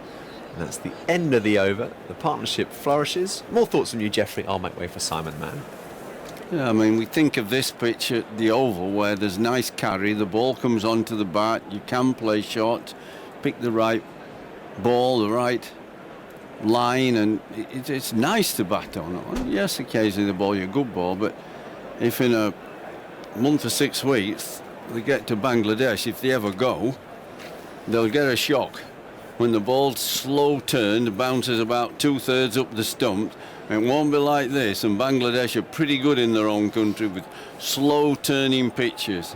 There's 1 or 2 teams found it very difficult there. Bangladesh aren't very good when they play away, but in their own country, and those slow surfaces can be very awkward. Here's Sohail Khan, 7th over. He's only gone for 10 so far. He's gone for more now, and that's brushed away by Root off his pads, down towards deep back with square leg. 2 fielders onto it, 1 from square leg, 1 from fine leg. And Amir gets down, sends in the return, and they are through for 2 runs. 43 for 1 in the 17th over. Well, the last time England played in Bangladesh, they played on 2 shirt fronts in Chittagong and Dhaka. It was extremely hard to force victory. They really had to toil. They dominated the game, they controlled the games. But it was really hard work for the bowlers. Here's Root on 16, outside the off stump, and there's no stroke. I give England slow turners. Yeah. I won't be playing too many shots on them. Yeah, feeling Bangladesh have improved as well, and they're improving bit by bit. I mean, you want them to improve more and quicker, I think, but as a lover of the international game, wanting teams to come through, and you have to change the pitches because they're going to give people a game at home. As soon as they go away, then the ball bounces more. They're all at sea. Mind you, I mean, look at Australia. They play on their pitches at home, and they go to the subcontinent. They fall in the heat, don't they? Yeah, hopeless. Yeah. As soon as it turns. 43 for 1. Sohail Khan bowls, and Root is forced into defence there. He plays it straight back down the pitch and almost hits the stumps. And it's picked up at straight mid-on. And there is no run. I don't think we were getting any slow turners in the Ashes. There'll be hard pitches. What they're used to. The point is that, I mean, there's such a divergence, isn't there, between the pitches in some countries and others, and that's why it is so difficult to win away, or it's become difficult to win away. Conditions are alien. This is why Pakistan, you've got to take your hat off to them. They've done well to stay in the series, and they've got a chance here to make it 2-2. Sohail Khan bowls to Root, who opens the face and runs it down towards the third man area. Azhar Ali is off from slip to pick up, and they go through for only a single. 44 for 1. I don't think Sohail's been looked to penetrate in from the pavilion end where he's bowling now, as he has from our commentary box end. He shaped it from here. Nice shape of the ball away. He's got the breeze in his favour from this end as well. Not right that end. You might as well have given the leg spinner a few overs. Well, I don't think it'll be long, will it? What are we, 25 past 5? We've got an hour and 5 minutes cricket. It says 19 overs, so it will be 6:30 tonight. The left side of the oval, as we look out from the OCS stand, still bathed in sunshine. The right side in shadow now, very nearly in shadow. And a respite from the sun on that side. Here's Sohail Khan with a silly mid-off into Hales, who guides that away towards point. And there's no run. Sami Aslam comes round to his right to pick up. Well, England in for the long haul here. It's a bit like one of those lorry drivers that gets in his truck at London. His final destination is something like Prague. Is that sort of feeling for England here? Yeah, but the pitch is good. I mean, it's have you got what it takes to make a fist of it? Yeah, I mean, it's that pitch. mental test as well as technical test, isn't it? Yes, you can bat carefully and patient for an hour and a half. Can you do it for 3 hours, 4 hours? Hales on 12 from 50 balls. Faces Sohail Khan outside the off stump. It's going away fractionally, starting wide, no stroke.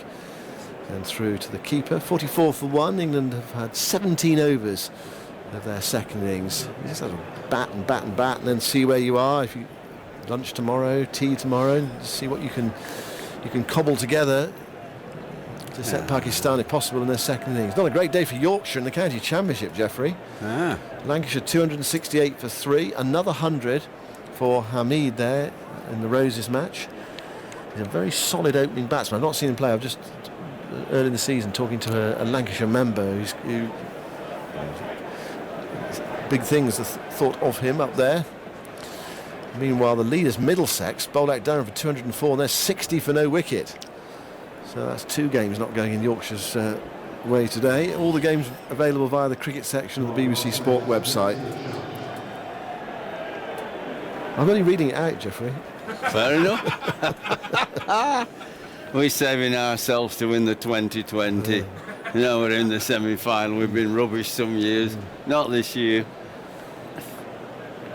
Johnny will be able to play. Root will be able to play.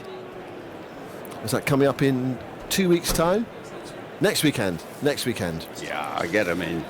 Get it won. Of course, they got before the one-day series starts. Pakistan are off to Ireland to play 2 one-day matches against Ireland. It's their build-up for the one-day series against England. Now to be careful. The Leprechauns got those West Indians that time. They're all out for 23. Got them on the Guinness. I don't think it was the Leprechauns. I think it was something else.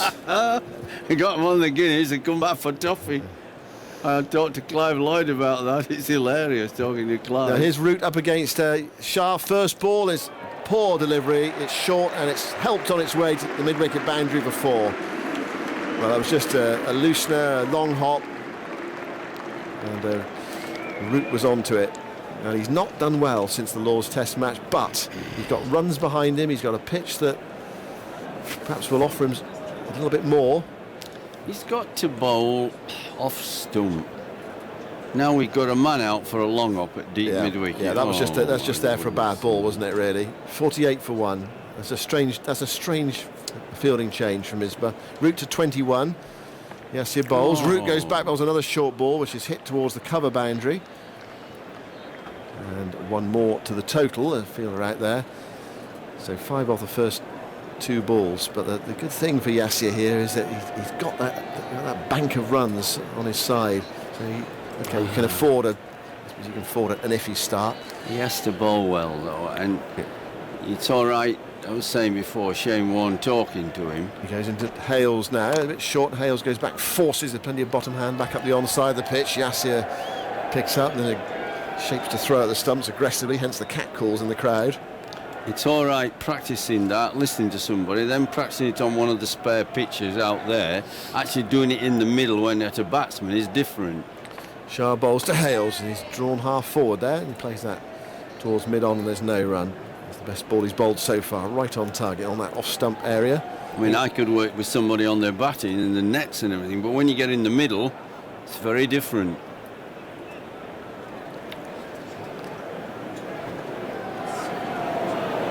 Shah into bowl to Hales. Hales is back to a leg break. Turned a bit. And he played that quietly away into the offside and there's no run. Andrew.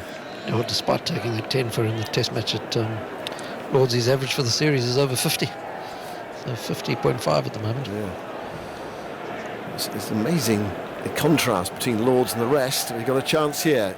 Into bowl to Hales and there's an appeal for something there. Was that LBW or caught? No, he's given him out.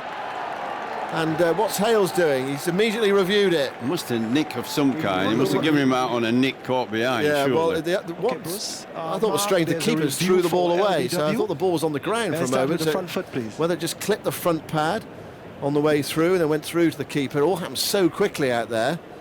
And Hales has immediately reviewed it. Let's move on to front on spin vision, please.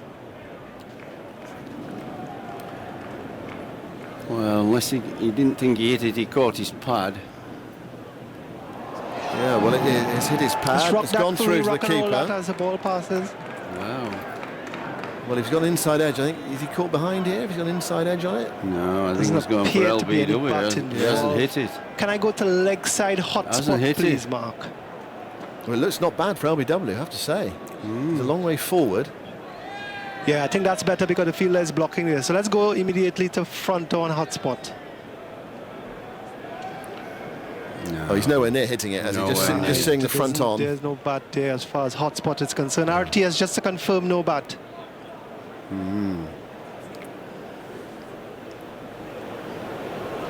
Yeah, there's no bat involved. Mark, I'm happy to go to ball tracker when you're ready. Here he comes, the ball tracker. Well, it looks quite good, this, for Pakistan. He's giving him out.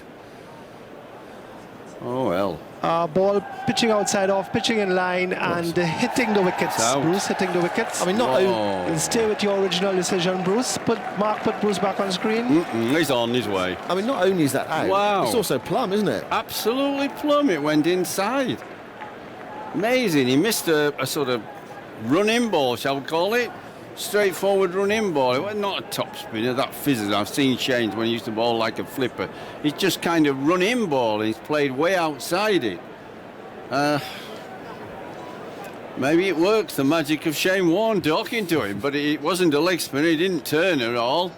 Maybe he played for the turn, but the way the keeper went up, I thought he was appealing for a caught behind, didn't you? He just went up like mad. Well, I wasn't sure. I thought it might have just flicked the pad on the way through, and that's what it did. It did flick plumb, the pad. absolutely And plumb. It hit the back leg. then, so Hales is on his way. Maybe the umpire saw something. Great decision. Give him full credit. Well, here's another thing. Jeffrey Hales reviewed that immediately. He didn't talk to his partner, did he? No. At the non-striker's end.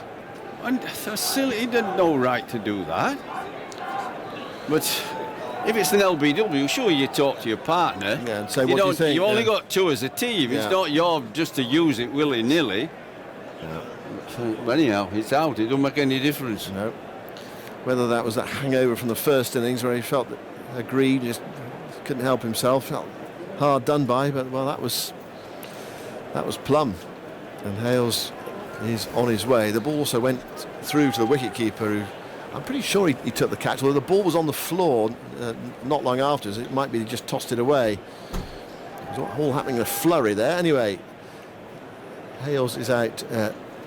LBW past the inside edge onto the pad, and Hawkeye had that hitting middle stump as Root gets a ball that seems to keep a little bit low there from Sohail Khan. He plays it back up the pitch, hitting middle stump about just a bit more than 2/3 the way up, and England are 49 for 2 and in big trouble here as one Yorkshireman replaces another. Yeah, good evening. Two things. Firstly, technically on Alex Hales, he's gone back. He actually watched that ball again. He's thinking back, and he's so late just coming forward. That's why he gets caught on the crease. And then it tells you the mindset of a player that he doesn't confer with the non-striker just to have a conversation about it. Reviewed it straight up. Absolutely got an inside edge. Here's Sohail Khan bowling, and defended by Root towards cover, and there's no run.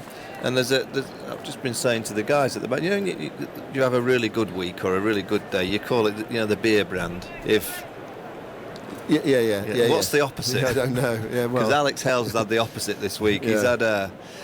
He's had a desperately disappointing week. The first innings dismissal wound him up. He goes to the third umpire straight away, drop catch. And then in the second. And he's just not finding his tempo in Test match cricket at the top of the order. He looks so much that he's battling for survival rather than freedom to play his strokes, which is... So Khan bowls to Root, short outside the off stump, pulled away through mid-wicket. That's a rasping pull shot. That's gone for 4. Well in front of square. Well, so much depends on Root if England are to get out of this predicament. 50's up, 53 for 2, Root to 26. Well, Root needs to get a big 100. No question, if England are going to give Pakistan a tricky last innings. But Hales was brought into the side to be quite aggressive at the top of the order, and he's just not been able to find the confidence to do that. I think, for one, thinking it's the end of his Test career at all. I think he deserves a bit more of a chance, whether it's in the subcontinent with the fact that England will have to kind of manoeuvre their team to get spinners in, and Rashida maybe a third spinner. He might be the one to miss out, but I certainly wouldn't be saying goodbye to him altogether yet. Sohail Khan bowls outside of Root's off stump, and he lets it go. Andrew's poised. Hales has finished the series with 145 runs at 18.12. And it's also another lesson that 4 games into an international career, such a long period of time. At the end of Sri Lanka, he was the story, wasn't he? He was the talk. Yeah.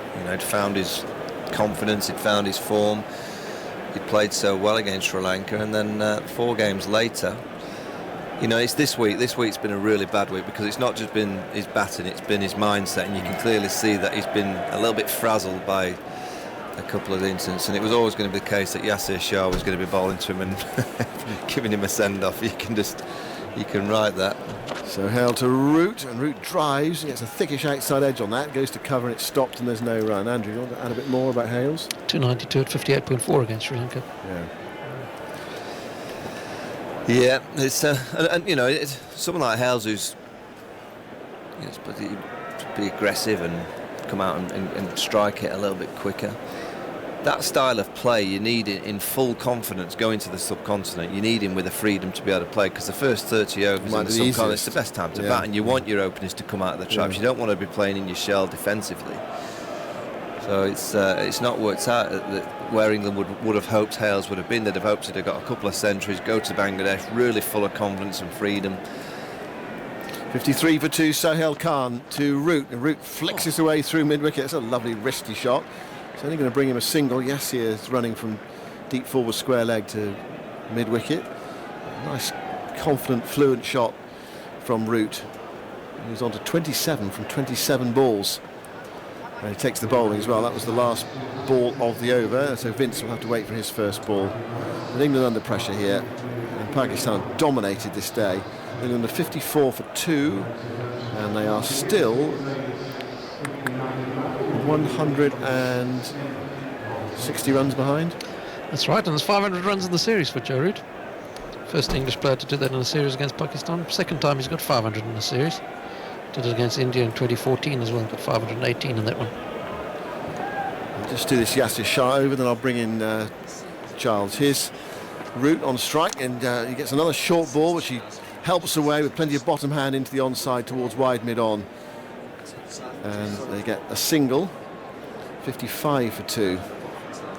Root to 28. Now the test for Vince against the leg spin of Shah. Well, this is probably the best situation Shah has had since the Lord's Test match, since he bowled on that final day at Lord's, in terms of scoreboard pressure, bit of turn in the pitch, bit of bounce as well. I was talking to Edgbaston about this. People suggesting he doesn't want a pitch with bounce, but this is the best spinner in the world. And look at this for a field, just one fielder close by in a short leg. There's a slip. There's a cover point on the boundary. What would you have? Another gully or something like that? Here's Shah bowling, and Vince is forward, playing it back up the offside pitch. You've got a lead of near on 160. There's 15 overs remaining in the day. Surely you need a second slipper or a man in front against James Vince, who's under all the pressure in the world. I mean, we've got the slip and a short leg, the two close catches. Shah bowls, he goes past the outside edge, and the wicketkeeper drops the ball. Well, that turned, and this is the problem for England. Again, when you're playing this kind of spinner and the pressure's on, you have to be so committed. So when you go forward, you've got to smother it. You've got to get a stride in and get your bat out and smother the ball. You can't be timid and just kind of being half cock. I didn't turn a long way, just turned enough there to go past the outside edge. Shah bowls, that's full, and driven, he's caught. He's caught in extra cover by Misbah. And Shah's got 2 in 2 overs, and Vince is on his way. He's gone for naught. And England are 55 for 3, still 159 runs behind. Well, that will be a long walk off. Third ball tossed up. That cover drive that we've seen throughout the summer. And it's a straightforward catch to Misbah. Wow, that's not good from James Vince at all. That's just a mentally frazzled brain that's playing that shot. You know, you got the cover boundary fielder is there. I don't know why, but you're only going to get 1 really, and unless you play an incredible shot, you're going to get 4. And you're on naught, your third ball, the team are under a bit of strike. You're just thinking, just bat time, just try and see out the day. And well, that's a gift. Well, it feels as if Pakistan are closing in here. England in big trouble as Balance comes to the crease and Charles Dagnall comes to the microphone.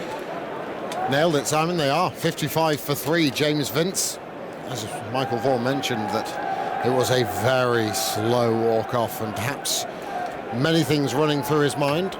His future with England possibly being one of them, and a similar type of deal for Alex Hales, no doubt. Well, absolutely, and it's already started on. Some careers are being ended here. That's Steve James, the journo. He's tweeted that.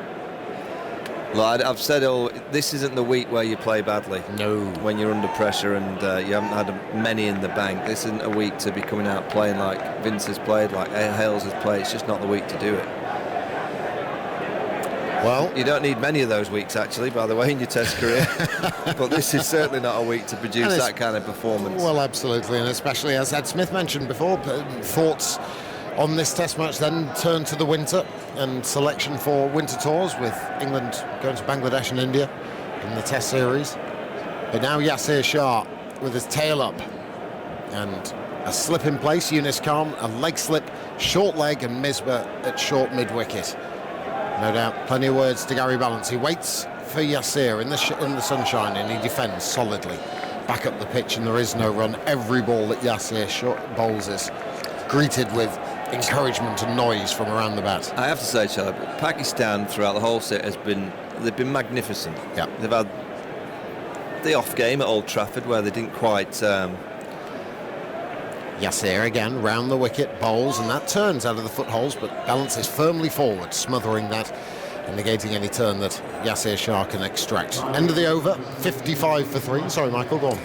Yeah, I mean, first Test at Lords, they were fantastic, and then Old Trafford, they just didn't really. I mean, they lost a bad toss, but they didn't look the same team at all. And then Edgbaston, they came back strong. I didn't think they had it in them, I have to say. I didn't think they would have come back, and they were very strong at Edgbaston. Then just had that iffy last day and a half, and ended up losing the game. And here they've been tremendous.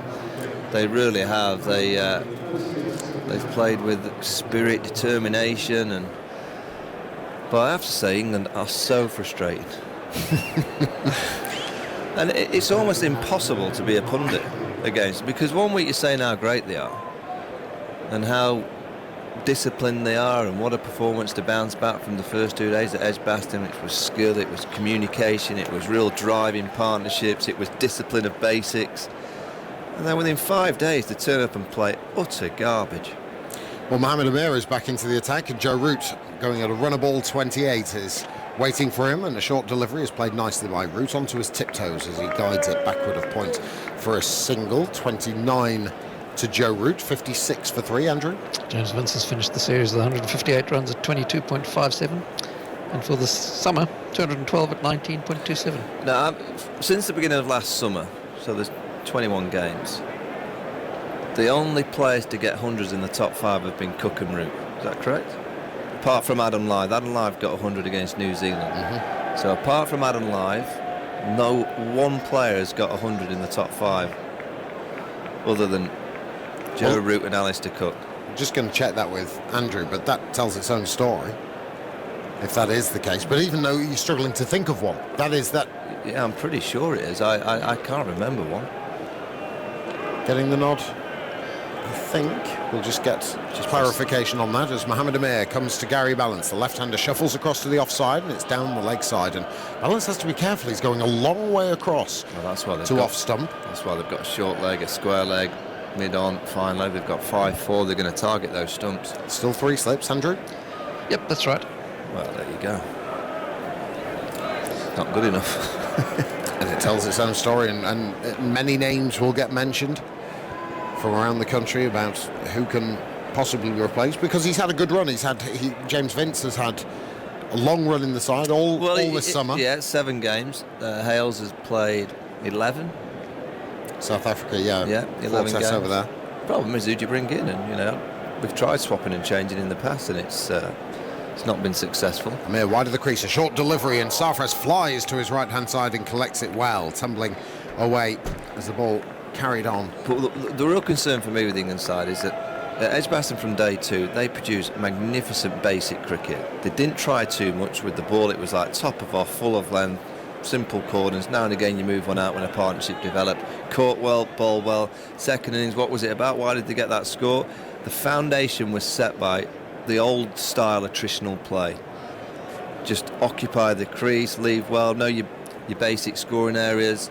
You know, that period on day 4 when Root and Vince played that morning session out. Amir bowls, left alone by Balance. Having lost Hales and Alistair Cook quite early, it was magnificent cricket. It was just leaving, wait for one on the hip, wear the opposition down, and then they have to try something, then you get another scoring up. That's Test cricket. And my frustration with the England side is that why can't they build a game after a game after a game of playing the basic way? I think they bowled too short this week. There's times when they bowled okay, but they bowled too short. The catching has been like mine, which is not a good sign for the England side. And their batting has not been disciplined enough. Very fine leg slip for Gary Balance. 3 orthodox slips on the offside as Amir comes in, bowls. Balance firmly forward. That's a lovely shot from Gary Balance. Just placing the bat in the correct position, and it thuds off it, running away down towards mid-off or long-off for 3 runs. Root coming back for the third, manages to get there just in time. And England move to 59 for 3. That's good from Gary Balance. I realise he's only just come in, but his foot movement to the spin of Yasir Shah was positive, forthright, and similarly here with Mohamed Amir. Well, maybe he will be that second player to get 100 in the top 5. Maybe so. Julian in Surrey has emailed us, tmas@bbc.co.uk. All of those people urging about the dropping of Ian Bell last year. Career Test average 43. Don't look very wise now. It's Julian in Surrey. I'm sure many people are thinking a very similar thing to Julian. Ian Bell probably is as well. 59 for 3 as Amir bowls, and onto the back foot goes Joe Root, comfortably punching out to mid-off, and there is no run. I did think they got rid of Ian Bell a bit too soon. I'd have taken him to South Africa. Yeah, I think we had this conversation, didn't we, in the UAE? After the UAE, I think I'd have just given him South Africa because he's played well over there in the past. I'm not saying that's why, but I just felt he'd earned the right just for giving that tour. But I don't see any reason to go back with him now. I don't see that's the right move to go back. I don't think he's setting the world alight in county cricket. Not saying that that's the be-all and end-all, but I'd move on now. I don't think it's right to go back. I mean, there's numerous players that have been mentioned already. Most notably, I would argue, Scott Borthwick from Durham. Yeah, I think Keaton Jennings has scored a lot of runs up there. I want to know why these players that are in this, because they can all play. Yeah. Why are they making these mistakes? What's going on? Because the environment that they're in is a fantastic environment England set up now. Yasir continues from the Vauxhall lens, sweeping, big appeal for LBW, and Yasir Shah's convinced, and how convinced we'll find out as he may turn to review it. Balance got a long way forward, and it's 4 leg byes, I think. Or is it signal runs? Yeah, it was 4 leg byes. 63 for 3. Yasir is talking at length to Misbah-ul-Haq. The appeal itself, and they're going to have a look at it. The appeal itself was so vociferous that I would have been surprised had they not reviewed. And yes, okay, Bruce, Mark, you can review hear for LBW. the voice of Joel Wilson. But Misbah stroking his beard. Just listen out for Joel Wilson's And that's a fair delivery. Watch him, he'll go Fair rock delivery. and roll. Listen. Let's move on to front-on spin vision, please. Just taking a look. Balance does get a long way forward. It's got to hit him outside the line, hasn't it? It's hit him. Ooh. Yes. Oh, I don't know. Just give me leg side hot spot. Oh, sorry, offside hot spot, because the bat is turning. Offside hot spot, please. I think his leg's outside the line there. I think it's on the back leg, isn't he? Isn't he hit just on the back Right, leg? there's nothing on that bat. Yeah, remember, the umpire's giving it not out. There's a little ball, all right. Give me RTS. So we're going to have a look. Just Oh, flick it's that. just flicked that front pad, and he is. He's got to be outside the line here. Ball is turning. I think it's going to be hitting. I am comfortable that there's no bat involved, Mark. There's no bat involved. When you're ready, go through the ball tracker, please. Oh, he's changed. He usually says rock and roll, doesn't he? Says it beautifully as well. Original decision is not out. Ball impact. Pitching outside off. Umpire's call over 2.5. Bruce. So you will stay with your original decision. Can you put Bruce back on field, please? Bruce, you're on field now. There you Your can original hear decision. that Stay with the your original decision. Original decision will be stayed with from Bruce Oxford, but the wickets it was hitting, and that's why Yasir Shah appealed in such a big way, and it was clattering into middle and leg stump, so you can understand why the decision was reviewed, but it's just hit him too far outside the line, hence why you can hear the cheers around the ground that balance will remain. But again, worrying for England, because that was close. Yeah, it was a little bit of a desperate review that from Yasir Shah. I think he probably did feel it missed that front pad and went on to hit the back leg, but still it was a tight call. Once the umpire gives it not out, was it a howler? No. Well, you don't review it then. That's my understanding. It's a good, I think you've just good barometer of what to do. Is it a real bad decision? Yes, well, review it. If it's not, well, it probably will be at least one umpire's call. Well, balance has had to wait, and now umpire Oxenford quite happy with life. He's just turning in his crease, Gary Balance, not quite ready, but still there is a first slip, leg slip, and a short leg. Short mid-wicket too as Yasir bowls, and that does turn. It turns sharply, and Gary Balance makes sure he has to get his hands just out of the way as another leg bye will be signalled. And it's not been signalled. Oh, I thought that clattered into the pad. My apologies. And that's come off a glove then and trickled down to backward of square for a single. 64 for 3. Amran Yusuf. What about James Hildreth? Consistent scorer for Somerset. Lots of ideas coming in from around the country, but bizarre though it seems, that if Hildreth, with all the form that he's shown in the past, hasn't been picked before, what's to say he gets picked now? 64 for 3. Here's Yasir to Joe Root. Forward he comes in perfect defence. There is no run. Slightly more conservative for Joe Root. Just a short leg and a slip.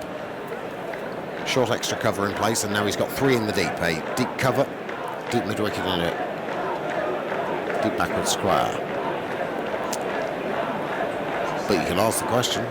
Scoring a lot of runs this year, James Hildreth. Keaton Jennings, Scott Borthwick. Here is Yasir Shah, and this is punched firmly by Root. He checks his drive as the ball scoots past Misbah and goes out to extra cover. Single taken, 65 for 3. So Gary Balance comes back on strike, 4 not out. Lots of people talking about Tom Wesley and Sam Northeast. Division 2 players these, but I'm sure conversations will ensue. Well, everyone will have an opinion on who could come in. I want to know why the players that... Is that the first question to be asked? I want to know why. Yeah. Why are they making these mental errors? And that's what it is. It's in the sunshine. Yasir skips in. Forward comes Balance. Nicely defended to Misbah at mid-wicket. As the shadow just creeps ever further across the ground. A third of the ground in shadow now. The OCS people sitting in here is nicely shaded from the sunshine, and those in the new Lakers stand and the pavilion drenched in glorious sunshine as Yasir comes in once more. Reaching for it is Gary Balance, and a yelp from Yasir. So it's like he that has his shot hands there. on his head. The ball goes to mid-on. See, I want to know that shot there, Charlie. That's a shot that... Just before you do that, sorry, Michael, commentary continues on 5 Live Sports Extra and digital radio, digital television, online and via the BBC Sport app, but Radio 4 long-wave listeners are leaving us briefly for the shipping forecast. Gary Balance is just trying to punch the leg spinner ball around the wicket into the footholes through extra cover. I mean, it's not a it's one of the first things you get taught as a young player is to, you've got to have options of scoring on both sides of the ground to the spinner. You can't just say no, because if it's right under your nose, fair enough, you can smack it anywhere you want. But if you're trying to punch it through extra cover, such a hugely risky shot. The James Vince third ball dry, it's such a huge risk of a shot. Test cricket, you're allowed to just play low-risk shots. You're allowed to give yourself a bit of time.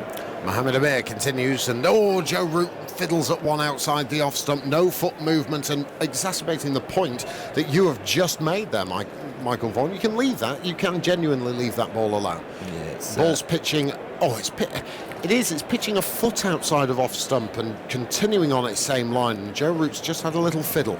Yeah, it's just a lapse in concentration there from Joe Root. He's probably seen the wickets tumble at the other end, and it's starting to think he's just got to try and get to the closest. There won't be 13 overs bowled. There's 36 minutes left of the day's play. So what, about 8 overs? Yeah, about that one. 65 for 3. Here's Amir, bowls and forward. That's better from Joe Root. A good stride forward and guiding the ball off the face of the bat down to deep point for a single. Tom, in Western Australia, read the changes. To find a new opener, then simply move Hales to number 5 where he could blossom. Well, that means that England have to play one spinner. Nah, that's not happening. Just to let you know, the wickets to fall for England. Alistair Cook got a beauty from Wahab Riaz. Cross-seamer from Riaz, so it made it bounce and spit just a little bit more. Caught by Iftikhar Ahmed well at first slip, off the bowling of Wahab for 7. Alex Hales was LBW to Yasir Shah for 12 and James Vinsaduk. 3 balls he lasted before he was caught by Misbah off the bowling of Yasir. Slips crouch as Amir comes in, bowls a bouncer, and ducking underneath it is Gary Ballance, fairly unflappable. My concern for someone like Alex Hales, who is brought in to be this aggressor, is that somewhere in his mind something has affected him to be able to think, right, I've just got to play defensively now. I'm not going to try and watch the ball and strike it. I saw him get a double 100 for Notts against Yorkshire last year. Yeah. And he played beautifully. And it was just... What was he batting out of interest? Might be the top of the order, or 3. He just went and hit it. It wasn't... He just hit the ball. He just hit it. He was looking to cut the ball, pulled the ball, drove the ball. Against a good Yorkshire attack. And I haven't seen him try to play that way. He's played very kind of circumspect and technical. Amir, and the silly mid off in place now, bowls a quick bouncer, skinny bouncer, but again, Ballance unfazed by it, and he marks his guard after ducking underneath it. There is no run. Jay Singh. What about Joe Clark? Blood him in. You like Joe Clark from Worcestershire? I wouldn't be against it. If somebody England say, right, I'm going to make a change, and in the subcontinent, I think they will make changes because of the conditions. I get that, but I still would just try and get them to become even better than... I haven't seen a lot of the good stuff in this series, but just try and improve them. That's what you want to do as a coach in an environment. But if they are suddenly going to say, right, we're going to make a change. As Amir comes in over the wicket, bowls turned by Ballance into the onside. Welcome back to our Radio 4 long wave I do listeners. think picking players young is something that England don't generally do, but it's the right thing to do. Mm-hmm. If you look at Alistair Cook, started probably by default through injury. Joe Root came in early, David Gower started early, Ian Botham started early, Jimmy Anderson started early. And to be great players, you have to start young. And you can go through great players like a Sachin or a Graham Smith. They come in very early, don't they? They're not always quite ready, but they learn on the job. Amir, wide of the crease this time, reaching his balance, and he prods it out into the offside, and there is no run. So, 66 for 3, 23 overs have been bowled, so England still trail by 148. Root is 31 not out, Ballance is 4 not out. I think Andrew had something to go, and then it'll be Michael Vaughan, and then it'll be Ed Smith. I was just going to say Alex Hales' strike rate career in Test cricket is 43.84. Yeah, and that surprises me. I thought he would have brought more of an injection of power at the top of the order, but the one thing that worries me, a lot of the players that have been picked over the last few years, is that they've had a poor Test match, and you can see that they've shrunk in mentality rather than I'm going to just play my way. I just think I've seen a few of them just shrink a little bit, which is Shah in, Root back. That was the quicker one, straighter. Evening, Michael. Evening, everyone. England on the ropes. That's a worry that players have just shrunk in the mentality side of the game rather than just go, come on, we'll take this on.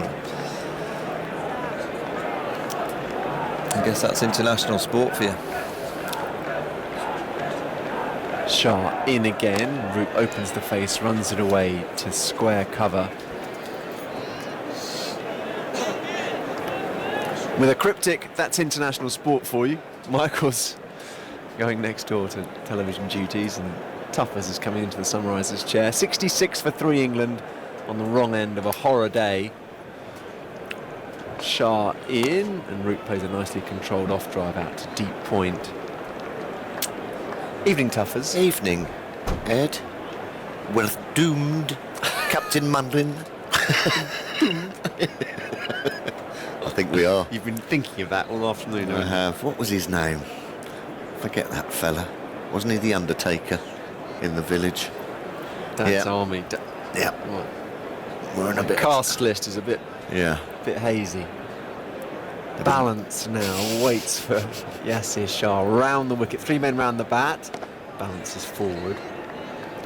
I had a feeling that if he starts spinning his leggy, Yes, so we were going to be in a bit of trouble, and he spun a couple nicely away from the right-hander.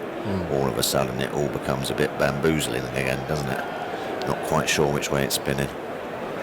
The odd one scuttles through, brings on LBW. 2 for 9 off 3.4. Shah again balances right forward, smothers the spin. Difficult for left-handers when they come in against leg spin round the wicket. Lots of rough. He's a bit hemmed in there as well, isn't he, yeah. Gary Balance? If you're claustrophobic, it'd be an extremely unpleasant experience. Yasir Shah in, and Balance lets this one hit his thigh pad. Zipped into him. Bounce as well. And very difficult not to play that shot as a left-hander, isn't it? You know, you sort of get across, cover it slightly short, and it spins at you. You just naturally just look to play it with the bat, hits a glove, hits a top edge or something. Well, that's what I thought. He was out like that first innings at Edgbaston, wasn't he? And I was on with Jeffrey, and I said it was quite a difficult shot to edit. You know, I'm just thinking of the ball spinning into me, it's on your hip, and you go with it. And then if you sort of middle it to the fielder, you're culpable, but it's such an instinctive thing to do. It's quite difficult to train the brain out of that flick to leg. And what did Jeffrey say? Rubbish. That's exactly what he said. Did he? Yeah. Oh, he didn't. In this instance, he didn't add that he never had any problems with it, and I did, and so on and so forth. But that was the basic thrust of it. Probably right. Maybe the top players are able to control and edit shots better. Amir around the wicket. Root up on his toes. Lovely shot. That's a particularly fast bit of outfield, and just inside the rope, the fielder picks up a couple for Root. Yeah, but what he's saying then is you've almost got to leave it. You're leaving it. Let it hit you. Let it hit you, but that's very tricky if it's spinning in towards your pads and it scuttles and doesn't bounce and you're bang in front not playing a shot. Yeah, 4,000 runs for Joe Root in Test cricket. Terrific achievement. Andrew's got the details, I expect. That's right, yeah, he's the fourth youngest to reach 4,000 runs in Test cricket. The only ones younger than him are Sachin Tendulkar. He's 24 years, 224 days. Amir around the wicket, and Root watchful in defence. Who else? Alistair Cook. Alistair Cook was 25 years, 79 days. Kane Williamson, 25 years, 199 days. And Joe Root, 25 years, 227 days. Just shows, actually, how good Cook, Williamson and Root are. I know there's a bit more cricket played these days, but three top players playing at the moment. Oh, yeah. Add into that Kohli, de Villiers. Some good batsmen around. Amir around the wicket, beats Root. That's the back drive. We've talked about it today. He's just in that form where he's seeing the ball outside off stump, thinking I can hit that. And he's taking on balls that are in the channel and swinging away from him. Scrambled seam. It did deck, actually. Good bowling. Mohammad Amir using all his tricks. Yeah, wobble seam. Seam just sort of wobbling down there, cross seam almost.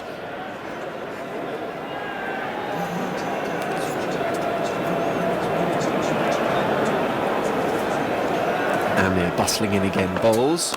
And Root, slightly uncontrolled off drive, skews off the bat face to extra cover. Just come out of his good rhythm here, Root. Just to click back in. 69 for 3 England, still 145 behind. Ooh.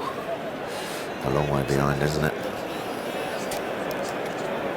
And when you're being sort of suffocated one end by the leg spinner, sort of you're only really looking to score at one end, aren't you, off the seamer, and they're bowling well.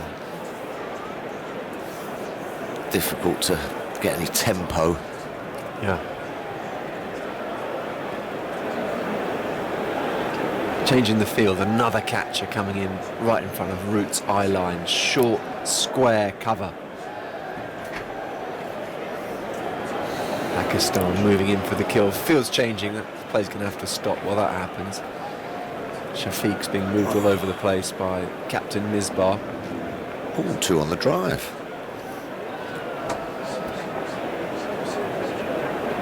Amir again, and Root, oh, he's dropped.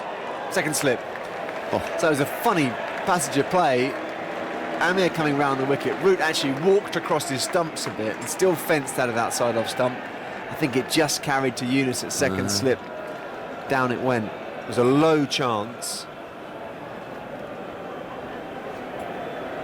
Short. Yeah. I've done Eunice an injustice. Just short of him.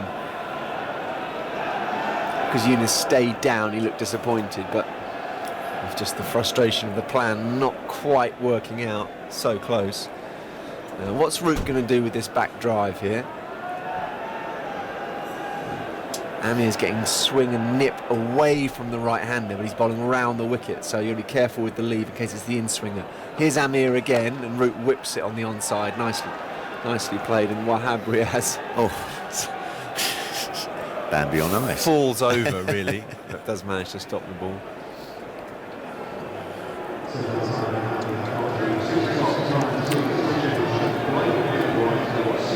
Anything on the cards tonight, Ed? Not yet. Hoping England can get through to the finish and cheer my mood. How about you, Tuffers? What have you got lined up? Well, I think it might be a bit of Super Saturday, mightn't it? The Olympics. Super Saturday. Bit of TV.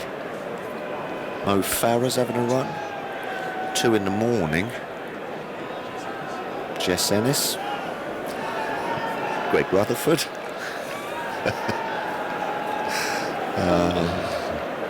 Are you practicing for Question of Sport, or are you just watching this for leisure? Well, my worst nightmare came true, didn't it? The men's 8 one. Eight names to remember. Yeah, I'm going to have to devise like a story or something, you know, like... Mnemonic. Is when you have the first letter of yeah, different words that forms a new word as Yasir Shah's in and Joe Root goes back and dabs down on the ball. It's very straight. So if you can turn them into a sort of another word that then you can remember, and then if you get to Question of Sport, you can take down the note. And if you're allowed to do that, would that be cheating? Well, no, it's would just... you be summoned into the match referee's office? I think it's just a very good way of remembering things. There you go, no charge. Yasir Shah in now, and Root is right forward.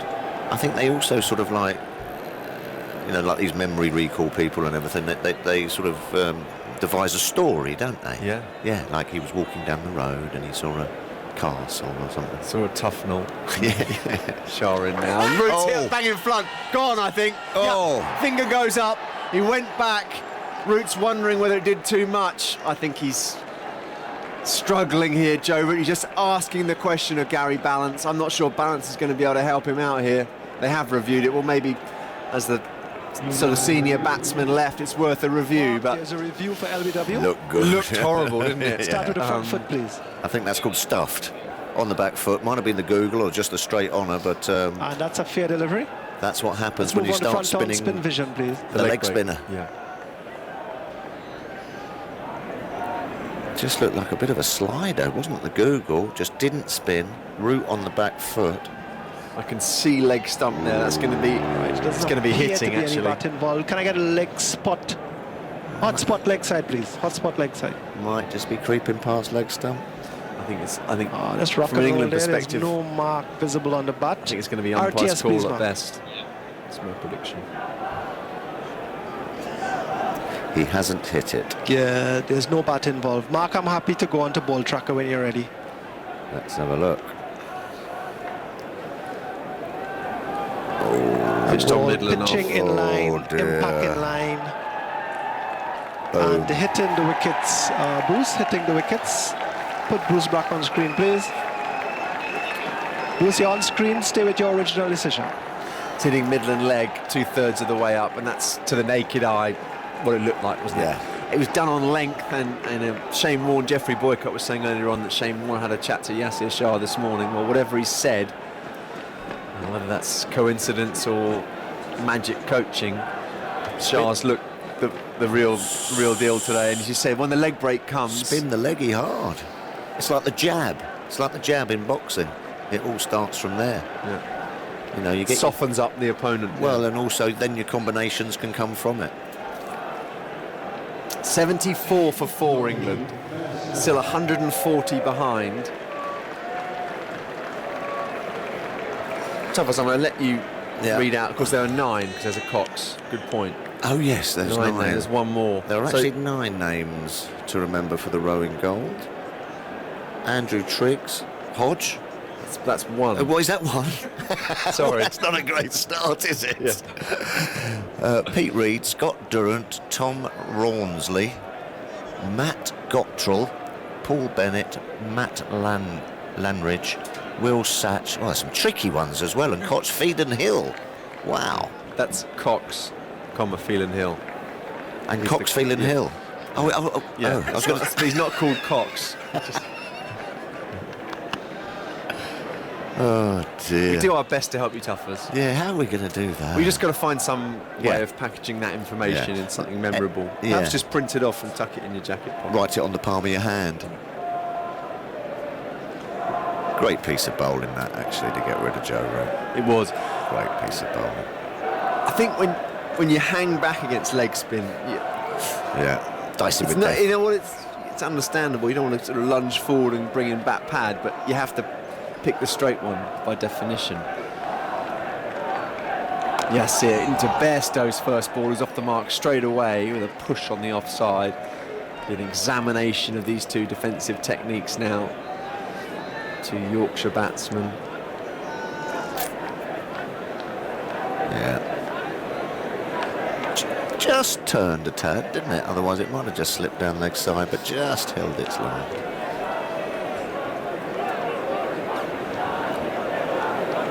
Balance still being crowded. 4 close catches. Yasir Shah coming round the wicket. Lots of rough to aim at. Here is Shah. Balances forward and finds the middle of the bat. Nicely played. Just remember going back to that point about the difficulty of not playing the leg glance for balance. I think Jeffrey's point, to be fair to him at Edgbaston, was you've got to try and play it more in front of square, so don't just get lazy and turn it around the corner. As Balance plays back and watches this on the offside.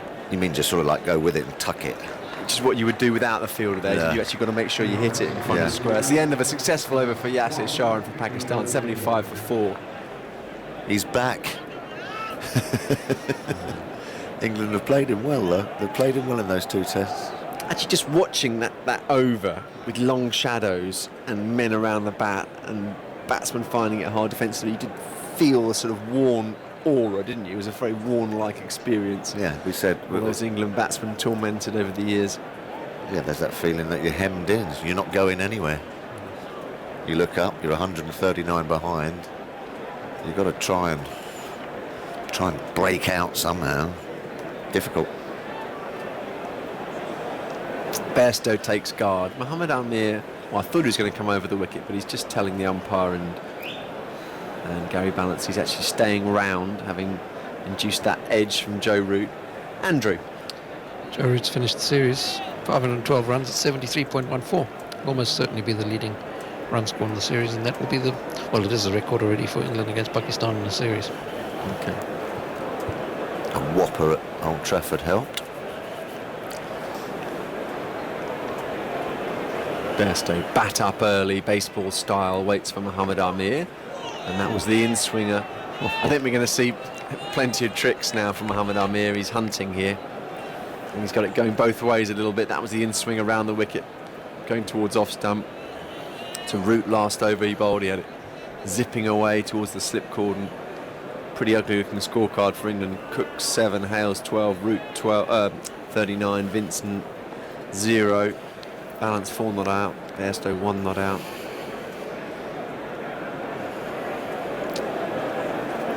Amir again, Bairstow leaves.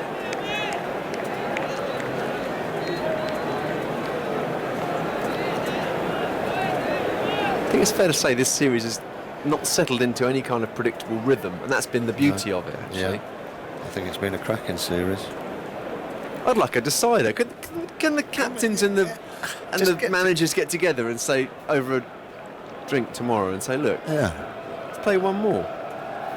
Perhaps in the local park or something. And they're in. Bairstow right forward, watchful in defence. Must be 5 days where the two teams can just move a couple of one-dayers next to each other and play a decider.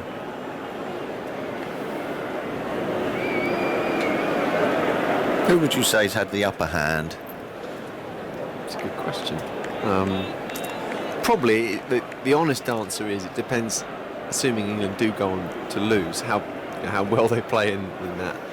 Because Amir in, and Bairstow runs it down to third man and runs. I think he'll get 4 of them. Played it with soft hands and was never in the air. So even though Amir wouldn't mind the shot, Bairstow played it nicely, just ran it off the face. That win at Old Trafford was so thumping, wasn't it, by England? And you'd say that Lords and Edgbaston, how would you compare them? You'd say not much in it, probably. So it depends on whether if this win is equivalent to Old Trafford, then not much in it. I'd say, this win by Pakistan here. Amir in, Bairstow, nice straight drive, and it'll be more runs for him. Amir went with the foot. I think he was trying to deflect it onto the stumps, maybe to cause a run out. Wahab dives and does really well, actually. It's a great bit of fielding from a fast bowler, and Bairstow's limited to 3, 82 for 4. This win here is more comprehensive than England's win at Edgbaston. Yes. Yes, so that means Pakistan are just ahead. Yes. Lords, well, they won there. Yes. And England won Old Trafford. Yeah, but if you're matching victory against victory, Pakistan's biggest victory would go against England's biggest victory, which is Old Trafford. Yeah. And then the 2 smaller victories will probably be Edgbaston and Lords, which will be quite balanced. So it depends on how this one plays out, is my answer. Of course, there's the added excitement. This is a Super Series. Oh, yeah. So they're 8 all. Yeah. Amir in, balance places from the crease, and it just runs away towards Yasir Shah behind square. He'll keep the ball. Don't think there's any chance of getting the ball out of his hand for the rest of the day. English conditions must come into that. Okay, to answer a slightly different question, who will be happier with the series as it looks like it's going to pan out? You'd say Pakistan. I don't think many people thought they had much of a chance of really being competitive. I think people thought their batting would be blown away. Yeah. Well, I thought they were always going to be competitive. You know, I thought there would be passages of play that, you know, they'd dominate with the ball, but I think their batting's really stood up. Okay, I'll say 3 men around the bat, all on the offside for Bairstow. Second slip, silly point, catching extra cover. Yasir Shah enjoying his work in bowls. Short and Bairstow back drives. Leg spin late on an English summer evening. Classic scene here at the Oval. Oh, Bairstow just disrupted by some pigeons flying across the square. They've gone now. Yasir Shah also leaps back to his bowling mark. Shah in, Bairstow right forward.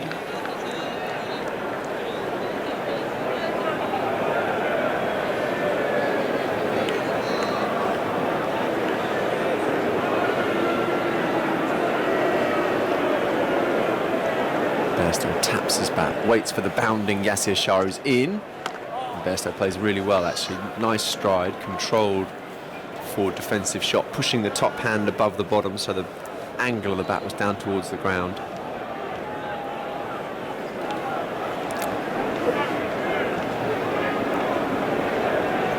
Shah again. It's the straighter one. Found the inside half of the bat, but the ball still rolled back to the bowler. Right back in form. Maybe dislikes London, Yasir Shah. Lords and the Oval. Yeah.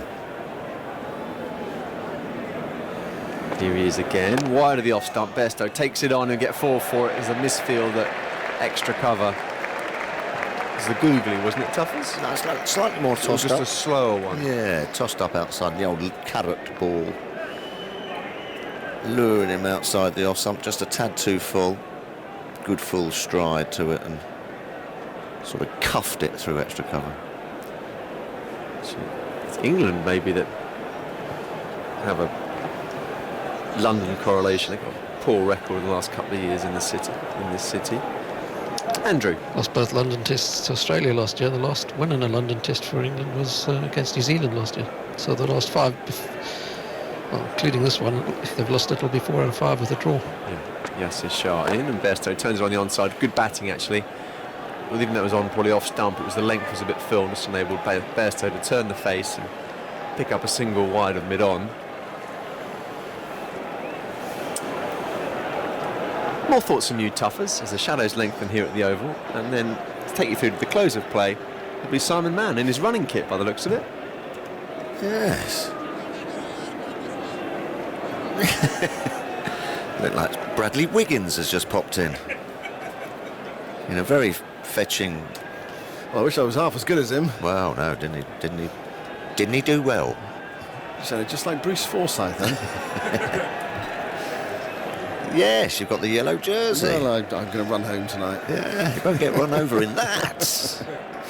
87 for 4. Will you call it, Tuffers? Yeah. You said he fancied 3 or 4. I think. Was it 4 or 5 or 3 or 4? I think I might have said 4 or 5. Yeah. But well, it could be 5. You just got the feeling that Shah was just was set up lovely for him, wasn't it? Enjoying himself, as you said, in the sunshine. Wicket turning, runs in the bank. Always going to be a problem for England. Well, Iftikhar Ahmed is going to bowl from the far end with his off breaks, and it's Bairstow on strike, and Bairstow clip drives his first ball up towards the long on boundary, and they're through for a single. 88 for 4. Bairstow to 14. England still 126 runs behind. I know their strength in recent years has been in their middle lower order, but they're going to have to pull off something sensational here to get out of the hole they're in. I mean, it's a Headingley hole, isn't it? It's a Headingley 81 hole that they're in at the moment. Iftikhar now to the left-handed balance, and balances forward, blocking that towards short extra cover, and there's no run. Tell us a bit about Iftikhar's career stats, Andrew. So is that cycling gear, not running? That's running gear. Running, it says running. Here's Iftikhar bowling round the wicket to balance, who nudges that towards short leg on the bounce, and there's no run. He's got 27 wickets in 31 first-class matches, average of 26.37, which isn't too bad. Good average. Well, it's tidy. I mean, it's useful if they won a match, though. Yeah. If you've got someone who can come on and is defended by balance towards extra cover, if you get someone who can come on and just do a fifth bowler's holding job, or even fiddle a wicket. Now changing the field, balance looking to play to the close, and I think a silly point's coming in. Sami Aslam is there. Why not? Got 3 close catches now. Here's Iftikhar bowling, and it's turned into the onside by balance. And it goes to mid-wicket, and there's no run. 88 for 4. Balance just looking to dig in here. 4 not out, 24 balls. And Iftikhar bowls to him, and that's outside the off stump, and there's no stroke, and that's the end of the over. We have just over 5 minutes left, 5.5 minutes, so we'll probably get 2 more overs in this evening. How long does it take you to run home then? Well, you'll pick the bike up, obviously. Yeah, although you've got to remember the bike. Yeah. Don't leave it overnight. No. Well, it's easily done that, isn't it? You, get home and then think, oh no, So how long will that take you? Half an hour or something. Oh right, yeah. Nice little, nice little stretch out in the evening sunshine. You've got to do something to work off all the cake, haven't you? Well, I know. I know. Not a bad idea. As Yassir Shah has taken 3 wickets. Into bowl to Bairstow. And Bairstow turns that into the onside. Just a hint of a single there. They decide against it. I'm not sure. There's a sort of player fielder there emerging from behind the umpire at square leg. I'm not really sure that Bairstow saw him. Just looking into the sun as well on that leg side. Dipping sun away to our right. Bairstow forward to Shah, nudging this time defensively, and out comes Sarfraz from behind the sun. I do feel a bit sorry for the people who got tickets tomorrow, but Pakistan have had a relentless day today. Yeah, they've had as good a day just as they possibly could have, really, I think, from their position overnight. Absolutely. 88 for 4. Shah bowls. Bairstow's forward, playing it back up the pitch, and there's no run. Now, tickets are available tomorrow, on the 4th day of this game. I mean, it could be. I mean, if England bat all day, it could be one of the great days. But you'd have to be a huge optimist to see that happening the way things have gone this evening.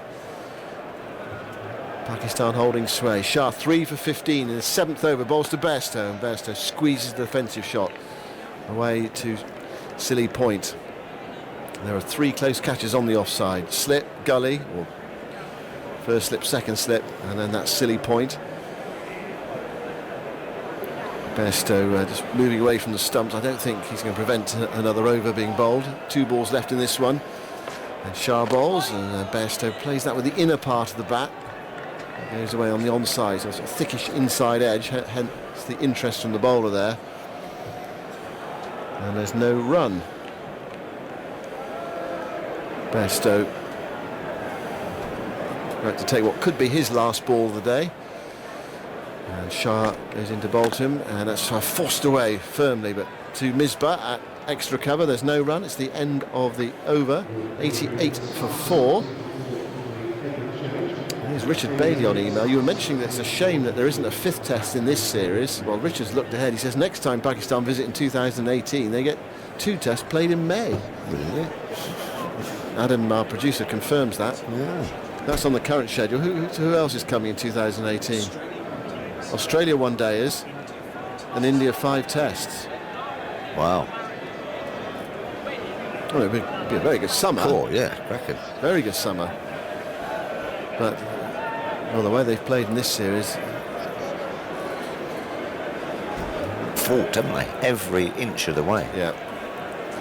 88 for 4. Iftikhar begins what could be the last over. That's tossed right up and driven by Balance, and it hits the Silly Point fielder, and there's no run. I was looking out towards the extra cover boundary. That's where it probably should have gone. I think it might have hit him on the small of the back as he turned around. It's not easy to see actually now with the light and the shade, the shadow, the dipping sun. Here goes Iftikhar, bowls to Balance, and Balance defends that back up the pitch, and Iftikhar picks up and immediately bends down to pick up and jogs back to his mark, just sensing the possibility of one more over, one more Shah over. Got a minute and a half left. Balance moves away from the crease. He's also aware that what Iftikhar's trying to do here. So he makes sure this is the last over of the day. Now, in theory, there's still 4 left, but they'll be unbowled.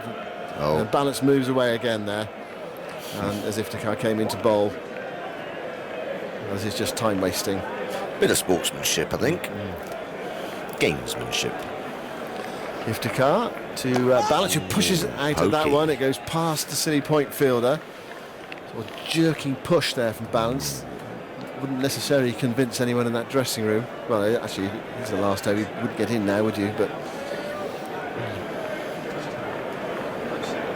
Iftikhar to Balance, and Balance blocks it back up the offside of the pitch, and again he bends down to pick up. He runs back to his mark. They're going to make a fielding change there. Bairstow comes down to do some gardening and points something out to Balance. I don't know what. But there's a second slip going in, so we've got 2 slips, a Silly Point and a short leg. Could be the last ball of the day. Iftikhar bowls, Balance defends, past Silly Point to the bowler. Oh no, I've miscounted, sorry. There's one more. Well, he's running back to his mark, and then Balance does some gardening. I think they'll get it in. They could do. It's 29 and 49 seconds on our watch, our clock. Here's Iftikhar bowling, and Balance plays defensively, and Iftikhar picks up, and that's the end of the over. Now just the focus on the 2 umpires now. What are we going to do? Sarfraz has run to the far end. He's ready, but the umpires have knocked the bails off. Yeah. The clock's just ticked round to 6:30. But that is a phenomenal day for Pakistan. Remember, they began the day 12 runs ahead with 4 wickets left. They took a lead of 214, and they've knocked out 4 England wickets for 88. So England's still 126 runs behind. And Pakistan have got a magnificent opportunity here to wrap up this test match tomorrow, and if not tomorrow, then just into the 5th day. But I think they can take it into a 5th day. That would suggest they have a very good day tomorrow, but it's a long way off, even though England have that power in the middle and lower order. Sobering day for England, Tubbs. Yeah, I mean, they say the 3rd day is crucial in test match cricket, and Pakistan have dominated virtually from ball one and right the way through till this evening, taking 4 English wickets. Bowled beautifully, batted beautifully, and won a knock by Yunus Khan. 218, really sort of capped off that fighting display that they showed, and they have done all tour. What about England's batting against Yasir this evening? Yeah, it's not great, but it's difficult, isn't it? You've been, how many overs were they out there for? 140 odd? How many was it? 146. 146 overs out there, you know, you're toiling. Got to get your pads on. You just felt that something was going to happen, and Yasir Shah exploited it. Well, actually started with a very good ball from Wahab to Cook. It squared him up, and it was nicked to slip where Iftikhar took a very good catch. And then Hales 12, Root out for 39, and Vince for 0. Yeah, they didn't play well, did they? They didn't play well. There's a couple of shots. There's a couple of boys under pressure there, actually. Are they going to be getting on the plane to India? Who knows? But, yeah, I think the batting display really knocked the stuffing out of England. Fantastic first innings by Pakistan. 542 chastening. See any hope for England at all? Not really, no. I don't. No. I don't. I mean, how are you going to do it? How can you do it? Well, these boys have got to bat, and then you've got the likes of Ali's got to come in there and play some carefree shots and get another 100. And no, not really. I mean, you've just got to now make the best of it. You know, show some pride, get stuck in and bat for as long as you can. Well, they were 110 for 5 in the first innings and made 328. If they produce something similar, that means Pakistan will have to chase about just over 100 in their second innings. Yeah. Which might make them a bit fidgety, but you shouldn't cause them too many problems. No, but I think Yasir Shah will be sitting in his bed tonight watching the telly, rubbing his hands. He can't wait to get back out there tomorrow. He's eyeing up a 6 or a 7 for, I think. What are his figures at the close of play? 7 overs, 1 maiden. 3 for 15. Wahab 4 overs, 1 for 15. Sohail Khan 8 overs, 2 maidens, no wicket for 18. And Mohammed Amir 10 overs, 3 maidens, no wicket for 30. So the England supporters came along today with a great deal of hope, perhaps expectation, after what England produced at Edgbaston, but it's not turned out that way. It's been a tough day for England. First 2 days was a bit like Edgbaston, and today was a bit like Test matches we used to see in the 1990s from England, where you felt the game was sort of levelish, or the opposition just ahead, and if you get early wickets then you get back in the game, and then the opposition tended to take the game away from England. We saw that a few times, especially from teams like Australia, and then the wickets fell before the close with scoreboard pressure, and that's how it was today. So Jeffrey's here. We're going to do our review of the day. So at the close of the third day of this fourth Investec Test match, Pakistan are in total control of the game. England 88 for 4. They're 126 runs behind. Brilliant day for Pakistan. They scored 202 for 4 today, with Yunus Khan making 218 from 308 balls. He was LBW to Anderson. Amir made 39, wicketkeeper Sarfraz 44. They kept England out in the field till tea time, 146 overs in all, and then Cook was caught at first slip by Iftikhar off Riaz for 7, and Yasir Shah took out Hales for 12, Root for 39, and Vince for 0 before the close. So 88 for 4, and Geoffrey Boycott, England's task looks hopeless. Is that a fair word to use? Yep, it is. And what a chasing experience it's been for England today.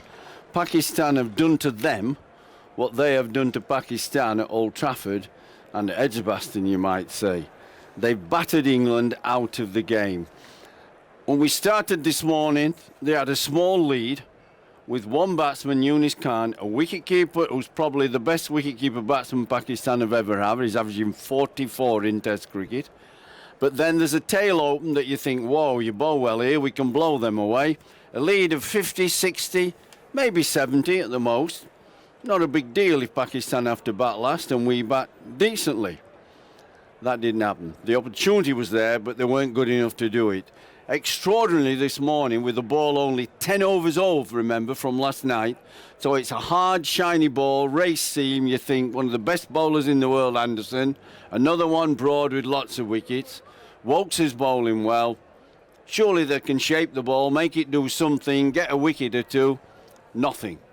I don't think hardly anything happened. If there were 2 or 3 balls that shaped, that were it. It was gun barrel straight, which is not necessarily the bowler's fault. I mean, not blaming them for that, but it didn't really do anything with the new ball. And so Pakistan played fantastically well. Younis, and that Safran, he's that cocky, isn't he, confident. You've got to love him. If you're a neutral or you're Pakistani, you've got to love him. He's frightened of nothing. He comes at the batsman. Didn't make a lot of runs, but he was a real second foil for Younis. At the other end, Younis batted out of this world. And we were talking yesterday how he stood still more, stood upright, really focused then with his head still. This is the Younis I know. This is the Younis I've seen play in Pakistan. This is the Younis that has got 4 double hundreds, a triple hundred. His 32nd hundred he got here. This is a guy who can really play, a shadow, a different player from what England supporters, any supporter has seen this summer. He played marvellously well. How do you turn it around in the space of a few days? He's a wretched series until this match, and yet today and yesterday, I mean, he never looked like getting out. Even when he was out, actually, it was one of those marginal LBW decisions with 2 umpires' calls. Well, something's happened. I mean, people like me have been saying it because I understand him. I've seen him a lot. I understand batting. But there's obviously people in the dressing room have watched. They're friends of his, colleagues. They know a bit about cricket. And they said to him, look, you've got to stand still. This is not the Younis Khan that got 3100s before this one. I seen him. I got him at Yorkshire. He was our overseas player. I remember him getting 200 at Scarborough for us. Wonderful team man. Smiles, nice to everybody. You couldn't get a better guy to be with. And even the players said that at Yorkshire. But here he was, dancing around, moving around all over the place, a foot outside off stump. You kept thinking he's going to get ball round his legs. Yeah, I mean, he played the ball and his back leg was up in the air like in the old black and white movies, a girl being kissed on, you know, the night when you're taking her home. I mean, he's ridiculous. I've been watching him all summer. I'm thinking, this is not the guy I saw. This is not the guy that got 3100. Suddenly, something's happened. Since the last test in 3 days, somebody showed him the film, talked to him, and he's gone back to standing still. He's only when the quicks bowled, there was a bit of pace occasionally in the pitch, he's gone and used the trigger movement back and across, and then you pause, you're fractionally still so your eyes can really focus, and then you move back again. If it's short, you move forward a big stride. It's as simple as that. We know batting's not simple, but you do have to simplify it, else it scrambles your brain and you can't think straight. And all he's done is simplify everything, go back to what he used to do, and he looked a dream, didn't he? And when he got to Moeen after playing the seamers, he thought, well, I'll help myself here. He just kept smacking him out of the park. Well, he got to his double hundred in thrilling circumstances as well, with that heave over wide long on for 6. It was a wonderful moment, a bit like Moeen on the first day when he reached his 100 with a 6. James Anderson, Jeffrey, didn't bowl between 10:52 and then past 3 o'clock. Discuss. 3 hours and 20 minutes, you've got England's very best bowler. How many times have I said he's one of 4 truly great bowlers England have ever had at fast medium? They've never had anybody. He's in the top 4 ever. Not in figures, but in everything he's done. In English conditions, if he does anything, he's a dream bowler. You come out after lunch, when the batsmen have had a rest, and you're thinking, well, they have to start again. We're always vulnerable. Who does he bowl? Joe Root. A mixture of absolute off-spin, leg-spin, seamer rubbish. I mean, I cannot believe it. And there's a guy sitting doing nothing. He didn't get a ball for 3 hours and 20 minutes. It's quite inexplicable. You can't explain it. I've always said, when you have to start a new session, after the night of sleep, you start next morning, you start after lunch, you start after tea, what you do, you must get your best bowler on that pitch into it. Fred Truman, Dennis Lilly, Michael Holding, Malcolm Marsh, do you think you would not bowl them? So why would you not bowl Jimmy Anderson? It's inexplicable. You're right. I can't give you an answer. It's that daft. OK, so 202 I'll just give you one credit, though, to Pakistan's tail enders. Forgot them. Riaz and Amir, who we think could be blown away. Not today, boy. They stuck at it and played defensively for long periods while Eunice creamed runs at the other end. They must have got 130-40 while he was batting, and he got the majority of them, but they did a fantastic job. Well, they scored 202 today for 4. Then England go out to bat. They've been out there 146 overs. What about their batting tonight? I mean, what the futures of some of them? I'm thinking perhaps mostly of James Vince out for naught today, driving to extra cover. Possibly Alex Hales, who's not had a good series. If England want to rejig their batting in the subcontinent to play an extra spin bowler or two. Vince, well, I Hales? call them wobblies, 2, 4 and 5, because I'm not sure what they're going to get. Is anybody, that's fair. I didn't say they can't bat, but I'm not sure under pressure when it's needed, are they going to get any runs. Vince's shot was unbelievable. Here he's playing for his career, because he's shown us tiny cameos of 20s and 30s. We're all saying, can't you bat any longer? And what does he do? I wrote the other day that he's always looking to go inside out through the covers. That's his favourite area. Third ball, England in trouble by the time he gets in. We're trying to save the game, 2 days and a bit. He drives it. It isn't even there to drive. If he looks at the length, it's a good length ball. And he drives it on the up. It goes shoulder high. Not just off the deck. It goes shoulder high for a little catch in the box, as we call, on the drive. It was the most stupidest shot you could imagine. And for me, that's the end of his Test match career. You can't carry on like that because the length wasn't right, the shot wasn't right, the situation demanded that he played differently and carefully. That wasn't good enough. Hales, I've said before, he played down the wrong line for his sort of straight running ball and hit him on the back leg, LBW, and he reviewed it. You'd have thought, well, hang on, we only get 2. I better ask my partner if he thinks that's missing or too high. Should I review it? If he'd hit it, you could have said, well, I know I've hit it, so I'm going to review it. But he didn't. He was out LBW. And his career is like... I've always said he's not going to be a great opening bat. He's not even going to be a good one. He's going to have some scores and bad scores. It's always going to be up and down. Because to me, he's not an opener. I don't care what his mates say, what his friends say, if his family's listening. I know he can play. I've seen him in one day. He is not a quality opening batsman. Just final thoughts. Cook got a good ball before I bet.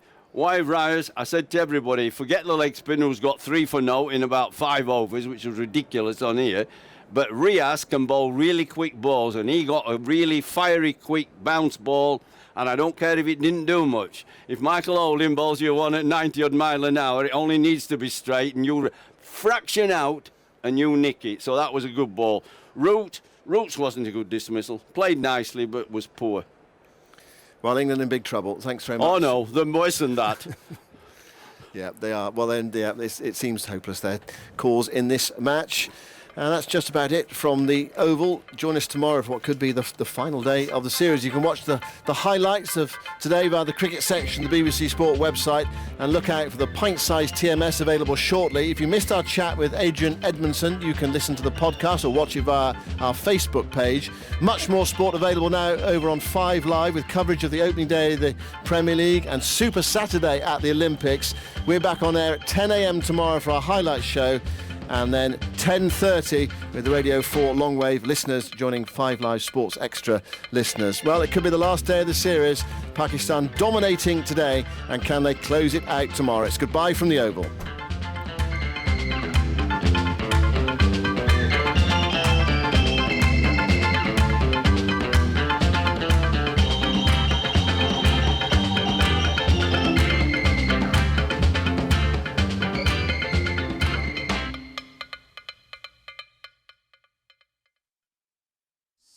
Is 5 Live Sports Extra. As 5 Live brings you one event, 5 Live Sports Extra brings you another, uninterrupted and in full. Including cricket. Bowls and catches, bowl, it's all over. As England win by 266 runs. Athletics, swimming, boxing, Formula 1. The crowd erupts, fireworks go off because Lewis Hamilton is the world champion of 2014. Rugby League. It's game over, that is job done. Basketball, Rugby Union. He crashes into the Springboks and gains 1 metre. Tennis. Djokovic's backhand. Federer's in the rally now. Football. Oh, it's fabulous!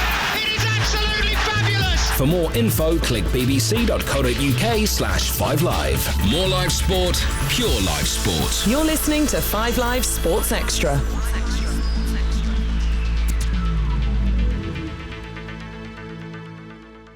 More live sport, pure live sport. This is 5 Live Sports Extra. As 5 Live brings you one event, 5 Live Sports Extra brings you another, uninterrupted and in full. Including cricket. Bowls and catches bowl, it's all over. As England win by 266 runs. Athletics, swimming, boxing, Formula One. The crowd erupts, fireworks go off because Lewis Hamilton is the world champion of 2014. Rugby League. It's game over. That is job done. Basketball. Rugby Union. He crashes into the Springboks and gains 1 metre. Tennis. Djokovic's backhand. Federer's in the rally now. Football. Oh, it's fabulous! It is absolutely fabulous! For more info, click bbc.co.uk/5live. More live sport, pure live sport. You're listening to 5 Live Sports Extra.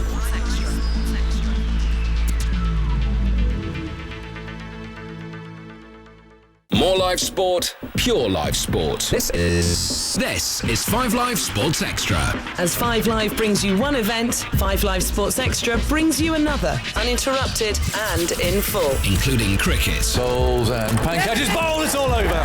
As England win by 266 runs. Athletics, swimming, boxing, Formula One. The crowd erupts, fireworks go off because Lewis Hamilton is the world champion of 2014. Rugby League. It's game over. That is job done. Basketball. Rugby Union. He crashes into the Springboks and gains 1 metre. Tennis. Djokovic's backhand. Federer's in the rally now. Football. Oh, it's fabulous! It is absolutely fabulous! For more info, click bbc.co.uk/5live. More live sport, pure live sport. You're listening to 5 Live Sports Extra.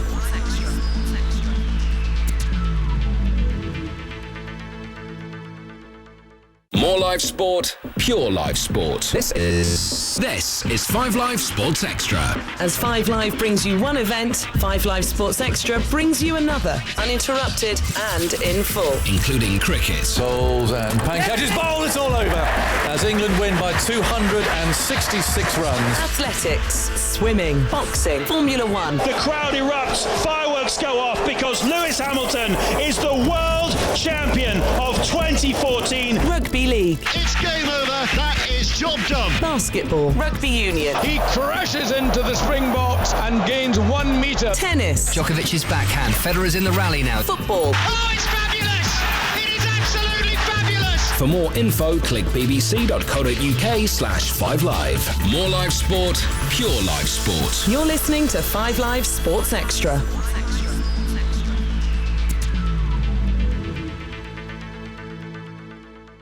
More live sport, pure live sport. This is 5 Live Sports Extra. As 5 Live brings you one event, 5 Live Sports Extra brings you another, uninterrupted and in full. Including cricket. Bowls and catches bowl, it's all over. As England win by 266 runs. Athletics, swimming, boxing, Formula One. The crowd erupts, fireworks go off because Lewis Hamilton is the world champion of 2014. Rugby League. It's game over. That is job done. Basketball. Rugby Union. He crashes into the Springboks and gains 1 metre. Tennis. Djokovic's backhand. Federer's in the rally now. Football. Oh, it's fabulous! It is absolutely fabulous! For more info, click bbc.co.uk/5live. More live sport, pure live sport. You're listening to 5 Live Sports Extra.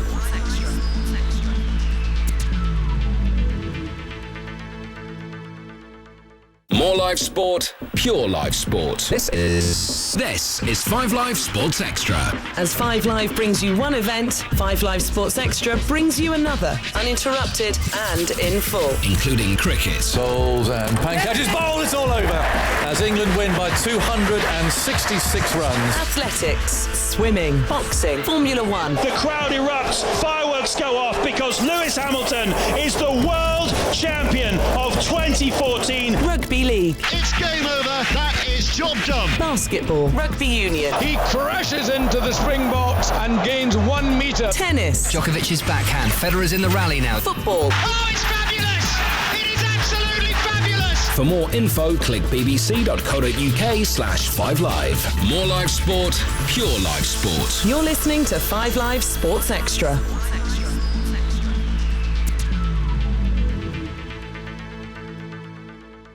More live sport, pure live sport. This is 5 Live Sports Extra. As 5 Live brings you one event, 5 Live Sports Extra brings you another, uninterrupted and in full. Including cricket. Bowls and catches. Bowl, it's all over. As England win by 266 runs. Athletics, swimming, boxing, Formula One. The crowd erupts, fireworks go off because Lewis Hamilton is the world champion of 2014. Rugby League. It's game over. That is job done. Basketball. Rugby Union. He crashes into the Springboks and gains 1 metre. Tennis. Djokovic's backhand. Federer's in the rally now. Football. Oh, it's fabulous! It is absolutely fabulous! For more info, click bbc.co.uk/5live. More live sport, pure live sport. You're listening to 5 Live Sports Extra.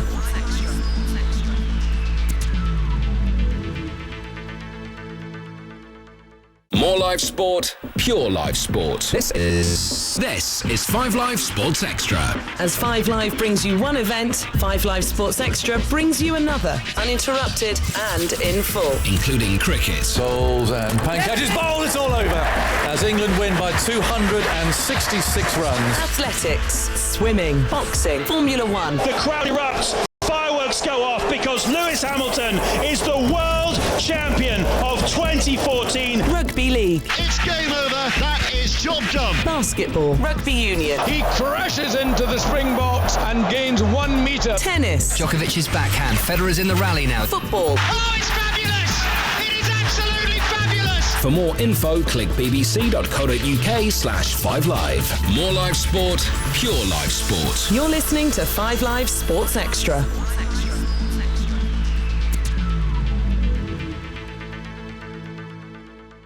More live sport, pure live sport. This is 5 Live Sports Extra. As 5 Live brings you one event, 5 Live Sports Extra brings you another, uninterrupted and in full. Including cricket. Bowls and catches. Bowl, it's all over. As England win by 266 runs. Athletics, swimming, boxing, Formula One. The crowd erupts, fireworks go off because Lewis Hamilton is the world champion of 2014. Rugby League. It's game over. That is job done. Basketball. Rugby Union. He crashes into the Springboks and gains 1 metre. Tennis. Djokovic's backhand. Federer's in the rally now. Football. Oh, it's fabulous! It is absolutely fabulous! For more info, click bbc.co.uk/5live. More live sport, pure live sport. You're listening to 5 Live Sports Extra.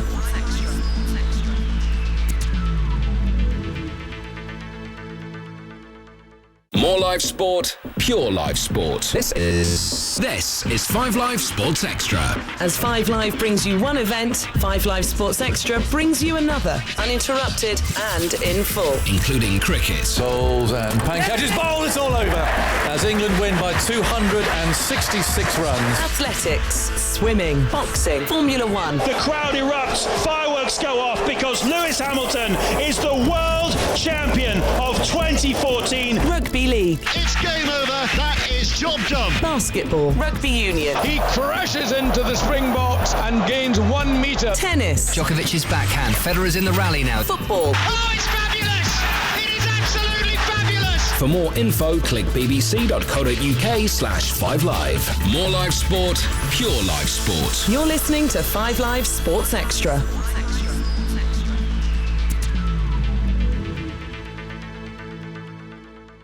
More live sport, pure live sport. This is 5 Live Sports Extra. As 5 Live brings you one event, 5 Live Sports Extra brings you another, uninterrupted and in full. Including cricket. Bowls and catches. Bowl, it's all over.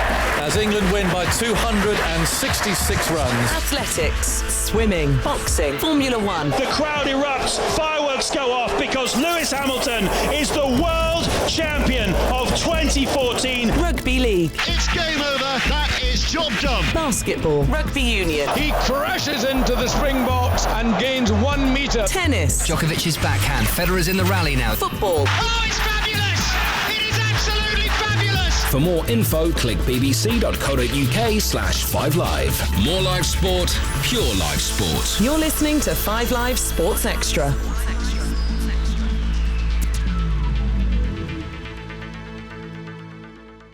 More live sport, pure live sport. This is 5 Live Sports Extra. As 5 Live brings you one event, 5 Live Sports Extra brings you another, uninterrupted and in full. Including cricket. Bowls and catches, bowl, it's all over.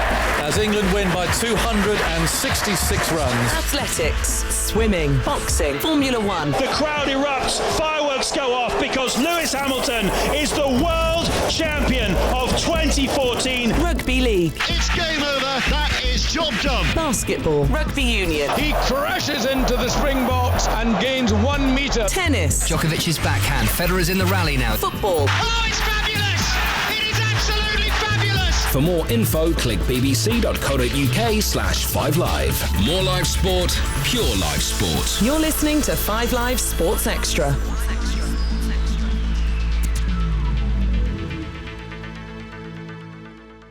More live sport, pure live sport. This is 5 Live Sports Extra.